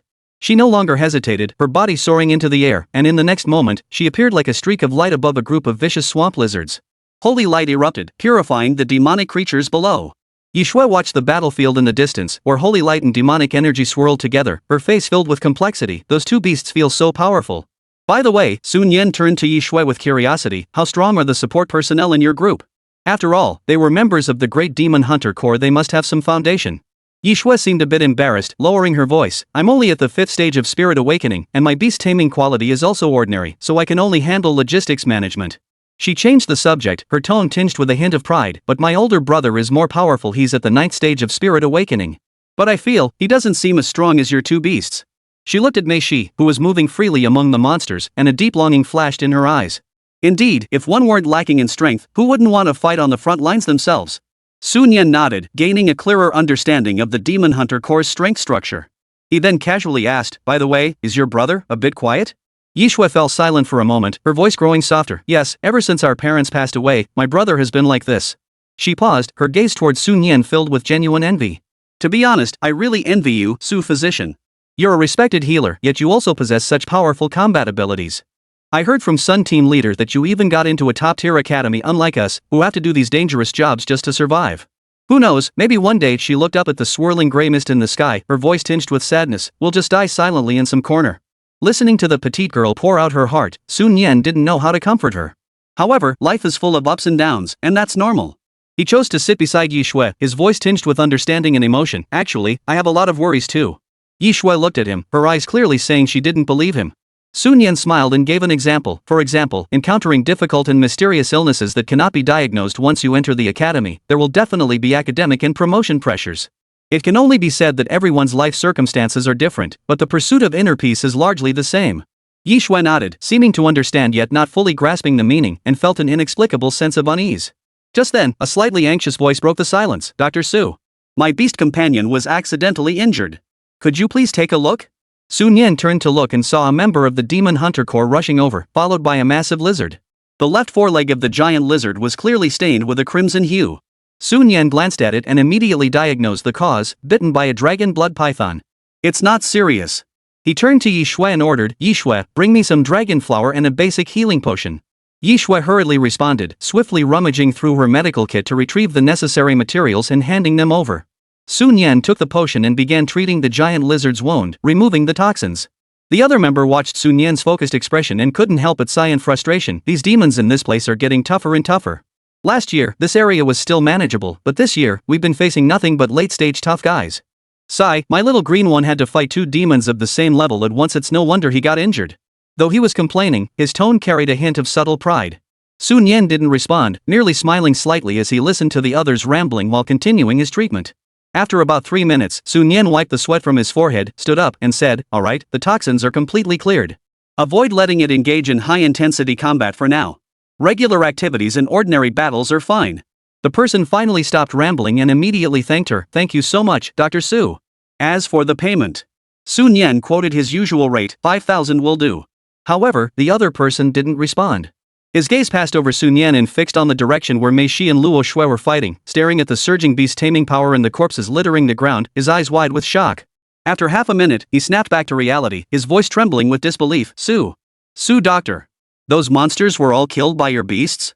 More or less, Sun Yan scratched his head, then added, after all, there didn't seem to be any other beast tamers in that area.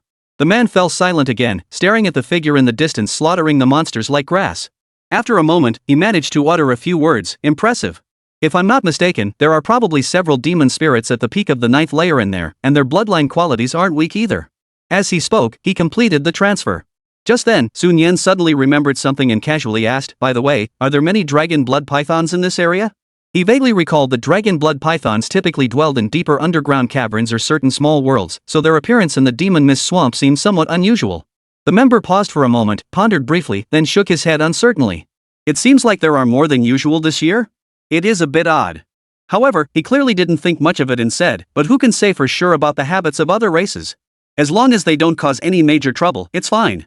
Sun Yan nodded, didn't press further, and watched as the other person left with the giant lizard, temporarily setting aside his lingering doubts.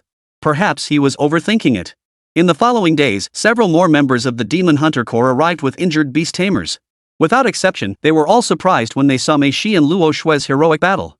However, after the initial surprise, they seemed to find it reasonable after all. Beast tamers in human form were a symbol of extraordinary power. Chapter 60, Mu Lao steps in, the angel sword shatters.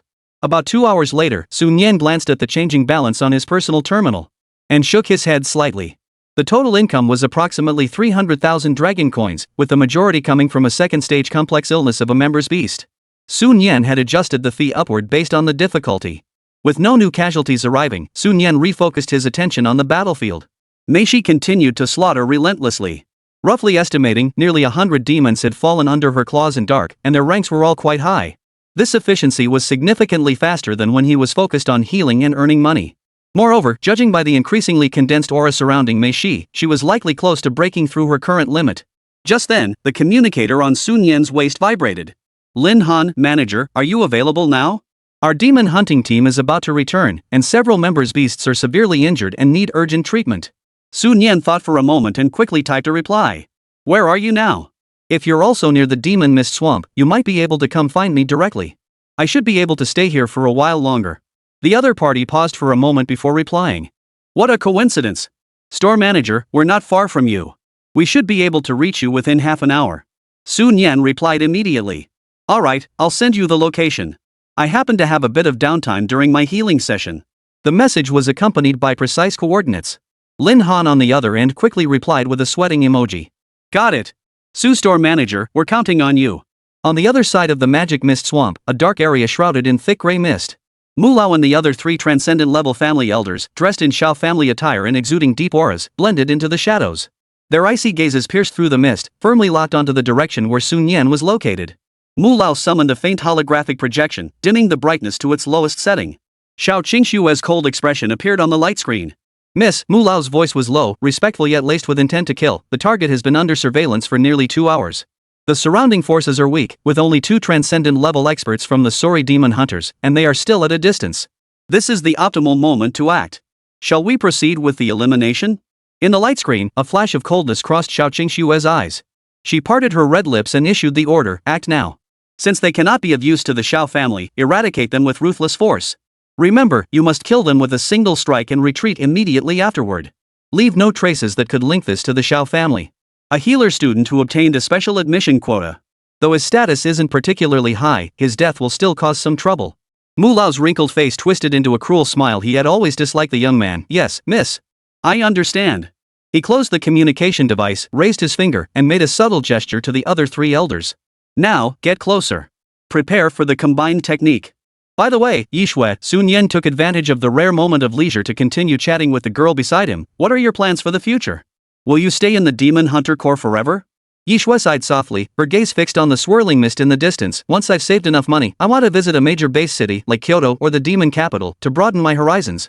If I can't save enough, her voice trailed off, I'll probably just find a stable place in Tianyuan City and live out the rest of my life in peace. After speaking, she turned to face the temporary healer who had joined them, looking at her seriously. What about you? What do you plan to do in the future? Sun Yan was taken aback by the question, then smiled. I'm not sure about the specifics, but I have a general direction. Become the world's best healer, able to cure all incurable diseases, and then record all the successful formulas for future generations. And also, I want to properly train Mei Shi and Luo Shui, making them even stronger. Yeah, that's about it. Yi Shui nodded. She could sense the upward striving ambition in Sun Yan's words, which was completely different from her own contentment with the status quo. She recalled that her brother had once shared similar ambitions, but after failing to break through the transcendence realm for 5 years, he had grown increasingly quiet about it. That is still great, Yishui forced a smile, trying to dispel the gloom. Maybe one day in the future, I can tell people I've chatted with the world's top healer. Sun Yan chuckled and shook her head. I was just joking. However, as long as he was willing to strive in that direction, it wasn't entirely impossible. Just then, a streak of pure white light descended beside Sun Yan. Holy wings folded gracefully, revealing Luo Shui. She furrowed her delicate brows slightly, opened her palm, and revealed a strange stone emitting a faint red glow. Master, I found this while cleaning up the battlefield. The feeling it gives me is strange. It seems to contain some kind of abnormal fluctuation. Luo Shui's voice carried a hint of confusion. Sun Yan took the stone with curiosity. It felt warm to the touch, neither metallic nor jade-like, with natural dark red patterns covering its surface, starkly contrasting with the cold, swampy surroundings. Luo Shui added, moreover, this fluctuation doesn't feel like the power of the demon clan. Sun Yan's brows furrowed even more. He examined the stone carefully but couldn't determine its origin. He could only temporarily put it away in his pocket. It's a bit odd. Never mind, let's keep it for now and show it to Senior by when we return. Luo Shui, you continue. Before he could finish speaking, an indescribable sense of dread surged through Sun Yan's heart. At the same time, several extremely powerful beast-controlling energy fluctuations erupted from the distant sky. The target was clearly aimed directly at their location.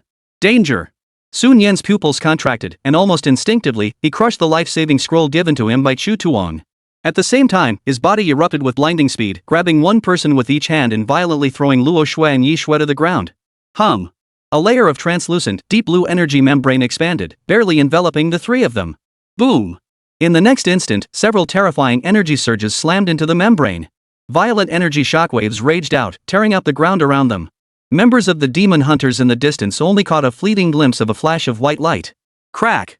The faint blue membrane held for only a moment before shattering with a loud crash and completely dissipating. The 3 fragile figures inside were completely exposed to the aftereffects of the attack. Master! Luo Shui, sheltered by Sun Yan, let out a startled cry. She broke free from Sun Yan's arms, her usually calm and composed face now filled with panic. She spun around to block Sun Yan, her tall figure erupting with dazzling holy light, directly facing the remnants of the destructive energy. However, the golden pupils in her eyes suddenly flickered with a hint of helplessness as she caught sight of the scene before her. It wasn't just the aftereffects, the enemy had never intended to spare them. As the indigo protective barrier shattered, a more concentrated energy beam followed closely behind, tearing through the air and descending upon them. Ascend to divinity. At the brink of life and death, Luo Shui held nothing back. She let out a fierce shout and forced herself into the ascension state. 6 golden wings, burning with divine flames, unfolded behind her, emanating an aura of sacred majesty. The aura surged, yet it brought her no sense of safety. This won't save the master. Luo Shui forced the light energy within her body to the limit. In the next moment, golden light began to intertwine around her. Countless beams of holy light converged, forming a sacred domain. Sun Yan gaped, staring at the divine figure before her. A domain, or perhaps the embryonic form of a domain. In this crisis, Luo Shui also mastered this technique. Holy light judgment. She clenched the angelic holy sword forged from pure holy light in both hands and swung it with all her might, striking the destructive beam of light with relentless force. A dazzling beam of holy light shot upward against the sky. Boom! The holy light sword beam collided violently with the beam of destruction in mid-air. Blinding light engulfed the vision, and the violent energy crashed down, shattering everything around it into pieces. However, the standoff lasted less than a second. Crack! The sound of shattering was crystal clear. The holy light sword beam, symbolizing divine judgment, combined with the holy domain, still shattered inch by inch before the destruction beam, which had beamed by the combined efforts of several transcendent-level experts. The beam dimmed slightly, but with the same crushing momentum, it slammed into the angelic holy sword that Luo Shui had raised to block the attack. Poof! Luo Shui let out a muffled groan as her body shook violently. She clenched her hands tightly around the sword hilt as golden divine flames surged into the sword body, attempting to withstand the assault. Crackle! The sacred sword, symbolizing the primordial power of angels, was covered in cracks. In the next instant, before Luo Shui's eyes, the holy light sword exploded with a thunderous boom, shattering into countless golden sparks that scattered across the sky. A mouthful of blood spurted from Luo Shui's mouth, staining her sacred robes crimson. Her face turned as pale as paper, her breath growing faint, and she plummeted from her divine state. Her opponent's power was too terrifying, far beyond her limits. The angelic holy sword was the manifestation of her primordial light power, and the backlash from its destruction nearly shattered the very foundation of her being. Above the thick fog, Mulao furrowed his brows, a look of disbelief flashing in his eyes. The joint attack he had planned with the 3 clan elders, which should have been enough to instantly kill any beast master below the transcendent realm, had been blocked by this angelic beast at the cost of its life? Come again. Let's see how many times you can block it. Mulao's eyes blazed with ferocity, completely disregarding Xiao Qingshua's warning to strike and flee immediately. This boy must be eliminated, he will become a major threat. Members of the Sori demon hunters swiftly closed in, but he paid them no mind.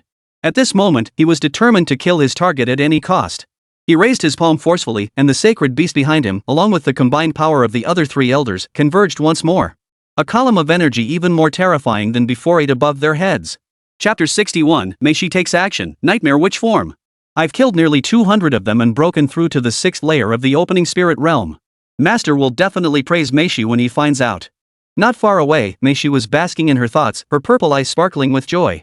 Suddenly, a surge of energy rippled through the air, reaching this side. Meishi turned her head in confusion. An area was being engulfed by destructive light. It was the master's location. When she saw the 4 figures suspended in mid-air, dressed in identical black robes, and the several beasts they had summoned behind them, she immediately realized what was happening. In the next instant, a surge of anger welled up within her, and her purple eyes were consumed by crimson. Someone dared to ambush and harm her master. Sun Yan caught the falling angel Luo Shui. Holy blood dripped onto the ground, making a crisp, dripping sound that was particularly jarring. Master, flee quickly. Luo Shui coughed up a mouthful of blood, her voice weak. I'm burning my light essence. I can block one more attack.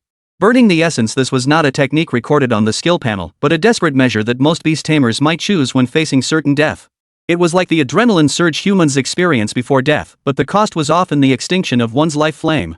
No! Don't! Sun Yan refused hoarsely while looking up at the sky. There, a new wave of destructive energy was coalescing, emanating an oppressive pressure that made it hard to breathe. His voice trembled. There must be a way, there must be. In that moment, Sun Yan realized his carelessness. The Xiao family had not acted until now, but when they did, it was with the force of a thunderous strike. For transcendent tier experts, enough to form 2 large demon hunting groups that could shake the region, had been sent out solely to take his life. It's all over. A hoarse voice echoed from the sky, tinged with a hint of fear. Their combined 2-wave assault, launched by the 4 of them, was more than enough to obliterate any transcendent tier expert of the same rank. Yet the opponent had somehow managed to withstand it. At that moment, his mind was consumed by a single thought: he must completely eliminate this man. However, just as the destructive light was about to strike, Sun Yan suddenly felt the ground give way beneath his feet. A sense of weightlessness gripped him. He, along with the angel Luo Shui in his arms and the unconscious Yi Shui beside him, plummeted into the dark abyss below. Gazing down at the area below, completely engulfed in light, Mu Lao exhaled deeply. This time they must be dead, right? Damn it! To let them die so easily, they got off too easily. Mu Lao still felt a lingering sense of resentment. As long as we completed the task the young lady assigned us. Another elder interjected, his tone light with the relief of a task completed. Damn it! Enemy attack! Sue the physician and the others. Are they demons? Walking on air, how is that possible? No! It's not the demon clan. It's a human beast master. They dared to harm their own kind. Yi Zhan. Don't act impulsively. Go find the squad leader first. In the distance, shouts and roars grew louder as figures rushed toward them without regard for their safety. This isn't a place to linger. Mu Lao made a swift decision, turning on his heel. If the leader of the Sori demon hunters arrives, we'll have no chance of escaping. Just as he was about to lead the three elders and the beast tamers away from the battlefield, a blood-red streak of light tore through the air, charging straight toward them. Return, my master. You rats from the sewers. Mei Shi's eyes turned blood-red, and her body was shrouded in red and black like the overwhelming blood energy and darkness. The blood-red wings on her back spread out, and just then, a full moon rose on the horizon, casting its light on her face, making it appear even more hideous. Facing this demonic creature, Mu Lao did not immediately counterattack but instead fell into a state of shock. He muttered in disbelief, this can't be right. Sun Yan is clearly dead. According to the contract, he should have been struck back by the beast. Even if he didn't die, he should have been severely injured. How could this happen? He suddenly lowered his head and looked down at the area below. As the smoke and dust slowly dispersed, all that remained was a bottomless black abyss. Damn it! Sun Yan isn't dead. The thought flashed through Mu Lao's mind, and an ominous enveloped him. But there was no time to pursue Sun Yan, who had fallen into the ground. The immediate priority was to escape. How dare you? A mere 6th-tier spirit beast tamer dares to block our path? Mu Lao's eyes flashed with murderous intent. He coldly snorted and pointed at Mei Shi from afar. Die. The wind spirit behind him erupted in a blinding glow. Rise, wind! At the same time, the other three clan elders also activated their own Yuan Ling Shurs without hesitation. The forces of earth, water, and fire erupted, intertwining and combining to form a terrifying torrent of elements. This was their signature combined technique, the four elemental forces. Although their beast-taming abilities limited the power of the combined technique, if it were performed by true elementalists or even spirit masters, its might would be even greater. However, against ordinary mid-tier or late-tier transcendent beings, it was more than sufficient. Don't even think about escaping. Mei Shi's voice was icy cold, but her purple eyes were now filled with crimson. At this moment, all thoughts of rank differences or personal safety were cast aside. Her sole thought was to stop these murderers. Darkness domain. As she shouted, countless dark patterns surged forth, spreading wildly and intertwining. However, this time seemed different from before. The patterns were more intricate, and the boost they provided was significantly enhanced, but they still fell short of reaching a certain realm by a hair's breadth. No! This isn't enough to stop them. Mei Shi bit her lower lip. The magical energy surging around her grew icy cold, and she couldn't help but utter an unusual sound. The lament of the nightmare witch. Descend! As the whisper echoed, black mist engulfed her entirely. When the black mist dissipated, Mei Shi's figure reappeared, her body covered in purple-black magical patterns, her original alluring aura now tinged with a hint of the sinister. She resembled a true nightmare witch. She slowly raised her hand, a ball of dark energy in her palm. In the next instant, dark mist gathered from all directions, converging toward her. A massive, ominous dark full moon formed in the palm of her hand. Dark impact, full moon form. You're no match for me. You don't know when to give up. Mu Lao's face was filled with scorn. Even though his opponent's current state was highly unusual, he couldn't be bothered to look any longer. He just wanted to leave as quickly as possible. After all, the gap in their strength was too vast. Give me back my sister's life. At that moment, another anguished roar filled the air. A slender figure leaped violently from the ground. It was Yi Zhan. Behind him, the tree-like beastmen dragged their feet forward, countless resilient branches wrapping around the enemy, attempting to block their retreat. In the distance, the other members of the Sori demon hunters were rushing to provide backup. The Sori demon hunters? Humph, I have no time to play with you. Mu Lao's eyes flashed with impatience as he waved his hand without looking back. The wind spirit behind him flickered with light, and a wind blade sliced out instantly. The massive tree man was struck, its massive body flying backward and crashing heavily onto the ground, its life force waning. Chapter 62, Underground Space, Mysterious Bloodstone. Without pausing, the old man turned to flee. However, just as he was about to accelerate, a faint, weak murmur echoed from behind him. The realm of joyful illusions. Mu Lao and the other three clan elders turned around, their gazes locking with Mei Shi's eyes, which were streaming with blood and tears. An overwhelming sense of dizziness swept over them. The four of them froze in place, plummeting straight down from mid-air. The suspension scroll-less effect has worn off.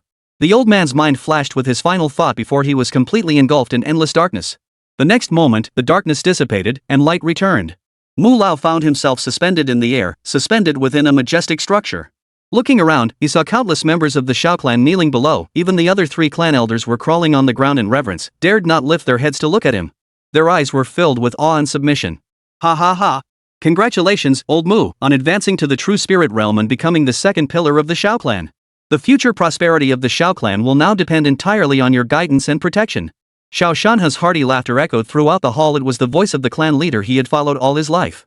Mu Lao felt the unprecedented surging power within him and couldn't help but stroke his beard and laugh. Ha ha ha, the clan leader is too kind. From now on, the Xiao clan will reign supreme over the heavens and the abyss. Let that city lord's mansion dare not act arrogantly before us. The battlefield. Cough. Meishi coughed up a mouthful of blood, and her nightmare witch form grew faint and disheveled. She stared at the four figures ahead, their smiles frozen on their faces. Her vision grew dark, a sign that her mental energy was completely depleted and on the verge of collapse. No, for transcendent tier opponents. We can't hold them off for long. Could it really be that we have to watch them escape? A wave of despair washed over her, and Meishi couldn't help but feel a sense of helplessness. Just then, a voice filled with surprise and alarm rang out. What is going on here? Where is Su manager? Meishi struggled to turn around. There, standing not far away, was a massive shadow wolf king. On its broad back stood two figures side by side, none other than Lin Han, who had just arrived, and a humanoid beastmaster clad in a magical robe and wielding a longbow. About 10 kilometers away, two figures sat in a hovering vehicle, rushing toward the area where Sun Yan was located. It was Chu Han and Sun Zhang. Damn it! Who the hell is that bastard who dared to ambush my people? Chu Han's eyes blazed with anger as he spat out a string of curses. The messages from the team members showed Sun Yan and Yi Shui were missing, their lives in danger. Yi Zhan was critically injured and on the brink of death. This was clearly a premeditated ambush. But who was the target? Sun Yan? Yi Shui? Or the sorry demon hunters? She quickly ran through her past enemies in her mind but couldn't find any group capable of mobilizing such a force and daring to act near the demon hunter army's defenses. Sun Zhang also furrowed his brows, his usually calm face now filled with rage. The attack on Su Jian in this area was like a slap in the face. No matter who they are. Sun Zhang's voice was icy. They must pay the price. Deep underground. Sun Yan's consciousness gradually cleared. He opened his heavy eyelids, but all he saw was pitch blackness. Where am I? He moved his fingers, feeling around his body no life-threatening wounds, his bones seemed intact. He hadn't died? He had simply ended up in an unknown place. Master, are you there? A trembling voice echoed softly. Immediately afterward, with a soft click, a gentle golden flame flickered to life in the darkness, dispelling the shadows and illuminating the surrounding space. In the faint light, Sun Yan saw a face covered in dust yet still undeniably Luo Shui. The next moment, a figure shrouded in a cold aura suddenly threw herself into his arms, clinging tightly to him. Master, I'm so scared. I'm really scared of losing you. Luo Shui's voice was nasal and filled with unprecedented vulnerability. Sun Yan was taken aback by this sudden display of affection. In his memory, Luo Shui had always been so aloof. The fear and vulnerability she was now displaying caused Sun Yan's heart to ache. His body gradually relaxed and he gently returned the embrace, holding the angel in his arms. Luo Shui's body trembled slightly in his arms.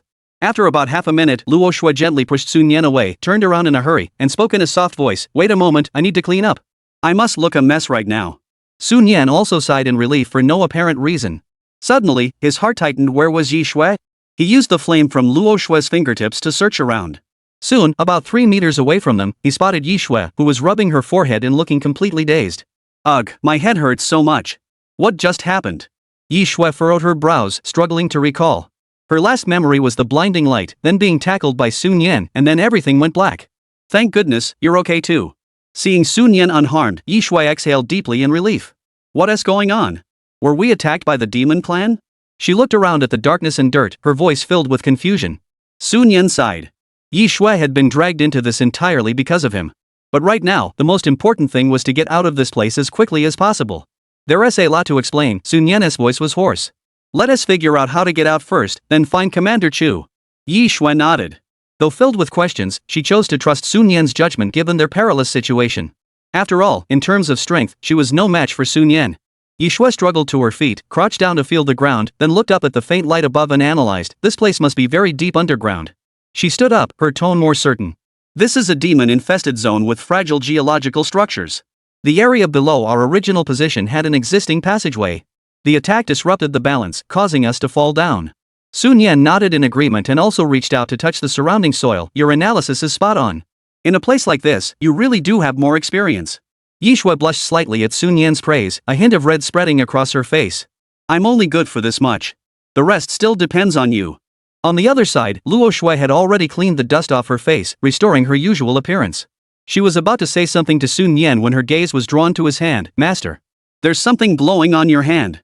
Sun Yan felt puzzled and immediately looked down at his hands. Sure enough, a faint red glow was emanating from his wrist. What is this? Sun Yan took the glowing object out of the bracelet. It was the red stone Luo Shui had picked up earlier. As the stone left the bracelet, the light grew brighter, illuminating the entire passageway in a crimson glow. The thing Luo Shui picked up back then? It really isn't an ordinary object. Sun Yan felt a chill run down her spine. At the same time, he felt a pulling sensation emanating from the stone in his hand, pointing toward the end of the passageway. Yixue was also stunned, searching her memory but unable to recall anything resembling the stone before her. What kind of mineral is this? I've never seen anything like it. Master, what should we do? Luo Shui's voice was filled with worry. Should we leave immediately, or? Sun Yan didn't hesitate. He placed the glowing stone back into his bracelet and said, leave immediately. Let's return to the inner defenses first. His gaze grew solemn as he scanned the dark depths of the passageway. No matter how this stone is, we need to be alive to investigate it. If there's danger lurking inside, the three of us would be heading straight to our deaths. Luo Shui heard this and her heart relaxed, letting out a sigh of relief. Her thoughts aligned with Sun Yan's, but as a contracted beast tamer, she had to wait for her master's orders. Cough, cough. Master, should we leave this place first? Luo Shui couldn't help but cough twice more, her voice sounding weak. Sun Yan finally remembered to check her status. When his gaze fell on Luo Shui's panel, he noticed something new had appeared. Second tier negative status, mild damage to the light source. Treatment recommendation, rest for 3 months or more, or supplement with high-quality light attributed Beastmaster's true blood, combined with advanced healing potions for adjustment. Clearly, this was the backlash she had suffered when she hated the holy sword to block the attack. That shattered angelic holy sword was a part of her very essence. Sun Yan's heart sank. The scene of Luo Shui standing in front of him earlier flashed before his eyes once more. The Xiao family. A cold glint flashed in Sun Yan's eyes, and a murderous intent surged forth. If I survive this, I will eradicate your entire clan. He forced down his anger, took a deep breath, and spoke gently to Luo Shui, get out first. We'll discuss the rest once we're safe. At the same time, a sense of worry arose in his heart given that girl's temperament, seeing him attacked, who knew what things she might do. All right. Luo Shui nodded firmly, and 4 pure white wings unfolded behind her, emitting a glow that dispelled the surrounding darkness. She turned to Yixue and asked softly, can I carry you while I fly? On the ground, Zhu Han and Sun Zhang arrived at the scene. They saw 3 figures standing side by side, with 4 people in front trying to leave quickly but being blocked each time. Lin Han, we have no grudge against you. Why are you meddling in this matter? Aren't you afraid that the forces behind us will completely destroy you? Mu Lao's voice was hoarse. The 4 of them combined could only suppress the opponent but couldn't escape. Not to mention, there was also a reckless succubus casting a domain and those strange illusions to trap them. Those eerie techniques truly sent chills down their spines. Lin Han snapped her fingers lightly. A massive shadow wolf queen appeared, and a slender figure in a flowing robe stood on her back, drawing a bow. I don't know which faction you belong to, but I know that if you're left behind, your faction will do everything in their power to distance themselves from you. You have no idea what we represent. Let us go now, and I'll pretend nothing ever happened. Mu Lao's face darkened as he tried to persuade them while secretly gathering his strength, intending to strike them down with a single blow or breakout. Just then, a cold, icy female voice rang out from behind. I'll see just how powerful your background is that you dare harm my people. Chapter 63, Capture the 4, Take Care of Mei Shi. Mu Lao's body stiffened. He turned his head with difficulty and saw Chu Han's gaze locked on them. The leader of the Suri demon hunters, with her cold and beautiful face now filled with icy intent, spoke. For transcendent tier experts coming all the way to my Suri demon hunter core territory to injure people? That's quite the spectacle. Chu Han's voice was not loud, but it pierced through the night, carrying a hint of coldness. In the distance, the weaker members of the Suri demon hunter core scattered and formed Aang formation. Though they couldn't match the transcendent tier experts in a direct fight, they could still buy some time. Cold sweat instantly trickled down Mu Lao's forehead. Dealing with Lin Han alone required all 4 of them to give their all. Now, with the addition of the renowned Chu Han, the situation had already turned against them. They had no advantage whatsoever. Chu Han walked over to Lin Han, feeling a hint of surprise at his appearance. She naturally recognized the Thunderfire demon hunters, whose strength was well regarded within the demon hunting circles. You're here, Lin Han said with a wry smile. Dr. Su said to meet here, but I didn't expect to find this mess. He glanced at the wounded Shadow Wolf Queen beside him and added with concern, you wouldn't believe it, but those few guys over there don't look that strong, but their combined attack is no joke. In a few words, he explained the details of the previous skirmish. The Shadow Wolf Queen crouched beside him, her posture slightly disheveled. After all, she had been fighting 4 opponents alone, or rather, 2 against 8, which was simply too much pressure. Chu Han nodded slightly, his gaze sweeping toward the 4 black-clad figures across from them. Disable one of them first, then we'll talk. Before she finished speaking, a flash of light surrounded her, and the Shadow Wolf King appeared, accompanied by a healing elf with thin wings on its back and a green glow emanating from it. Without a moment's hesitation, Chu Han charged forward alone, launching the first attack. Her figure flickered as she charged straight at them. Mu Lao let out a cold snort, suppressing his panic, and shouted with a wave of his hand, don't think we're afraid of you just because there are 4 of us. If you all attack together, perhaps this old man would hesitate a bit. But now? Let us see how you stop the 4 of us. Wind, rise, he shouted loudly. The wind spirit's body was enveloped in a brilliant blue light as wind elements rapidly gathered. Immediately afterward, fiery red and water blue light erupted, as the power of the fire spirit and water spirit was activated. However, the combined techniques' glow flickered briefly before vanishing entirely. The old man was taken aback and looked to his side. The elder who should have been casting the technique alongside him was nowhere to be seen. The combined technique couldn't form without one of its components. What the hell? Mu Lao exclaimed in horror. In the blink of an eye, the Shadow Wolf King had already pounced forward. Its massive wolf claws ripped through the air and slammed down with brutal force. Mu Lao and the other 2 transcendent tier experts, still in shock, along with their spirit-summoned beasts, were all pinned down simultaneously. Mu Lao felt as though his internal organs had shifted, and a mouthful of blood sprayed out. At the same time, in the shadows not far from the battlefield, a figure was frantically fleeing, moving so fast it left after images. It was none other than the clan elder. He had only one thought in his mind, I can't die here. Someone must return to inform the clan leader. Hold on, I will definitely come back. He ran while trying to reassure himself. Occasionally, low-level monsters blocked his path, but he swiftly dispensed with them without pausing for a moment. Suddenly, a figure blocked his path. Do you really think the sorry demon hunter corps can come and go as we please? Sun Zhang crossed his arms and stared at the elder of the Xiao clan. A sleek 3-tailed spirit cat leaped out from the nearby bushes, its claws glinting with cold light, charging straight at the clan elder. The clan elder was startled and was about to command his beast to defend, but a sudden dizziness seized his mind. Pleasure illusion realm. A voice echoed, tinged with madness. Ah! The elder grunted, feeling the world spin around him. The spirit servant and another auxiliary beast by his side didn't even utter a sound before collapsing to the ground, completely unconscious. After doing all this, Mei Shi's body plummeted from mid-air. She clung to the tree trunk to steady herself, her face pale and gasping for breath.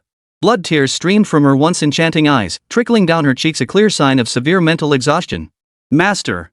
She whispered weakly, her voice barely audible. At that moment, though the assassins were all incapacitated, she felt no joy, only a hollow emptiness.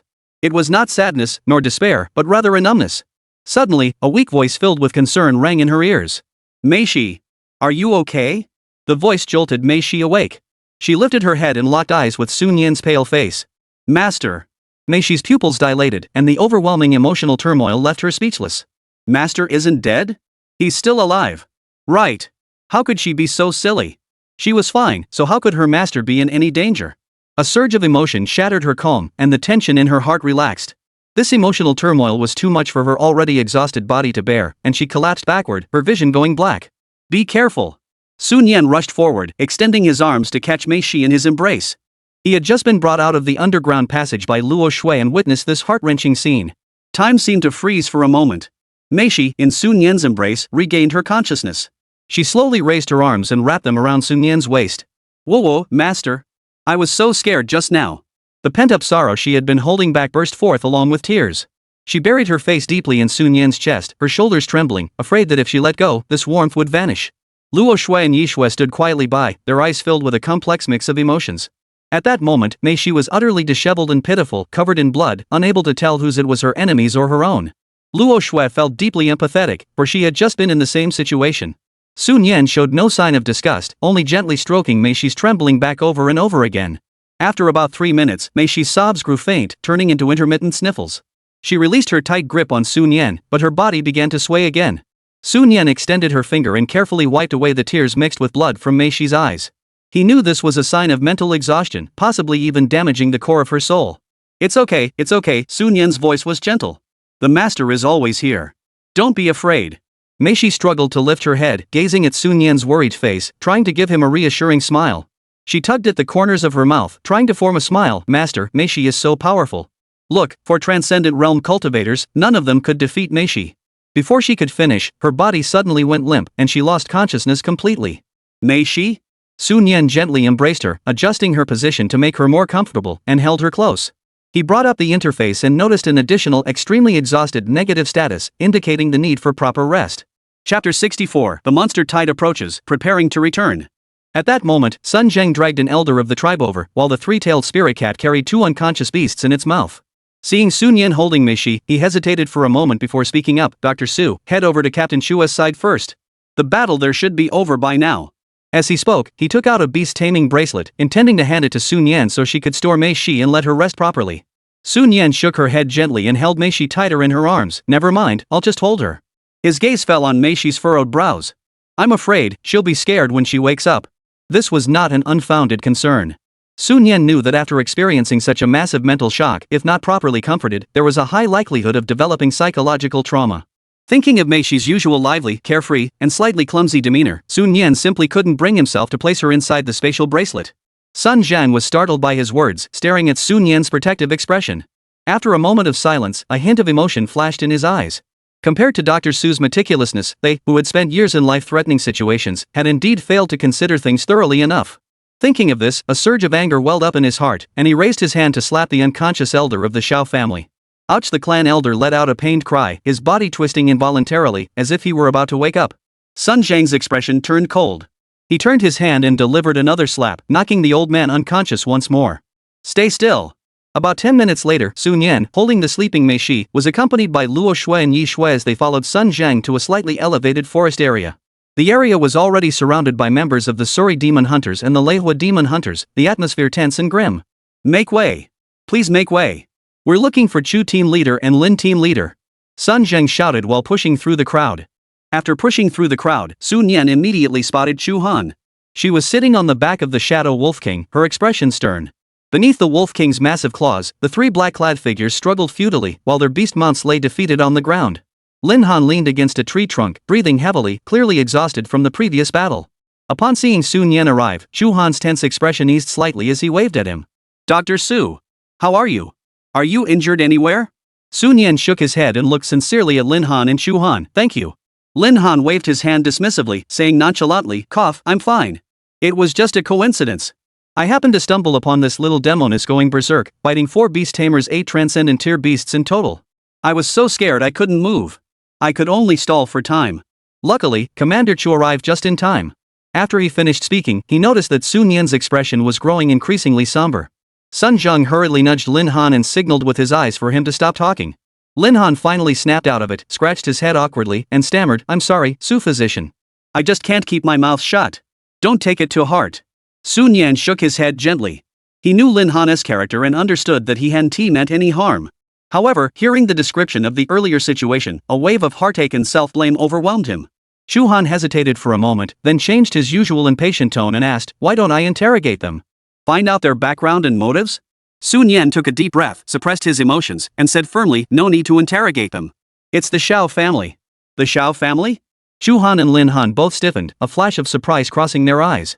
They had naturally heard of the Xiao family, a colossal power in Tianyuan City, rumored to have true spirit-level experts among its ranks. They were undeniably powerful. However, despite their surprise, there was not a trace of fear in their eyes. They were men who had fought their way through hordes of monsters, trading their lives for money. Fear had long since been cast aside. Moreover, the Suri Demon Hunter Guild and the Leihua Demon Hunter Guild had managed to establish themselves in Tianyuan City. They were no pushovers. If the enemy didn't deploy a true spirit-level being, capturing them would be no easy feat. And if the enemy dared to deploy true spirit-level beings, they had backups above them. No wonder they could send out 4 transcendent tier experts at once. Chu Han muttered to himself, seemingly processing the information. Lin Han furrowed his brows and cautiously asked, Mr. Su, would you mind elaborating? Why would the Xiao family target you with such a deadly move? Sun Yan nodded slightly and began to recount the events in detail. About half an hour later, Sun Yan had finally finished explaining the entire situation. Chu Han and Lin Han remained silent, their brows furrowed in deep thought. Sun Yan watched their solemn expressions and felt a pang of guilt. He couldn't help but speak up, why don't you hand these 4 over to me to deal with? I'll take full responsibility for what happens next. He didn't want to drag the two team leaders into this mess. Take responsibility alone?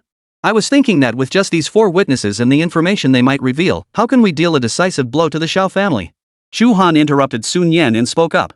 Lin Han snapped out of his daze and chimed in, I feel the same way.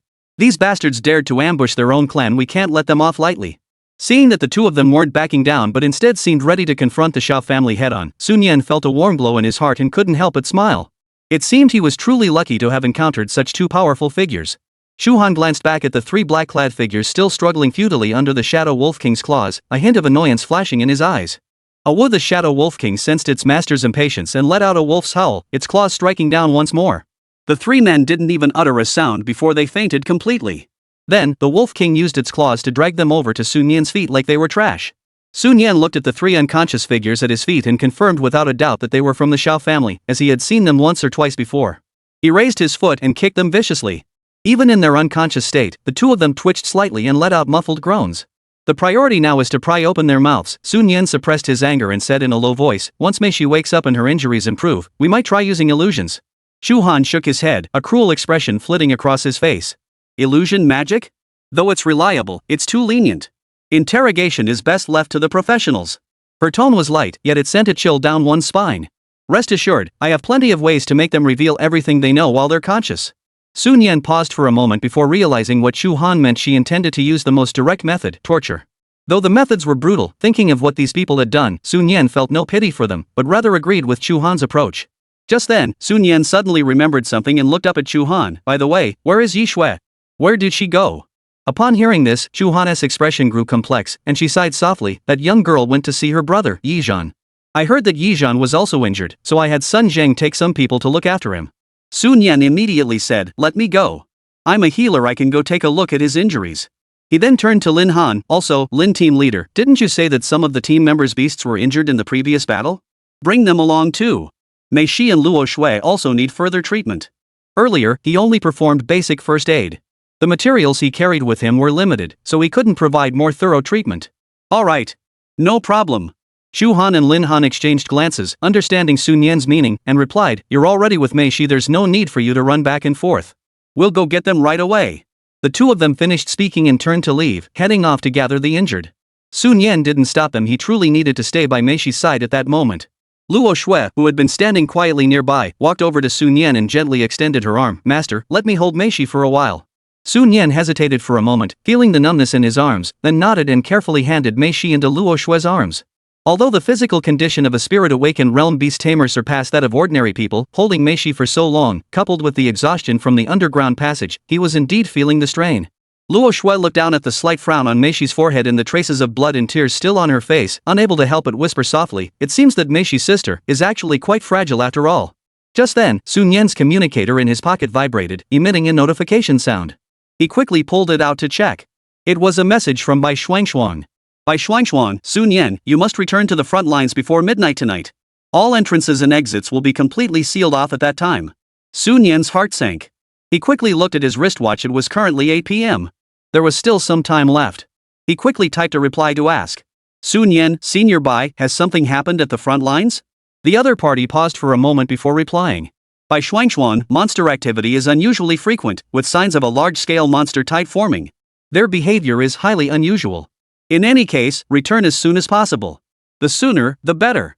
A demon tide? Sun Yan's heart sank.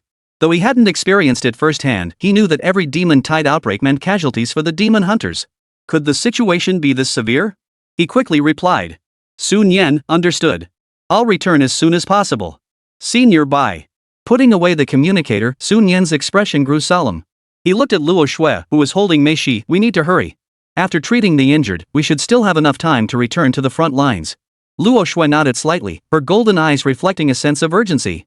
She looked around.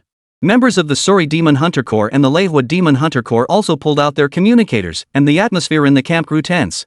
Everyone began quickly packing their belongings. Clearly, they had also received news about the monster tide. Chapter 65, we've got to give it a try, or else who's going to pay for this? Dr. Su. The person has been brought here. Please take care of him. Sun Zheng's voice rang out, tinged with urgency. Sun Yan turned at the sound and saw several Demon Hunter Corps members arriving with their severely injured beast tamers. Their faces were worn and tense, and the air was filled with a faint smell of blood. Among the crowd were two faces Sun Yan recognized very well. It was Yi Shui and Yi Zhan, the brother and sister. Yi Zhan's torso was wrapped in a layer of bandages, his face pale and his injuries looking quite terrifying. Yi Shui's eyes were red and swollen, and she was tightly holding her brother's hand, her voice choked with emotion. It's all my fault. I'm the one who hurt my brother. Yi Zhan seemed to hear his sister's voice, struggling to lift his hand and shake it gently. Dr. Su, go check on my beast first. Sun Yan looked at the brother and sister, unable to suppress a wave of guilt in his heart. To be honest, their injuries were somehow connected to him. Alright, I'll go check on it right away and do my best.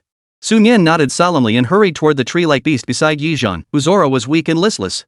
After observing for a moment, he said, it mainly suffered external impact, causing disruption to its energy circulation. The situation is a bit tricky. We need advanced healing potions, combined with spirit-cleansing flowers to stabilize their minds, and wood crystal cores to repair the injuries. Yi Shui, hearing there was hope, hurriedly rummaged through her storage bracelet. I have them. I'll get them right away. She swiftly handed over the required ingredients to Sun Yan. Sun Yan didn't hesitate, immediately took the materials, and began mixing them on the spot. The other members of the Demon Hunter squad, who were also carrying severely injured beasts, watched anxiously from the side, holding their breath and waiting quietly for Sun Yan to administer treatment. After about 3 minutes, Sun Yan handed Yi Shui a bottle of concoction and a jar of ointment with a fresh herbal scent. Alright, take the concoction internally and apply the ointment externally. After attending to Yi Zhan's beast, Sun Yan glanced at the other members and their beasts, noting that their injuries were indeed severe. No wonder Lin Han had come to seek his help. He paused for a moment, pulled out paper and pen, and quickly wrote down several different prescriptions, detailing the initial emergency treatment methods and subsequent steps for further treatment. The situation is urgent, we don't have much time for detailed treatment. Sun Yan handed the prescriptions to the corresponding members. Follow the instructions here for initial treatment and stabilize the injuries. Once we return and settle in, follow the subsequent steps for further treatment. Everyone took the prescriptions with both hands, their faces filled with gratitude, and repeatedly thanked Sun Yan. Thank you, Dr. Su. Thank you so much.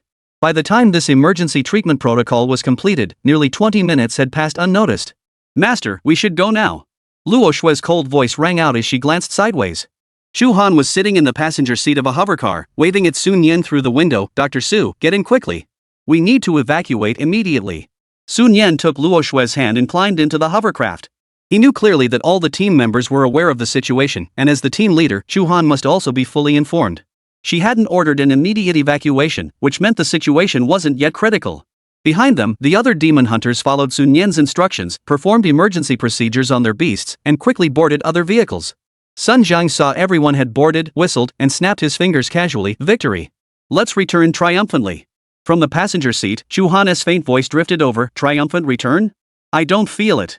Su Physician and my men nearly lost their lives today. Sun Jiang, who was starting the hovercraft, froze and muttered under his breath. Oh no, I forgot the captain is in a terrible mood today. He quickly shut his mouth and focused on driving. The atmosphere in the cabin grew tense.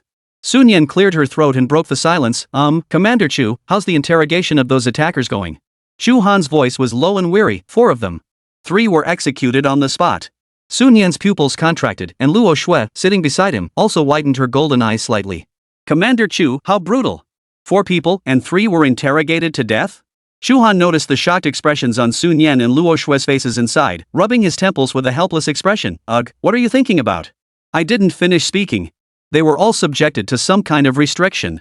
During the interrogation of the first 3, the restriction suddenly triggered, and they died instantly. The last one, named Mu Chang, we had to use some measures to barely save his life, but he's only clinging to life by a thread. Sun Yan heard this and his nerves finally relaxed slightly. He exhaled deeply. So that's how it was. Shu Han continued. By the way, the recordings and interrogation videos have been sent to your communicator. They contain some of the things they revealed, which can be considered direct accusations against the Xiao family. Sun Yan immediately pulled out his communicator to check. Shu Han sent several encrypted video and audio files. He opened one of them. The interrogators' voices had been removed, and the recording only captured the intermittent confessions of those few transcendent-level experts. We are from the Xiao family, sent by the young miss, with the mission to kill Sun Yan at any cost. Sun Yan listened to the recording, his eyes flashing with cold determination. With this, could they finally strike a decisive blow against the Xiao family? However, Shu Han's soft voice drifted over from ahead, tinged with a hint of warning. Dr. Su, there are some things you should prepare yourself for in advance. Sun Yan frowned in confusion and looked up at Shu Han's profile. What does Commander Chu mean?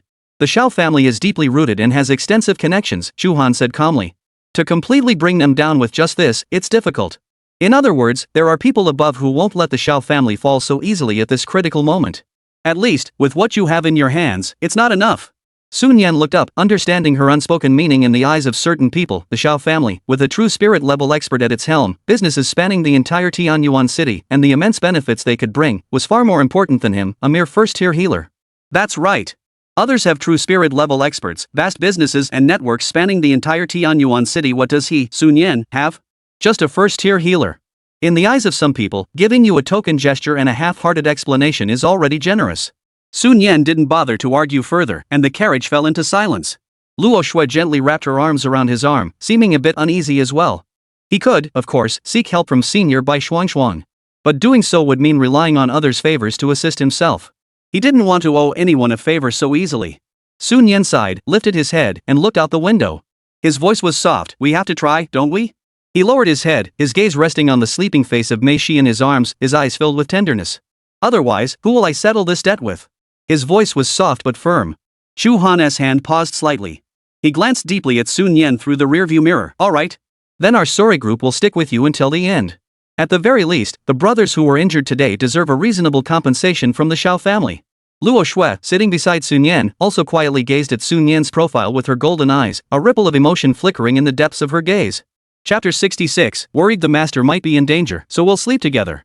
About 2 hours later, the hovering convoy finally arrived at the northern defense line of Tianyuan City before midnight. Sun Yan looked at the towering alloy city walls and the demon hunters patrolling the walls and gates, a serious expression crossing his eyes. It seems the situation is indeed dire. Please present your credentials. The guard at the city gate spoke coldly, his gaze sharp. Chu Han handed over a silver card. After carefully inspecting it and finding no issues, the soldier waved them through, adding in a low voice, Captain Chu, the situation is tense these days, and entry restrictions have been tightened. Please be cautious. Chu Han nodded and signaled to Sun Zhang, who was driving, to enter the city. About 3 minutes later, the convoy came to a stop in front of a building. A sign hung at the front of the building read, Demon Hunter Corps North City Branch. We're here, Sun Yan said, getting out of the car with Mei Shi in her arms and looking up at the building. Chu Han also got out of the car, walked over to Sun Yan, and gave a concise instruction. Our main activity area is on the 4th floor. Dr. Su, it's getting late. Take them back to rest and recover properly. Her gaze swept over Luo Shui, who stood quietly nearby. As for that one, Chu Han added, we'll temporarily detain it here. The situation has been urgently reported, and the earliest we can process it will be tomorrow. Sun Yan nodded, looking at Chu Han's exhausted face, and sincerely whispered, thank you. Regardless of the outcome, Chu Han and the sorry demon hunters were on his side at this moment. He would remember this favor. Chu Han continued, his tone regaining some sharpness. By the way, Su physician, the demonic materials you brought back, if you trust us, you can hand them over to us for disposal. The team has specialized channels for this. It'll be more efficient. Once we handle it, the money will be transferred directly to your account. Sun Yan pondered for a moment, finding this arrangement indeed more convenient, and handed the storage bracelet containing the demonic materials to Chu Han. Then I'll trouble you, Chu team leader. The members of the Sorry Demon Hunter Guild supported one another and began entering the building one after another. A figure paused beside Sun Yan as it passed by. Dr. Su, Yi Shui's face still bore traces of tears, but her expression was much better than before. If it's possible, could you give me your contact information? In case of emergencies in the future. Sun Yan immediately pulled out his communicator, of course. If you, your brother, or the team ever need anything, feel free to contact me anytime. After exchanging contact information, Sun Yan asked, by the way, how are your brother and his beast companion doing now? Yi Shui's voice grew softer, but she sounded relieved. My brother is fine. Xiao Shu took the medicine and is now stable. He just needs to rest for a while. That's good. Sun Yan felt relieved. Dr. Su, I'll go take care of my brother first. Yi Shui bowed slightly and hurried to catch up with Chu Han and the others. Sun Yan held Luo Shui's hand, preparing to leave. Suddenly, another convoy of vehicles approached from the distance and stopped at the entrance of the branch office. The passenger side window of the lead hovercar lowered, and a familiar voice rang out first, Dr. Su. Wait. We haven't paid yet. Lin Han then jumped out of the car and walked up to Sun Yan. Sun Yan recognized him and shook her head. Commander Lin, the treatment fees are unnecessary. From now on, any members of your Demon Hunter squad who come to me for treatment will receive a discount. Thank you so much for today. Lin Han declined several times, but under Sun Yan's insistence, he finally took the card back, scratching his head and saying, alright, I'll remember. If you ever need anything from Lin Han in the future, just let me know. Sun Yan smiled and nodded. Lin Han didn't linger any longer. He bowed his fist toward Sun Yan, then turned and hurriedly led his team members toward the Demon Hunter Corps' exclusive building. Watching Lin Han's figure disappear into the night, Sun Yan shook her head gently, her gaze falling on Mei Shi, who was still sleeping soundly in Luo Shui's arms. Let's go. We've been busy all day. It's time to head home. Sun Yan's voice carried a hint of fatigue. Luo Shui nodded gently, her golden eyes glinting faintly in the night, following Sun Yan's footsteps toward the area where the healers resided within the defensive lines. About 10 minutes later, Sun Yan finally returned to the temporary quarters assigned to him. He collapsed onto the soft sofa in the living room, feeling completely drained. Meishi was carefully placed beside him, still curled up in a deep sleep. Gazing at the demoness furrowed brow even in her sleep, Sun Yan felt a wave of warmth surge through him. He couldn't resist reaching out, his fingertips gently brushing her warm cheek. Murmur master. Meishi unconsciously twisted her body, uttering a soft murmur, her brows seeming to furrow even more tightly. Alright, it's time to rest. Sun Yan looked up at Luo Shui, who stood quietly by his side, and recalled something. He took out a beast summoning bracelet and asked in a questioning tone, I bought the beast summoning bracelet. Shall we go inside to rest? Luo Shui shook her head gently, her flawless face expressionless, her voice calm, I'll stay outside. After speaking, she seemed to feel her reason was insufficient and added, a fleeting expression crossing her face, after all, this place is close to the front lines. I'm worried about sudden dangers. Staying outside will allow me to protect the master's safety immediately. Sun Yan silently rolled his eyes in his mind, the inner core of the defense line? Where would there be so much danger? With a true spirit-level powerhouse stationed here, could the demon clan really sneak in? However, seeing Luo Shui's expression, he didn't say anything to dissuade her. After all, one must respect the wishes of one's own beast companion. Thus, a few minutes later, Sun Yan and Luo Shui lay side by side on the only large bed in the bedroom. Moonlight filtered through the thin curtains, casting a soft glow over the room. Though it was quiet, neither of them fell asleep immediately. Meishi hugged a soft pillow curled up on the other side of the bed, emitting faint breaths, and occasionally mumbling a few random words in her sleep. Sun Yan had already checked carefully earlier the extreme fatigue status on Meishi's body had disappeared, and her injuries had healed better than he had anticipated, which reassured him greatly. He turned his head slightly and glanced at the angel beside him, who was still stiff, and whispered, Don't think too much about it. Go to sleep first. You're exhausted too. Luo Shui softly nodded and closed her eyes. Though her body had relaxed slightly, her heart still felt inexplicably tense. Come to think of it, this seemed to be the first time she had shared a bed with her master while fully conscious. But nothing out of the ordinary seemed to be happening? Except for the warmth emanating from where their bodies touched, making her heart race and her cheeks flush. So, what exactly were her companions in her original world talking about in whispers when they mentioned strange things about the master? I'll go to sleep first. Good night, master. Luo Shui's voice trembled slightly. Sun Yan heard Luo Shui's words and closed his eyes wearily, preparing to drift off to sleep. However, just as his consciousness began to fade, he suddenly felt a soft, warm sensation binding him. Sun Yan instinctively opened her eyes and glanced over in the dim moonlight only to find that Luo Shui, who had been lying neatly, had somehow turned sideways. Her arms were wrapped around his waist and her pure, beautiful face was buried in his chest, with her golden hair scattered across the pillow. The entire beast exuded a sense of dependence. You're asleep, yet you can't stay still, Sun Yan muttered helplessly, but the corners of his mouth couldn't help but curve upward. Never mind, I'm used to it anyway. The only difference was that the person in his arms had changed from a petite succubus to an angel. He adjusted his position to make her more comfortable and closed his eyes once more. This time, exhaustion finally overwhelmed him completely. At the same time, the cool moonlight shone down on the alloy dome of the command building, casting a silver glow over the structure. Deep within the building, in the underground medical facility, the artificial lighting had been deliberately dimmed to create a soothing atmosphere conducive to rest. General Jiangjin of the Northern Army lay on a special hospital bed in the center of the elevated platform, connected to a network of life support tubes and various medical devices. His face was ashen, and his breath was faint. 3 beasts were also covered in medical dressings and energy tubes. 2 guards on night duty stood near the entrance, struggling to stay awake, but the days of tension and silence had made their eyelids heavy. In the dim light, the space at the edge of the platform twisted slightly, and 2 points of purple-black light flashed. Immediately afterward, 2 small portals ripped open the fabric of space. 2 figures shrouded in black mist emerged silently from the portals. One of the guards sensed a slight disturbance, suddenly waking up and staring wide-eyed toward the platform. When he saw the 2 shadowy figures, a chill ran down his spine. He tried to shout and press the alarm, but found that his body couldn't move a single finger. His throat couldn't utter a single sound. His companions nearby were equally frozen in place, their eyes filled with terror. The 2 shadowy figures paid no attention to the guards, not even glancing in their direction. They floated upward and drifted directly toward the central platform, landing several meters away from the hospital bed. One of the black mist figures emitted a hoarse voice, "The teleportation gate we opened at such great cost is indeed impressive." The other figure's voice was equally unpleasant, filled with cruelty, "Look at our General Jiang. What a pitiful sight he makes. The soul-corroding poison meticulously concocted by a demon-level expert, doesn't it taste awful? This is something that can directly corrode the essence of one's true spirit." The first figure let out a cold, mocking laugh. Ah, your so-called top healers are nothing but useless fools. How dare you try to decipher the mysteries of our clan? How foolish of you. Look at him, can't even move a finger? The first figure spoke while slowly drifting forward. Two guards, their eyes bloodshot, could only watch helplessly as the two figures closed in on their leader. Just as the black mist-like figure was about to touch the edge of the hospital bed. On the bed, the eyes that had been tightly closed slowly opened. Is that so?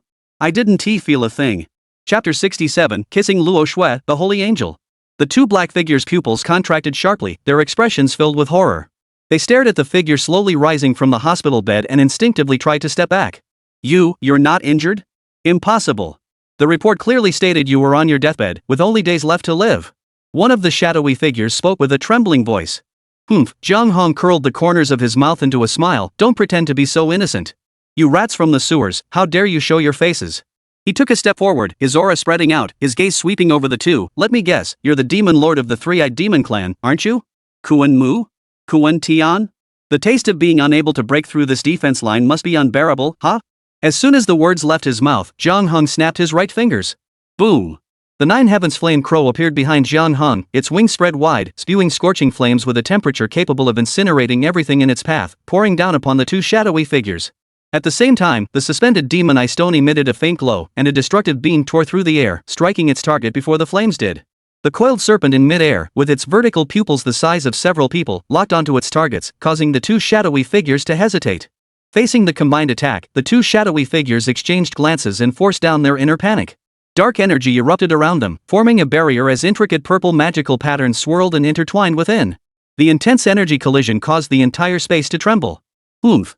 Even at your peak, what can you do? One of the black shadows roared fiercely, our clan is invincible among equals. Your other leaders have been firmly held back and cannot come to your aid in time. The other shadowy figure's voice grew cold. Today, we will slay you. This defensive line will be breached. The entire Tianyuan city will become our clan's blood-soaked wasteland. Before the words had even finished, the darkness enveloping their bodies faded away, revealing two faces covered in demonic patterns. What was most unsettling was the vertical pupil embedded between their eyebrows, emitting a purple glow. The guards below, who had been blown away by the shockwave, struggled to lift their heads. Upon seeing this figure, their hearts trembled. This appearance bore a striking resemblance to that of a certain deity from legend. But the beings before them were filled with pure evil. Let's settle this with our fists. Jiang Hong laughed heartily, his battle intent soaring, but he quickly glanced down below. However, non-essential personnel should withdraw. With a flick of his mind, the coiling serpent's massive jaws opened slightly, expelling a cloud of pale blue mist that enveloped the two guards. The mist carried them upward, about to transport them to a safe location. The guards, enveloped in the mist, gazed at the blurred battlefield before them, a sense of helplessness welling up in their hearts. As transcendent tier warriors, though not among the elite, they were still elite troops. Yet now they had become a burden requiring their commander's attention. The demon clan clearly had no intention of engaging in a fair fight. Just as the mist began to rise, one of the demon lords opened the vertical pupil between his eyebrows, and a purple torrent shot out, targeting the guards within the mist. Dishonorable. Jiang Heng's eyes grew cold. Screech! The nine heavens flame sparrow let out a furious cry, and a crimson gold fireline shot out. The demon eye stone simultaneously fired a black beam of annihilation. Boom! Boom! Two deafening explosions echoed in quick succession. Flames and black light intercepted the purple torrent, obliterating it completely. The faces of the two demon lords were filled with horror. Among those of the same cultivation level and rank, the physical bodies and innate divine abilities of the demon clan typically surpass those of beast tamers. Yet the opponent had managed to block their ambush so effortlessly? There was only one possibility. You've reached the late stage of true spirit realm? You've entered that realm. Koan Tian's voice trembled with fear. You're right, Jiang Hong curved his lips into a smile, snapping his fingers again, but there's no reward for that. SSSS the Tang snake let out a screech, its massive tail tearing through the air, sweeping toward them with terrifying force. The two demon lords hastily erected dark barriers shattered, their bodies struck hard and sent flying backward. Puff! Puff! Two figures spat out purple-black demon blood in the air, they're weakening. However, they managed to use the momentum of the impact to twist their bodies in mid-air, transforming into two black streaks of light and charging upward. Boom! The ceiling was shattered one after another, along with several layers of energy barriers. The two demonic figures finally burst out of the underground space, exposed to the night sky. What greeted them was not the starry sky, but swirling, thick clouds of darkness. Just then, a bolt of lightning split the night sky, and rain poured down, accompanied by thunderous roars. Within the healer's exclusive apartment. Boom! A deafening explosion jolted Sun Yen awake from his sleep. The tremors caused the bed to shake violently. He sat up instinctively and looked toward the windowsill. A flash of light illuminated the gloomy sky. In that flash of light, Sun Yan saw 6 figures shrouded in darkness, emanating an oppressive aura, floating in the air and facing off against each other. Another bolt of lightning split the sky, illuminating the serpentine form of the dragon and the 2 figures shrouded in darkness across from it. A flash of understanding crossed Sun Yan's eyes, and he was not particularly surprised. From the moment he realized that General Jian was feigning illness, he had already suspected this possibility. With the defenses holding firm and the demon clan unable to break through, they would inevitably resort to a decapitation tactic. It seems the commander's big fish has finally taken the bait. Sun Yan murmured to himself, his thoughts racing. In this case, perhaps he was no longer the insignificant figure that Chu Tuangshang had referred to. His mood improved, and he began to admire the intense battle unfolding in the sky above. Purple-black waves of destruction collided with crimson-gold flames, while various colored domains intertwined in the night sky. Just then, Sun Yan felt a soft, restraining sensation around his waist. He looked down and saw that the angel Luo Shui had awakened unnoticed, rubbing her eyes and lifting her face, her golden eyes filled with the confusion of waking. She asked softly, what's going on, master? She seemed still groggy, instinctively rubbing against Sun Yan's side. However, the next moment, Luo Shui looked down and saw her arms wrapped around her master's waist, and most of her sleepiness vanished. Her delicate face flushed with a hint of red, and she hurriedly tried to let go and stand up. Sun Yan watched her, unable to suppress a smile. He gently took hold of her wrist. Sorry, innocent angel. You were the one who hugged me first. The next moment, Luo Shui felt a gentle force pull her body upward. Then, her master's face quickly grew larger in her eyes. She instinctively closed her eyes, her long eyelashes trembling slightly, her heart racing uncontrollably. Then, a warm sensation touched her lips. Luo Shui's mind went blank. Her body instinctively wanted to push away, but she froze in place, unsure of what was happening. Master, what is he doing? Why is he doing this to me? What does this mean? The pure heart of the sacred angel, who had never experienced such intimate contact before, was now in complete disarray. After a long while, Sun Yan finally let go of her. Looking at Luo Shui's flushed cheeks, Sun Yan's eyes sparkled with laughter. He couldn't resist reaching out to gently tousle her soft golden hair. Master. Luo Shui turned her head slightly, leaving only her fair profile, her voice tinged with grievance. What were you doing just now? Sun Yan rubbed his forehead, unsure how to respond. He hadn't expected that the angel's first reaction wouldn't be anger or resistance, but a question. How innocent and heartbreaking. He suddenly felt that, if he had the time, he should educate this angel on some basic knowledge. You don't need to ask so many questions, Sun Yan said sternly. All you need to remember is that from now on, only your master can do such things to you. Do you understand? Luo Shui didn't get the explanation she wanted and looked even more wronged, but she still nodded and replied softly, I understand, master. She paused for a moment before softly adding, but can you let me know in advance next time? Those golden eyes glanced at Sun Yan, filled with a hint of cautious pleading. Sun Yan looked at her and suddenly felt like teasing her. He reached out again and ruffled her hair, his voice soft, I understand. Can we do it again now? Luo Shui's face flushed red again, and she quickly turned her head away, her voice soft, no. She seemed to find her refusal a bit odd. She added another sentence, her voice tinged with embarrassment and annoyance, even though I don't know what it means, it just feels wrong. Een. On the bed beside them, Mei Shi was awakened by the commotion and murmured in annoyance, hugging the blanket and turning over, sleeping soundly. Sun Yan saw this and abandoned his plans to tease this innocent angel further. He smiled, shook his head, got up, put on his shoes, and walked out to the small balcony of the apartment. Luo Shui gently patted her flushed cheeks, took a few deep breaths to calm her racing heart, and followed suit. Chapter 68, The Three-Eyed Demon Clan, Brutally Suppressed. Through the glass window, Sun Yan saw many heads peeking out from the windows of other buildings.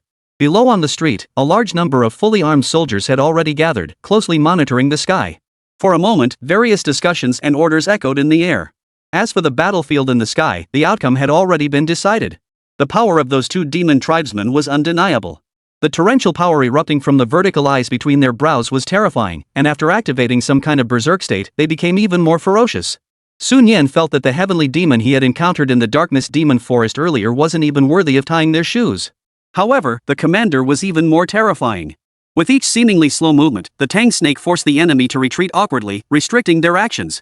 The demon eye stone and the 9 heavens flame crow overlapped their respective domains, weaving together crimson and pitch-black light. In the end, the 2 demon lords were slain on the spot, their demonic bodies crashing to the ground like falling stars. Master, should we go down and take a look? Luo Shui stood beside Sun Yan and asked softly. Her eyes still held traces of shock, clearly still reeling from the intense battle that had just unfolded. No need, Sun Yan withdrew his gaze from the window, gently ruffling her smooth golden hair. Let's go back and catch some more sleep. All right. Luo Shui nodded gently. On the severely damaged command building, a figure landed steadily, none other than Jian Heng. He waved casually at the deputy commander rushing over and asked, "How's the situation over there, Commander Pei?" Reporting to the commander. The deputy commander's face betrayed a hint of excitement. "We've taken care of 2 more. 1 didn't get away." "Excellent." A cold gleam flashed in Jiang Heng's eyes, his tone growing grim. "Taking out 4 demon lords at once will leave the demon clan reeling for a while." He paused, glancing at the soldiers below who were tending to the wounded, then suddenly changed the subject, lowering his voice, "By the way, go investigate something for me." The next morning, sunlight streamed through the curtains into the room. Sun Yan had just opened his sleepy eyes when a worried, delicate face filled his vision. It was Mei Shi's pair of purple eyes. "Master!" A cry filled the air. The next moment, a slender figure collided into Sun Yan's arms, burying her face in his neck and sobbing, "Whoa, Master, you're really still alive. That's so good. I was so worried about you yesterday." Luo Shui sat quietly on a chair nearby, watching the scene unfold. Her gaze drifted, as if recalling last night's events, and a faint blush spread across her cheeks. She remained silent. Sun Yan sighed and ruffled Mei Shi's hair, soothing her, "It's okay, it's okay. I'm fine, aren't I? Your master here is tough as nails. I'm not going to get into trouble that easily." Then, with a hint of reproach in his voice, he gently pinched Mei Shi's cheek, "And next time, don't be so reckless. Taking on 4 transcendent level opponents alone? People would think you're the transcendent one." Mei Shi sniffled, her voice filled with grievance, muttering softly, "But I saw you in danger, and it was so painful. Plus, I took their combined attack head on." By the end, she seemed to regain some confidence, lifting her little face, and, "Master, when I activated my newly awakened form, I could control all 4 of them. They couldn't move at all. Master, am I not amazing?" Seeing her still teary-eyed yet trying to stand tall, Sun Yan couldn't help but smile. He reached out and pinched her cheek again. All right. Our Mei Shi is the strongest. But be more careful next time, okay?" At the same time, a hint of regret flashed through Sun Yan's mind. I didn't get to see what Mei Shi's witch form looks like. But there will be plenty of opportunities in the future." He snapped out of his daydream and released the little demon's face, which he had squeezed until it was misshapen. "All right, time to settle the accounts." Sun Yan's expression turned cold as he stood up. "Let's go find Commander Chu." Mei Shi nodded vigorously, her purple eyes blazing with determination. Before she fainted last night, she had ensured that all the attackers were under control, not a single one had escaped. Her master must have evidence. This time, she would see it through to the end. As for backing down? Not a chance. The Xiao family dared to send people to take the master's life. That means no mercy. Either the Xiao family is destroyed, or she, Mei Shi, dies. Inside the defense lines, in a luxurious apartment reserved for VIPs. Xiao Qingxue sat restlessly on the large bed, her hands unconsciously twisting the bedsheets, her brows furrowed with worry. The morning light streaming through the window did not bring any warmth. Instead, it made her shiver. The 4 elders of the transcendent realm she had sent out yesterday had yet to return. How could she not be anxious? The risk of exposure left her restless and unable to sit still. For a moment, she even considered packing her things and fleeing the front lines to return to the Xiao family. But she hadn't accumulated enough merit points yet, and returning now would leave her father powerless to intervene. She refused to give up so easily. The internal struggle caused her brows to furrow, and her gaze drifted aimlessly toward the rising sun outside the window. Just then, the door was pushed open. Master Mu walked in with a radiant expression, his voice tinged with excitement. "Ha ha ha! Heaven is on my side! Heaven is on my side!" Master Mu clapped his hands and laughed heartily, his eyes brimming with ambition. "This time, I might just rise to the top in one fell swoop. I think it's time for someone else to take the seat of the Alliance Master of the Medical Alliance." The previous day's earth-shaking battle had left him unable to participate, but the outcome had filled him with joy. General Jiang Han was as lively as ever, slaughtering enemies left and right, showing no signs of injury at all. This was clearly the result of his meticulous treatment over the past few days. It was he who had turned the tide and saved the pillar of the Tianyuan city defense line. He dared not even think about how great this achievement was. Perhaps ascending to the pinnacle and taking control of the Tianyuan City Medical Alliance was no longer out of the question. Master Mu surveyed the room and finally noticed Xiao Qingxue's gloomy expression. He immediately composed himself and asked with concern, "Niece? What's wrong? Why are you so restless this early in the morning?" Xiao Qingxue sighed deeply and said, "It's all because of that Sun Yan. Yesterday, we sent 4 clan elders to deal with him, but they haven't returned yet, and there's no word from them. I'm worried." "Oh, I see. I thought it was something serious." Master Mu waved his hand dismissively, cutting off Xiao Qingxue's words. His tone was confident. "Niece, you're overthinking this. Let's not even talk about who has the ability to handle 4 transcendent level experts. Even if something went wrong, what could possibly happen?" He straightened his back, his face brimming with pride. "With me here to back you up, all you need to do is step forward and say a few words. I guarantee you'll come out clean, with nothing to worry about. Rest assured. In a few days, you'll still be able to take your resume and enroll at the Capital Academy in style." That Sun Yin fellow can't stir up any trouble. After hearing Master Mu's assurances, Xiao Qingshua's nerves relaxed slightly, and she forced a smile. Master Mu and her father had been close friends for years. His words should be trustworthy. Perhaps she had overreacted? Even if something did happen, her father could handle it. It would just be a bit of a hassle.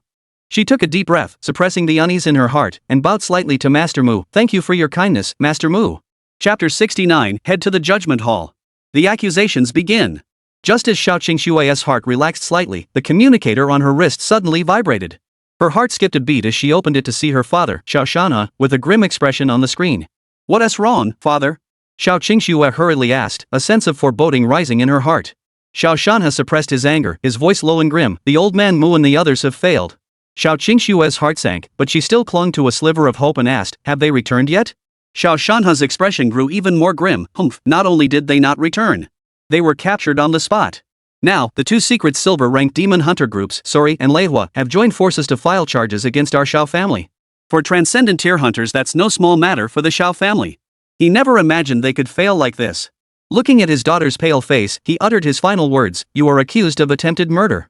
The judgment court has issued a summons, and you must go there immediately. What? Xiao Qingshue's legs gave way, and she collapsed onto the soft bed, her mind going blank as she panicked completely. What should I do? Father. Go there first, Xiao Shanhe said, just deny everything. Also, we have people on the judgment court. We've already made arrangements. The issue shouldn't be too serious. But in the end, he sighed and spoke seriously, remember. Be careful with your words and actions. Hearing her father say it wouldn't be a big deal, Xiao Qingshue's heart calmed down slightly. It should be fine. Beside her, Mu Lao spoke up at the right moment, his voice soothing. Su Shui, there's no need to worry too much. Just go through the motions and do as your father said. Xiao Qingxue nodded, stood up with some effort, and walked toward the door with unsteady steps. On the other side, Sun Yan, accompanied by Mei Shi and Luo Shui, quickly arrived near the central command building. Last night, Chu Han had sent a message arranging to meet here. Sun Yan looked up and saw numerous soldiers frantically repairing the exterior walls and ground of the building. The charred remnants from yesterday's attack by the Magic Lord level powerhouse were still a harrowing sight. Behind her, Mei Shi and Luo Shui were whispering to each other. Luo Shui, you seem a bit different today? Mei Shi tilted her head, her purple eyes gleaming with curiosity. Nothing, Luo Shui's voice was faint, I was just thinking about something that's going to happen later. Mei Shi didn't press further, instead approaching Sun Yan and pointing at the marks, asking, Master, what happened here yesterday? Why are they repairing it? Sun Yan shook his head and explained, yesterday, a demon lord level demon infiltrated the defensive lines, but it was already killed by the commander. Demon lord level? Mei Shi was stunned, her eyes widening. She had a general understanding of the power hierarchy between demons and beast tamers. At her current cultivation level of 6th rank spirit awakening, she couldn't even begin to imagine how devastating a battle against a demon lord level demon must be. Just then, a familiar voice came from behind. Sun Yan, you're here so early? Sun Yan turned around to see Chu Han and Lin Han walking side by side. The other members of the demon hunter squad were not present. After all, their status was insufficient in such a situation, and their presence would not have made much of a difference. Moreover, they each had tasks to attend to. After a moment of thought, Sun Yan spoke bluntly, after all, we want to make the Xiao family pay the price they deserve as soon as possible. Chu Han and Lin Han were taken aback upon hearing this, then shook their heads slightly. This Dr. Su seemed to be underestimating the situation. The Xiao family was a colossal powerhouse. The best they could hope for was to use this opportunity to extract a hefty compensation, securing some benefits for the injured members and the fallen brothers. As for severely crippling or even eliminating the Xiao family, that was no easy feat. However, seeing the determination in Sun Yan's eyes, the two nodded. Don't worry, we're all on your side today. Let's go. We've already reported the incident yesterday. Chu Han pointed in a direction and said, such matters are typically handled by the judgment court. Let's go there first. Sun Yan nodded, pulling Mei Shi and Luo Shui behind her. After a few minutes, the group entered a building with a solemn and majestic style. Noticing Sun Yan's curious glances around the surroundings, Lin Han whispered an explanation. The Judgment Hall primarily handles conflicts and criminal incidents within the base city that are not affiliated with official organizations. To be honest, it's not that big of a deal. Cases involving treason, collaboration with enemies, or major command failures are handled by the higher-level military tribunal. Those are much more serious. Sun Yan nodded in understanding and followed them into a spacious judgment hall. The hall was not very crowded at the moment. At Chu Han's gesture, Sun Yan sat down in the position designated for petitioners. Just be patient, the relevant personnel will arrive shortly. Chu Han whispered, glancing around the room. Mei Shi seemed a bit nervous and sat close to Sun Yan. Luo Shui stood quietly on Sun Yan's other side, staring straight ahead. As time passed, several government officials dressed in official uniforms entered the room one after another. At the main seat above, the arbitrator, dressed in a black robe, had already taken his seat. Sun Yan raised his head slightly, and his gaze briefly met that of the arbitrator in the air. However, the arbitrator merely glanced at him, his expression calm, betraying no emotion. A few minutes later, the heavy double doors of the judgment hall swung open, and a figure entered gracefully. The young woman's face was still beautiful, but her brows betrayed her exhaustion. It was Xiao Qingxue. Sun Yan keenly noticed that, as Xiao Qingxue stepped inside, the arbitrator's gaze flickered ever so slightly. His heart sank instantly. It seemed that today's arbitration would not go smoothly after all. Sun Yan remained composed, lowering his head and swiftly operating the communicator. After a moment's hesitation, he sent a message to Bai Xuanxuang. Sun Yan, Senior Bai, there's something I need your help with. The response came almost instantly. Bai Xuanxuang, what's going on? Tell me what happened. Sun Yan felt a warm surge in her heart as she briefly outlined the cause, course of events, and outcome of the incident. There was a moment of silence on the other end of the communicator before it lit up again. Bai Xuanxuang, got it. I'll head over there right away. A flash of surprise and emotion crossed Sun Yan's eyes. He had already prepared himself for rejection. After all, it involved Mei Shi and Luo Shui, so he wanted to give it a try. But even knowing that the other party was from the Xiao family, Senior Bai had no hesitation in standing by his side. She is an independent therapist with no family background, a reserved personality, and limited social connections. This friendship is too precious. Senior Bai, you are truly great. Sun Yan put down the communicator and turned her gaze back to Xiao Qingxue across from her. The other person was also looking back at her, with no trace of apology or fear on her face, only indifference. She then turned her head slightly, adopting a haughty posture. Sun Yan took a deep breath, suppressing the anger in her heart. He turned to look at Mei Shi beside him, his purple eyes brimming with anger. Luo Shui's golden eyes were also filled with coldness. Just then, dawn! A crisp knocking sound echoed through the judgment hall. The voice of Judge Song Xing rang out. The trial of Xiao Qingxue, accused of instigating the murder of Beastmaster Sun Yan, now begins. Chapter 70, The Great White Elder. Stand by her. At the same time, in the Medical Alliance's private resting room, Bai Shuang watched her older sister hurriedly packing her things and preparing to leave, her young face filled with worry. Words of rolled around in her throat but were ultimately swallowed back. She was worried that her sister might offend the Xiao family and face even greater difficulties, and she was also concerned that store manager Sun Yan might be at a disadvantage in the judgment hall.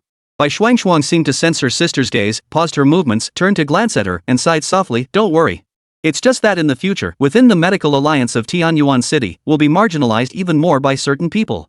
Anyway, life wasn't much better before." She paused for a moment before continuing. As for the Xiao family, they wouldn't dare to really harm me. At most, they'll just cause some trouble. Bai Shuang watched her sister's back, nodded firmly, and her face no longer bore the usual playful expression, only solemnity remained. She suddenly stepped forward and gently embraced her sister's waist. Bai Xuanxuang's body stiffened noticeably, and a flash of surprise crossed her eyes. Her younger sister rarely expressed her affection so directly. After a moment, she raised her hand, hugging her sister back with a touch of awkwardness but also tenderness, her voice softer. "It's okay. Besides, don't you want to go back?" Bai Shuang's body trembled slightly in her embrace, her voice muffled and filled with disappointment. "I don't want to. There are many friends I know here, and the store manager. Why go back?" Bai Xuanxuang curved her lips into a faint smile, choosing not to call out her sister's contradictory words. She released Bai Shuang and looked out the window. "I see hope in Sun Yan. Last night, she had also witnessed the fierce battle from afar. She absolutely did not believe that Mu Laogo could have done it." Within the judgment hall, Sun Yan stood up and stated clearly, "Last night, in the moderately infected zone, for transcendent level guards belonging to the Xiao family, acting on Xiao Qingxue's orders, ambushed me and a member of the Suri Demon Hunter Corps in the Mist Swamp area." Sun Yan looked at Lin Han and continued. Fortunately, Lin Han, the leader of the Latewood Demon Hunter Guild, was nearby. This is my chat record with him, and these are some photos from the scene. Here are the testimonies. As Sun Yan presented her statement and evidence, a complete chain of evidence was laid out before everyone. In the back rows of the audience, some neutral demon hunters and officers nodded frequently, whispering among themselves. They hadn't seen such irrefutable evidence and a clear, well-structured accusation in a long time. If the evidence is genuine, this is almost a slam-dunk case. However, arbitrator Song Xing did not seem to scrutinize the evidence closely. Instead, he turned his gaze toward Sun Yan and posed a question with a clear bias. "So, Sun Yan, aside from the one captured yesterday, where are the other three direct perpetrators? Where are they?" Shu Han furrowed his brows, stood up immediately, and answered in a cold tone, "The complete video footage has already been submitted to the arbitration court for record. Those three guards died under the restrictions after the mission failed." At the same time, her heart raced. The angle of the question was clearly aimed at exonerating Xiao Qingxue. Song Xing nodded impassively. This answer was expected. He no longer looked at Sun Yan and Chu Han, but turned his gaze to Xiao Qingxue on the defendant's bench. Defendant Xiao Qingxue, what is your statement regarding the plaintiff's allegations and evidence? Xiao Qingxue took a deep breath, stood up, and immediately distanced herself from the matter. These 4 individuals were indeed Xiao family guards, but their actions were entirely personal. They have no connection to me or my father, Xiao Shanha. It has nothing to do with you? Chu Han suddenly stood up again. They were all your personal bodyguards. They only obeyed you and the head of the Xiao family. How can that be called personal actions? After speaking, she turned to Song Xing with a forced apology. I apologize, arbitrator. I spoke out of anger without waiting for permission. I will sit down now. She sat back down neatly. Song Xing was stunned by Chu Han's apology, his face darkening. The words of reprimand on the tip of his tongue were swallowed back, and he could only coldly say, this will not be tolerated again. Please continue your statement, defendant. Xiao Qingxue was startled by Chu Han's sudden interruption, but quickly regained her composure and continued reading. I have no idea who instructed them or what their motives were for doing this. I personally express regret for the plaintiff's ordeal, but this matter was not my doing, and I know nothing about it. After finishing, she sat down without presenting any evidence to refute the claims. Above, arbitrator Song Xing paused for a moment, then turned to Sun Yan and spoke in a matter-of-fact tone. Plaintiff Sun Yan, based on the existing evidence and statements from both parties, this court believes that, according to the principle of causal inference, it is currently impossible to directly attribute the actions to defendant Xiao Qingxue. Before he could finish, the gallery erupted in chaos. What kind of nonsense is that? The evidence is right in front of you, and you still can't make a determination? This is too brazen. Mei Shi heard this and nearly jumped out of her seat. What does cannot be established mean? What about the irrefutable video evidence, witness testimonies, and living witnesses? Even without direct evidence of orders, the fact that the murderer was your bodyguard alone should make you responsible. At the very least, you should be charged with negligence. Sun Yan remained expressionless, his heart growing icy cold. Just as he had anticipated. The other party was trying to twist black into white. Chu Han and Lin Han stood up simultaneously, their icy gazes fixed on Song Xing. A judge, in the face of such evidence, dares to twist the truth so brazenly? Song Xing felt the doubt from below, steeled his resolve, and decided to continue speaking. As long as he forced a conclusion now, it would be harder to overturn the decision later. After all, the Xiao family still had people working behind the scenes in other areas. He cleared his throat, ready to announce the verdict and settle the matter once and for all. Just then. Sorry, I'm late. I had to attend to an emergency patient. A cold, clear female voice came from the door. Sun Yan's heart skipped a beat as he looked up in the direction of the voice. Senior Bai Xuanshuang had finally arrived. She was dressed in a simple doctor's uniform, walking into the arbitration hall with composed steps. Her gaze swept across the room, finally settling on arbitrator Song Xing. The moment he recognized who she was, the words of judgment that were about to leave Song Xing's mouth were stuck in his throat. In the blink of an eye, cold sweat trickled down his temples. He could ignore the whispers of the onlookers and withstand the pressure from the Hunters Guild leader, but he absolutely could not overlook the weight of a third-tier healer. Especially one with close ties to high-ranking military officials. If the other party merely mentioned to the commander that there were doubts about the arbitration process, it would have to be reinvestigated. In an instant, Song Xing froze in place, unable to speak or remain silent, his face turning grim. Xiao Qingxue, who was on the defendant's bench, turned even paler. She glared at Bai Xuanshuang as she walked in, her nails digging into her palms. She knew that Sun Yan and Bai Xuanshuang were close, but she never imagined that Bai Xuanshuang would go so far as to personally intervene and confront the Xiao family head-on for the sake of a first-tier healer. Why? How dare she do this? She immediately lowered her head, her fingers moving swiftly on the communicator as she sent a message. Moments later, the panic on her face subsided slightly. She straightened her back and regained her cold, arrogant expression, though the hatred in her gaze toward Sun Yan grew even more intense. Bai Xuanshuang ignored all the stares and walked straight to the observer's seat next to Sun Yan. The crisp, cool aura emanating from her body spread out, calming the unease in Sun Yan's heart. The feeling of having a powerful ally nearby, how nice. Sun Yan drifted off and thought, once this matter is settled, perhaps I should also go and obtain the qualifications for a second-tier, or even third-tier, healer? Though the written exam is a major hassle. After sitting down, Bai Xuanshuang turned her head to look at Sun Yan, her tone tinged with confusion. What's wrong? How far has the decision been made? Did I delay the process? Sun Yan snapped back to reality and smiled gently. No, Senior Bai arrived just in time. I am confident that under your witness and that of everyone present, the arbitrator will make a fair and impartial decision. He turned his gaze back to Bai Xuanshuang and continued. Later, I also plan to visit the Medical Alliance. Chu Han and Lin Han saw this and secretly sighed in relief, yet they were also utterly shocked. How could Dr. Su have managed to get this master Bai to personally oversee the matter? This connection was far from ordinary. A few speculations began to form in their minds. Could they be master and disciple? With her here, today's situation is finally under control. Song Xing's face turned pale, and cold sweat trickled down his forehead. On one hand, there was the pressure and benefits from Xiao Shanhe's side, and on the other, there was Bai Shuangchuan's intimidating presence. He felt like he was being roasted over a fire. Damn it, don't come looking for me. Have Dr. Bai go talk to the higher-ups. It's just a favor. Otherwise, should we just go with the original outcome and give it a try? Chapter 71, Mulago appears? Verdict of defeat? Just as the atmosphere grew tense, a voice filled with mockery broke the silence. Oomph, I wondered who was here trying to save face. It's Dr. Bai, isn't it? Xiao Qingxue followed the voice and, upon recognizing the person, the last remnant of doubt vanished from her heart, replaced by sheer delight. The person was none other than her greatest reliance, Mulao. With Mulao present, the outcome was already decided. Although the opposing side had Bai Shuangchuan, a third-tier healer, backing them, in terms of experience and reputation, Bai Shuangchuan still fell short of Mulao. In this showdown, the Xiao family still held the upper hand. She couldn't help but lift her head and glance defiantly at Sun Yan, her face brimming with triumph. On the main judging platform, Judge Song Xing saw Mu Feng walk in and couldn't help but feel a pang of unease. What's going on today? Such a small judgment hall has consecutively attracted 2 third-rank healers. Even when higher-level courts convened, the lineup was never this impressive. Bai Shuangchuan's expression grew cold as she glared at Mu Feng with icy eyes, her lips tightly pursed, saying nothing. Mu Feng paid no heed to the tense atmosphere in the room. He walked over to Xiao Qingxue as if no one else was there, then slowly raised his eyes to Song Xing above him, his voice carrying an air of authority. Judge Song, I have also come to observe the proceedings.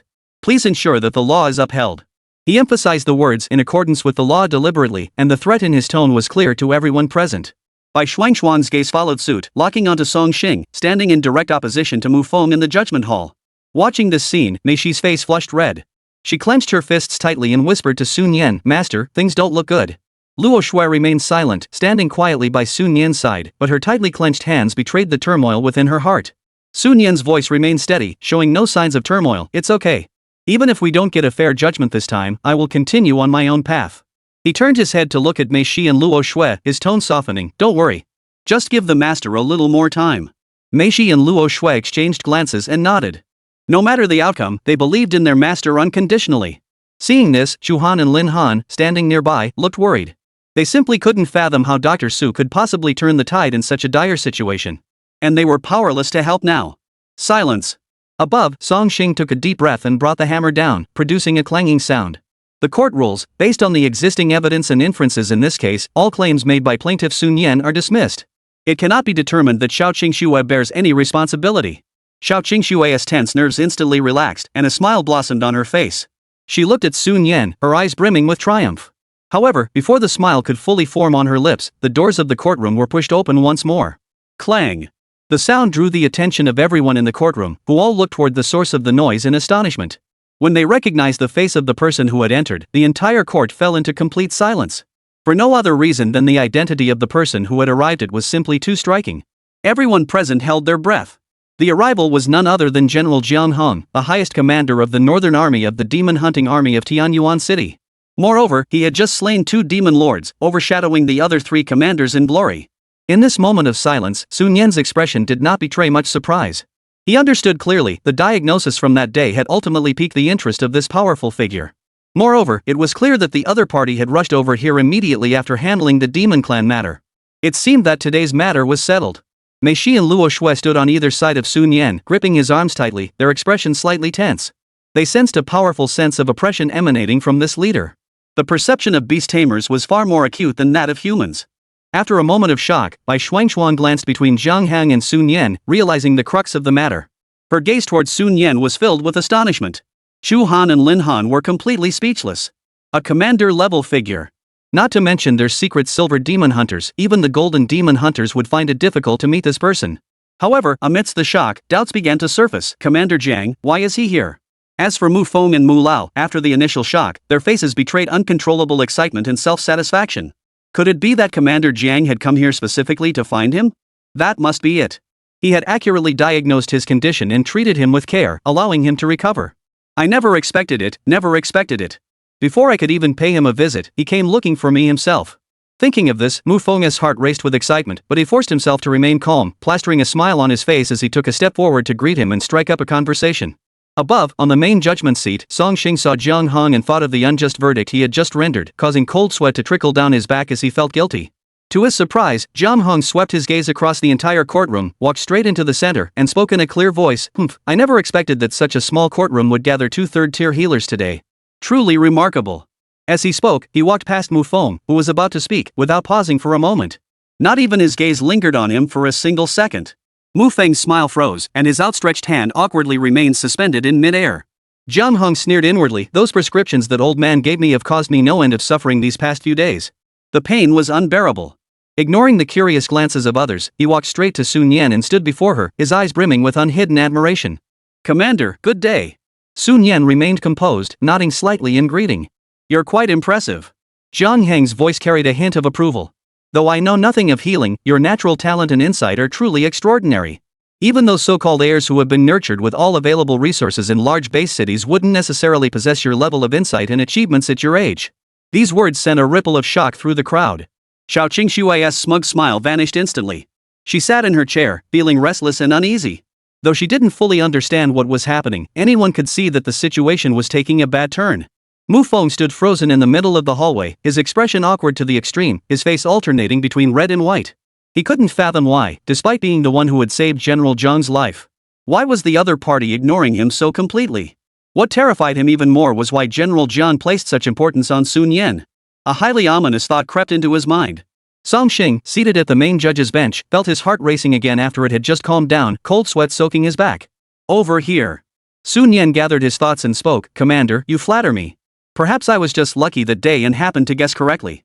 Beside him, Bai Shuangshuan's expression grew complex, and the scene from that day involuntarily flashed through her mind. Sun Yan asked her with a smile, Senior Bai, don't you believe me? Chapter 72, I apologize, but I demand that Mu Feng be expelled from the core treatment team. Her reaction at the time was silence, as she found the idea utterly absurd. The other person, however, seemed to have a slightly dimmer gaze. Thinking of this, a pang of shame crept into her heart, and a faint blush spread across her fair cheeks. Once again, she felt herself falling short of him. And the distrust she had shown at the time, would he feel disappointed? Just as Bai Shuangshuang's thoughts were in disarray. Zhang Heng's gaze fell on Mei Shi and Luo Shui beside Sun Yan, and a smile appeared on his face. Mei Shi and Luo Shui gathered their courage, lifted their faces, and stared straight at the commander. Because, at that moment, they were standing by their master's side. They must not disgrace their master, they must not show any weakness. Zhang Hong noticed this, and the approving look in his eyes grew even stronger. He turned his gaze back to Sun Yan, his tone growing serious. You did not arrive here by chance. According to my investigation, Zhang Hong turned his gaze to Mei Shi. This demon originally belonged to the Xiao family. However, due to a rare genetic defect, she was unable to use her abilities and had become little more than a useless beast. It was you who completely cured her. His gaze shifted to Luo Shui, and this one's condition was even more severe. Her source energy was depleted, and she forcibly tore the contract, nearly losing her life. Yet you still managed to heal her. I, Zhang Hong, am a rough man. Though I may not understand the intricacies of healing, I do grasp the basic concepts. His voice carried an undeniable authority. These cases alone would leave the entire Tianyuan City Medical Alliance helpless. At this point, he deliberately looked at Bai Shuangshuang beside him. Dr. Bai, is this true? Sun Yan noticed that when Zhang Hong asked Bai Shuangshuang, his tone carried a hint of respect. This made him feel a moment of confusion, but now was not the time to dwell on it. Bai Shuangshuang turned her face away, deliberately avoiding Sun Yan's gaze, her voice soft. Everything Commander Jiang said is true. I also believe that. Sun Yan remained non-committal, merely smiling faintly. Perhaps. Maybe I was born to be a healer. Remember when I was 3 years old and first touched the medical text of my life? His tone was leisurely, as if lost in thought. Shu Han, standing nearby, was startled and couldn't help but whisper, Su physician, as far as I know, paper books are mostly preserved in museums or private collections now. Sun Yan cleared his throat, unfazed, and waved his hand dismissively. Cough, that detail isn't important. Zhang Hong was also taken aback by Sun Yan's words, a strange expression fleeting across his face. This genius Sun Yan truly spoke and acted without. However, he did admire this carefree nature. All right. Zhang Hong composed himself, fixed his gaze on Sun Yan, and said, Now, I officially invite you to join the core treatment team. Are you willing? Sun Yan was taken aback by the mention of the core treatment team, as the concept was unfamiliar to him. Beside him, Bai Shuangshuang explained, the core treatment team is a newly established high-level medical team by the authorities. Each therapist specializes in a specific field, and high-tier therapists are already scarce. This team brings together the top-tier third-tier therapists from Tianyuan City and surrounding base cities, aiming to tackle complex cases, share resources, and collaborate for mutual improvement. Upon hearing this, Sun Yan immediately understood. This so-called core treatment group was essentially an elite circle of the most skilled therapists. It seemed that this Commander Jiang intended to promote him beyond his rank. But does this commander have that much authority? Noticing the fleeting doubt in Sun Yan's eyes, Zhang Hong spoke directly, so, what is your decision? Joining this group not only grants access to the most elite resources but also priority access to rare materials that are difficult to find on the market or even banned from circulation. Upon hearing the words rare materials, Sun Yan's heart stirred. This was precisely his biggest pain point at the moment. Searching for advanced materials for Mei Shi and Luo Shui was one thing, but the real issue was that many of these items would likely become unavailable in the future. If he could join this core group, the benefits would be immense. However, Sun Yan's smile didn't waver. He looked straight at Zhang Hong and said loudly, joining is fine. But I have two small requests. As soon as he spoke, a collective gasp echoed from the audience. Wow! Zhang Hong, the commander, had personally extended an invitation, a tremendous honor. Yet this Su physician dared to make demands? Isn't that a bit too arrogant? Zhang Hong didn't seem to care. He waved his hand dismissively and said, go ahead and speak freely. A genius deserves some privileges. And he was more than willing to grant them. Sun Yan suddenly raised his arm, pointing directly at Song Xing, whose face had turned ashen on the main bench. First, I demand that this case be retried. Publicly, fairly, and transparently. No detail shall be overlooked. I, Sun Yan, seek nothing but justice. Mei Shi and Luo Shui's bodies trembled simultaneously. They understood that, compared to their own safety, their master was more concerned about the danger they had faced. He was demanding justice for them, insisting that the Xiao family pay the price they deserved. Zhang Hong followed Sun Yan's finger and locked eyes with Song Xing's evasive gaze. In an instant, the commander understood what had just happened. A smile curled the corners of his lips. All right. This demand is reasonable. We'll grant it.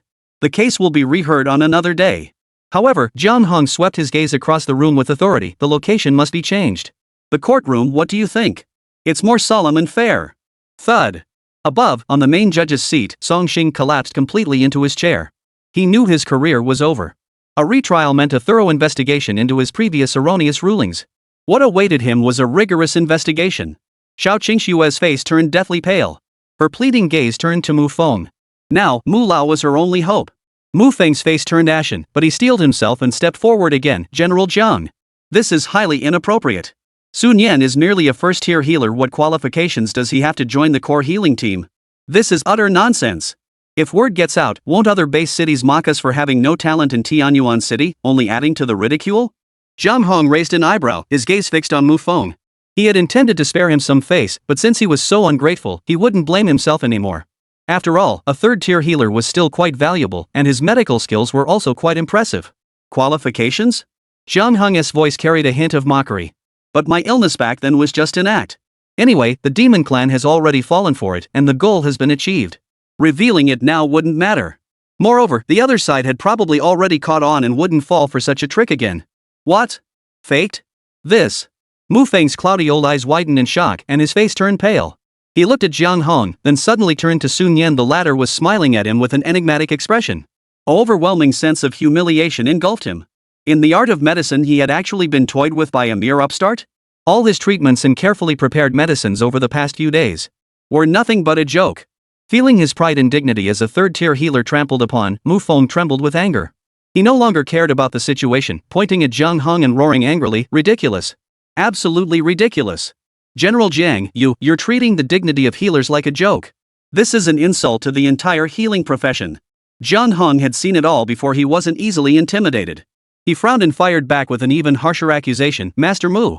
To deceive the demon clan, lure them deeper into our trap, and ultimately annihilate 4 demon lords, achieving such a glorious victory. As a healer, you were merely acting your part and making a small sacrifice. Isn't that precisely what you did for the safety of Tianyuan City and all of humanity? Mu Feng's mouth hung open, pointing at Zhang Hong for a moment, but he couldn't utter a single word in response. He couldn't leave, nor could he stay, his old face flushed red, frozen in place. Zhang Hong no longer paid attention to Mu Feng, turning to Sun Yan with a calm tone. Sun Yan, tell me your second request. Sun Yan curved the corners of her mouth, her gaze fixed on the once mighty Mu Lao. My second demand is. His voice was clear, echoing throughout the judgment hall. Expel Mu Feng from the core medical team. I believe his medical skills are unworthy. The entire hall fell silent. Everyone? This time, even Zhang Hong, the seasoned commander who had seen it all, couldn't help but show a hint of surprise on his face. He couldn't believe his ears. Wait, buddy? Are you sure you heard that right? Chapter 73, I'm going to humiliate you, old man. Seeing the stunned reactions of those around him, Sun Yan didn't think there was anything wrong. After all, Mu Lao was a third-tier healer, a figure of great prestige. How could he be driven out by just one sentence? Even General Jiang didn't have the authority to tell him to get lost. But he just wanted to humiliate him. In broad daylight, being scolded by a junior right in front of everyone must be quite humiliating. The others were still in a daze, some with their mouths open but unable to utter a sound. Xiao Qingxue seemed to finally find her chance and erupted first, slamming her hand on the table and standing up. Sun Yan, how dare you? Mu Lao is an elder? How could you humiliate him like this? Sun Yan lazily scratched his ear, his tone cold. You should worry about yourself first. After all, maybe someone will be heading to jail soon. You. Xiao Qingxue's face turned pale, pointing at Sun Yan, her lips trembling, unable to form a complete sentence for a long time. I'm sorry, Jiang Tongling looked at Sun Yan, his tone tinged with regret. Your second request. Sun Yan extended his hand and calmly interrupted. It's fine, Commander Jiang. This is a private matter between me and Mu Feng. Bringing it up in this situation was indeed inappropriate. However, once I'm inside, I'll handle it in my own way. His voice was low, but it carried an air of unwavering determination. General Jiang opened his mouth but remained silent, his gaze fixed on Sun Yan with a complex expression. Over here, Mu Lao's face had turned ashen, nearly grinding his teeth in anger. Over the years, few had dared to openly defy him. Today, he was being openly challenged by such a junior. How utterly despicable. Fine. Sun Yan. Mu Lao forced out 3 fine S through gritted teeth. I'll see who ends up leaving you or me. With that, he could no longer endure standing there and being humiliated. He swept his sleeve aside and turned to leave. This young upstart, if he manages to survive in this world, I'll change my surname. Xiao Qingxue, seeing this, immediately panicked and stood up, wanting to follow and escape the suffocating place. Behind her, Sun Yan's voice, though soft, was unusually clear. Xiao Shui, don't forget to come back and testify in court. Xiao Qingxue's body trembled violently, but she dared not respond. She merely shot a venomous glance before turning away in disarray and hurriedly followed Mu Lao out. After they left, Jiang Hong looked at Sun Yan and said solemnly, there are some things even I cannot handle alone. However, if you ever need anything, feel free to come find me. Now, I'll add you to a private channel. From now on, our daily communications will take place online. For important matters, we'll use a combination of online and offline methods. After saying this, Jiang Hong glanced up at the limp Song Xing and snorted coldly. Official regulations, it seems, have not been taken seriously by certain individuals. In everyday life, hiding in the shadows and engaging in petty theft is one thing. But now that they've been exposed, they must be dealt with severely, no mercy. Someone will come to take you away shortly. Stay here and wait quietly. Zhang Heng's voice carried an air of authority. Song Xing's body trembled violently, unable to withstand the pressure, and his eyes rolled back, causing him to faint on the spot. With that, the verdict was finally sealed. About half an hour later, Sun Yan and Bai Shuangshuang emerged from the heavy doors of the judgment hall. The afternoon sunlight was blinding, and Chu Han and Lin Han, standing beside them, still wore dazed expressions, unable to process the shock of what had just occurred. Today's trial had indeed been a roller coaster of events, but fortunately, the outcome was favorable in the end. Sun Yan stretched his limbs and exhaled deeply, feeling a sense of relief wash over him. He looked at Chu Han and Lin Han and said, I won't be attending the next trial regarding the Xiao family, will I? After all, the outcome won't be surprising anymore. Chu Han pondered for a moment before nodding. All right. Then I'll go with Lin Tuanton to take Yi Shui there. After all, she is an important party involved. Plus, her brother was seriously injured in this incident. As for the trial outcome, we'll inform you immediately once it's decided. How does that sound? Sun Yan nodded lightly. The commander had already personally intervened to set the tone. The upcoming trial is more of a formality, followed by the official sentencing. Whether he goes or not doesn't really matter, having the other party involved, Yi Shui, present is sufficient. Of course, the main reason is that he's just lazy and doesn't want to go. From the side, Lin Han's voice came with a touch of emotion. Dr. Su, now that you've joined the core treatment team, your time will be precious from now on. Sun Yan just smiled and replied casually, Captain Lin, rest assured. If the unit needs anything in the future, just come straight to me. At least, in terms of treatment, I can offer some advice. Lin Han heard this, felt reassured, and smiled sincerely, saying solemnly, thank you in advance, Dr. Su. After walking a bit further, they came to a fork in the road. Chu Han looked up at the direction and said to Sun Yan, I'll take Lin team leader and Yi Shui back to the demon hunting tower to prepare for the afternoon trial. After speaking, they turned and hurried toward the demon hunting tower. Immediately afterward, Sun Yan turned his gaze toward Bai Shuangshuang beside him. This third-tier healer had remained silent ever since leaving the judgment hall, barely uttering a word. Bai Shuangshuang noticed Sun Yan's gaze and a hint of unease flashed in her eyes. She actually had something on her mind, but she didn't know how to bring it up, causing the atmosphere to grow tense. Senior Bai, are you worried that I got into a conflict with Mulago and he might take the opportunity to retaliate and sabotage me? Sun Yan cut straight to the heart of her concern.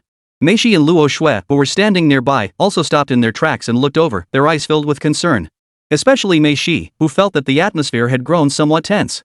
Upon hearing Sun Yan's question, Bai Shuangshuang's eyes flickered briefly, but she nodded slightly and spoke. I am a bit worried. After all, he has been at the third stage for many years, and his medical skills are indeed exceptional. In terms of experience, he is still a step ahead of me. She paused, then smiled wryly, but it's nothing to worry about. We've never been on good terms anyway. Deep down, she sighed softly, ultimately lacking the courage to ask Sun Yan about his thoughts on that day. Looking at Sun Yan's calm expression, she guessed that he probably didn't think much of it either. Besides, her thoughts were too embarrassing to voice aloud. In the future, she would just have to help him more and take care of him within the core group.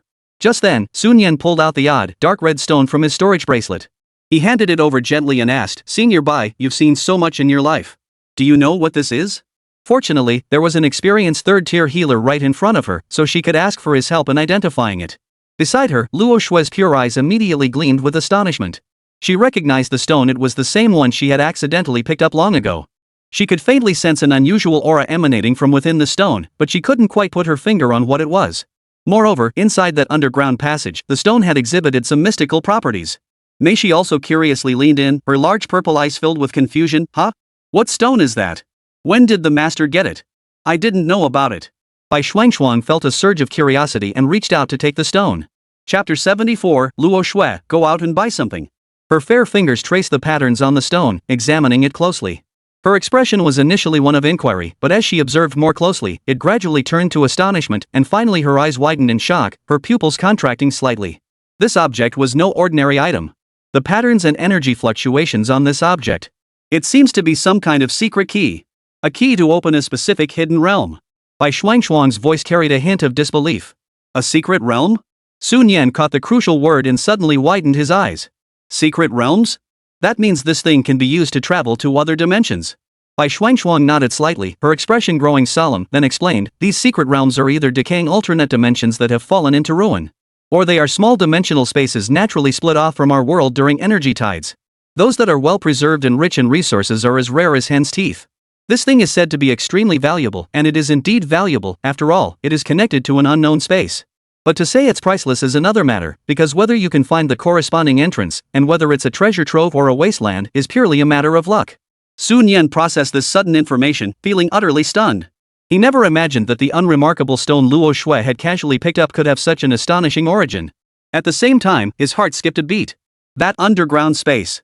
He suppressed his excitement and pressed on, then, Senior Bai, can you determine what type of secret realm this is? Or is it worth exploring? Bai Shuangshuang examined the bloodstone carefully once more and countered, were there any unusual signs near where you found this? Such as abnormal energy fluctuations, peculiar creatures, or artificial ruins. These clues might help us deduce more information. Sun Yan recalled the underground passage and said, there were some dragon blood pythons coiled nearby. Does that count? Dragon blood pythons? Bai Shuangshuang furrowed her brows and thought. In that case, it might be related to the dragon clan.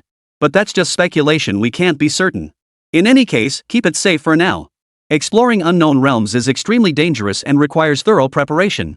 She returned the bloodstone to Sun Yan and added, that's all I know. For more details, you might want to ask Zhang Tongling and the others. They have more information and should be able to provide you with a more detailed account.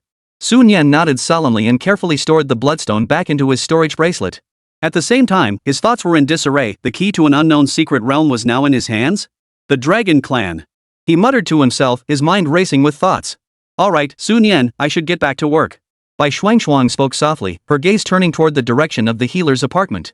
Sun Yan nodded in understanding. Alright, Senior Bai, thank you for today. Bai Shuangshuang nodded slightly, turned, and left. Her figure looked sharp against the dim sky. Sun Yan ruffled the soft golden hair of Luo Shui beside him, his voice filled with affection. It seems like my little angel really has good luck today. Luo Shui turned her head slightly, her fair cheeks seeming to flush with a hint of red, her eyes sparkling with shyness. Meishi, however, looked suspicious, her purple eyes darting back and forth between Sun Yan and Luo Shui, her small mouth pouting slightly.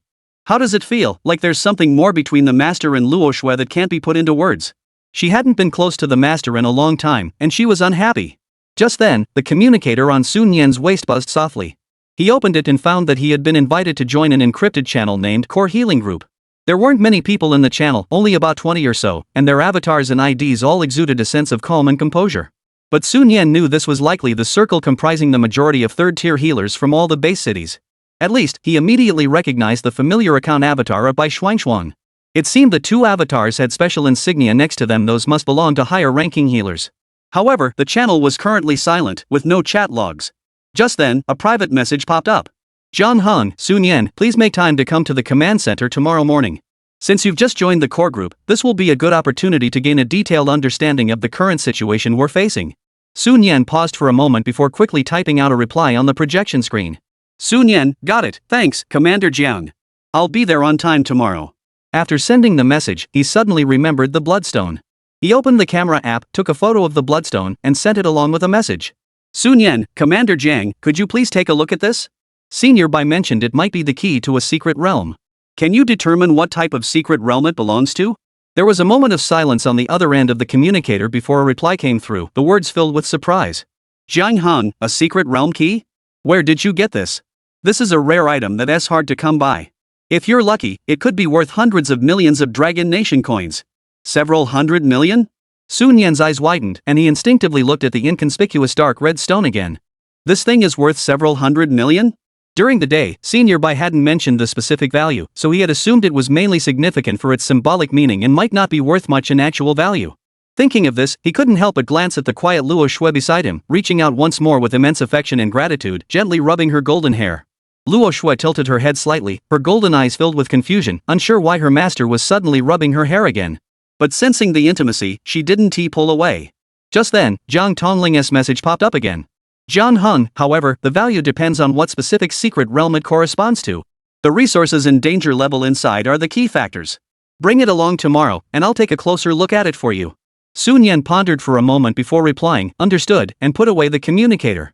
In a secret realm, danger lurked everywhere, and the risks were immense. She definitely needed to find a reliable and powerful expert to help her assess it. Thinking this, Sun Yan put away the communicator and looked up at the sky. Gray clouds hung low, casting a gloomy atmosphere. He sighed softly. This life is truly never at rest. Just as one problem is resolved, another follows closely behind.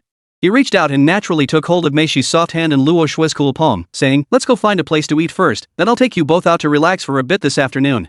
Commander Chu said that Xiao Qingxua's trial will begin this afternoon. We can watch the live broadcast at home.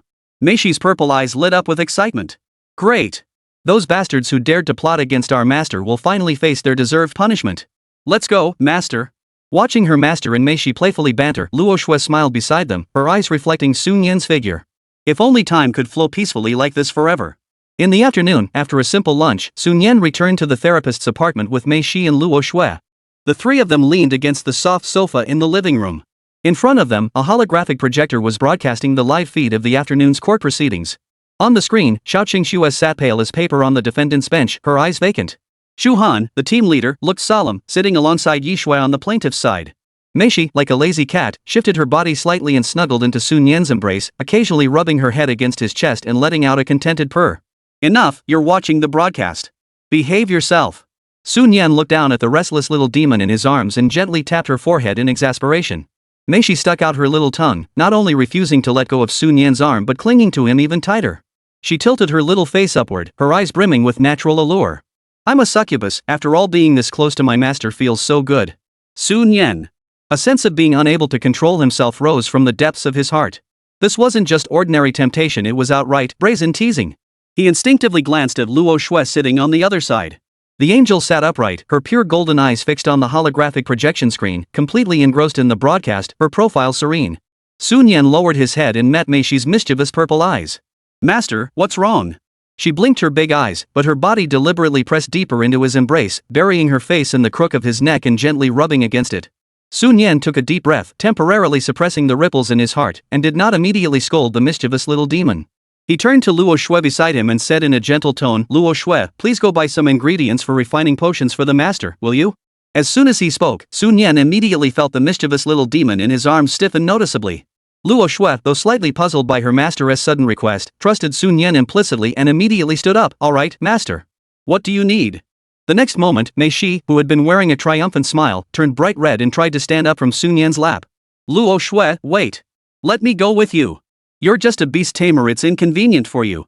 Luo Shui was about to nod in agreement when Sun Yan suddenly grabbed the fleeing Mei Shi back and gave Luo Shui a smile. It's fine. I've sent the list to your communicator. Go ahead and come back quickly. Luo Shui nodded lightly, her gaze flickering between her master's smile and Mei Shi's evasive expression, but she didn't ask any further questions. She simply replied, all right, before turning and pushing open the door to leave the apartment. The room was suddenly left with only Sun Yan and Mei Shi. Chapter 75, Xiao Shanha makes an appearance? The situation changes again. Sun Yan gently embraced the now docile Mei Shi, speaking in a playful tone. What's wrong, little demon? You're suddenly being so obedient, that's not like you at all. Mei Shi buried her little head in Sun Yan's embrace, her voice muffled and tinged with a hint of grievance. Master, are you going to eat Mei Shi? Her body curled up slightly, trembling lightly. Sun Yan sensed her tension and gently stroked her soft purple hair, her voice soothing. What's wrong? Don't you want to?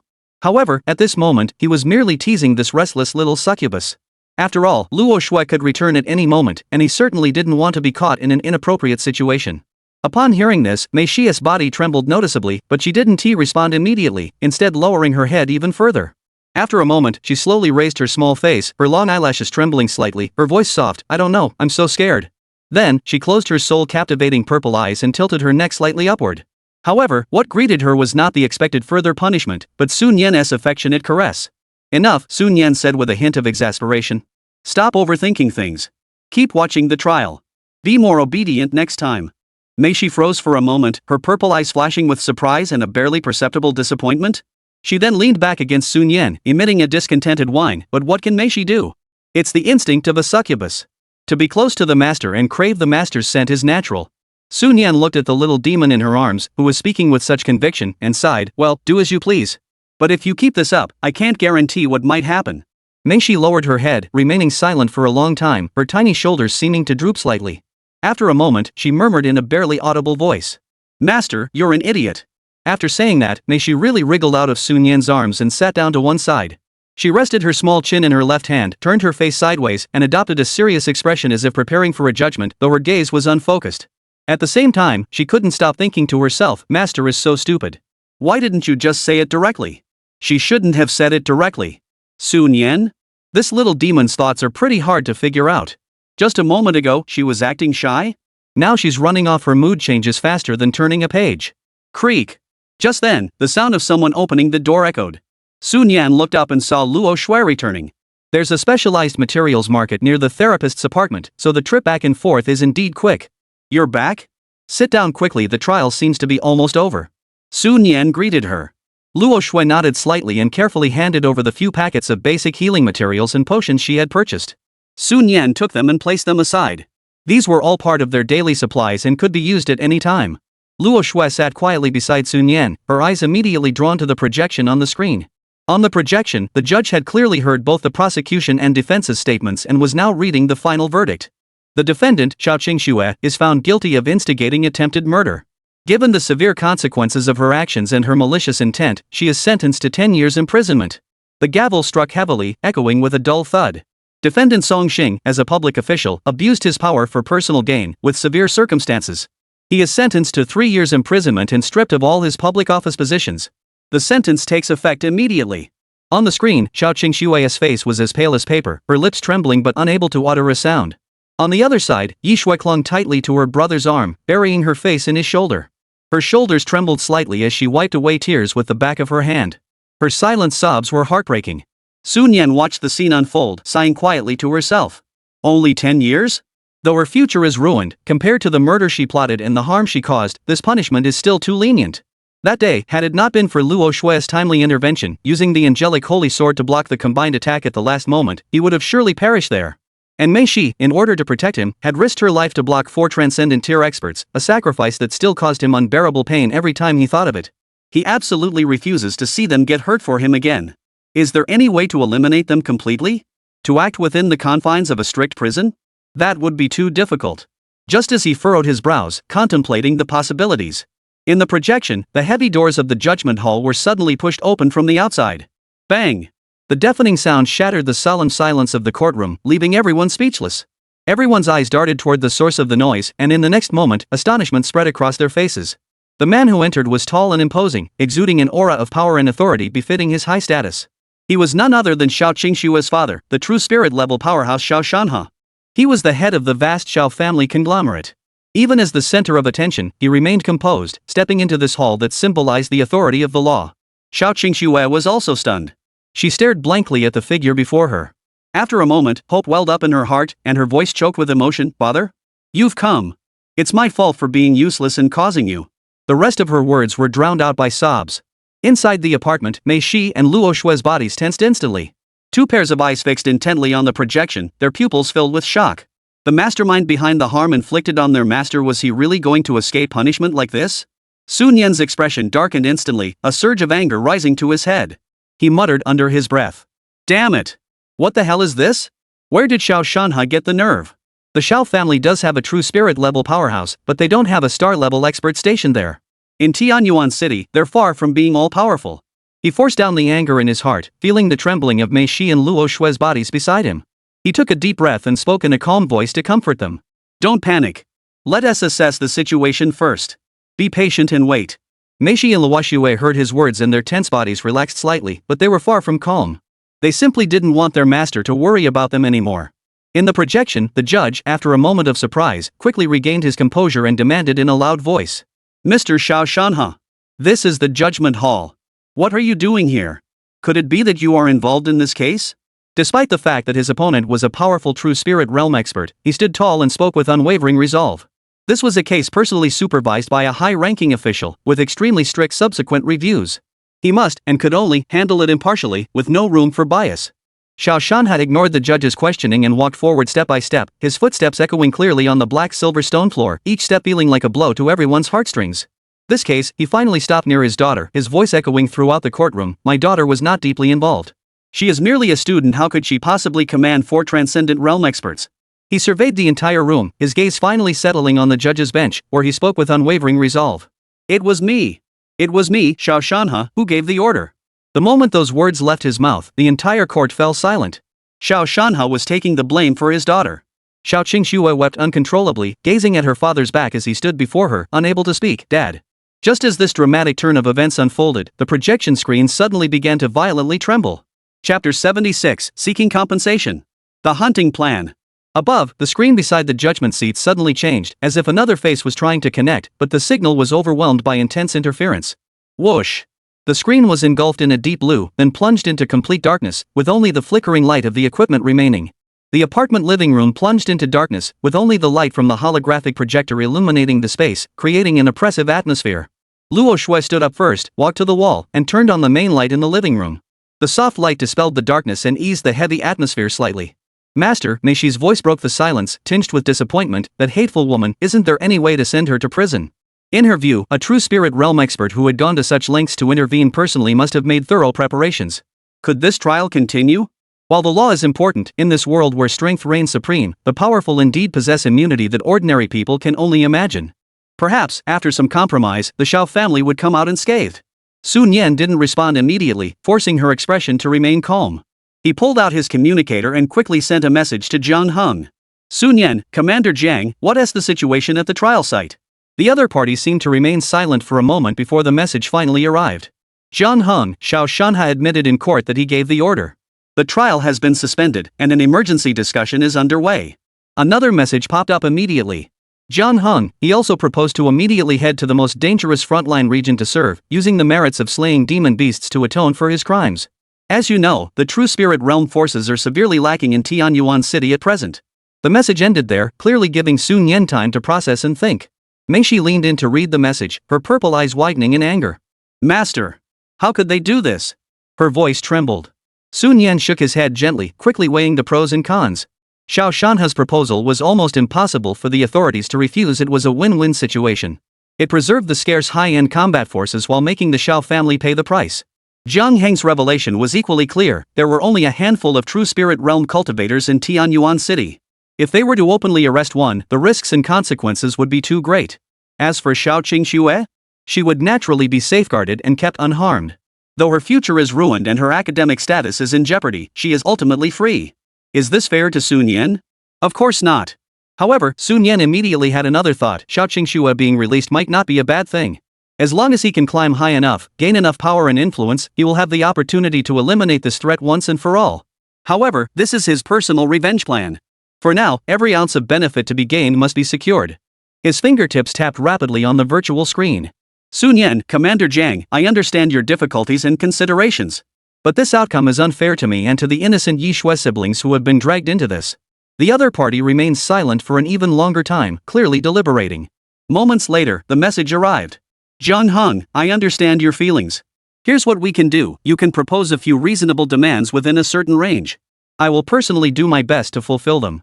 Consider it compensation for you. Sun Yan looked at the message, his eyes flickering. This was the perfect opportunity to demand some urgently needed resources that could be immediately converted into strength. The demands must not be too excessive or touch the bottom line, but they must be practical. He raised his gaze to look at Luo Shui, who was sitting quietly beside him.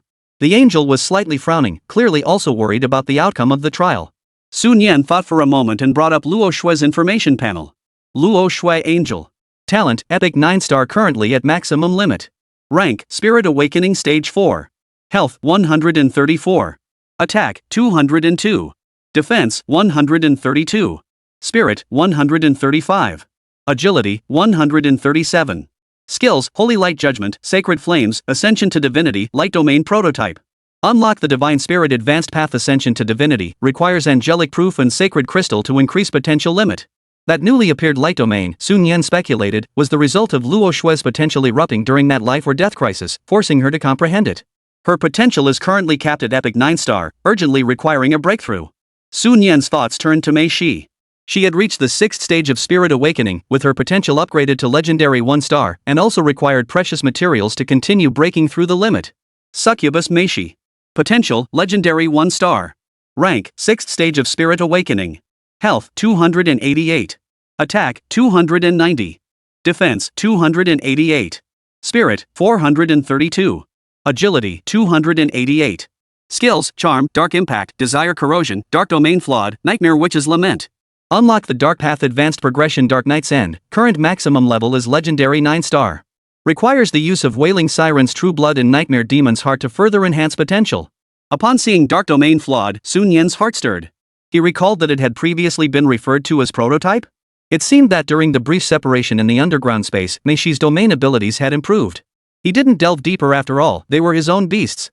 The key materials required for both beasts were nothing but legendary grade treasures with no price tag. Combined, they would cost tens of millions of dragon coins. This time, he would settle everything at once. Sun Yan gently rubbed Luo Shui's smooth golden hair before replying on the communicator. Sun Yan, I am a healer and also need to heal my beasts. I am currently in urgent need of some rare materials. He did not list the specific items, choosing to hand over the initiative for now and wait patiently. This time, the wait felt especially long. Finally, the communicator vibrated again. Zhang Heng, alright. After an internal emergency discussion, I will send you a one-time encrypted link shortly. The link grants temporary access to a special military resource repository. You may select any materials you require. However, the total value must not exceed 50 million dragon coins. This is the maximum I can secure for you. Is that acceptable?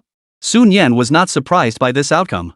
The authorities had spared Xiao Shanha, a true spirit realm warrior, and the actual benefits they would extract from the Xiao family's assets far exceeded this figure.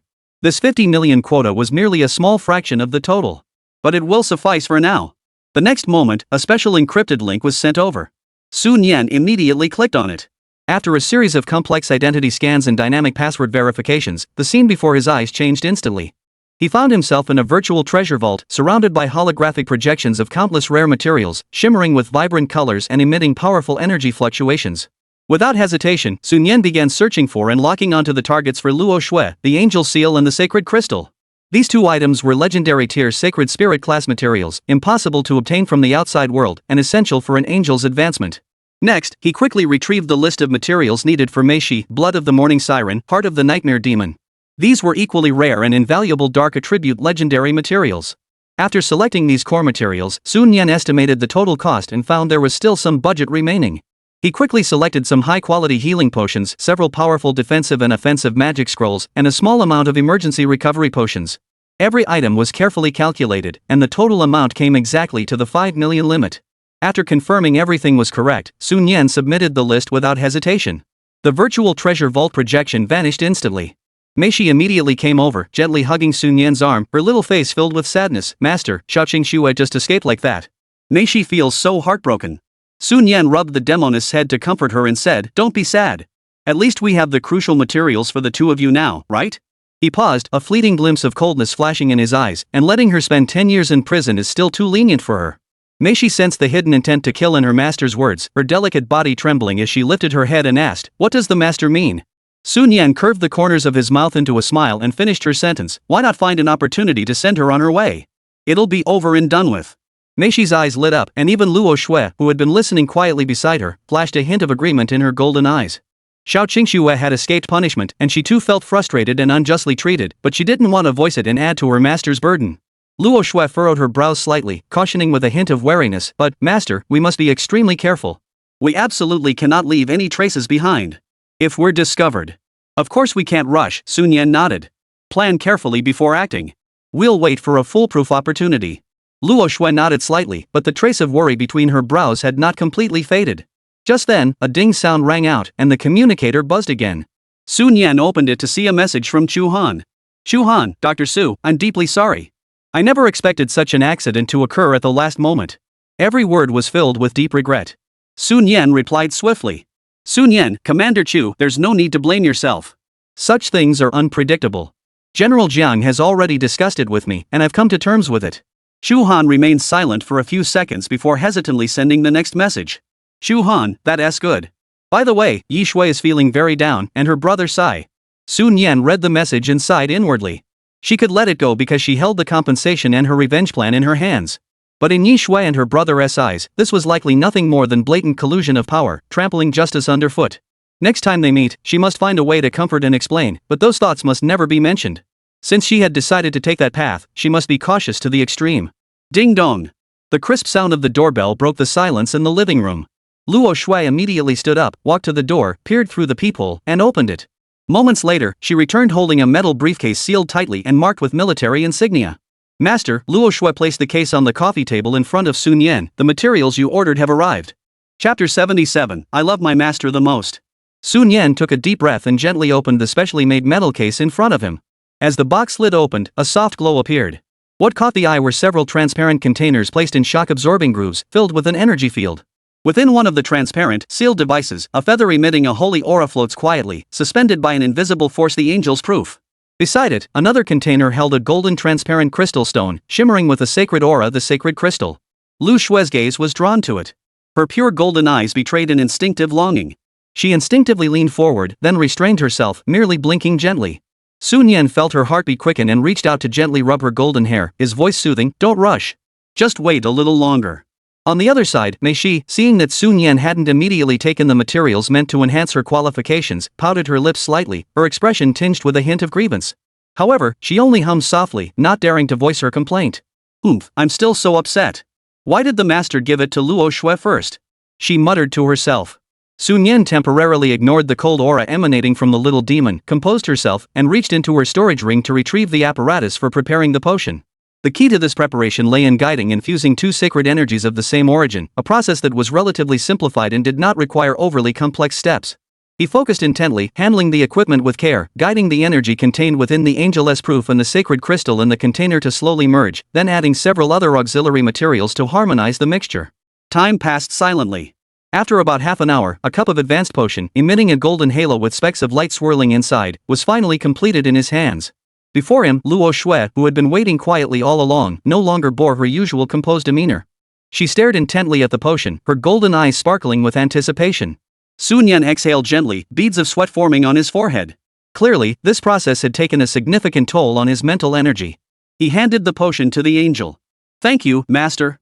Luo Shui's voice carried a hint of urgency as she carefully took the potion and drank it in one gulp. Immediately, she stood up and walked toward the bedroom with unsteady steps, her voice tinged with fatigue. Master, I'll go to my room so I don't cause any trouble by falling asleep. Sun Yan watched her disappear behind the door before finally letting out a sigh of relief, a wave of exhaustion washing over him. Today had been filled with too many events, leaving his nerves already on edge, and the high-intensity potion preparation had indeed taken a toll on him. However, there was still a small succubus lurking nearby, watching intently. Sun Yan sighed helplessly, forcing himself to gather his strength, and once again retrieved another set of materials from his storage bracelet. This time, it was the true blood of a morning succubus and the heart of a nightmare demon. The former was contained in a specially crafted glass vessel. Even through the sturdy barrier, a low, mournful wail could faintly be heard, piercing straight to the depths of one's soul. The latter was a core emitting a purple-black glow and pulsating slightly, belonging to the nightmare demons, a branch of the demon race skilled in mental illusions. The demon race is the largest branch among the alien races, while species like catgirls and dragon women, who possess intelligence and partial animal characteristics, fall under the broader category of alien races. Sun Yan suppressed the mental interference caused by the sorrowful demoness true blood, took a deep breath, and began preparing the potion for Mei Shi. Mei Shi, seeing this, immediately broke into a smile, gracefully circling behind Sun Yan, placing her small hands on his shoulders, and gently massaging them with just the right amount of pressure, saying in a flattering tone, "Master, you've worked hard. Don't tire yourself out too much." Sun Yan glanced at her. If he really stopped to rest, this little troublemaker would probably start causing a fuss again. He knew her temperament all too well.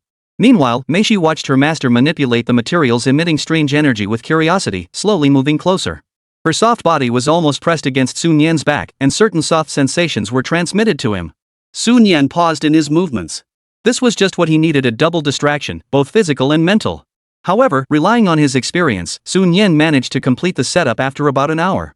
The liquid in the cup was as deep as the night sky, with faint purple hues shimmering through. According to his estimation, this potion should be sufficient to elevate Mei Shi's potential to around legendary 5-star, with some materials remaining. However, he did not plan to use it all at once. Excessive potency requires time for adaptation and digestion. To be safe, he would wait until Mei Shi had fully absorbed the power from this batch before proceeding. Under Mei Shi's eager and expectant gaze, Sun Yan flipped his hand and retrieved the remaining materials into his storage ring. "Alright, drink this first." He handed the potion to her. The demoness obediently nodded, took the potion, and drank it down eagerly with a gulp. However, shortly after the potion entered her throat, Mei Shi suddenly covered her little head, letting out a soft groan. Her face turned dizzy, and her body began to sway. "Ugh! Master! I'm dizzy." Her voice was soft and sweet, tinged with a hint of petulant grievance. Sun Yan saw this and immediately reached out to support her. "It seems I gave you too much.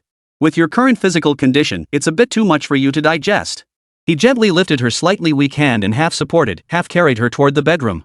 In the bedroom, Luo Shui had already fallen into an evolutionary slumber, lying on her side with even breathing. Sun Yan carefully placed Mei Shi on the other side of the bed. "Master, hold me." Mei Shi, though her consciousness was still fuzzy, instinctively wriggled toward Sun Yan's embrace, her small hands clinging tightly to his back. Sun Yan could only sigh softly, lying down beside her and holding her close, gently patting her back. Feeling the familiar warmth, Mei Shi, whose brows had furrowed from the drug's effects, slowly curved her lips into a smile and murmured indistinctly, "I love you most, master." Outside the window, the night was deep. The cold moonlight pierced through the clouds, casting a soft glow over the earth, while the stars twinkled in the sky, watching over this world. The next morning, Sun Yan woke up on time, guided by his biological clock. He gently rubbed his eyes, adjusting to the dim light in the room. Beside him, Mei Shi and Luo Shui were still sound asleep, clearly needing more time for their evolution than anticipated. Just as he was about to rise carefully to avoid disturbing them, he felt a cool little hand gently grasp his arm. "Master." It was Luo Shui's voice, still drowsy and tinged with a hint of shyness. Sun Yan turned his head. The angelic girl had awakened, her golden eyes gazing at him with clarity, her fair cheeks flushed with a faint blush. Thank you, master." She softly expressed her gratitude once more. Sun Yan smiled gently and reached out to ruffle her soft golden hair. Looking at her flushed cheeks, he felt a touch of novelty in his heart. He recalled that when she first arrived, her emotions were always subdued, and she rarely showed any expression. Now, it seemed as though he could increasingly sense the fluctuations in her heart. After hesitating for a moment, Sun Yan reached out and gently pulled her closer, letting her lean against his chest. Chapter 78, You're offering 100 million? For Bloodstone. Luo Shui didn't resist. Instead, she obediently snuggled closer, closing her eyes to savor the sense of security that came from being held. Sun Yan also savored the moment of peace before her thoughts shifted, and she brought up Luo Shui's profile information.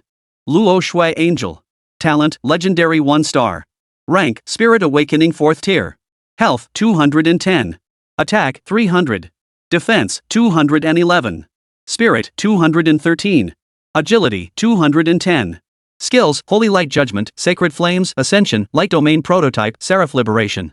Cherubim Liberation. Upon activation, all attributes are boosted to 150%, entering cherubim form, which can stack with Ascension and other buff effects. Unlocks the Holy Spirit type Advanced Path Ascension to Divinity, can use light holy crystals and heavenly starlight to increase the maximum potential. Sun Yan stared at the stats panel, with only one thought in his mind, powerful. A true transformation. As far as he knew, the Ascension state could boost attack attributes to 200% of their base value. If this is further stacked with the 150% boost from Seraphim Liberation, that's 300%. This means that Luo Shue's attack power will skyrocket to a terrifying 900 points. This calculation left Sun Yan stunned himself. Suddenly, he thought of another crucial factor: the domain. Domain prototypes can also provide attribute boosts. He immediately pulled out his communicator and quickly looked it up. Domain effects and amplification range overview. A holographic projection quickly displayed the results. Domain prototypes' attribute boosts are typically around 20%, with different domains granting special effects, such as fire-based domains granting burning effects. Flawed domain attribute boosts are typically around 40%. Complete domain attribute boost ranges from 70% to 100%, with specific effects depending on Beastmaster talent and training level. Sun Yan closed the projection and calculated mentally. Luo Shui possesses a light domain prototype, with a 20% boost stacked with the 200% from Ascension and the 150% from Seraph Liberation. The final attack power will reach a staggering 1080 points? Unbelievable! At the 4th stage of Spirit Awakening, she already has over 1,000 attack attributes. Of course, such multiplicative stacking is extremely rare. Most enhancement effects are additive, such as temporary potions that only boost base attributes. However, Luo Shui's Ascension, Seraphim form, and domain prototype all belong to the type that can be stacked. Sun Yan widened his eyes. He remembered that even the single attribute of that first-tier demon servant had never broken the 500 mark. Of course, that was because the opponent hadn't used such enhancement skills. Nevertheless, this means that Luo Shui's combat power in her burst state now possesses the capability to match ordinary low-tier elite-class demon generals. Or even crush some. Sun Yan's lips curled into a smile of anticipation. He was genuinely curious to see if those 4 old dogs from the Xiao family could still escape unscathed under Luo Shui's holy sword. "Master, what are you thinking?" Luo Shui's voice snapped him out of his thoughts. She extended her hand and gently waved it in front of Sun Yan's face, her golden eyes filled with a hint of confusion. Sun Yan snapped back to reality, shook his head to dispel those thoughts, and spoke gently. "Nothing. You must have gained a lot of insights from that life and death battle last time. Perhaps you can absorb more demon core energy now to stabilize and enhance your cultivation." Luo Shui nodded earnestly. She also felt that the pace of her own strength growth seemed to be lagging behind that of her older sister, Mei Shi. She had to work even harder. Sun Yan yawned, picked up the communicator, and quickly sent out a breakfast order. Shortly afterward, someone would deliver the meal to the apartment. About 10 minutes later, the doorbell rang. Sun Yan stood up, opened the door, and took the breakfast from the staff, placing it neatly on the dining table in the living room. Luo Shui stood quietly by the side, tidying up the few small items that had been carelessly placed there the night before. Where's the master?" Just then, a slightly drowsy voice came from the bedroom. Sun Yan looked up and saw Mei Shi rubbing her eyes, her sleepy-eyed expression as she emerged from the room, her purple hair still slightly tousled. As Mei Shi approached, Sun Yan also brought up her new interface. Succubus Mei Shi. Talent, Legendary 5-star. Rank, Spirit Awakening 6th tier. Health, 380. Attack, 380. Defense, 380. Spirit, 570. Agility, 380. Skills, Charm, Dark Impact, Desire Corrosion, Dark Domain Flawed, Nightmare Witch's Lament. Unlocked Dark Type Advanced Path Dark Knight's End. Current potential cap is Legendary 9-star. Requires the use of Wailing Siren's True Blood and Nightmare Demon's Heart to further enhance potential. Sun Yan nodded slightly. Mei Shi's improvement was largely as expected. Though she didn't experience the drastic leap brought by a qualitative change like Luo Shui, her overall attributes had grown steadily, and combined with the advanced path, her future potential was immense. "Alright, come eat quickly. We need to head to the command center soon." Sun Yan called out softly. Mei Shi obediently nodded her little head, still sleepy from waking up, and sat down next to Sun Yan. At exactly 9 o'clock in the morning, Sun Yan arrived at the command center building on time. He held Mei Shi and Luo Shui's hands and took the elevator straight to the 5th floor. Sun Yan had noticed that the building had 7 floors in total, with the 5th floor being part of the core area, where the personnel had significantly higher clearance levels. The elevator doors slid open silently, and Sun Yan led the 2 beast tamers out. The corridor on this floor was spacious, with few people passing by, all moving quickly. Most were dressed in crisp military uniforms or sleek official attire, their expressions solemn, and the air was thick with tension. "Sun Yan? You're here." A voice clearly tinged with fatigue came from behind and to the side. Sun Yan turned around to see Jiang Heng, the commander. However, the Jiang Heng of today was a stark contrast to the confident and vibrant figure he had been in the courtroom yesterday. His brows were furrowed with deep fatigue, as if he had not slept all night, bearing the weight of immense pressure. A fleeting doubt crossed Sun Yan's mind. Hadn't they just devised a plan to eliminate 4 demon-level powerhouses in one fell swoop, and even unexpectedly managed to control Xiao Shanhe, a true spirit-level combatant? Why did Commander Jian look so haggard? Was it because the aftermath was too complicated, or was there something else at play? However, he did not dare to ask outright, merely responding politely, "Commander Jiang, good day." Luo Shui and Mei Shi immediately followed suit, greeting him in unison with crisp voices, "Commander Jiang, good day." Jiang Heng's gaze naturally fell on Mei Shi and Luo Shui beside Sun Yan. A hint of surprise flashed in his eyes. As a genius who had studied at the top academy in the capital city during his youth, he had encountered many powerful angels and demon-type beast tamers. However, the two before him now possessed an overwhelming life force and a faint yet extraordinary aura of power that far surpassed anything he had encountered in the past. He gave Sun Yan a deep look, his expression complex and enigmatic, as countless thoughts and possibilities flashed through his mind in an instant. Finally, he suppressed his emotions and cut to the chase, his voice hoarse, "All right, follow me. You wanted me to take a look at that secret realm key, didn't you?" With that, he turned and led Sun Yan and the others toward a private room, his personal office. Sun Yan immediately followed. Upon entering the office, the interior was simple and Spartan, exuding a rugged military style. "Have a seat." Zhang Hong sat down at his desk, gesturing for Sun Yan and the two beast tamers to take seats across from him. Sun Yan complied without hesitation, directly retrieving the dark red bloodstone from his storage bracelet and handing it to Zhang Hong. He wasn't worried that the other party would covet it.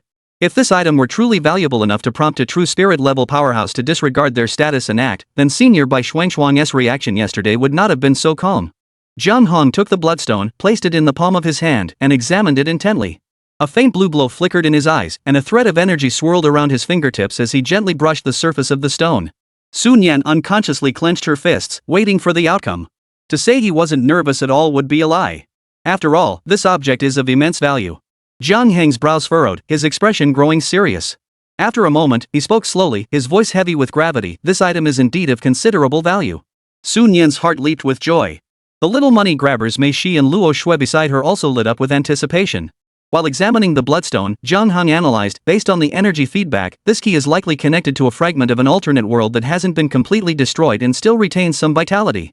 Combining the location where you found it, it's likely a world fragment with a Western fantasy style. Western fantasy?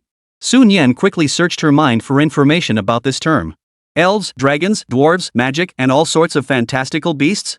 So there might be cat-like creatures like catgirls inside? Sun Yan blurted out almost without thinking. As soon as the words left his mouth, he felt the temperature around him drop sharply. Mei Shi's small hands had already clung to the soft flesh of his waist, her fingertips slightly cool. Sun Yan felt a chill down her spine and quickly corrected herself, "Cough, what I meant was, intelligent races like half-orcs." Zhang Hong was taken aback by Sun Yan's slightly odd question, but quickly recovered and nodded. "In theory, they do exist." He composed himself and returned to the main topic. "Based on my preliminary assessment, the spatial energy contained within this key should be sufficient to stabilize the teleportation of three beings." His gaze swept over Sun Yan, Mei Shi, and Luo Shui, his tone growing serious. "However, I do not recommend that you go exploring now. The danger level within that world fragment is unknown, but at the very least, explorers must possess transcendent-level comprehensive combat strength to have a chance of self-preservation." He paused, then presented two options. "Now, I can offer you two choices. First, the Alliance will fund 130 million dragon coins to acquire this secret realm key. Second, you can keep it and explore it when your strength is sufficient. Of course, if you choose to keep it, the official side also hopes to establish potential future cooperation with you." Upon hearing this, Sun Yan's eyes widened in shock. Over 100 million. The value of this item had actually reached such an astonishing level. Luo Shui instinctively covered her mouth, her golden eyes filled with disbelief. She never imagined that the stone she had picked up casually contained such a fortune. Having followed her master for some time, she had gained an understanding of prices and knew exactly what this sum of money represented. Mei Shi's inner penny pincher reached its peak, and the image of the bloodstone flashed through her purple eyes. She desperately wanted to agree on behalf of her master. But she forced herself to resist the urge, clenching her lips tightly, and handed the decision back to her master. Such a major decision must be made by the master. Sun Yan pondered for a moment, his gaze lingering on the expectant expression on Zhang Heng's face before lowering his eyes to the palm of his hand. Finally, he looked up and made his decision. "General Jiang, I choose to keep it." At those words, a hint of disappointment flashed across Zhang Heng's face. Chapter 79, Head to the highest strategic meeting. However, Zhang Hong did not say much, merely nodding slightly and saying, "It's fine. If you have any intentions to collaborate or explore further in the future, that is also acceptable." Nevertheless, a fleeting look of concern flashed across his eyes. After all, Sun Yan was a healer. If something were to happen to her in the dangerous secret realm, it would be a great loss. Never mind, Zhang Hong thought to himself. If necessary, he would find someone to persuade him later. At least he would ensure his safety first. He sighed silently, glancing at the time displayed on the holographic screen, and said softly, "It's almost time. Let's go to the meeting." This meeting involves many matters crucial to the survival of Tianyuan City. As the new member of the core treatment team, you must attend as well. It may involve highly classified intelligence, so you must sign a confidentiality agreement first. After speaking, he tapped his finger lightly on the desk, and a paper contract flickering with encrypted runes was pushed toward Sun Yen. Sun Yen was taken aback by the sudden series of arrangements. He looked at the contract, his thoughts racing. This meeting was likely about core intelligence regarding the demon war. The authorities must be planning something major. As he thought this, he suddenly remembered something and spoke up hesitantly, Commander Jiang, I'll need to return to the academy in about a month. Does this contract include any clauses restricting personal freedom? His tone betrayed his anxiety. Jiang Heng's expression grew peculiar, almost forgetting that the young man before him was still a student.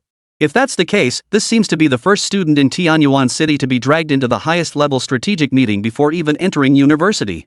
Don't worry about that, Jiang Hong waved his hand dismissively, his tone firm. There are no restrictions on your freedom. The only requirement is that you keep the meeting contents confidential.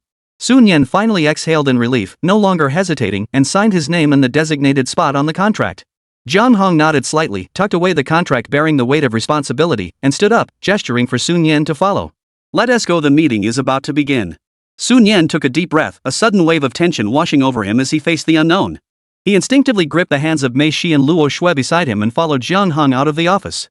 Master, is this meeting really okay? Mei Shi's small face betrayed a hint of unhidden worry. She had thought it was just a routine discussion, but now it seemed much more tense than she had imagined. It'll be fine, Sun Yen squeezed her slightly cool hand tightly, conveying warmth. If need be, we'll just say less and listen. Luo Shui's expression remained relatively calm. She could sense that the Jiang commander harbored no ill will toward their master, only concern. About 3 minutes later, Jiang Han led them to the 7th floor of the command center. He stopped in front of a heavy door, verified his identity, and the door slid open silently. Sun Yen followed him inside, and the scene before her suddenly opened up. A massive circular conference table dominated the center of the room. Inside, there were already many people seated.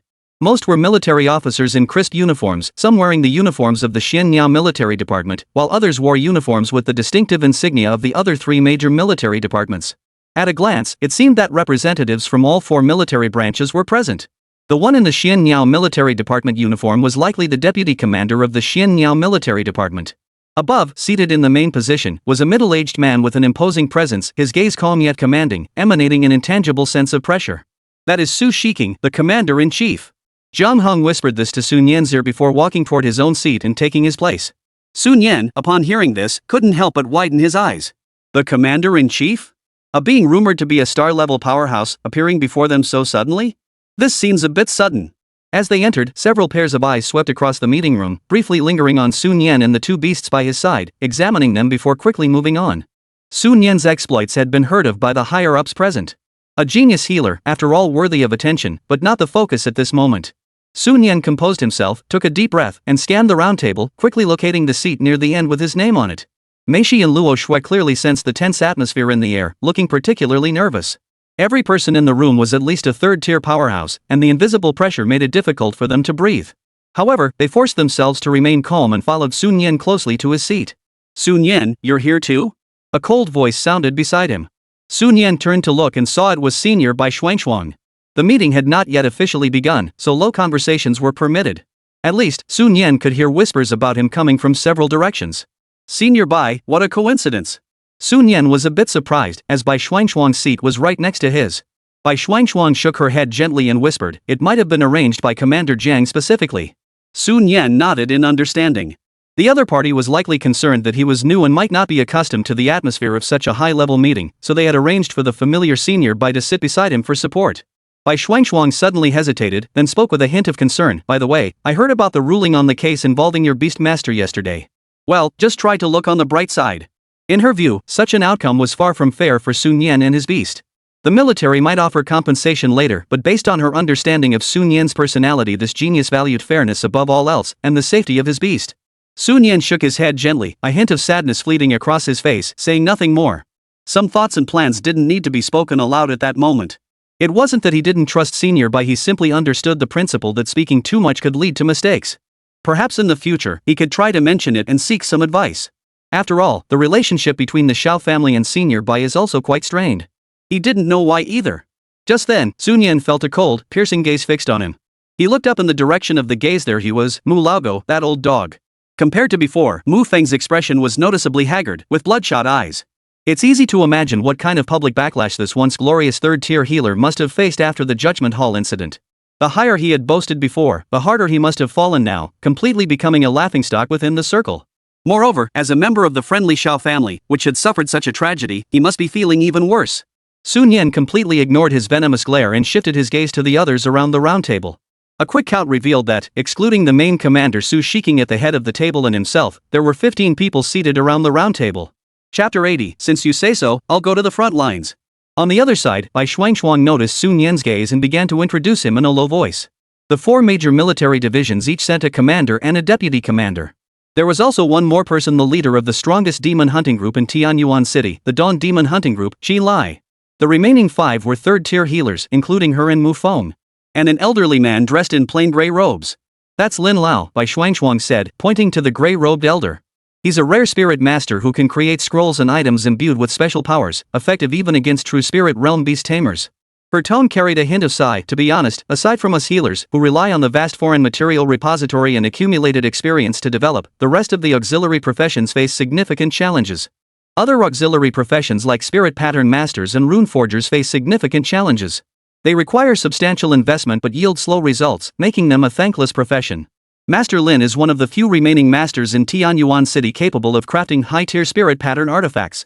Sun Yan nodded silently, gaining a clearer understanding of the current state of Tianyuan City's elite combat forces and specialized professions. Meishi and Luoshua listened attentively beside him, gaining new insights. Just then, a crisp bell rang out in the meeting room. All the low murmurs ceased abruptly. Everyone immediately sat up straight, their eyes fixed on the main seat. Above, the commander-in-chief, Su Shiqing, spoke. Cough, he cleared his throat, his voice not loud but echoing throughout the meeting room. The meeting begins. First, I have some good news to share. Recently, General Jiang Hong and General Fong Jin each successfully eliminated 2 demon lord-level beings. This action has dealt a severe blow to the demon clan's arrogance and greatly boosted our morale. Their achievements hold particularly significant strategic implications. Every additional demon lord-level enemy we eliminate strengthens our defenses by 1 more point, and our chances of ultimate victory increase by 1 more point. However, Su Shiqing changed the subject abruptly, his tone growing solemn. The enemy clearly refuses to accept defeat. Their resolve to destroy our Tianyuan city remains unwavering. According to the latest intelligence analysis, they are currently planning a new offensive. He tapped his finger on the holographic control screen, and a 3-dimensional strategic map covering the entire Tianyuan city and its surrounding areas immediately projected onto the center of the vast conference room. On the map, the blue areas representing human-controlled zones were reduced to a pitifully small patch. The blinding red areas symbolizing demon-occupied zones or activity areas were densely packed, nearly covering the entire map. Everyone, please look. This is our latest map of demon forces. Sun Yan's spirits perked up as he focused his gaze. The shocking red and the blue dots squeezed to the edges evoked a sense of oppression in his heart. The human race, after all, could only retreat to the base city and its extremely limited surrounding areas. The vast expanse of land had already been lost to the demons during the invasion that began hundreds of years ago. Beside him, Bai Shuangshuang's expression remained calm, clearly not the first time she had seen such a sight. However, her gaze was focused, quickly memorizing the key information points on the map. Suddenly, she shifted her body slightly and whispered in a voice barely audible to the two of them, "Pay attention to those red dots with darker colors and larger light points." Sun Yan immediately understood and scanned the map, quickly locating around 20 prominent markers emitting a dark red glow. "Got it." Sun Yan responded in a similarly hushed tone. "Each of those represents a demon lord level entity." Bai Shuangshuang's voice carried a hint of hoarseness. Upon hearing this, Sun Yan's pupils contracted sharply, and his heart trembled violently. "That can't be right, can it?" On the human side of Tianyuan City, including Xiao Shanha, there were only around 10 true spirit-level experts stationed on the front lines at most. Yet the deep red demon lord-level light points on the map numbered nearly twice the total of their top-tier combat forces. Such a staggering disparity. Bai Shuangshuang sighed softly, her voice even lower, tinged with helplessness. "So, every time the demon tide crashes against the defenses, our warriors are risking their lives to fight for that faint glimmer of hope." Sun Yan nodded silently, a chill running down his spine. At that moment, he gained a clearer understanding of the dire situation facing Tianyuan City. Above, the voice of the overall commander, Su Shiqing, continued, interrupting Sun Yan's thoughts. Based on their recent activity patterns, within 2 days, a new wave of demon beasts on an unprecedented scale will inevitably crash into our defenses. These words sent a chill through the meeting room, but it did not cause much commotion. The generals present exchanged sighs of relief, as their suspicions had been confirmed, with little surprise. After all, they were in high positions, and many had been stationed at the front lines, already aware of the demons' movements. But Su Shiking's voice rose, we rely on the defenses we've been reinforcing for a century, and with the sacrifices of our soldiers, we can still hold our ground. We must hold our ground. Everyone nodded solemnly, their eyes flashing with determination. Su Shiking then began to outline the battle plan in detail, discussing tactical arrangements, troop deployments, and logistical support for each defensive sector. Sun Yan listened distractedly. At least, in the eyes of others at present, he was not yet considered a direct combatant, and these tactical level deployments were temporarily unrelated to him. While listening to the discussions among the generals around him, he occasionally whispered a few words to Bai Xuanshuang beside him to gather some background information. Finally, the tactical discussions came to a close. The commander-in-chief, Su Shiqing, slowly swept his gaze across the group of healers sitting to the side. Sun Yan sensed that the gaze seemed to linger on him for a moment. However, Su Shiking fixed his gaze on the healers and spoke, the task assignments for the core healing team will remain the same as before. During combat, your primary responsibility is to follow our top combat units. At the same time, you will be responsible for treating the wounded. Several healers nodded slightly in unison. This was standard procedure. In the most intense combat zones along the front lines, staying close to third-tier warriors ensured their sustained combat effectiveness while allowing for timely treatment of critically injured personnel in relatively safer areas. This arrangement had been followed in previous large-scale demon tide incidents. However, Su Shiking changed the subject and announced a change. However, this time, we need to assign an additional medic to support the Demon Hunter Corps combat zone. At this, the healers exchanged glances, their faces clearly showing confusion. Above, Su Shiking rubbed his furrowed brows and explained, in previous large-scale demonic tide incidents, the major demon hunters units tasked with flanking raids and clearing infiltrating demonic forces have consistently suffered high casualty rates. Their medical resources are severely inadequate, especially lacking high-ranking healers on site. This time, the situation is likely to be even more dire. His gaze swept over the crowd as he spoke decisively. This time, the Demon Hunter Guild has joined forces with several top-tier demon hunter groups to jointly request that we dispatch a third-tier healer to provide support. Sun Yan immediately understood. Demon hunter groups, compared to disciplined and well-organized military forces, are essentially mercenary groups. During periods of low demon activity, they manage to handle tasks like clearing stray demons, exploring ruins, and collecting resources. However, under the full-scale onslaught of a demonic tide, their lack of unified command and strong logistical support became glaringly obvious. Casualties are mounting, medical care is overwhelmed, and morale is plummeting. In short, they were on the brink of collapse, with a real risk of desertion. The commander-in-chief speaks the truth. Reinforcements are necessary.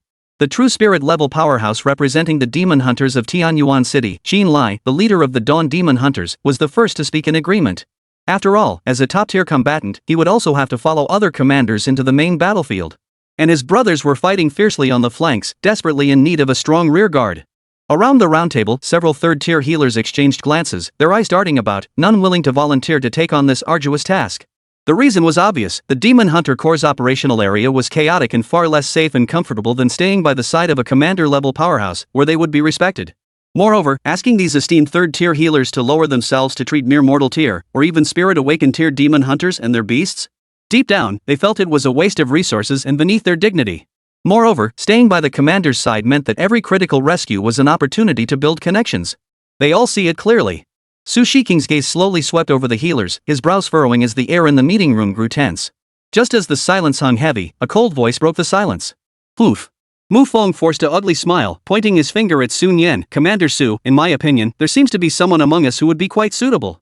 His gaze was filled with malice, fixed firmly on Sun Yan. This last-minute arrangement had completely caught him off guard, but it was a golden opportunity. A perfect opportunity to completely oust Sun Yan, the newcomer, from the core circle. As long as he was sent to the Demon Hunter Corps, the so-called core healing team status would be nothing but a hollow title.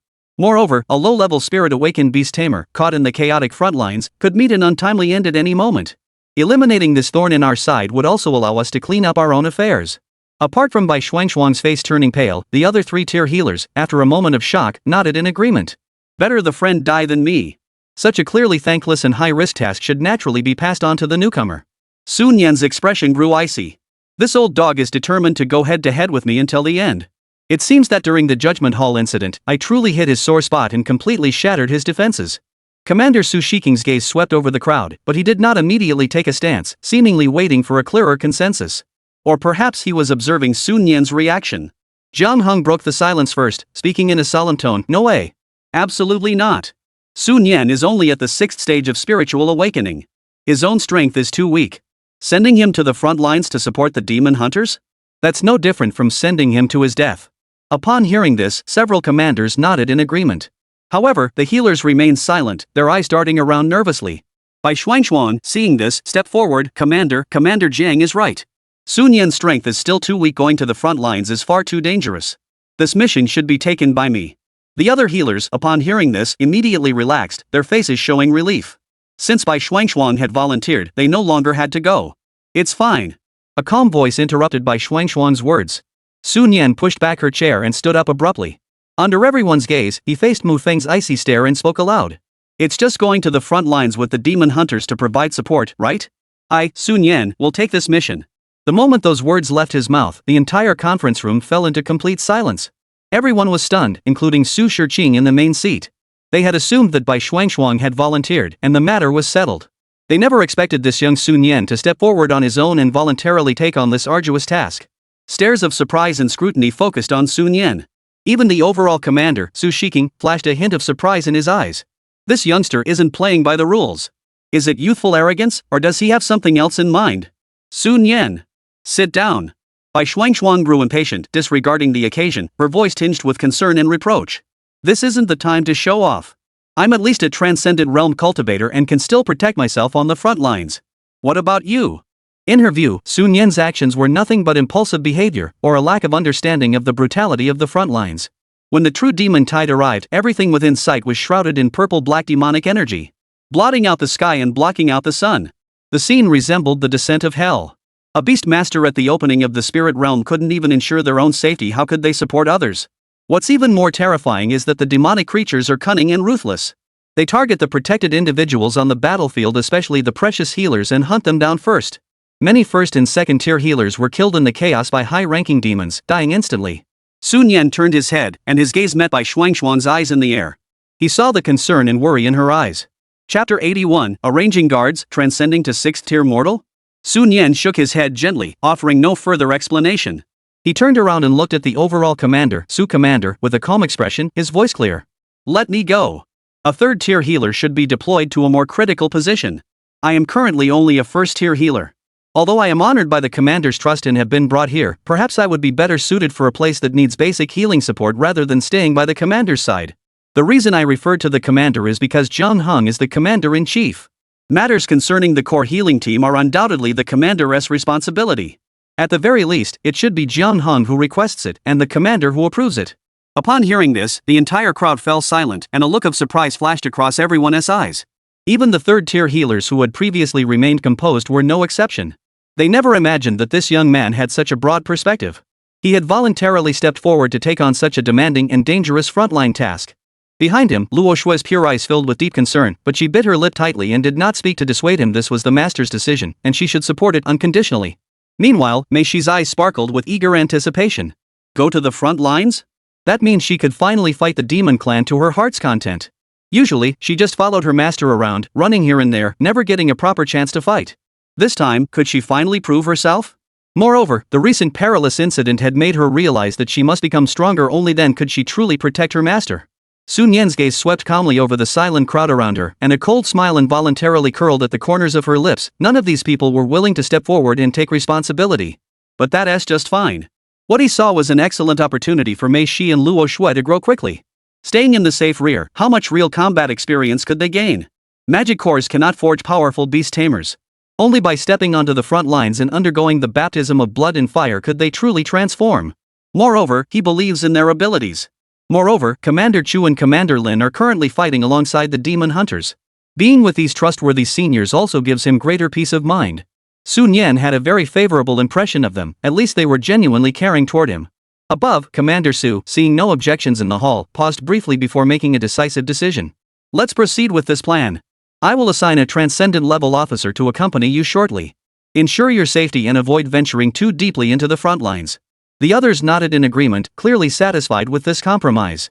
Most importantly, this would keep a valuable, experienced 3rd tier healer in a more critical position. Truly a win-win situation. Mu Feng's expression darkened briefly, but he quickly regained his composure. Bai Xuanxuan, seeing this, finally let out a sigh of relief. While spirit-awakened beast masters on the front lines faced higher risks, having a transcendent rank bodyguard provided basic safety precautions. Let's proceed with this plan for now.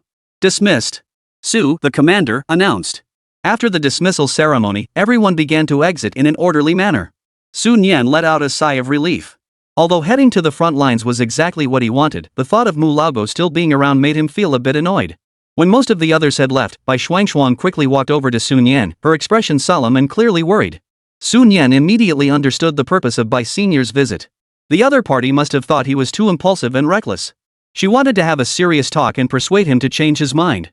Senior Bai, Before Sun Yan could explain, he was cut off by the other person. I know you're angry, perhaps because you dislike that person, but you shouldn't risk your future and safety out of anger. Bai Shuangshuang furrowed her brows, her tone carrying the concern of an elder and a hint of reproach. As a healer, especially one with your talent. Looking at Bai Shuangshuang's worried expression and furrowed brows, Sun Yan couldn't help but smile gently. It seemed that this senior truly regarded him as a junior in need of guidance, believing he had chosen to leave the safe rear lines out of anger toward Mu Feng. Behind her, Mei Shi and Luo Shui both lowered their heads slightly, dared not interrupt their master's decision, they only needed to follow and support. After listening to Bai Shuangshuang's further persuasion, Sun Yan spoke again, her tone gentle yet confident. Don't worry, Senior Bai, I'm confident. Seeing Sun Yan still wearing that carefree expression, Bai Shuangshuang couldn't help but rub her temples, her tone growing firmer. Confidence? I have no idea where you get that confidence from. With your talent, staying safely behind the front lines, it won't be long before your reputation reaches the headquarters in the capital. There's no need to risk your life on the front lines. However, after uttering those final words of advice, Bai Shuangshuang fell silent. Perhaps he truly had something she didn't know about? After all, she hadn't expected him to be able to see through General Zhang's injuries at a glance back then. Just as the atmosphere fell into a brief silence, another crisp voice cut in. Hello? Sun Yan turned around at the sound and saw a young woman standing not far away, dressed in a black, form-fitting outfit. She stood tall and straight, her movements clean and precise, exuding the distinctive efficiency of a military professional. Almost instantly, Sun Yan concluded that this young woman must have come from a military background. It seemed that this was the bodyguard assigned to him by Commander Su. Wow, now he has finally gained some status. Beside him, Jiang Heng's voice sounded at the right moment, tinged with concern, as he introduced. This is Su Xin. Nice to meet you. Commander Su sent her to ensure your safety. Sun Yan nodded slightly, extended his hand, and shook hers briefly. Hello, I'm Sun Yan. He introduced himself succinctly before gesturing toward the two beast tamers beside him. This is Mei Shi, and this is Luo Shui. Hello? Mei Shi curiously examined Su Xin. Hello. Luo Shui nodded slightly in greeting. Su Xian's gaze lingered on Mei Shi and Luo Shui for a moment, a hint of surprise flitting across his eyes. Two humanoid beasts? Such creatures were rare among those she protected, clearly indicating the special status of the young people before her. Hello, everyone. Please take care of me in the days to come. Su Xian's voice was crisp and carried the characteristic cheerfulness of a soldier. Beside her, Jiang Hong turned to Sun Yan and added solemnly, Su Xian is very powerful. With her here, at least your basic safety is guaranteed. Remember, under no circumstances should you leave the defensive line on your own. Understood. Sun Yan replied solemnly, first acknowledging the instructions. Jiang Hong nodded, rubbing his temples, his tone growing solemn. Then, you should depart immediately to report to the demon hunting squad's assigned area. It should only be a matter of days before the front lines become critical. Sun Yan nodded slightly, feeling the weight on her heart grow even heavier. After watching Jiang Hong leave, Sun Yan turned to Bai Shuangshuang. Su Xian stood quietly by her side, saying nothing. Should we go first, Senior Bai? Sun Yan said softly, feeling a bit embarrassed. Bai Shuangshuang could only sigh helplessly and remind her, all right, but be sure to stay safe. If you encounter any difficulties, contact me immediately. Sun Yan nodded seriously, then suddenly remembered something and said, oh, by the way, once we return from the front lines, I'll go to the Medical Alliance to take the second-tier healer's exam. Bai Shuangshuang heard this, her expression softening slightly as she nodded and said, the second-tier exam can be conducted at the Tianyuan City branch. With your skills, you should have no problem. Although the second-tier exam was rigorous, she was confident that Sun Yan could pass it based on her understanding of him. The third-tier exam, however, was more troublesome and would require traveling to other major base cities. Chapter 82, let's not mention it yet, let's surprise Commander Chu. After leaving the command building, Sun Yan followed Su Xian toward the western front line. They were riding in a military-issue small hovercraft that Su Xian had brought along.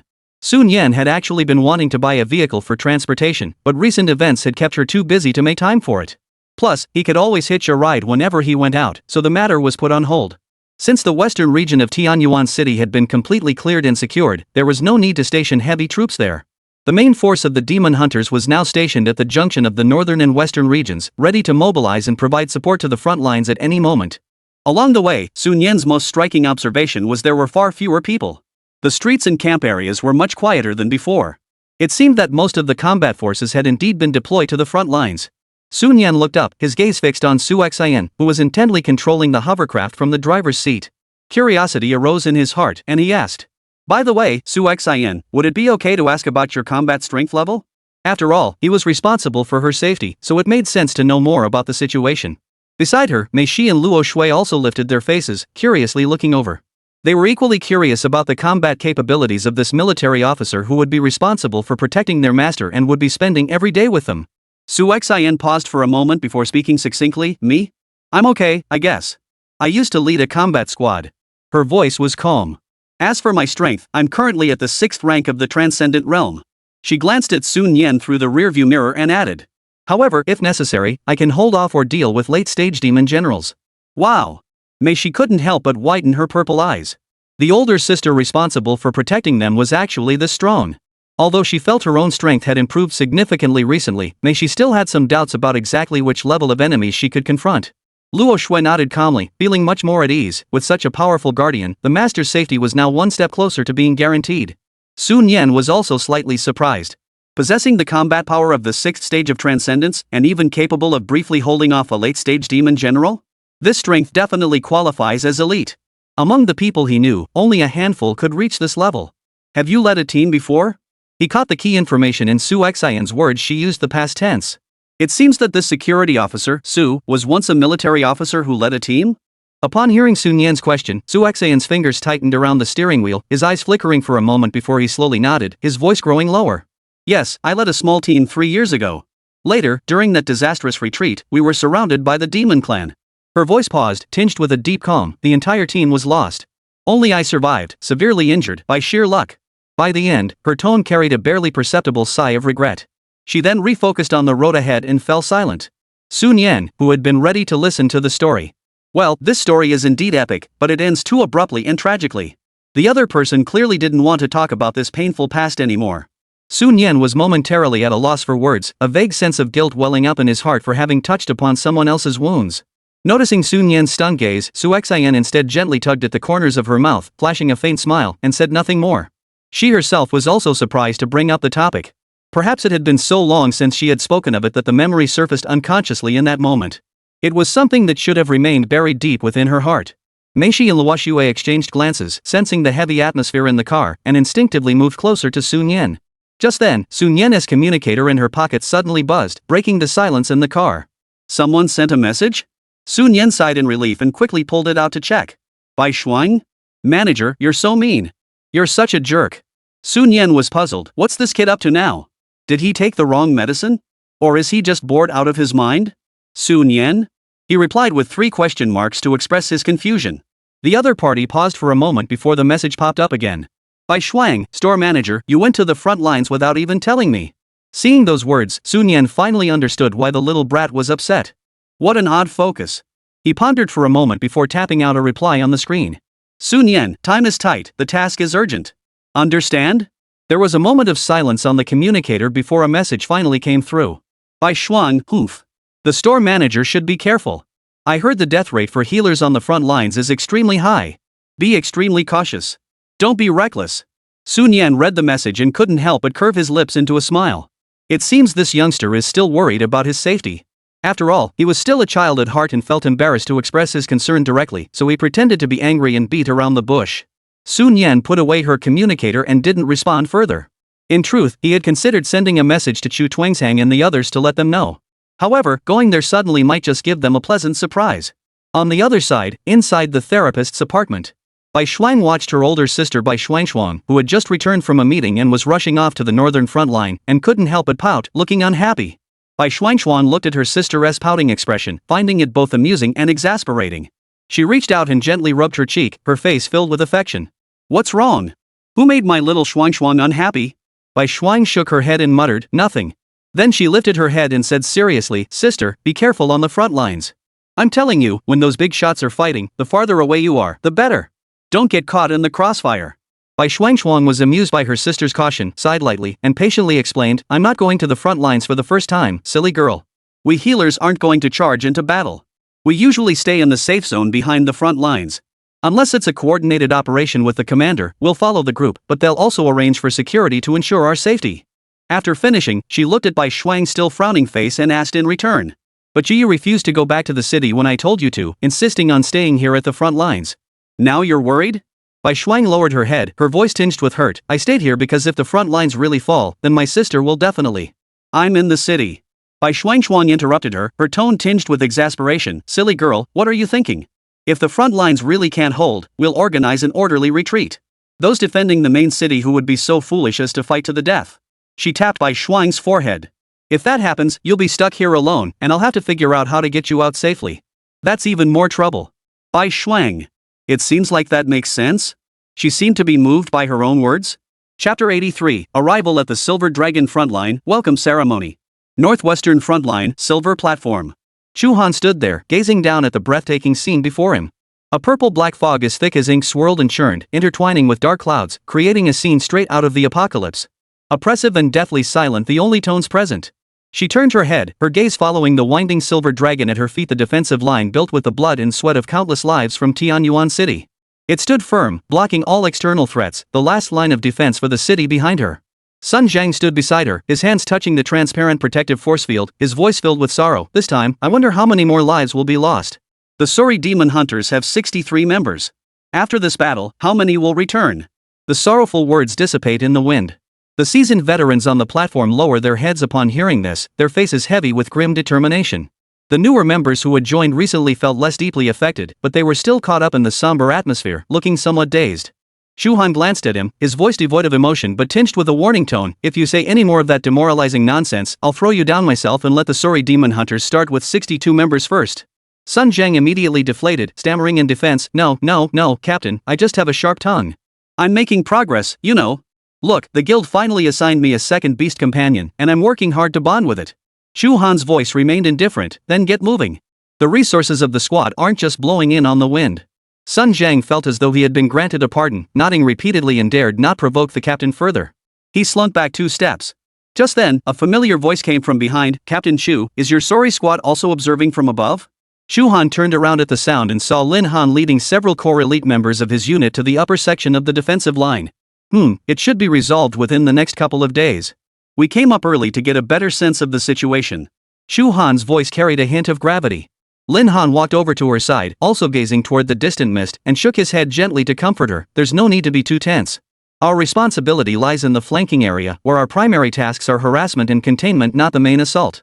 As long as the tactics are executed properly and command remains steady, casualties should still be within manageable limits. He tried to give his ally some confidence. Shu Han shook her head slightly, not agreeing. On the battlefield, things can change in the blink of an eye, and life and death often hang by a thread. There are no guarantees. Lin Han, noticing the mood, changed the subject, his tone tinged with excitement. By the way, I have some good news. The military has sent reinforcements. Medical personnel are already on their way. I heard he's a high-ranking official of the 3rd rank. At those words, Shu Han's eyes lit up slightly. She was well aware of this matter. It had taken the combined efforts of 3 Ryukin-class demon hunters and their 8 secret silver-class demon hunters to secure this precious reinforcement quota. A hint of anticipation crept into her heart. There were only a handful of 3rd-tier healers in Tianyuan City. Who could it be? Was it the aloof white physician, or, please, not Mu Feng? That old man had been humiliated by Sun Yan in front of everyone at the judgment hall last time, and they had since developed a grudge. If it's him, he might take the opportunity to make things difficult. On the battlefield, a healer with personal motives could be deadly. And the status of a 3rd-tier healer makes it difficult to hold them accountable afterward. Thinking of this, Shu Han's newly improved mood was once again overshadowed by a dark cloud. Lin Han noticed Shu Han's fluctuating expression and, seeing that he was still unclear, wisely refrained from saying more. He turned his attention back to observing the signs of the approaching magic tide in the distance. Just as the atmosphere on the platform grew increasingly tense due to the silence, a crisp voice with a distinct military tone rang out. Mr. Su, your primary work area for the next few days will be this section of the front line, including the emergency medical room and the front line itself. Mr. Su? Shu Han heard the name and unconsciously repeated it softly.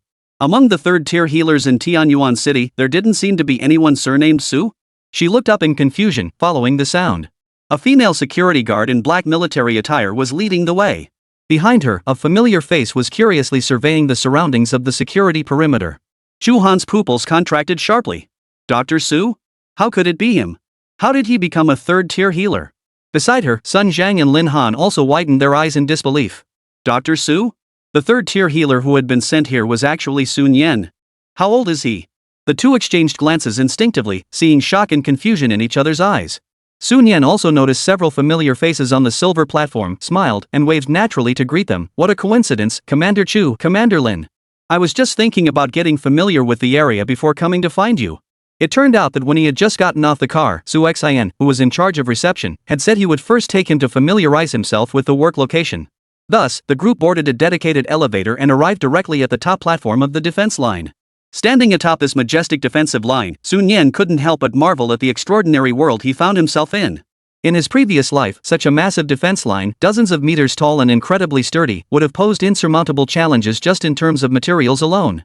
It was said that the primary material used to construct the Silver Dragon defense line was sourced from a certain special secret realm. The specifics, however, were beyond his current understanding. Sun Yan shook his head, dispelling the scattered thoughts in his mind, and walked toward Chu Han and the others. Meishi and Luoxue, who had been quietly following Sun Yan, immediately followed suit, a hint of joy flashing in their eyes. They still really liked Commander Chu. However, recalling some of the words Sun Zhang had mentioned earlier, their mood grew heavy. I never expected that the legendary third-tier healer was actually you, Su Physician. Lin Han was the first to recover from his shock and praised her sincerely. He knew that Sun Yan had been invited to join the core healing team, but he never imagined that her status within the team was so high that she could be directly assigned to the front lines as a third-tier healer. Sun Zhang, standing nearby, quietly furrowed his brows, feeling that something was off. Sun Yan sighed helplessly and explained, "What third-tier healer? It's just a title. It's all because of that old fool Mufeng, who openly undermined me at the core team meeting. But it suits me just fine, so I volunteered to come to the front lines. Out of sight, out of mind." He forced a relaxed smile. "Besides, following two experienced veterans like you two, I'll feel much safer." "What? You two aren't going to reject me, are you?" Chu Han and Lin Han were both startled by his first half of the sentence. Mufeng was indeed targeting Su Physician. Sun Yan's half-joking remark prompted Lin Han to hurriedly wave his hands, his tone sincere. "Of course we're not unwelcoming. Dr. Su, your medical skills are well known to all of us, we trust you completely." The elite members of the demon hunters behind them also chimed in, their voices filled with trust. "That's right. Dr. Su, we all trust you. That's right. The prescription you gave me last time was even praised by the senior physicians of the Medical Alliance." "Exactly. Diagnosing one patient in half a minute? Those so-called third-tier healers probably can't match your efficiency. Not only that, your legend is still circulating in the Medical Alliance square. Over 300 people in the morning and not a single misdiagnosis." Hearing these words of approval from the demon hunters, a warm wave washed over Sun Yan's heart. It seemed that this trip to the front lines might have been the right decision after all. Behind her, Meishi stood tall, her full chest thrust forward, her purple eyes sparkling with joy. Her master was the strongest. Luoxue stood beside her, smiling gently, her pure golden eyes radiating light. Occasionally, however, she seemed to be lost in thought, and a faint blush would gently rise on her fair cheeks. Chu Han composed himself, his expression growing serious. She took a step forward and extended her hand toward Sun Yan. "So, Dr. Su." Sun Yan also composed himself, extending his hand solemnly, and clasped it tightly. "Welcome to the ranks of the demon hunters." Chu Han's voice was clear yet firm. Behind her, the other members of the Demon Hunter Corps also joined in with a chorus of welcome. Chapter 84, Enrolling in the Academy? That's a problem. After a brief tour of the defenses and meeting several other Demon Hunter Corps commanders, under Su Xian's guidance, Sun Yan left the platform and arrived at a temporary housing area behind the front lines. This was the temporary quarters for frontline healer demon hunters, with rows of neatly arranged structures located very close to the elevator entrance leading to the front line. Sun Yan estimated that in the event of an emergency on the front lines, it would take no more than 20 seconds to reach the battle position from here. Of course, as a healer, she had certain privileges. Not only did they have a private room, but the conditions were also better than those of other demon hunters. Most ordinary members, except for those at the squad leader level, had to squeeze into dormitory-style barracks with bunk beds. Actually, it wasn't due to a shortage of materials. Centralized living arrangements were more conducive to emergency mobilization. In case of a sudden demon attack at night, scattered living arrangements could easily lead to missing the alarm. "Mr. Su, your room is the third one over there, along with Miss Meishi and Miss Luoxue." Su Xian opened one of the doors and gave a brief introduction. "I usually stay nearby.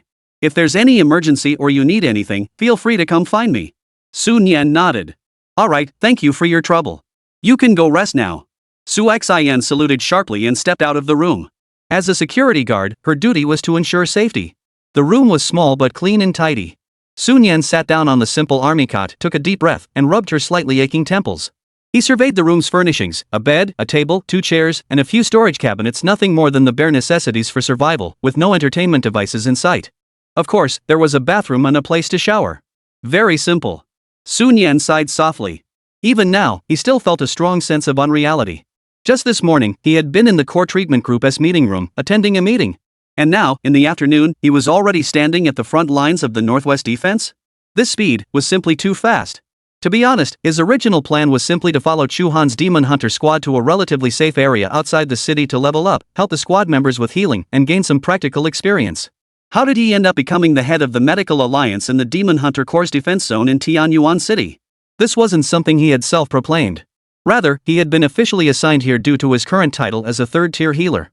In theory, all first- and second-tier healers under the Medical Alliance within the entire defense zone, including the allocation of medical supplies, are under his jurisdiction. Sun Yan sighed helplessly once more, glancing at Mei Shi and Luo Shui standing beside him. They were probably feeling just as overwhelmed by this sudden turn of events.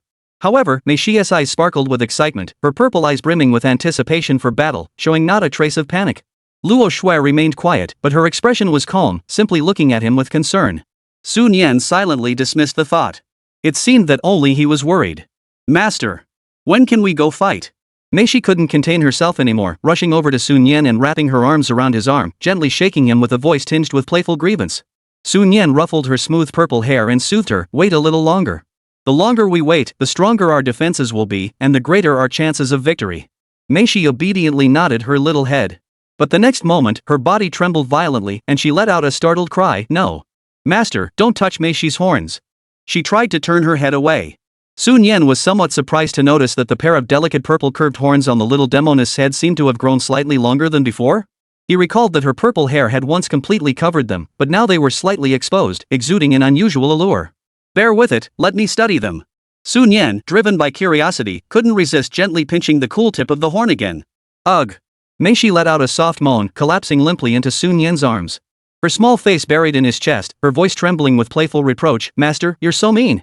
Why are you so interested in Mei Shi's horns? They're very sensitive." Seeing her such a strong reaction, Sun Yan couldn't help but grow even more curious. Can horns feel anything? According to common sense, horns should not have any nerve endings. Mei Shi's reaction, could it be a special trait of the demon race? Mei Shi squirmed in his arms, pouting angrily, "I don't care. If you're itching to play, go mess with Luo Shui's wings. Stop pinching my horns." Meanwhile, Luo Shui, who had been watching them interact with a faint smile, froze in place. Wings? She instinctively gathered the four wings behind her, which emitted a gentle holy light, and her golden eyes flickered with confusion as she looked at Sun Yan. Sun Yan awkwardly scratched his nose. Heaven is my witness, he was truly just out of pure curiosity. What on earth was going through Mei Shi's little head? Buzz, buzz, buzz. Just as the atmosphere grew tense, the communicator at Sun Yan's waist suddenly vibrated. He felt as though he had been granted a pardon and quickly opened it. The screen displayed an official notice from the educational institution. Sun Yan, your application for the special talent admission quota has been approved and granted.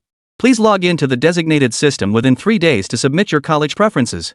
Failure to do so will result in the quota being automatically forfeited. Upon seeing the message, Sun Yan's face lit up with joy. The spot had finally been secured.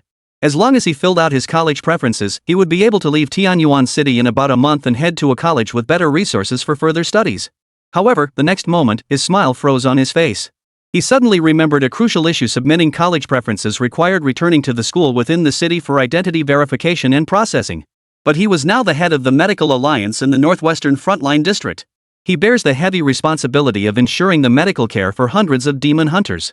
Could he just up and leave to return to the city to fill out his application? Thinking of this, Sun Yan couldn't help but feel speechless. Who could have imagined things would turn out like this? Suddenly, he thought of someone. His fingers moved swiftly across the communicator, opening a chat window. Sun Yan, Commander Jiang, urgent. I need your help with something. After sending the message, Sun Yan waited anxiously. Before long, Zhang Heng's reply arrived. Zhang Heng, what's the matter? I'll do my best to handle it. Sun Yan's fingers flew across the screen as she typed quickly. Sun Yan, it's about college admissions. My special talent admission quota has been approved, and I need to return to the city within 3 days to submit my college application. But I'm currently on the front lines in the Northwest. What should I do? On the other end of the communicator, an awkward silence fell. After a long while, the message finally popped up again. Zhang Heng, ugh, this is indeed a problem.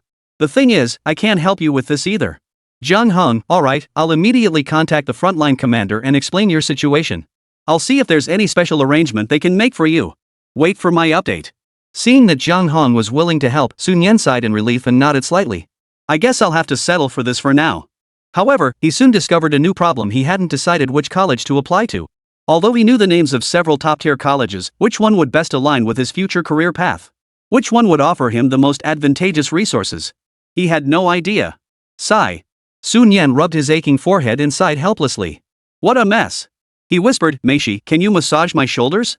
Every time before, she had gone to prepare his medicine for him and only came to massage him when there was something in it for her. This time he was a bit tired. Asking her to massage him shouldn't be too much to ask, right? Meishi? Master, why is he starting to order her around? But, considering how hard the master has been working, it's not impossible. Chapter 85, page 85, North Song Academy? Recommended by Commander Chu? Bad master, I'm so tired. In the temporary room, a little succubus stood behind Sun Yan, her small hands gently squeezing his shoulders, her little mouth puckered up. Sun Yan enjoyed the slightly moody service from Meishi while contemplating the matter of applying to the academy. The principal of his old school? He didn't even have his contact information. Maybe ask Senior Bai? Creak. Just then, the sound of a door opening interrupted Sun Yan's thoughts. Sun Yan looked up and saw that the person who had entered was none other than Chu Han, the team leader. Captain Chu? Sun Yan was taken aback. Coming to find her at this hour must mean something had gone wrong with the defenses. He hurriedly gestured for Chu Han to sit down. Meishi, standing behind him, saw this and immediately released her small hand from Sun Yan's shoulder, quietly stepping back. It was a bit embarrassing to make such intimate gestures in front of others. Chu Han shook her head slightly, her face flushing with nervousness, and sat down on the chair next to Sun Yan. Nothing major, she looked at Sun Yan, her eyes unconsciously betraying a hint of worry. I just feel a bit uncertain. I wonder how many of us will be left after this battle. Sun Yan was initially taken aback by her emotional outburst, but quickly understood her underlying meaning. She was hoping Sun Yan would show some leniency and give the members of the Sorry Demon Hunters more consideration. After all, he was now the head of the medical alliance in this region. Sun Yan didn't shake his head in refusal, but he didn't nod in agreement either. Instead, he spoke solemnly, Chu, as the leader of this region, I am responsible for everyone in my jurisdiction who needs medical care. Upon hearing this, Chu Han's gaze darkened noticeably. She lowered her head slightly, lost in thought. Luo Shui, standing beside her, seemed to want to say something comforting, but upon seeing Sun Yan's profile, she ultimately remained silent.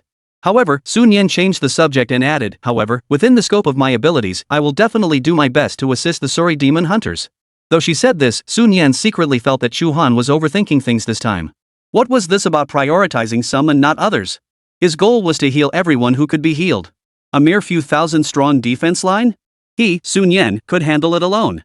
Chu Han finally let a smile slip onto his face, even giving Sun Yan a playful glare. This Dr. Su must have intentionally said that last part. However, she also knew that Sun Yan's current status was different, and he bore a heavy responsibility. He couldn't possibly serve just one regiment. What she sought was simply to secure an extra chance at survival for the brothers who had fought alongside her through thick and thin, within the limits of his ability. Then, thank you for now. Chu Han said sincerely. Dr. Su shook her head gently, indicating there was no need for formalities. He suddenly remembered the matter of applying to the academy and, since the person before him was a transcendent tier powerhouse, he asked, by the way, Commander Chu, you've seen a lot in your life.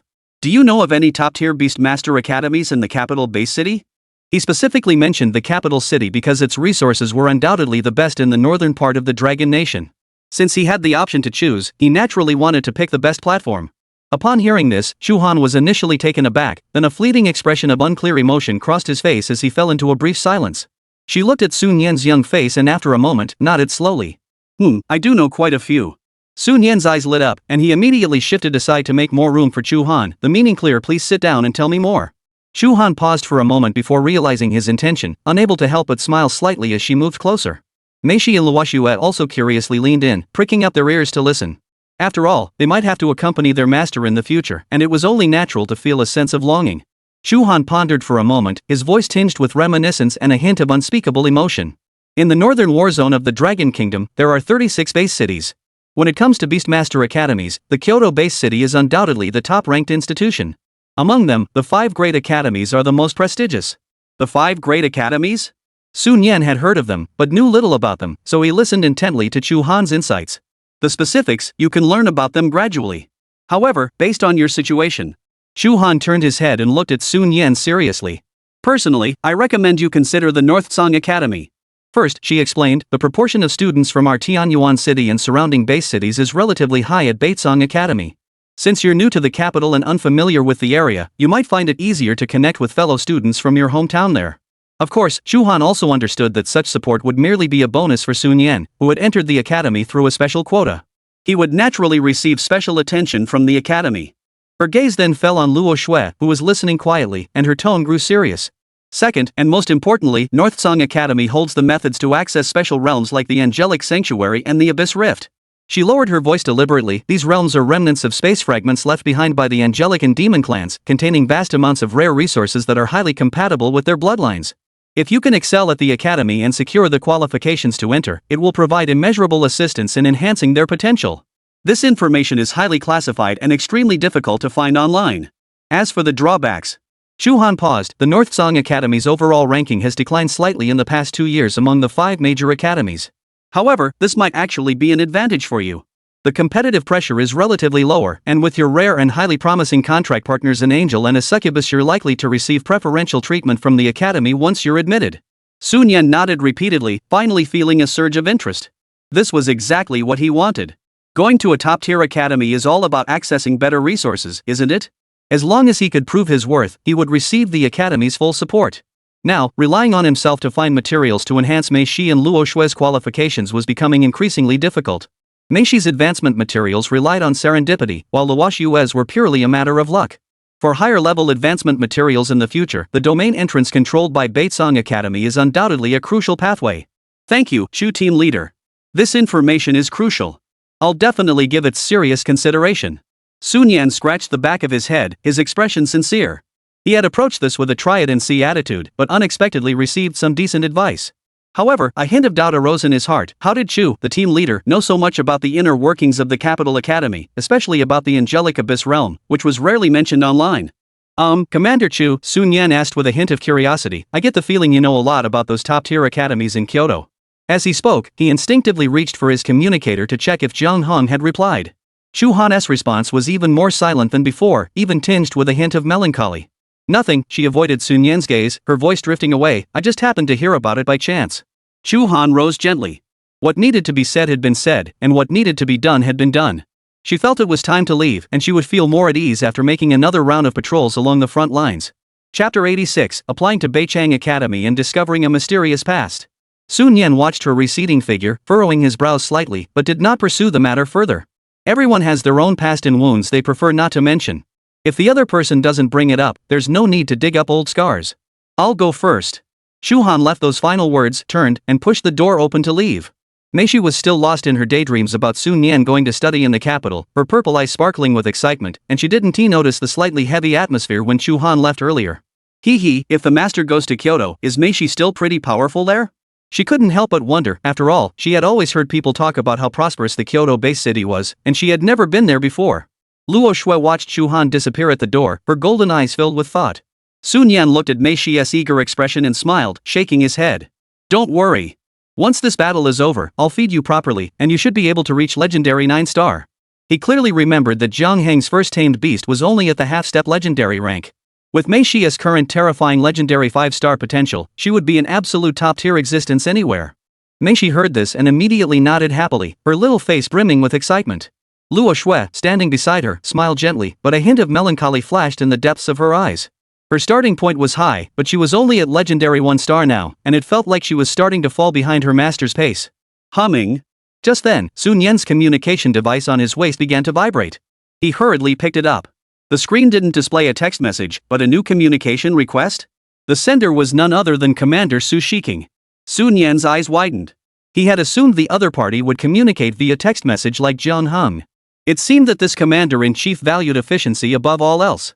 Sun Yan didn't dare to delay and clicked to accept the call. The next moment, a holographic projection instantly unfolded in the room, revealing Su Shiking in his Demon Hunter Army command uniform. Sun Yan instinctively sat up straight, his expression growing extremely solemn. Commander Su, good day. Su Shiking waved casually in the projection. There seemed to be other officers around him whispering reports, and the background noise was somewhat chaotic. I've already processed your emergency application and informed the authorities in the capital. Su Shiking spoke quickly, handling the floating screens in front of him while glancing at Sun Yan. How about it? Have you found any colleges you like? Feel free to speak your mind. Sun Yan didn't hesitate and gave her answer. I want to go to Baitsong Academy. North Song Academy? Su Shiking paused for a moment, his fingers tapping the screen as if slightly surprised by the choice. He quickly swiped across the screen, entered some information, and asked, "Reason? Tell me." Su Nian hesitated. The information Chu Han had told her about the angel and demon realms was that something she needed to keep confidential? If she revealed it, might it cause trouble for her? Su Shiking noticed the hesitation on Su Nian's face and said directly, "Don't worry about it.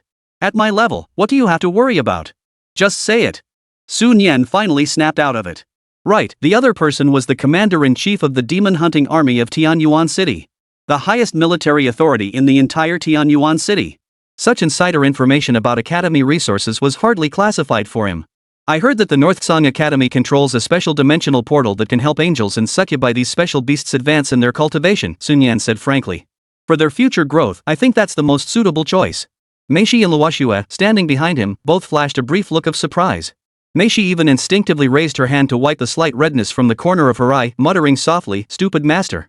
Su Shiqing nodded lightly. Such information was of a semi-public nature and posed no issues. "By the way," he said casually while quickly operating the screen, "did Chu Han tell you that?" Su Nian froze for a moment, her mind going blank. "Commander Su, that's way too impressive. How did he figure that out?"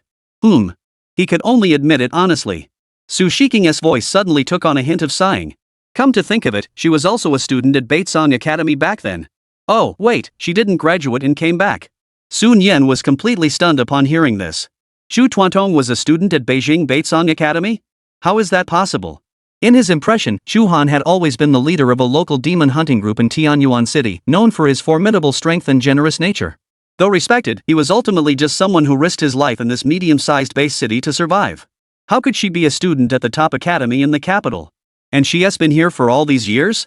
Suddenly, Sun Zheng's casual remark from earlier flashed back into his mind. Chu Han had come to Tianyuan City 3 years ago after her younger brother died in an accident, prompting her to establish the Sori Demon Hunter group here. Her brother? Su Nian almost blurted out. Su Shiqing was a bit surprised that Su Nian knew about this, but he kept working on the documents while explaining, yes. At the time, she was already in her second year of college. Her brother had just finished the college entrance exams and came back for summer break. Chu Han suggested taking him outside the front lines for some real-world training. His tone grew somber. I never expected that to happen. Everything had been fine all these years. I tried to persuade her to return to the academy to finish her studies, but she insisted on staying, saying she wanted to stay here. Sigh, such a promising young talent, wasted like that. With her talent back then and the resources of the academy, entering the true spirit realm before the age of 30 would have been no problem. Now, though, it's difficult. Su Shiqing seemed to have finished his task.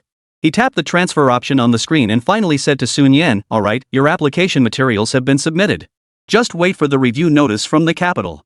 You better stay sharp and don't mess up in the demon tide. We were in a hurry back then, but once this battle is over, I have something important to discuss with you." Oh, okay. Sun Yan was still lost in thoughts about Chu Han's past and responded distractedly. As he watched Su Shiqing's holographic projection fade away, Sun Yan felt a wave of melancholy wash over him. So that's how it was.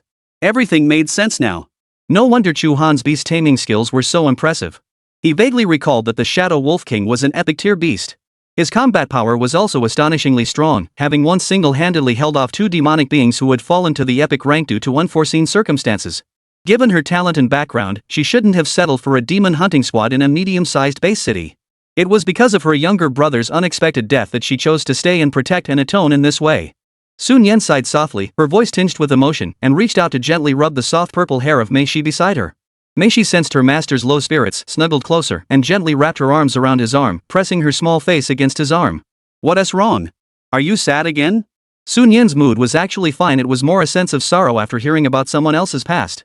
It was like finishing a book and closing it, leaving a sense of emptiness in one's mind. Meishi shook her head, her muffled voice drifting out. Meishi was just thinking, what if something happens to Master one day? What would Meishi do then? Her small hands unconsciously tightened around Sun Yan's sleeve. Sun Yan heard this and immediately felt exasperated. This little demon girl really knows how to bring up the most inconvenient topics. Can't she hope for something better?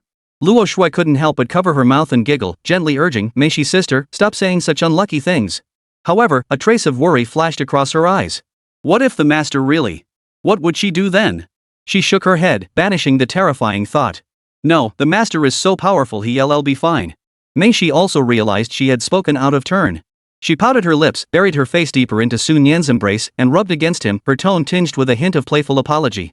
Enough, stop overthinking things.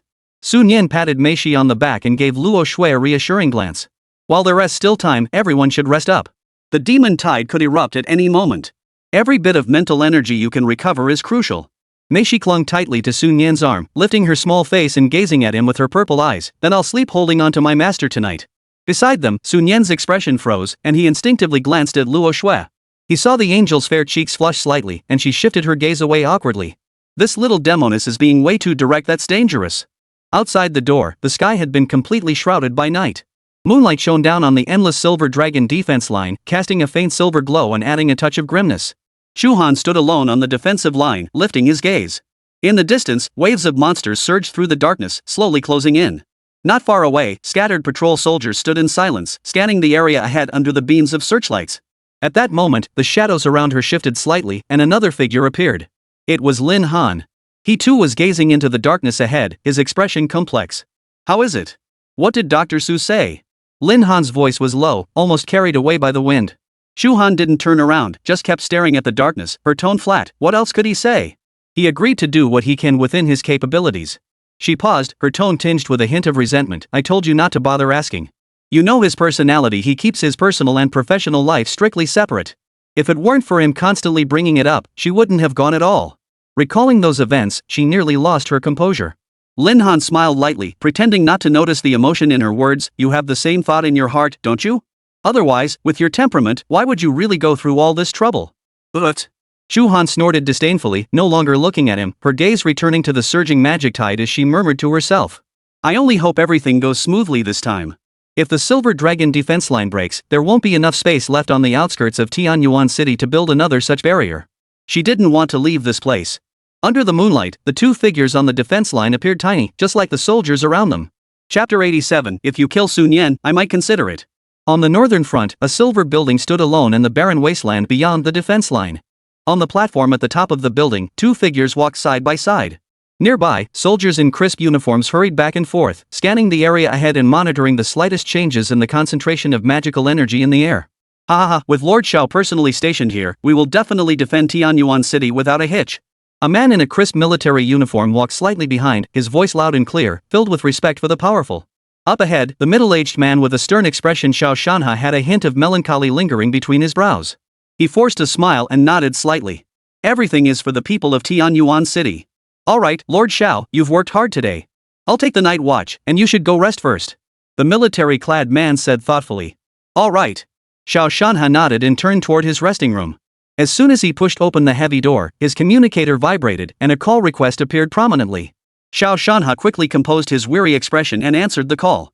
A virtual screen appeared, displaying a face he knew all too well. It was his longtime butler, who had been by his side for decades and knew all the family's secrets. However, at that moment, the usually composed expression on the butler's face was replaced by sheer horror. Xiao Shanhai's heart sank, but he remained composed, furrowing his brows and asking in a low voice. What's the urgency? I'm merely temporarily stationed at the front lines, doing my part to protect the million citizens of Tianyuan City. It's not like I can't return. Could someone be taking advantage of this to target the Xiao family? The butler's lips trembled, and he stammered for a moment, unable to utter a single word. After a moment, the butler finally managed to force a few words out of his throat, his voice trembling with tears. Master, the young lady she has committed suicide. What? Xiao Shanha heard the news and felt as though his mind had been struck by a thunderclap. The communication device in his hand fell to the ground. They're currently doing everything possible to save her. The best doctors have been called, but the exact situation is still unclear. The butler added in a trembling voice, his words coming out in fits and starts. Xiao Shanha staggered, trembling as he bent down to pick up the communicator from the ground. He gripped it tightly, mustering all his strength to say, I understand. Go immediately and find the best doctors. At any cost. Report back to me as soon as there is any news. Yes. Yes. The butler frantically cut off the communication. After the communication ended, Xiao Shanha seemed to have lost all his strength and collapsed onto the bed. His mind was in a daze, unable to think clearly. Why?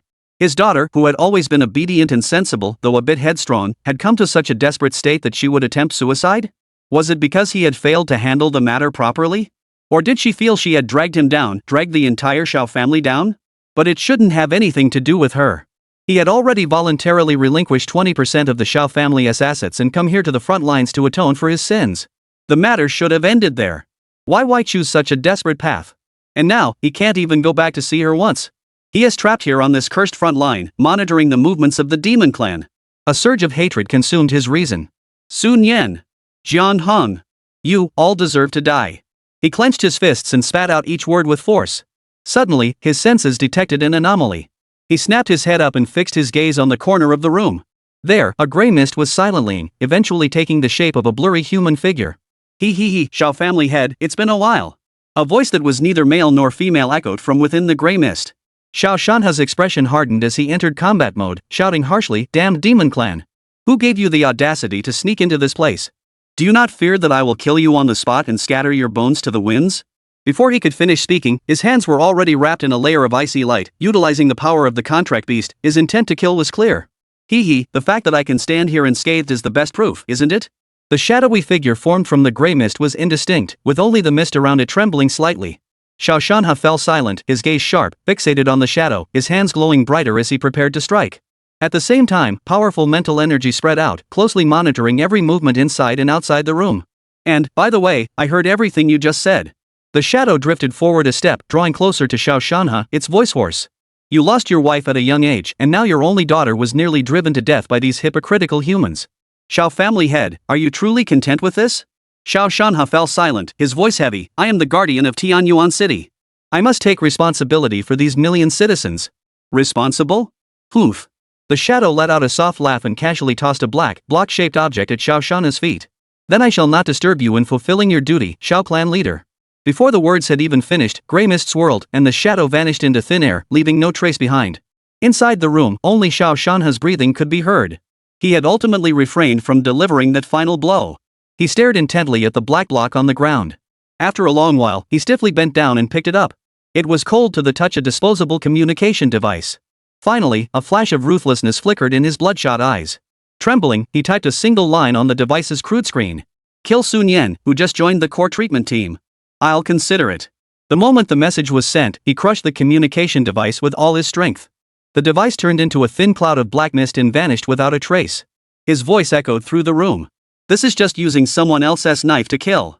I, Xiao Shanha, will never betray the human race. He is dead. Those old fools won't dwell on a dead man. He murmured softly, trying to strengthen his resolve. Under the same night sky, within the silver dragon defense line of Tianyuan City, the cold moonlight fell, dotted with sparse starlight. In the makeshift shelter, Sun Yan gently massaged his slightly swollen temples, turned his head to gaze at the bright full moon outside the window, and his thoughts churned wildly.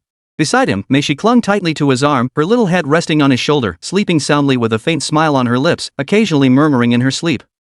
Master, don't, he. Looking at the demoness wriggling in his arms, Sun Yan sighed helplessly.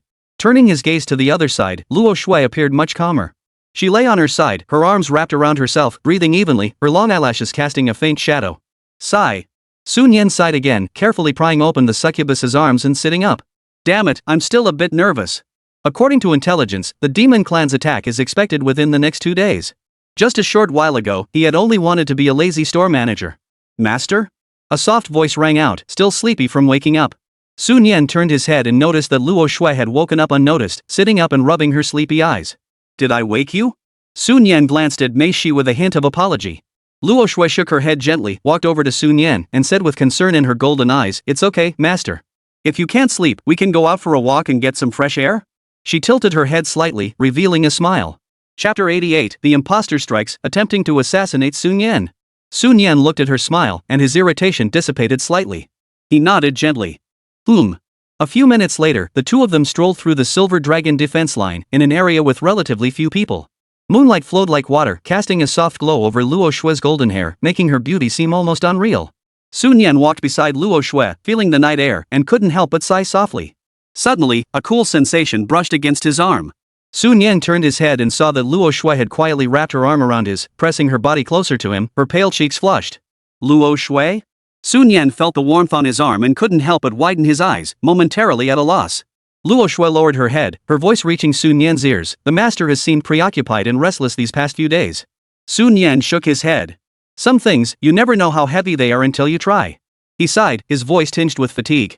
Luo Shui stopped in her tracks, turned around, and faced Sun Yan directly. Her usually cold and composed face now bore a touch of tenderness.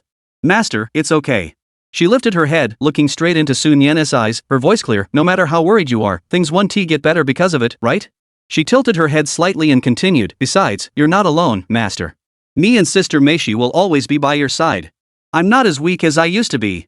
As she spoke, she reached out her cool little hand and gently took Sun Yan's palm. "So, master, please cheer up. Stay confident, that's the best way to overcome difficulties, isn't it?" Luo Shui. Sun Yan felt a warm surge in his heart as he looked at the angel bathed in moonlight before him. He spread his arms and gently embraced her. Luo Shui's body stiffened slightly at first, then relaxed as she nestled into Sun Yan's embrace, feeling the warmth. Her heartbeat quickened involuntarily, and her cheeks flushed with a faint blush. So this is what it feels like to be embraced by one's master. I don't mind it at all, I actually really like it. No wonder Meishi's sister is always so eager to cuddle with her master. A scene from a certain night flashed through her mind, making Luo Shui's cheeks burn. She seemed to understand something. Just then, a ripple of spatial distortion rippled through the air. Snap, snap, snap. A series of clapping sounds echoed from the shadows not far ahead of Sun Yan. Sun Yan immediately grew alert, pulling Luo Shui behind her for protection and scanning the area ahead. A figure shrouded in purple-black magical energy slowly materialized. Its face was blurry, but a pair of eyes glowing with red light were clearly visible. "Ha, though I didn't mean to disturb your moonlit moment," the figure cackled hoarsely, "but duty calls." Sun Yan's eyes widened. The defensive line had been breached? How could that be? How could the demon clan appear inside the defenses? You're quite impolite, aren't you?" Sun Yan forced herself to stay calm, responding while glancing around the surroundings with the corner of her eye, searching for possible escape routes. What a terrible thing to say. The figure tilted its head, its eyes locked on Sun Yan. "Shouldn't you be thinking about saving your own life first?" Before the words had even finished, it snapped its fingers. Whoosh! In an instant, black mist surged forth from beneath its feet, spreading out in all directions. Black patterns intertwined within the mist, carrying a heavy, oppressive pressure, sweeping toward Sun Yan and Luo Shui. Domain. Sun Yan was no stranger to this, it was clearly the power of a domain. "Master, be careful!" Luo Shui cried out in alarm, stepping forward from behind Sun Yan to block him. Boom! At the same time, a golden glow erupted from Luo Shui's body. Sacred golden patterns rose from her feet, forming a light barrier that pushed the black mist outward. A space formed by golden patterns enveloped her and Sun Yan. A domain at the opening of the spirit realm? What a rare target. The figure's eyes flashed with surprise, quickly replaced by madness. No wonder they called me in this time? So she's a genius after all. Sun Yan's heart no longer panicked. Although the opponent's domain was powerful, Luo Shui's golden domain could match it, which meant the opponent's strength was not invincible. He shifted his thoughts slightly and summoned the enemy's profile. Imposter Demon Clan. Talent, Elite 2-star. Power, Demon General 5th rank. Health, 642 771. Attack, 640 770. Defense, 648 780. Spirit, 870 1045. Agility, 648 780. Skills, Stealth Domain Prototype, Stealth Strike, Charge Kill, Disguise. As soon as Sun Yan saw the panel data, his heart sank. A 5th rank Demon General? And he's already mastered the rudiments of a domain? This seems pretty powerful. However, the name Disguise provides a clue. This guy likely didn't break through the defenses but has been lurking here all along, waiting to find me. How long have I been on the front lines? How could he have been targeted so quickly? This is concerning. The imposter relished the gravity in Sun Yan's eyes, letting out a strange laugh as his figure flickered in and out of the black mist. The next moment, its purple-black figure vanished into thin air, merging into the shadows. Sun Yan's heart raced with alarm. He immediately shouted, "Luo Shui! Sacred flames, force him out!" Luo Shui also felt the pressure. Her golden eyes instantly shone with a sacred glow, activating her divine ascension state. 6 blazing white wings unfolded behind her. A sacred angelic sword blazing with holy flames coalesced in her hand. Her eyes grew cold and distant, like those of a deity looking down from on high, scanning the surrounding black mist. She could sense that the enemy was lurking in the darkness, waiting for the right moment to strike. At the same time, the opponent's concealment field was growing stronger, the black patterns becoming more solid, as if trying to hide the aftereffects of an impending attack. Sacred flames. Without a moment's hesitation, Luo Shui clenched the angelic holy sword tightly in both hands and raised it high. Boom! Eternal flames erupted, pouring down from the heavens. The blazing light dispelled vast swaths of darkness, purifying the surrounding black mist. She did not activate her seraph form just yet. Her top priority was to force out the hidden figure lurking in the shadows. She must locate it quickly and disrupt its concealment.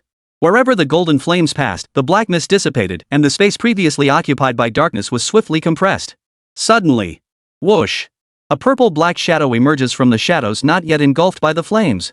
But its target was not Luo Shui, who was in the divine ascension state. Sharp claws, accompanied by the sound of tearing through the air, pierced the relatively weak edge of the golden domain, directly targeting Sun Yan, who was protected at the center of the domain. The speed was so fast that it completely outpaced Sun Yan's reaction. In Sun Yan's pupils, only a single enlarged cold gleam remained.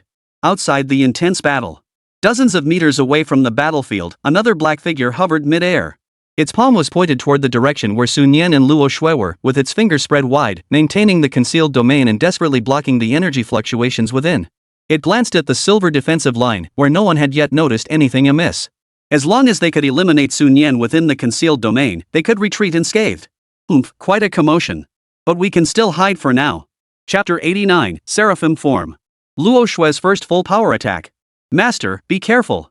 Luo Shui, who had been vigilant at all times, hurriedly shouted, but the opponent's speed was extremely swift. She couldn't react in time to stop a demon whose power completely overwhelmed her. Sun Yan stared at the icy glint rapidly expanding in his pupils, a chill rising from his spine and shooting straight to the top of his head. Is this the end? But she refused to give up so easily. He thought of Mei Shi.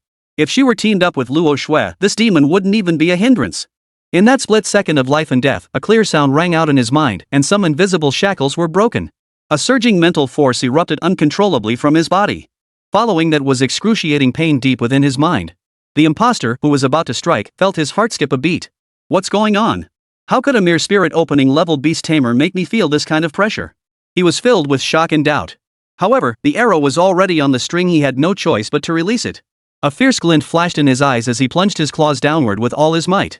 Sun Yan clutched his head with both hands, curling up in agony, his face contorted. Just as the situation reached a critical moment, the cold gleam suddenly halted 3 inches before Sun Yan's body, as if it had collided with an invisible wall, emitting a faint sound before it could advance any further. What is that? The imposter's heart raced with fear. But there was no time to investigate further. The commotion here could expose them at any moment. He must eliminate the target immediately. His face twisted into a ferocious grimace as magical energy surged wildly within him, attempting to force his way through. The next moment, the barrier shattered, and the icy glow closed in once more. At the same time, Luo Shui's sword tore through the demonic energy, arriving shortly after. Holy light devoured the black mist that was closing in. The dire situation of her master left her heart in agony, but at this moment, she must first deal with the enemy before her. The holy light neutralized the fatal threat. Luo Shui flickered and instantly stood before Sun Yan, her angelic holy sword pointing directly at the imposter, her gaze icy cold. Damn it! The carefully planned ambush had failed, and the imposter's expression darkened. Since the ambush failed, there was no choice but to kill him outright. Though this angelic being possessed an extraordinary aura, the gap in their realms was insurmountable. He was confident he could take it down in a short time. In the next instant, the black mist swirling around him was drawn in, surging into his body. His aura surged upward, and a chilling pressure spread out in all directions. Luo Shui remained expressionless, gripping the holy sword tightly, standing guard before her master, her golden hair flowing down her shoulders. The enemy was gathering power. The next wave of attacks must be stopped. She took a deep breath, her voice ethereal. Liberate the seraphim. This skill had never been used since she obtained it. She knew only that its power far exceeded imagination, and the cost was immense. The already unstable divine state she was forcing to maintain was now being stabilized by the even more surging divine power within her. In just a few breaths, Luo Shui's aura surged to a new height. The disguised figure across from her, who had been gathering power, paled in shock. What the hell? Even her previous form had already proven troublesome, making him believe it would require considerable effort to deal with her, which is why he chose to ambush her. But that wasn't even her complete form? For a moment, the entire demon city was left speechless. But now, there was no room for retreat. Sun Yan endured the excruciating pain in his head and forced his eyes open, gazing forward. Before him stood Luo Shui, with 8 golden wings of sacred flame unfurling behind her. Her entire body was enveloped in pure holy light, resembling a deity descended from the heavens. A sacred and majestic aura filled the entire space. Luo Shui's Seraph Form. Talent, Legendary 1 star. Rank, Spirit Awakening Stage 4. Health, 210-378. Attack, 300-1080. Defense, 211-380. Spirit, 213-384. Agility, 210-378. Skills, Holy Light Judgment, Sacred Flames, Ascension to Divinity, Light Domain Prototype, Seraph Liberation. Unlocked the Advanced Path of the Holy Spirit series Ascension to Divinity, can use light holy crystals and heavenly star light to increase the maximum potential. She turned her head slightly, her small face twisted in pain from bearing a force far beyond her limits, and forced a smile at Sun Yan. Master, don't worry. I'll get you out of here. Her voice trembled slightly, yet remained unwavering. Luo Shui. Sun Yan's heart trembled, and he couldn't speak for a moment. Outside the concealed domain, another pretender responsible for maintaining the domain's disguise stared at the increasingly bright holy light shining through the black mist, his eyes widening in horror. No! The domain is unstable. He growled. The battle inside has become this intense? He clenched his teeth and channeled his magic to stabilize the trembling domain. In the makeshift bed of the temporary residence, Xiao, who had been dozing, suddenly opened her eyes. She turned her head toward the window, her delicate brows furrowed. An unusual energy fluctuation. Though extremely faint, it couldn't escape her perception. Out of caution, she quickly stood up and walked to the window, her gaze piercing through the night, locking onto the direction the fluctuation was coming from. Within the concealed domain, the disguised figure, having completed its power build-up, transformed into a black streak of light, enveloped in a terrifying aura. It charged forward. With this charged attack, even a demon of the same rank would struggle to escape unscathed. He could already see the angel in front of him being torn to shreds. Facing this attack, Luo Shui, who had unleashed the power of the seraphim, had golden eyes that shone with divine light, showing no emotion. She slowly raised the angelic holy sword burning with sacred flames in her hand, and a divine aura capable of ending all things spread out. Final judgment! A cold, clear shout rang out. In the next instant, a blindingly white holy light erupted, purifying all impurities from the world. As the angelic holy sword descended, it collided with the destructive black stream of light. Boom! The shockwaves from the energy explosion spread out in all directions. A figure was sent flying backward, crashing heavily onto the ground. It was the imposter. He stared in disbelief at his charred, deformed arms, as excruciating pain surged upward. Head-on clash, he had actually been outmatched? Only by relying on higher defense and speed could he withstand this blow. Above, Luo Shui gasped for breath, her hands trembling slightly as she gripped the holy sword, not from injury, but because her body couldn't withstand such an impact. Other attributes couldn't keep up. The residual waves from this strike caused the already precarious hidden domain to begin collapsing at an accelerated rate. Another imposter's face turned deathly pale. He could clearly feel his control over the domain slipping away. The terrifying aura within was beginning to escape. Hold on for another half-minute. We can definitely take him down in half a minute. He roared, forcing himself to suppress the urge to flee. On the balcony of his temporary residence, Su Xian's pupils contracted. This time, the disturbance was too intense to ignore. Something's wrong. Without hesitation, she leaped through the window, landing on the ground, and rushed toward the direction where it had come from. Within the domain, the imposter stared at his charred arms, then looked at Luo Shui, bathed in holy light, and madness began to well up in his eyes. The mission must be completed. He roared, transforming once more into a black streak of light, launching an attack at Luo Shui and Sun Yan. Chapter 90, Repelling the Imposter and the Strange Barrier. Luo Shui clenched her teeth, enduring the pain in her body, swinging her holy sword time and again. With the blessings of ascension and the power of the seraphim's liberation, she managed to block the opponent's attack. Each collision of light and darkness erupted in blinding brilliance. However, the innate weakness of the demonic race to holy light left wounds on the opponent with every collision. Sun Yan watched the battle unfold before him, his mind gradually calming down as the excruciating pain in his spiritual sea subsided. The opponent's attacks were indeed inferior to Luo Shui's. However, in terms of attributes such as life and defense, the opponent still held an absolute advantage. Therefore, Luo Shui could repeatedly repel the enemy's fierce attacks and inflict effective damage using the natural advantage of holy light, but the enemy also relied on their powerful defense to withstand the blows. Outside the domain, the disguised figure struggling to hold on felt the increasingly violent aftereffects of the battle within the domain and finally succumbed to despair.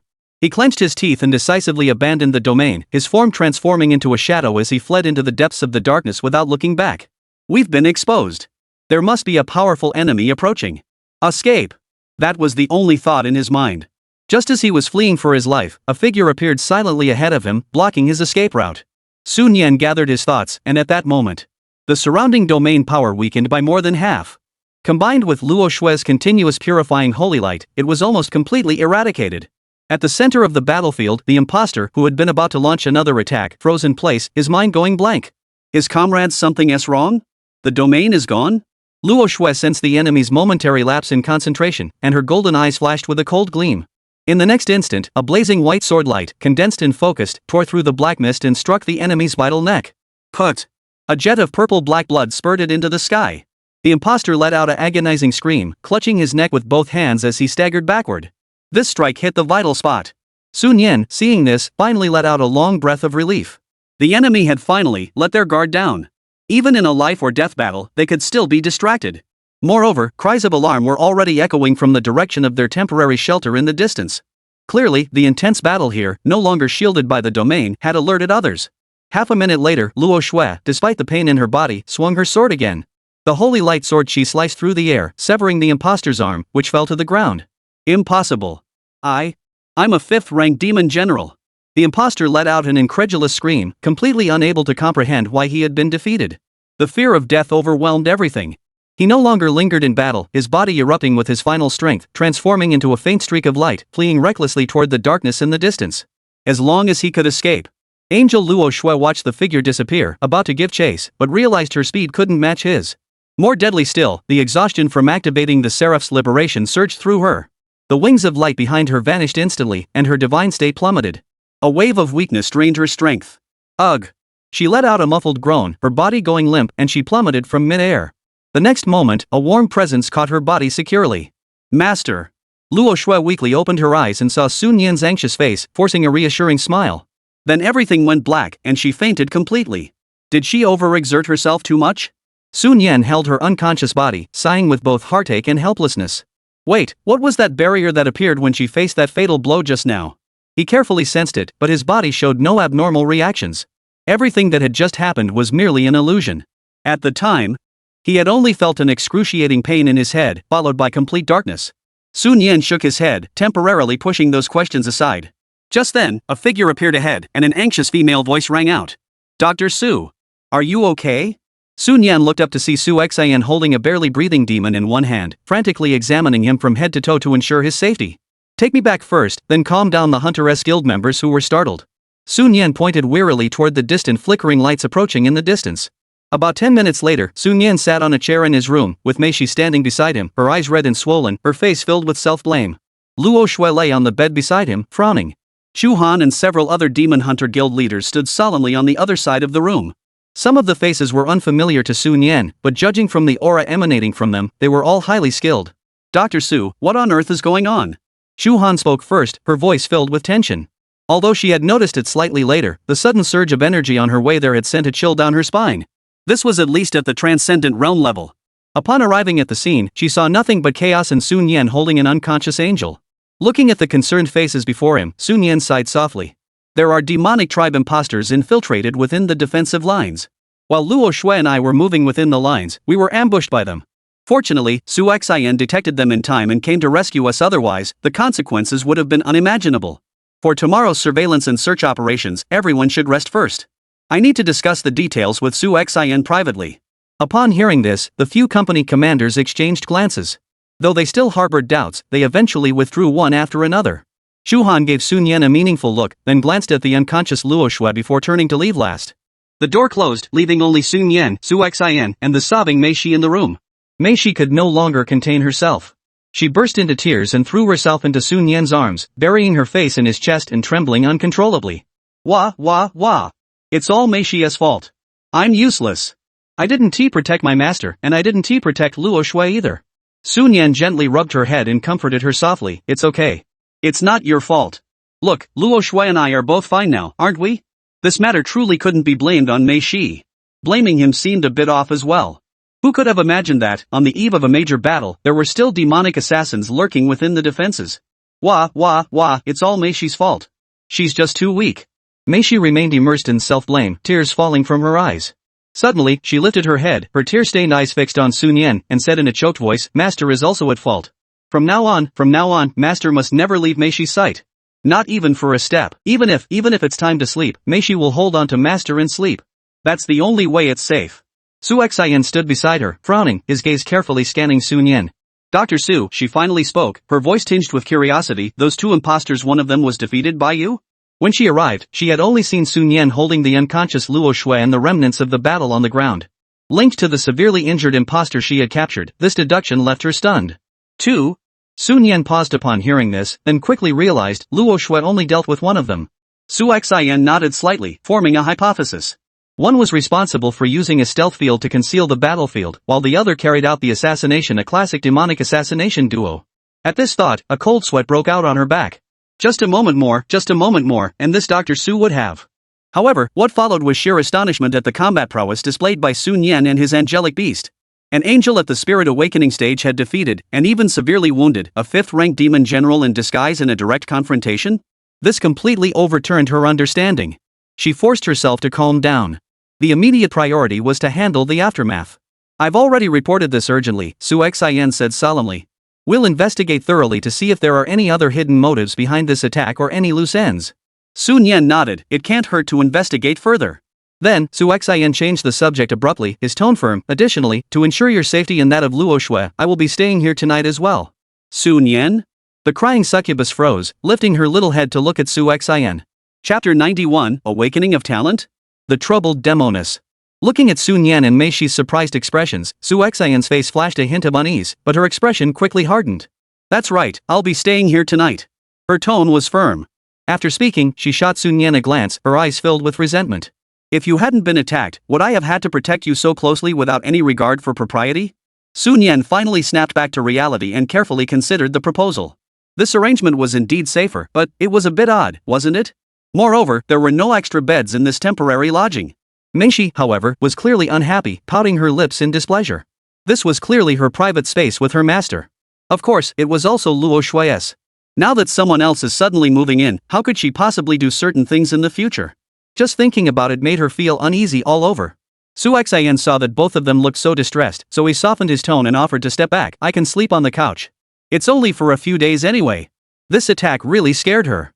She had thought the inner defenses were secure, but now it seemed the danger was too close. Upon hearing this, Sun Yan could only nod in agreement. After all, the other party was a security guard, and such an arrangement was indeed the safest option. Of course, he could feel the hostile glare from the little succubus beside him. However, Mei Shi didn't say anything else, just turned away with a pout. Su Xian saw that Sun Yan had nodded in agreement and sighed in relief, his tense shoulders relaxing slightly. She sat down on the nearby chair, seemingly waiting for something, her fingers unconsciously rubbing the communicator. After a few minutes, her communicator buzzed with a faint vibration. She perked up immediately, quickly answered the call, and began reporting the details of the attack that had occurred earlier that night. Sun Yan, glancing over and catching snippets of the conversation, could tell that the person on the other end of the communicator was Commander Su Shiking. She never expected that her attack would directly alert the Commander-in-Chief. A strange feeling rose in Sun Yan's heart, but she quickly snapped back to reality. It seemed that her importance in certain aspects was almost on par with that of General Jiang. However, he was in charge of combat operations, while she was responsible for medical treatment. Matters involving his safety naturally required the Commander-in-Chief to handle them personally. After a few minutes, Su Xian finished his report and handed the communicator to Sun Yan. The commander wants to speak with you directly. I'll go rest first. She stood up, walked straight to the narrow sofa, lay down fully clothed, didn't even take off her coat, and simply leaned against the back of the sofa before closing her eyes. This posture seemed more like she was deliberately avoiding the upcoming private conversation. Sun Yan took the communicator and activated the holographic projection. The face of Commander Su Shiking appeared on the light screen in front of her. The projection of Commander Su appeared extremely exhausted, his complexion darker than usual. Sun Yan, Su Shiking's voice was weary, getting straight to the point. Tell me again in detail what happened at the time. Mei Shi also curiously leaned closer to Sun Yan, pricking up her ears to listen carefully, but she was considerate enough not to interrupt. Sun Yan composed himself, organized his thoughts, and recounted the events leading up to the attack, including the composition of the assailants and their combat tactics, in a clear and orderly manner. Su Shiking furrowed his brows, remaining silent for nearly half a minute before slowly speaking. That's odd. Logically speaking, your assassination priority should never have been higher than those third-tier healers. They specifically targeted you this time, and their motives are suspicious. Plus, from your description, they were a well-coordinated team. One was responsible for quick kills, while several others used their abilities to create a field of concealment. It seems likely that some of the people who disappeared mysteriously earlier were also their doing. Sun Yan fell silent for a moment before speaking honestly. I'm not sure either, but I do feel that there's something off about this attack. He pondered in his heart but couldn't figure out how he had managed to attract such special attention from the demon clan. Su Shiking stopped tapping his fingers and said solemnly, for the next period, Su Xian will provide close protection for you. The front lines are currently strained, and we can't spare any more personnel. I hope you understand. Sun Yan nodded slightly. True spirit level combat power was a rare commodity even in the entire Tianyuan city. While there were more high-ranking transcendent tier warriors, they were all officers in key positions, leaving us severely understaffed. As he pondered this, Su Shiking continued, I will personally investigate this matter and provide you with an answer in due time. Although Sun Yan still had doubts, since the commander had promised to investigate, he could do nothing more and remain silent. Suddenly, he remembered something and hurriedly asked, Oh, Commander Su. There's something else I'm very confused about and would like to ask you. Go ahead, Su Shiking nodded slightly in the holographic projection. Sun Yan took a deep breath and described in detail the excruciating pain he had experienced at the brink of death, as well as the barrier that had appeared in an instant to block the fatal blow. After listening, Su Shiking fell into deep thought for a moment. A flash of understanding crossed his eyes, and a look of astonishment appeared on his face. Based on your description, this is most likely a case of innate talent awakening prematurely. Talent awakening? Sun Yan's eyes widened in shock, followed by confusion. That's impossible. I don't feel anything special at all. He knew what talent was. It was an extremely rare phenomenon. Only a handful of people could ever awaken it. He had only heard about it by chance during his school days. How rare. There were no rankings, they were simply categorized based on their utility. Su Shiking shook his head and explained, it's likely that your talent began to awaken under the stimulus of a life-threatening crisis. However, since your current rank is too low and your spiritual energy is insufficient, it cannot fully manifest itself, so it has temporarily remained dormant. Once your spiritual energy increases further, you should be able to clearly sense its presence. Moreover, based on the effects you described defending against attacks and protecting yourself, this is most likely a defensive-type talent. He analyzed, his gaze toward Sun Yan growing complex. This Sun Yan seems not only to possess extraordinary talent in healing but also to have enviable potential on the path of a beast tamer. Sun Yan rubbed his temples, processing the information. As Su Commander had explained, it was because his cultivation level was too low that he couldn't actively activate or perceive that talent. However, this was ultimately a good thing. Once Mei Shi and Luo Shui's levels rise and his mental strength follows suit, he would naturally be able to figure out exactly what this talent was. By the way, Commander Su. Sun Yan suddenly felt a pang of curiosity and blurted out, what is your talent? As soon as the words left his mouth, he felt a bit forward and quickly added. If it's inconvenient to say, it's no problem. Su Shiking laughed heartily and replied candidly, there's nothing inconvenient about it. Many people already know. An enhancement-type talent linking. I can choose a beast to tame, establish a deep resonance with it, and share some of its power. Su Shiking added. There's one more thing you should know, the proportion of beast tamers who can awaken this talent is less than 1%, and the talent itself isn't something mystical. It's more like a means of combining the beast master's own power, the power of the contracted beast, and even certain special dimensions through an unknown medium, thereby producing effects that transcend common sense. These phenomena may very well touch upon the essence of beast taming. Of course, with our current level of research, we cannot yet uncover the mysteries behind them. Sun Yan nodded. This explanation gave him a deeper understanding of the talent and resolved many of his doubts. Alright, I'll rest now. Su Shishing's voice betrayed a hint of fatigue. The communication ended, and the holographic projection faded away. The room was left with only Sun Yan sitting by the bed, lost in thought. Chapter 92, Northern Front in Crisis. Demon Tribe Invasion. Mei Shi stood beside him, her face still tense, clearly still upset. This mood was a combination of factors: the lingering fear from her master's attack and a touch of jealousy from being overlooked. She gently wrapped her arms around Sun Yan's arm, burying her face in his shoulder, humming unhappily. Sun Yan gently rubbed her smooth purple hair and glanced at Su Xian, who seemed to have fallen asleep on the sofa. Alright, let go now. I have something to do. Sun Yan spoke softly, carefully moving Mei Shi's hand away and standing up to walk towards Su Xian. He sighed softly, picked up a thin blanket from the bed in Su Xian's communicator, and walked over. Annoying. A faint murmur came from behind her, tinged with a hint of pouting. She turned over and lay down with her back facing Sun Yan. Sun Yan walked to the sofa. Su Xian opened his eyes and looked at him, his gaze clear, clearly not asleep. Are you done? She asked in a low voice. Sun Yan nodded slightly and handed her the thin blanket he was holding. Yes, the commander said they'll investigate. We should wait for now. As for you, cover yourself with the blanket. You should at least sleep comfortably. After speaking, he turned around and prepared to return to bed to rest. After a restless night of high tension, the moment he relaxed, exhaustion washed over him. Su Xian silently took the blanket without saying much. Though with her transcendent tear cultivation, she was long immune to the cold and heat, and ordinary changes had no effect on her. But having the blanket over her body still provided a soft touch and a sense of warmth. She pulled the blanket up to her chest, her fingers unconsciously clenching the corner of the blanket, a fleeting expression of unclear emotion flashing across her eyes. She slowly closed her eyes, leaned against the sofa, and her breathing gradually became even. Sun Yan rubbed his sore eyes and returned to the bedside, only to find that Mei Shi was indeed facing away from him, hugging the blanket with both arms. Clearly, this little demon was still sulking. Sun Yan smiled softly, lay down beside her, turned his head, and asked in a teasing tone, "What's wrong? Don't you want to sleep with your master anymore?" Mei Shi's muffled voice came from under the blanket, filled with resentment. "There's someone else here." Mei Shi is embarrassed. She paused for a moment before adding, as if trying to cover something up, "No, that's not true. Mei Shi is always well behaved when she sleeps." Hearing her half-hearted excuses, Sun Yan couldn't help but chuckle. She turned her body and wrapped her arms around the succubus, pulling her into her embrace. Mei Shi felt the familiar embrace, made a symbolic struggle, then relaxed her body obediently, muttering softly, "Master, you're bad." Sun Yan sighed helplessly and ruffled her hair. Sometimes, even he couldn't figure out exactly what was bothering this little demon. But fortunately, a hug was usually enough to calm her down. Alright, go to sleep. We have things to do tomorrow. He closed his eyes, feeling sleepy. Meishi softly responded, like a kitten that had found its nest, nuzzling into Sun Yan's embrace and searching for the most comfortable position. Soon, her breathing grew steady, and she drifted off to sleep. At the same time, at the northern front line, Xiao Shanha's temporary residence. Xiao Shanha lay on the bed, tossing and turning, unable to sleep no matter how hard he tried. He looked out the window in frustration, his gaze piercing through the glass and focusing on the layers of purple magical mist in the distance. A thought arose uncontrollably in his mind. Sun Yan, is he dead? Just then, the screen of the communicator by his pillow lit up, and a message popped up. Butler, Master, the young lady is out of danger. There is no immediate threat to her life. He stared at the message, his heart filled with a mix of emotions, ultimately letting out a long, heavy sigh. His daughter had survived. This was clearly the best news possible. He should be overjoyed. But then he thought about the choice he had made out of desperation for his daughter. Why was his heart so chaotic? A sense of regret quietly crept into his heart. He regretted it now, regretting ever getting involved with those demonic beings.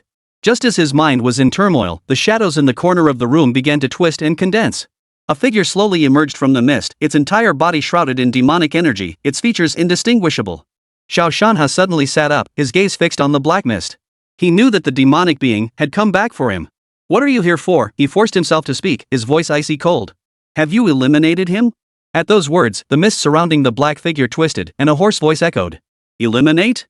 A spirit-opening tier beast tamer actually managed to cross an entire major stage and severely injure one of our transcendent tier clan members in direct combat? Xiao Shanha. Why didn't you report this intelligence? The shadow's voice was hoarse, filled with malice. Xiao Shanha froze for a moment before denying it. Impossible. Unless he had contracted a legendary tier beast tamer to crush those low-quality grunts, such an impossible feat could never have occurred. Sun Yan? How could he possibly achieve that? Oof. The shadowy figure let out a cold laugh, its mist-formed form drifting forward, bringing a sense of oppression. Now, you have only two choices before you. First, join us. Second, join us. Xiao Shanhai's eyes flashed with a fierce light, and the dim glow in his hands suddenly brightened. A dangerous aura emanated from his body as he growled, "You're delusional. Leave immediately, and I'll spare your life." A way out? The shadowy figure seemed to hear a joke, the mist swirling even more violently, its tone filled with mockery. Xiao family head, Haven T, you realize the situation yet? The moment you agreed to our terms and allowed us to act, you had already sealed your fate. Xiao Shanha's body froze. The shadow's whispers struck at the core of his being, echoing endlessly in his mind. Yes, it was done. His hands were already stained with blood. What choice did he have left? The room fell into a deathly silence, broken only by the faint sound of the wind outside the window. After a long silence, Xiao Shanha felt all his strength drained away, and the last glimmer of resistance in his eyes faded. He bowed his head, his voice barely audible, filled with resignation. I agree. The next morning. Sunlight pierced through the clouds, streaming through the windows and casting a few patches of light on the floor of the makeshift shelter. Ugh, only 3 hours of sleep? Sun Yan rubbed her sleepy eyes as she sat up on the bed, unable to resist yawning. Her head still felt a bit dizzy. He had only fallen asleep around 4 in the morning and had to get up at 7. The lack of sleep left him feeling weak and exhausted. Meishi was still sound asleep beside him, clutching the corner of the blanket tightly. Master, you're awake already? A soft voice came from the other side. Luo Shui, who was sleeping on the other side of the bed, had already woken up and was gazing at him with her pure golden eyes. Luo Shui, how do you feel? Is there anywhere that still hurts? Sun Yan asked while instinctively pulling up the interface to check. The negative status effect, which had been severely depleted, had already disappeared. However, he still felt it was best to ask her directly. Luo Shui shook her head gently, rose gracefully, and stood before Sun Yan. The morning light outlined her slender, beautiful figure. No, master. Her voice was soft, as if she feared disturbing Meishi. After last night's battle, I actually feel a sense of strength surging within me. Sun Yan smiled, reaching out to ruffle her golden hair. It seems you and Meishi are alike, both with a touch of the battle-crazed. Luo Shui lowered her head slightly, her eyes flashing with determination. It's just that I want to protect you better. Just then, the communicator Sun Yan had placed on the bedside table suddenly vibrated, accompanied by a beep. An urgent message popped up. Sun Yan picked up the communicator in confusion, and Luo Shui curiously leaned in to take a look. The next moment, Sun Yan's eyes widened in shock. On the screen were several bold, eye-catching words. Urgent military intelligence. The Northern Front is under large-scale demonic invasion. All designated soldiers and demon hunters, proceed immediately to the front lines and commence the original defensive mission. Chapter 93, Northern Frontline, Suspended Combat Platform. Sun Yan suddenly widened his eyes and stared intently at the alarm on the screen. The demon tide had begun. However, the main attack was directed at the northern front, so the pressure on the northwestern Silver Dragon defense line where he was stationed should not be too severe. Nevertheless, he must head there immediately to monitor the situation and maintain vigilance. Beside him, Luo Shui's face was equally tense, her expression solemn, and her golden eyes flickered with a hint of excitement. Around them, the temporary shelter began to stir with commotion. The shouts of ordinary demon hunters and the stern reprimands of various squad leaders intertwined, clearly striving to maintain order and organize defenses. As for Mei Shi, she was still clutching a soft blanket, her little mouth half open, sleeping soundly, her long eyelashes trembling gently with each breath. Sun Yan gently tapped the little demoness's warm cheek and said, "Get up quickly. The demon clan has begun their attack." Mei Shi let out a sleepy meow, still half asleep and not fully awake. The demon clan attacking? She mumbled incoherently, then suddenly opened her purple eyes and looked up at her master with sleepy eyes. What? The demon clan is attacking? Sun Yan tapped her forehead gently with a scolding tone. That's right, the demon clan is attacking. Wake up! Oh. Master, you're mean. Mei Shi covered the spot where she was tapped, pouted, and complained before hurriedly beginning to tidy up her disheveled clothes from sleeping. After tidying up, Sun Yan immediately pulled her and Luo Shui out of the room in a hurry. In the living room, Xiao was still leaning against the sofa, hugging the thin blanket Sun Yan had given her last night, sleeping soundly with her head turned to the side. The sharp, military-like aura that had once surrounded her was now gone, replaced by a completely defenseless, lazy demeanor. Sun Yan glanced oddly at the communication device on the table, which was still vibrating. The words "Magic Tide Alert" flashed across the screen. Comparing this to the sleeping officer before her, she couldn't help but feel speechless. After all, aren't soldiers supposed to be extremely cautious? In her memory, they were always on high alert, ready to spring into action at the slightest sound. What on earth was going on? Despite his inner rant, Sun Yan approached and gently tapped her shoulder. Xiao, wake up. The demon tide is here. Xiao jolted awake, her eyes flying open. The next moment, her figure vanished. Sun Yan felt a flash before his eyes, his wrist tightened, and a surge of force coursed through him. She had been swiftly and decisively subdued and pinned to the sofa. Sun Yan? Wait, if you can react like that, how are you sleeping so soundly just now? So you've got some professional skills, and you're using them all on me, huh? Beside them, Mei Shi and Luo Shui were clearly caught off guard by the sudden turn of events, their mouths agape in shock, frozen in place. Who? Dr. Su? Xiao recognized the person in front of him, but before he could finish speaking, a trace of embarrassment flashed across his face. He quickly let go of his hands and said, "Sorry." It was an instinctive reaction. Sun Yan moved his slightly numb arms and waved his hand. "It's okay, I understand. Hurry up and go to the front line to check the situation." Xiao snapped back to reality, his gaze falling on the vibrating communicator on the table and the red alert on the screen, causing a faint blush to spread across his cheeks. It's a lingering effect from a previous encounter with the demon clan. I was injured once, so... She explained in a low voice, picked up the communicator, confirmed the alert information, and returned it to her waist. I understand. Hurry up and go." Sun Yan nodded, no longer lingering, and pulled Mei Shi and Luo Shui toward the door. Xiao took a deep breath, regaining his military composure, and quickly followed behind. About half a minute later, Sun Yan and her group had already reached the Silver Dragon defense line.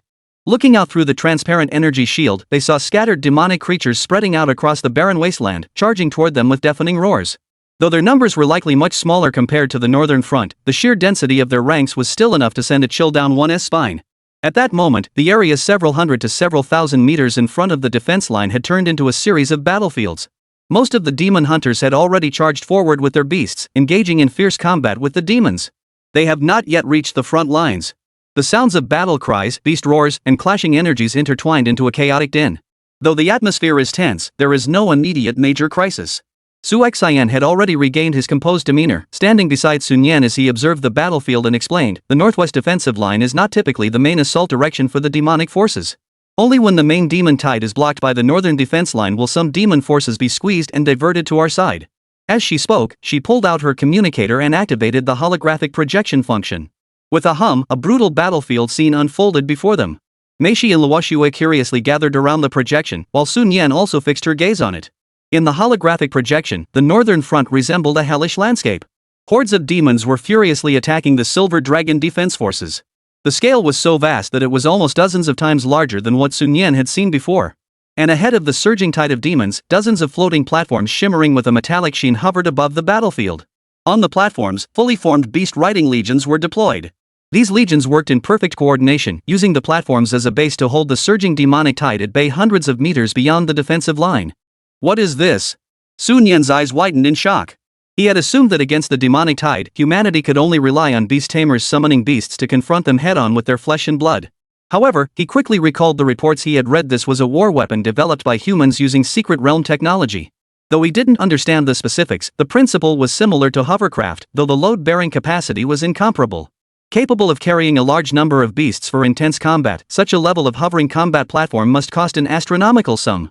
Su Xian pointed at the massive hovering platforms and explained, this model of hovering combat platform is codenamed Xianyao. Our Tianyuan city base currently lacks the capability to produce them independently. Typically, only large base cities with advanced industrial capabilities can manufacture them, and they are allocated as strategic-level equipment to other base cities. Her tone grew solemn. Without these Xianyao platforms, defense would truly be a matter of sacrificing lives. Sun Yan nodded in agreement, his gaze returning to the holographic projection. Each Xianyao platform was stationed with a complete combat squadron, numbering around several dozen personnel. Their beast riding units were strategically balanced, ranging from defensive, support, and offensive types. What was even more astonishing was that these beast tamers, who belonged to the regular military, not only had highly unified beast types but were also highly skilled in combined combat formations. At the commander's command, the beast legions on the platforms resonated in unison. Streams of energy converged into beams, crashing into the depths of the demonic tide. With each combined attack, the surging purple-black waves were violently cleaved open, leaving behind a blank void as hundreds of demons were obliterated in the blinding light. However, such forces relying on the Xianyao platform for ambushes remain a minority. In the projected footage, more troops were still engaged in ground combat. They formed battle formations, fiercely slaying the demons charging at them while retreating under the cover of long-range fire, the scene exceptionally brutal. The entire battlefield was shrouded in the blinding light of various beast summoning energies and the purple-black demonic mist emitted by the demons, obscuring vision. However, it was faintly discernible that the demon tide was still slowly advancing forward. On the ground, many beast tamers who failed to retreat in time were swallowed by the demonic tide, leaving behind only shattered equipment and the corpses of their beasts. Chapter 94, by Shuangshuang's Concerns and the Suppressed Young Commander. Can we hold the line this time? Sun Yan couldn't help but whisper. The sheer terror of facing the demonic tide head-on for the first time made him acutely aware of how insignificant individual strength was in war. Even a transcendent tier powerhouse charging into the heart of the demonic tide on the northern front would likely be torn apart in no time. Only true spirit tier beings could stand their ground against it. Of course, if you're stronger, you could probably decide the outcome of this war. Su Xian looked at the projection showing the still stable defensive line and smiled faintly, his tone confident. For now, it should be fine. There are more than just these Xian birds on the defensive line. The command center has plenty of resources yet to be deployed. Don't underestimate us, we've been developing our foundations for hundreds of years. However, she suddenly paused, a flash of fear crossing her eyes. The demonic tide 3 years ago was truly terrifying. Do you know how devastating it was? Any beast tamers below the 7th stage of spirit awakening who step outside the defensive shield's range would be completely corrupted by demonic energy in no time, suffering severe injuries, and even their beasts could be corrupted. Meishi and Luoxue widened their eyes in shock. Could the corruption of demonic energy alone cause such devastating casualties? Sun Yan nodded, but managed to hold on. Perhaps this time, the situation shouldn't be too dire. He turned to look at the silver dragon defensive barrier where he stood. There weren't many people there, as most of the capable demon hunters had already charged down the defensive line to join the battle below against the demon tribe. Moreover, this area clearly lacked the Xianyao floating platforms. The command center's resource allocation seems to have some favoritism involved. But it's understandable this area is less critical. Suddenly, Sun Yan's communicator vibrated. He picked it up and saw that it was a message from Bai Shuangshuang. Bai Shuangshuang, Sun Yan, how's the situation over there? How many casualties among the demon hunters? Sun Yan felt a warm surge in his heart. Although Bai Senior was asking about the demon hunters, the concern for his safety was evident between the lines. He glanced quickly at the relatively calm front lines, then tapped his fingers to reply. Sun Yan, everything is under control for now. The demon hunters have mostly gone down to eliminate the remaining demon waves, and there are no major casualties at the moment. After a moment, the other party replied. By Shuangshuang, that's good. Remember not to go down lightly. Demon assassins love to lurk in ambush in such chaos. By Shuangshuang, this morning, the commander-in-chief specifically held a meeting with the core team and mentioned a case where a newly promoted healer was attacked by demon assassins within the front lines. Everyone must remain vigilant. Sun Yan. If he wasn't mistaken, that certain someone was none other than himself. It seems like Commander Su is using him as a cautionary example to warn other healers. No wonder Senior Bai sent a message to remind him he was worried he'd been targeted by demonic assassins again. Sun Yan, got it, thanks, Senior Bai. By the way, how's the situation on the northern front? He was curious about how Senior Bai and the others were handling the most pressured northern front. A moment later, the reply came through. By Xuanxuan, I'm acting alongside General Jiang. We've been fighting since dawn, and he's already engaged in 3 intense battles with Demon Lord-level warriors. He's been fighting fiercely, sustaining injuries, and managed to take down one of them with great difficulty. On the main battlefield of the northern front, high above the ground, Bai Xuanxuan was inside a suspended platform equipped with a powerful protective shield, capable of temporarily withstanding attacks from true spirit-level beings. She watched intently ahead. Zhang Heng's figure stood suspended in mid-air, with a colossal serpent coiling and twisting through the clouds beneath him, emanating an overwhelming aura that sent shivers down the spine. Beside him, the 9 heavens flame sparrow's flame-covered wings, which obscured the sky, flapped with each beat, showering the surging demonic energy with unquenchable flames that consumed everything in their path. The demon eye stone floated at the rear, its vertical eye continuously firing deadly beams of light that pierced through space, launching precise assassinations. However, their opponents were 3 demonic shadows enveloped in surging demonic energy, their aura terrifying beyond description. 3 powerful demon lords. Outnumbered 3-1, Zhang Heng's side was clearly at a disadvantage, and the battle was extremely fierce. The Tang snake relied on its thick, rugged hide to withstand most of the attacks, but every time it was struck by demonic energy, its scales would shatter, emitting agonizing screams. Watching the Tongxi, its scales flying everywhere and looking utterly battered, Bai Xuanxuan quickly typed. Bai Xuanxuan, he's currently being surrounded and beaten by 3 demon lords. It looks pretty bad, but he should be okay for now. Although Sun Yan could imagine Zhang Heng's heroic stance fighting 3 enemies alone, Bai Qian's description somehow added a touch of humor. Sun Yan, be careful. I expect injured casualties will be brought in soon, so I need to start preparing for treatment. Bai Xuanxuan replied with an emoji indicating she had received the message and then went silent, clearly too engrossed in the battle to continue the conversation. Sun Yan put away the communicator and exhaled deeply. He turned to look at Mei Shi and Luo Shui beside him. The 2 beasts were currently lying on the guardrail of the defensive line, staring intently beyond it. There, the scattered waves of demons seemed to be growing in number. Mei Shi's purple eyes shone with a gleam of eagerness for battle. Feeling Sun Yan's gaze, Mei Shi instinctively clung to his arm, her lips parting slightly as she hesitated to speak. Sun Yan understood her thoughts. She wanted to go down and fight, but she was worried about his safety, so she didn't speak up. He gently ruffled Mei Shi's smooth hair and spoke first. Why don't you and Luo Shui go down first and find Commander Chu and the others? You can help eliminate the demon clan and also level up. Mei Shi's purple eyes lit up instantly, then dimmed again, filled with worry. But I'm worried about the master. What if there are more demonic assassins? Sun Yan gave her an assuring glance and pointed to Su Xian, who stood tall and scanned the surroundings. Don't worry, Su Xian is here to protect me. It's safe. As for the 2 of you, remember, don't act recklessly. Stay steady and retreat immediately if you encounter danger. Hearing Sun Yan's assurance, the doubt in Mei Shi's eyes finally vanished, replaced by excitement.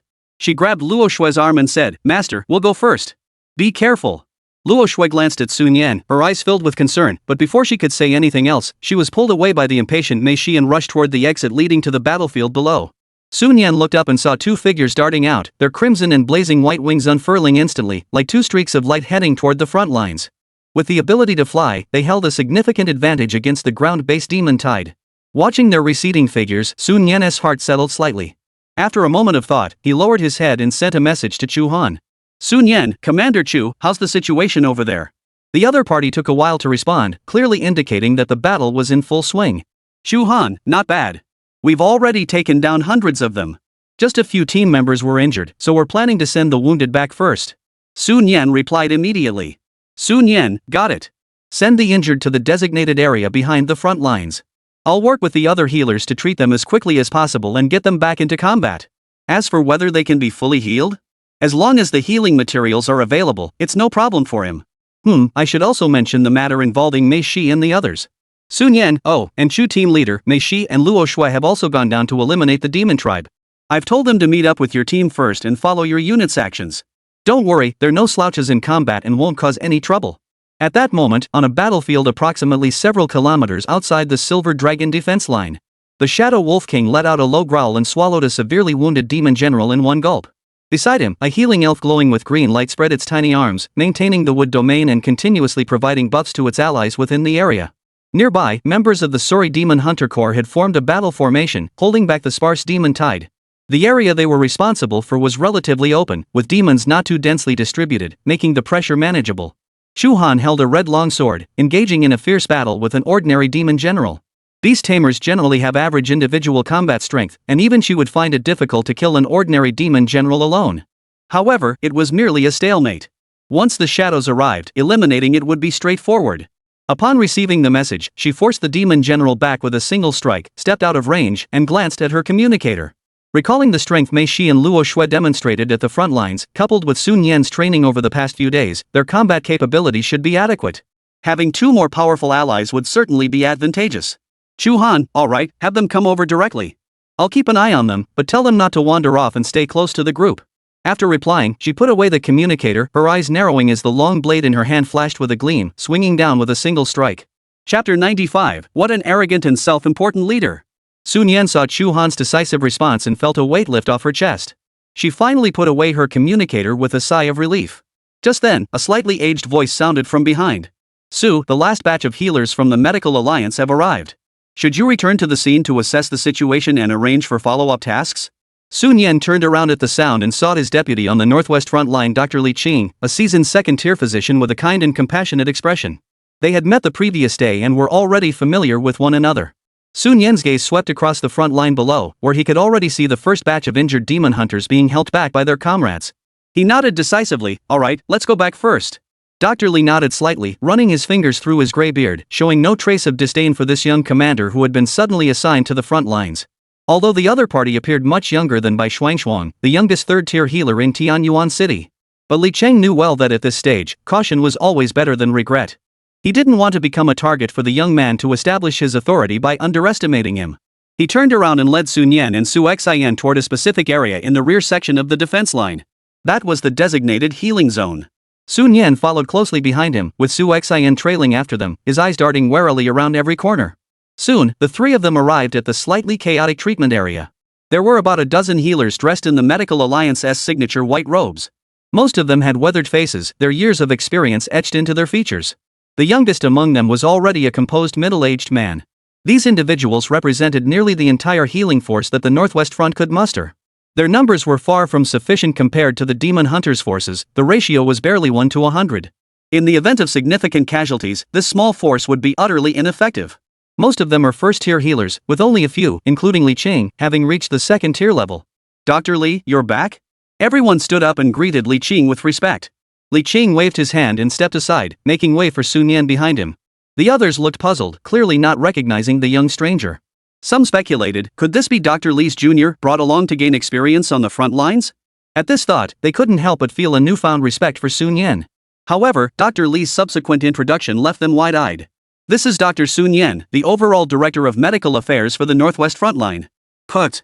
An elderly man with a white beard, who was holding a teacup and drinking, was so startled that he choked and coughed violently, staring at Sun Yan in disbelief. The others fell into silence, followed by a murmur of suppressed whispers. This is Dr. Su? So young? I thought he was a senior from another major base city. They had already heard that the command center had sent a third-tier healer to take charge, but they never imagined he would be so young. Amidst their shock, a hint of doubt and distrust inevitably flickered in their eyes. Sun Yan's gaze swept calmly over the group of murmuring seniors, taking in all the doubts. He cleared his throat, his voice not loud but carrying an air of unwavering authority. Senior colleagues, from now on, all operations in the medical zone will be under my unified command. If anyone disobeys orders or acts insincerely, his tone grew colder, don't blame me for showing no mercy, I will handle it according to military regulations. Our sole objective is to ensure that every demon hunter who fights against the demonic forces returns home wounded and receives the most timely medical care possible. We must provide them with a rear that is truly free from any concerns. Sun Yan showed no sign of humility. With the authority he now held, his firm stance at this moment was solely to prevent any potential chaos and avoid hindering the efficiency of medical treatment. This ruthless opening statement left the healers present with unpleasant expressions. A mere upstart should be humble and seek guidance, shouldn't he? Such a hardline attitude was truly unpleasant. However, though everyone murmured in disapproval, no one dared to speak up in opposition. After all, he is the legitimate authority, and there's no need to provoke him unnecessarily. Nevertheless, many silently resolved, let us see how you handle this. If you make a mistake, don't blame us old-timers for making you look bad. In the tense silence, a clear voice rang out. I support every decision made by store manager Su. The person in charge is the person in charge, we must follow their orders. Upon hearing this familiar voice, Sun Yan's body stiffened slightly. Ugh, how did she end up here too? He looked in the direction of the voice and saw a petite figure peeking out from behind the crowd, her face adorned with a mischievous smile. It was Bai Shuang. She mouthed to Sun Yan. You're just a lowly store manager. Sun Yan sighed and rubbed his temples, glancing at Li Cheng. At that moment, stretchers carrying injured people were being carried in sporadically from the rear, accompanied by moans and the smell of blood spreading through the air. Dr. Lee, please take everyone to begin treating the injured. I'll be right there. Su Nian instructed. Li Qing nodded and immediately walked over to the other medics, beginning to assign tasks and work areas in an orderly manner. Although everyone still harbored doubts about Su Nian, Li Qing had a well-established reputation within the medical alliance, so they reluctantly dispersed and got to work. Su Nian strode toward Bai Shuang, who was still smirking, grabbed her slender wrist and pulled her to a relatively secluded corner. It hurts. It hurts. What are you going to do to me? Bai Shuang immediately put on a pained expression, grimacing and whining, I'm going to scream for help. Su Nian let go of her hand with a sigh, rubbing her temples, and asked in a low voice, why did you come here? This place is so dangerous. If something happens, how am I supposed to explain it to Senior Bai? Bai Shuang puffed out her cheeks, crossed her arms, and adopted a righteous expression, why are you asking so many questions? I'm a registered therapist, after all. The front lines are in crisis, coming to help is only natural. What's so strange about that? She lifted her face, looking as though she were making a sacrifice for the country. Su Nian looked at her arrogant expression and sighed helplessly, alright, since you're already here. Remember, be careful. Don't try to be a hero. Hee, the store manager doesn't need to worry so much. Bai Shuang seemed displeased that Su Nian was treating her like a child, and straightened her chest, which had little curve. I'm protected by a beast companion too. Su Nian looked at her pretending to be mature, reached out, and ruffled her hair. Alright, since you're here to help, stop standing around and get to work. Chapter 96, Me and Su the store manager teaming up unstoppable. Bai Shuang felt the warm sensation on her head and her cheeks turned slightly red.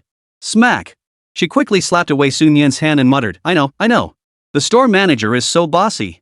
After speaking, she turned and skipped toward the treatment area. Su Nian shook his head and quickly walked toward his own position. The treatment area was already bustling with activity.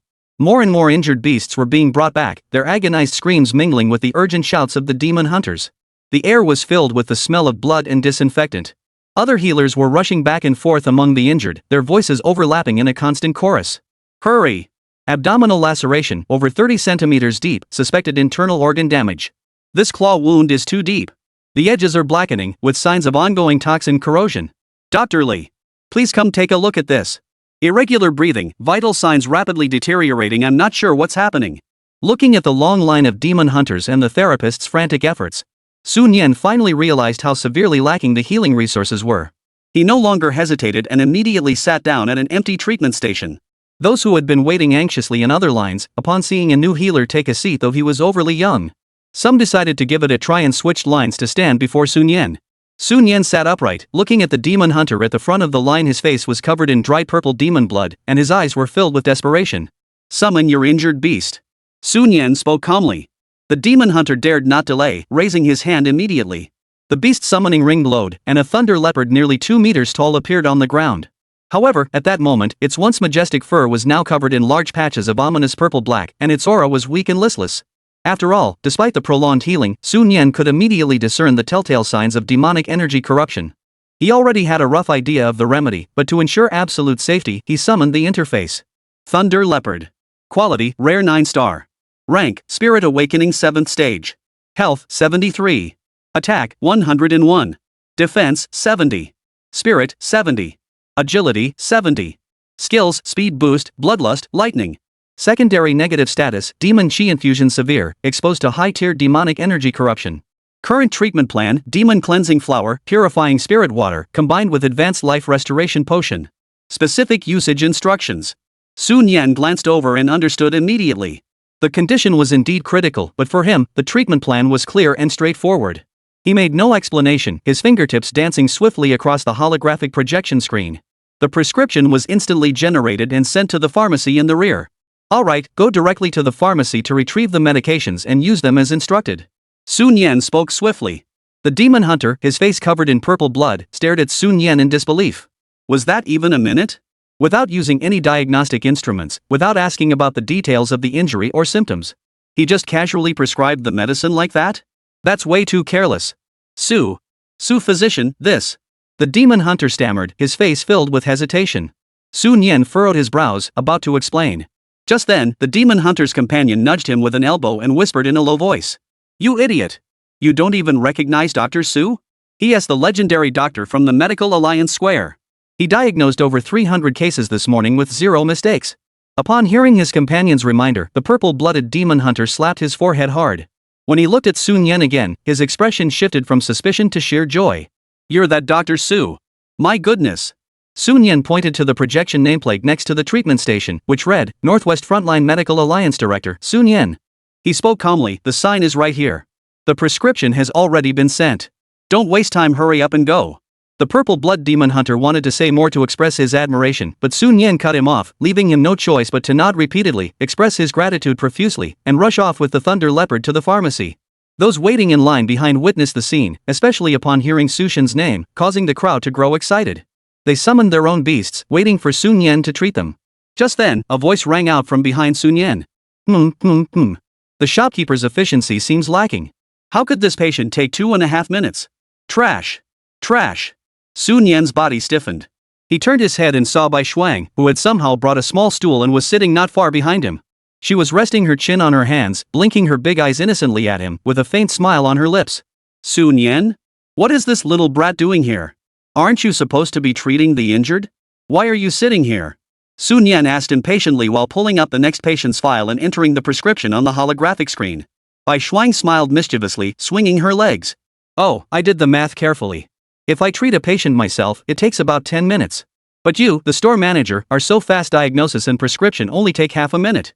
But then there are always idiots like the one earlier who need explanations, and that takes another 2 minutes. That's a waste of time." She patted her flat chest, looking smug, "So, I'll be your assistant. You just focus on diagnosing quickly, and I'll handle the explanations. We'll team up, double the efficiency, and be unstoppable." Sun Yan glanced back at her flat chest, then at her smug little face, and sighed, Fine, do as you like. But keep the explanations normal, don't be too embarrassing. I can't handle it." This little devil's true intentions were clear to him, she just wanted an excuse to slack off. But Sun Yan didn't bother to call her out on it. After all, with his efficiency, he could handle all the injured here on his own. Moreover, according to military regulations, therapists were compensated based on the number of patients they treated. The more patients, the more money they earned. This little brat was just losing out on her own time. But judging by her older sister's third-tier healing technique, she probably wasn't exactly short on money either. Sun Yan turned back, took a deep breath, cleared his mind, and focused intently on the rapid diagnosis. The scene that followed was nothing short of a spectacle. Sun Yan transformed into a precision human diagnostic machine, her gaze sweeping over the injured and their beasts, her fingertips darting across the holographic screen, and prescriptions were generated and sent in an instant. She turned treatment into an assembly line operation. Whenever a patient hesitated or looked like they wanted to ask a question, Bai Shuang immediately stepped forward and quickly explained, "Don't worry. Dr. Su's diagnosis is absolutely correct. You know Su Shen, right? Back when he was at the square. Hurry up and get the medicine." Next. Sun Yan seamlessly transitions to the next patient. The line in front of him began to shrink at a visible pace. From half a minute per patient at the start, as Sun Yan grew more proficient, he could almost start typing after just glancing at the panel, boosting efficiency to an astonishing 20 seconds per patient. At this point, what was limiting Sun Yan's speed was no longer his mental processing speed, but the speed at which his fingers moved across the keyboard. Su Xian stood behind Sun Yan and Bai Shuang, witnessing this unbelievable scene the entire time, his face filled with shock. Although she had already obtained detailed information about Sun Yan from the overall commander before the protection mission began. She even knew about the time he tricked a classmate into buying candy for him when he was in 3rd grade. The files also emphasized his terrifying diagnostic speed and accuracy. But seeing it described in words was one thing, witnessing it firsthand was another entirely. Whether it was first-stage flesh wounds and flame burns, or second-stage demonic energy penetration, organ damage, and nerve toxins. Sun Yan's approach was always the same: glance, swipe the screen, and send the prescription. No hesitation. No analysis. No examination. It was so fast it was suffocating. A thought crossed her mind: could 3rd-tier healers, or even the 4th-tier healers she had seen, really be this efficient? Absolutely not. She was absolutely certain. While higher-tier healers might have more experience and be more adept at handling complex cases, they still paled in comparison to this young man before her. "Commander, why was Sun Yan assigned to this relatively minor northwestern front line? By all accounts, he should be familiar with the enemy's situation. He should have been sent to a more critical location." A question quietly arose in Su Xian's mind. Over here, the demon hunters being treated by Sun Yan all wore similar expressions of confusion. They had just summoned their beasts and hadn't even had time to describe their injuries before the prescriptions were already sent out. This experience would leave anyone dumbfounded for a while. Soon, the demon hunters waiting in other treatment lines noticed the unusual scene here. After confirming through mutual inquiries that the one presiding was indeed the legendary Su Shen, Many of them switched allegiances and rushed over to Sun Yan's team. After all, a 100% cure rate, who dares to guarantee that? A gray-haired second-tier healer had just finished treating a complex case. Sweat beads formed on his forehead. He set down his diagnostic instruments, exhaled deeply in exhaustion, wiped the sweat from his brow, and called out in a habitual tone. Next. However, the patient he had expected to step forward did not move. The elderly physician looked up in confusion. The scene before him left him speechless. His examination area was completely empty. He looked around in confusion and realized that, at some point, a long line had formed throughout the entire treatment area, and the end of that line was right in front of Sun Yan's examination station. All the other therapists, including himself, had their queues dwindling to a trickle or even completely empty. The line in front of Sun Yan was shrinking at an astonishing speed. One after another, the injured were quickly treated and left in a daze. Like him, many other healers had stopped their work, as there was nothing left in front of them. They all stared blankly in Sun Yan's direction, their eyes filled with self-doubt and a sense of disorientation as their worldview was shattered. What was happening?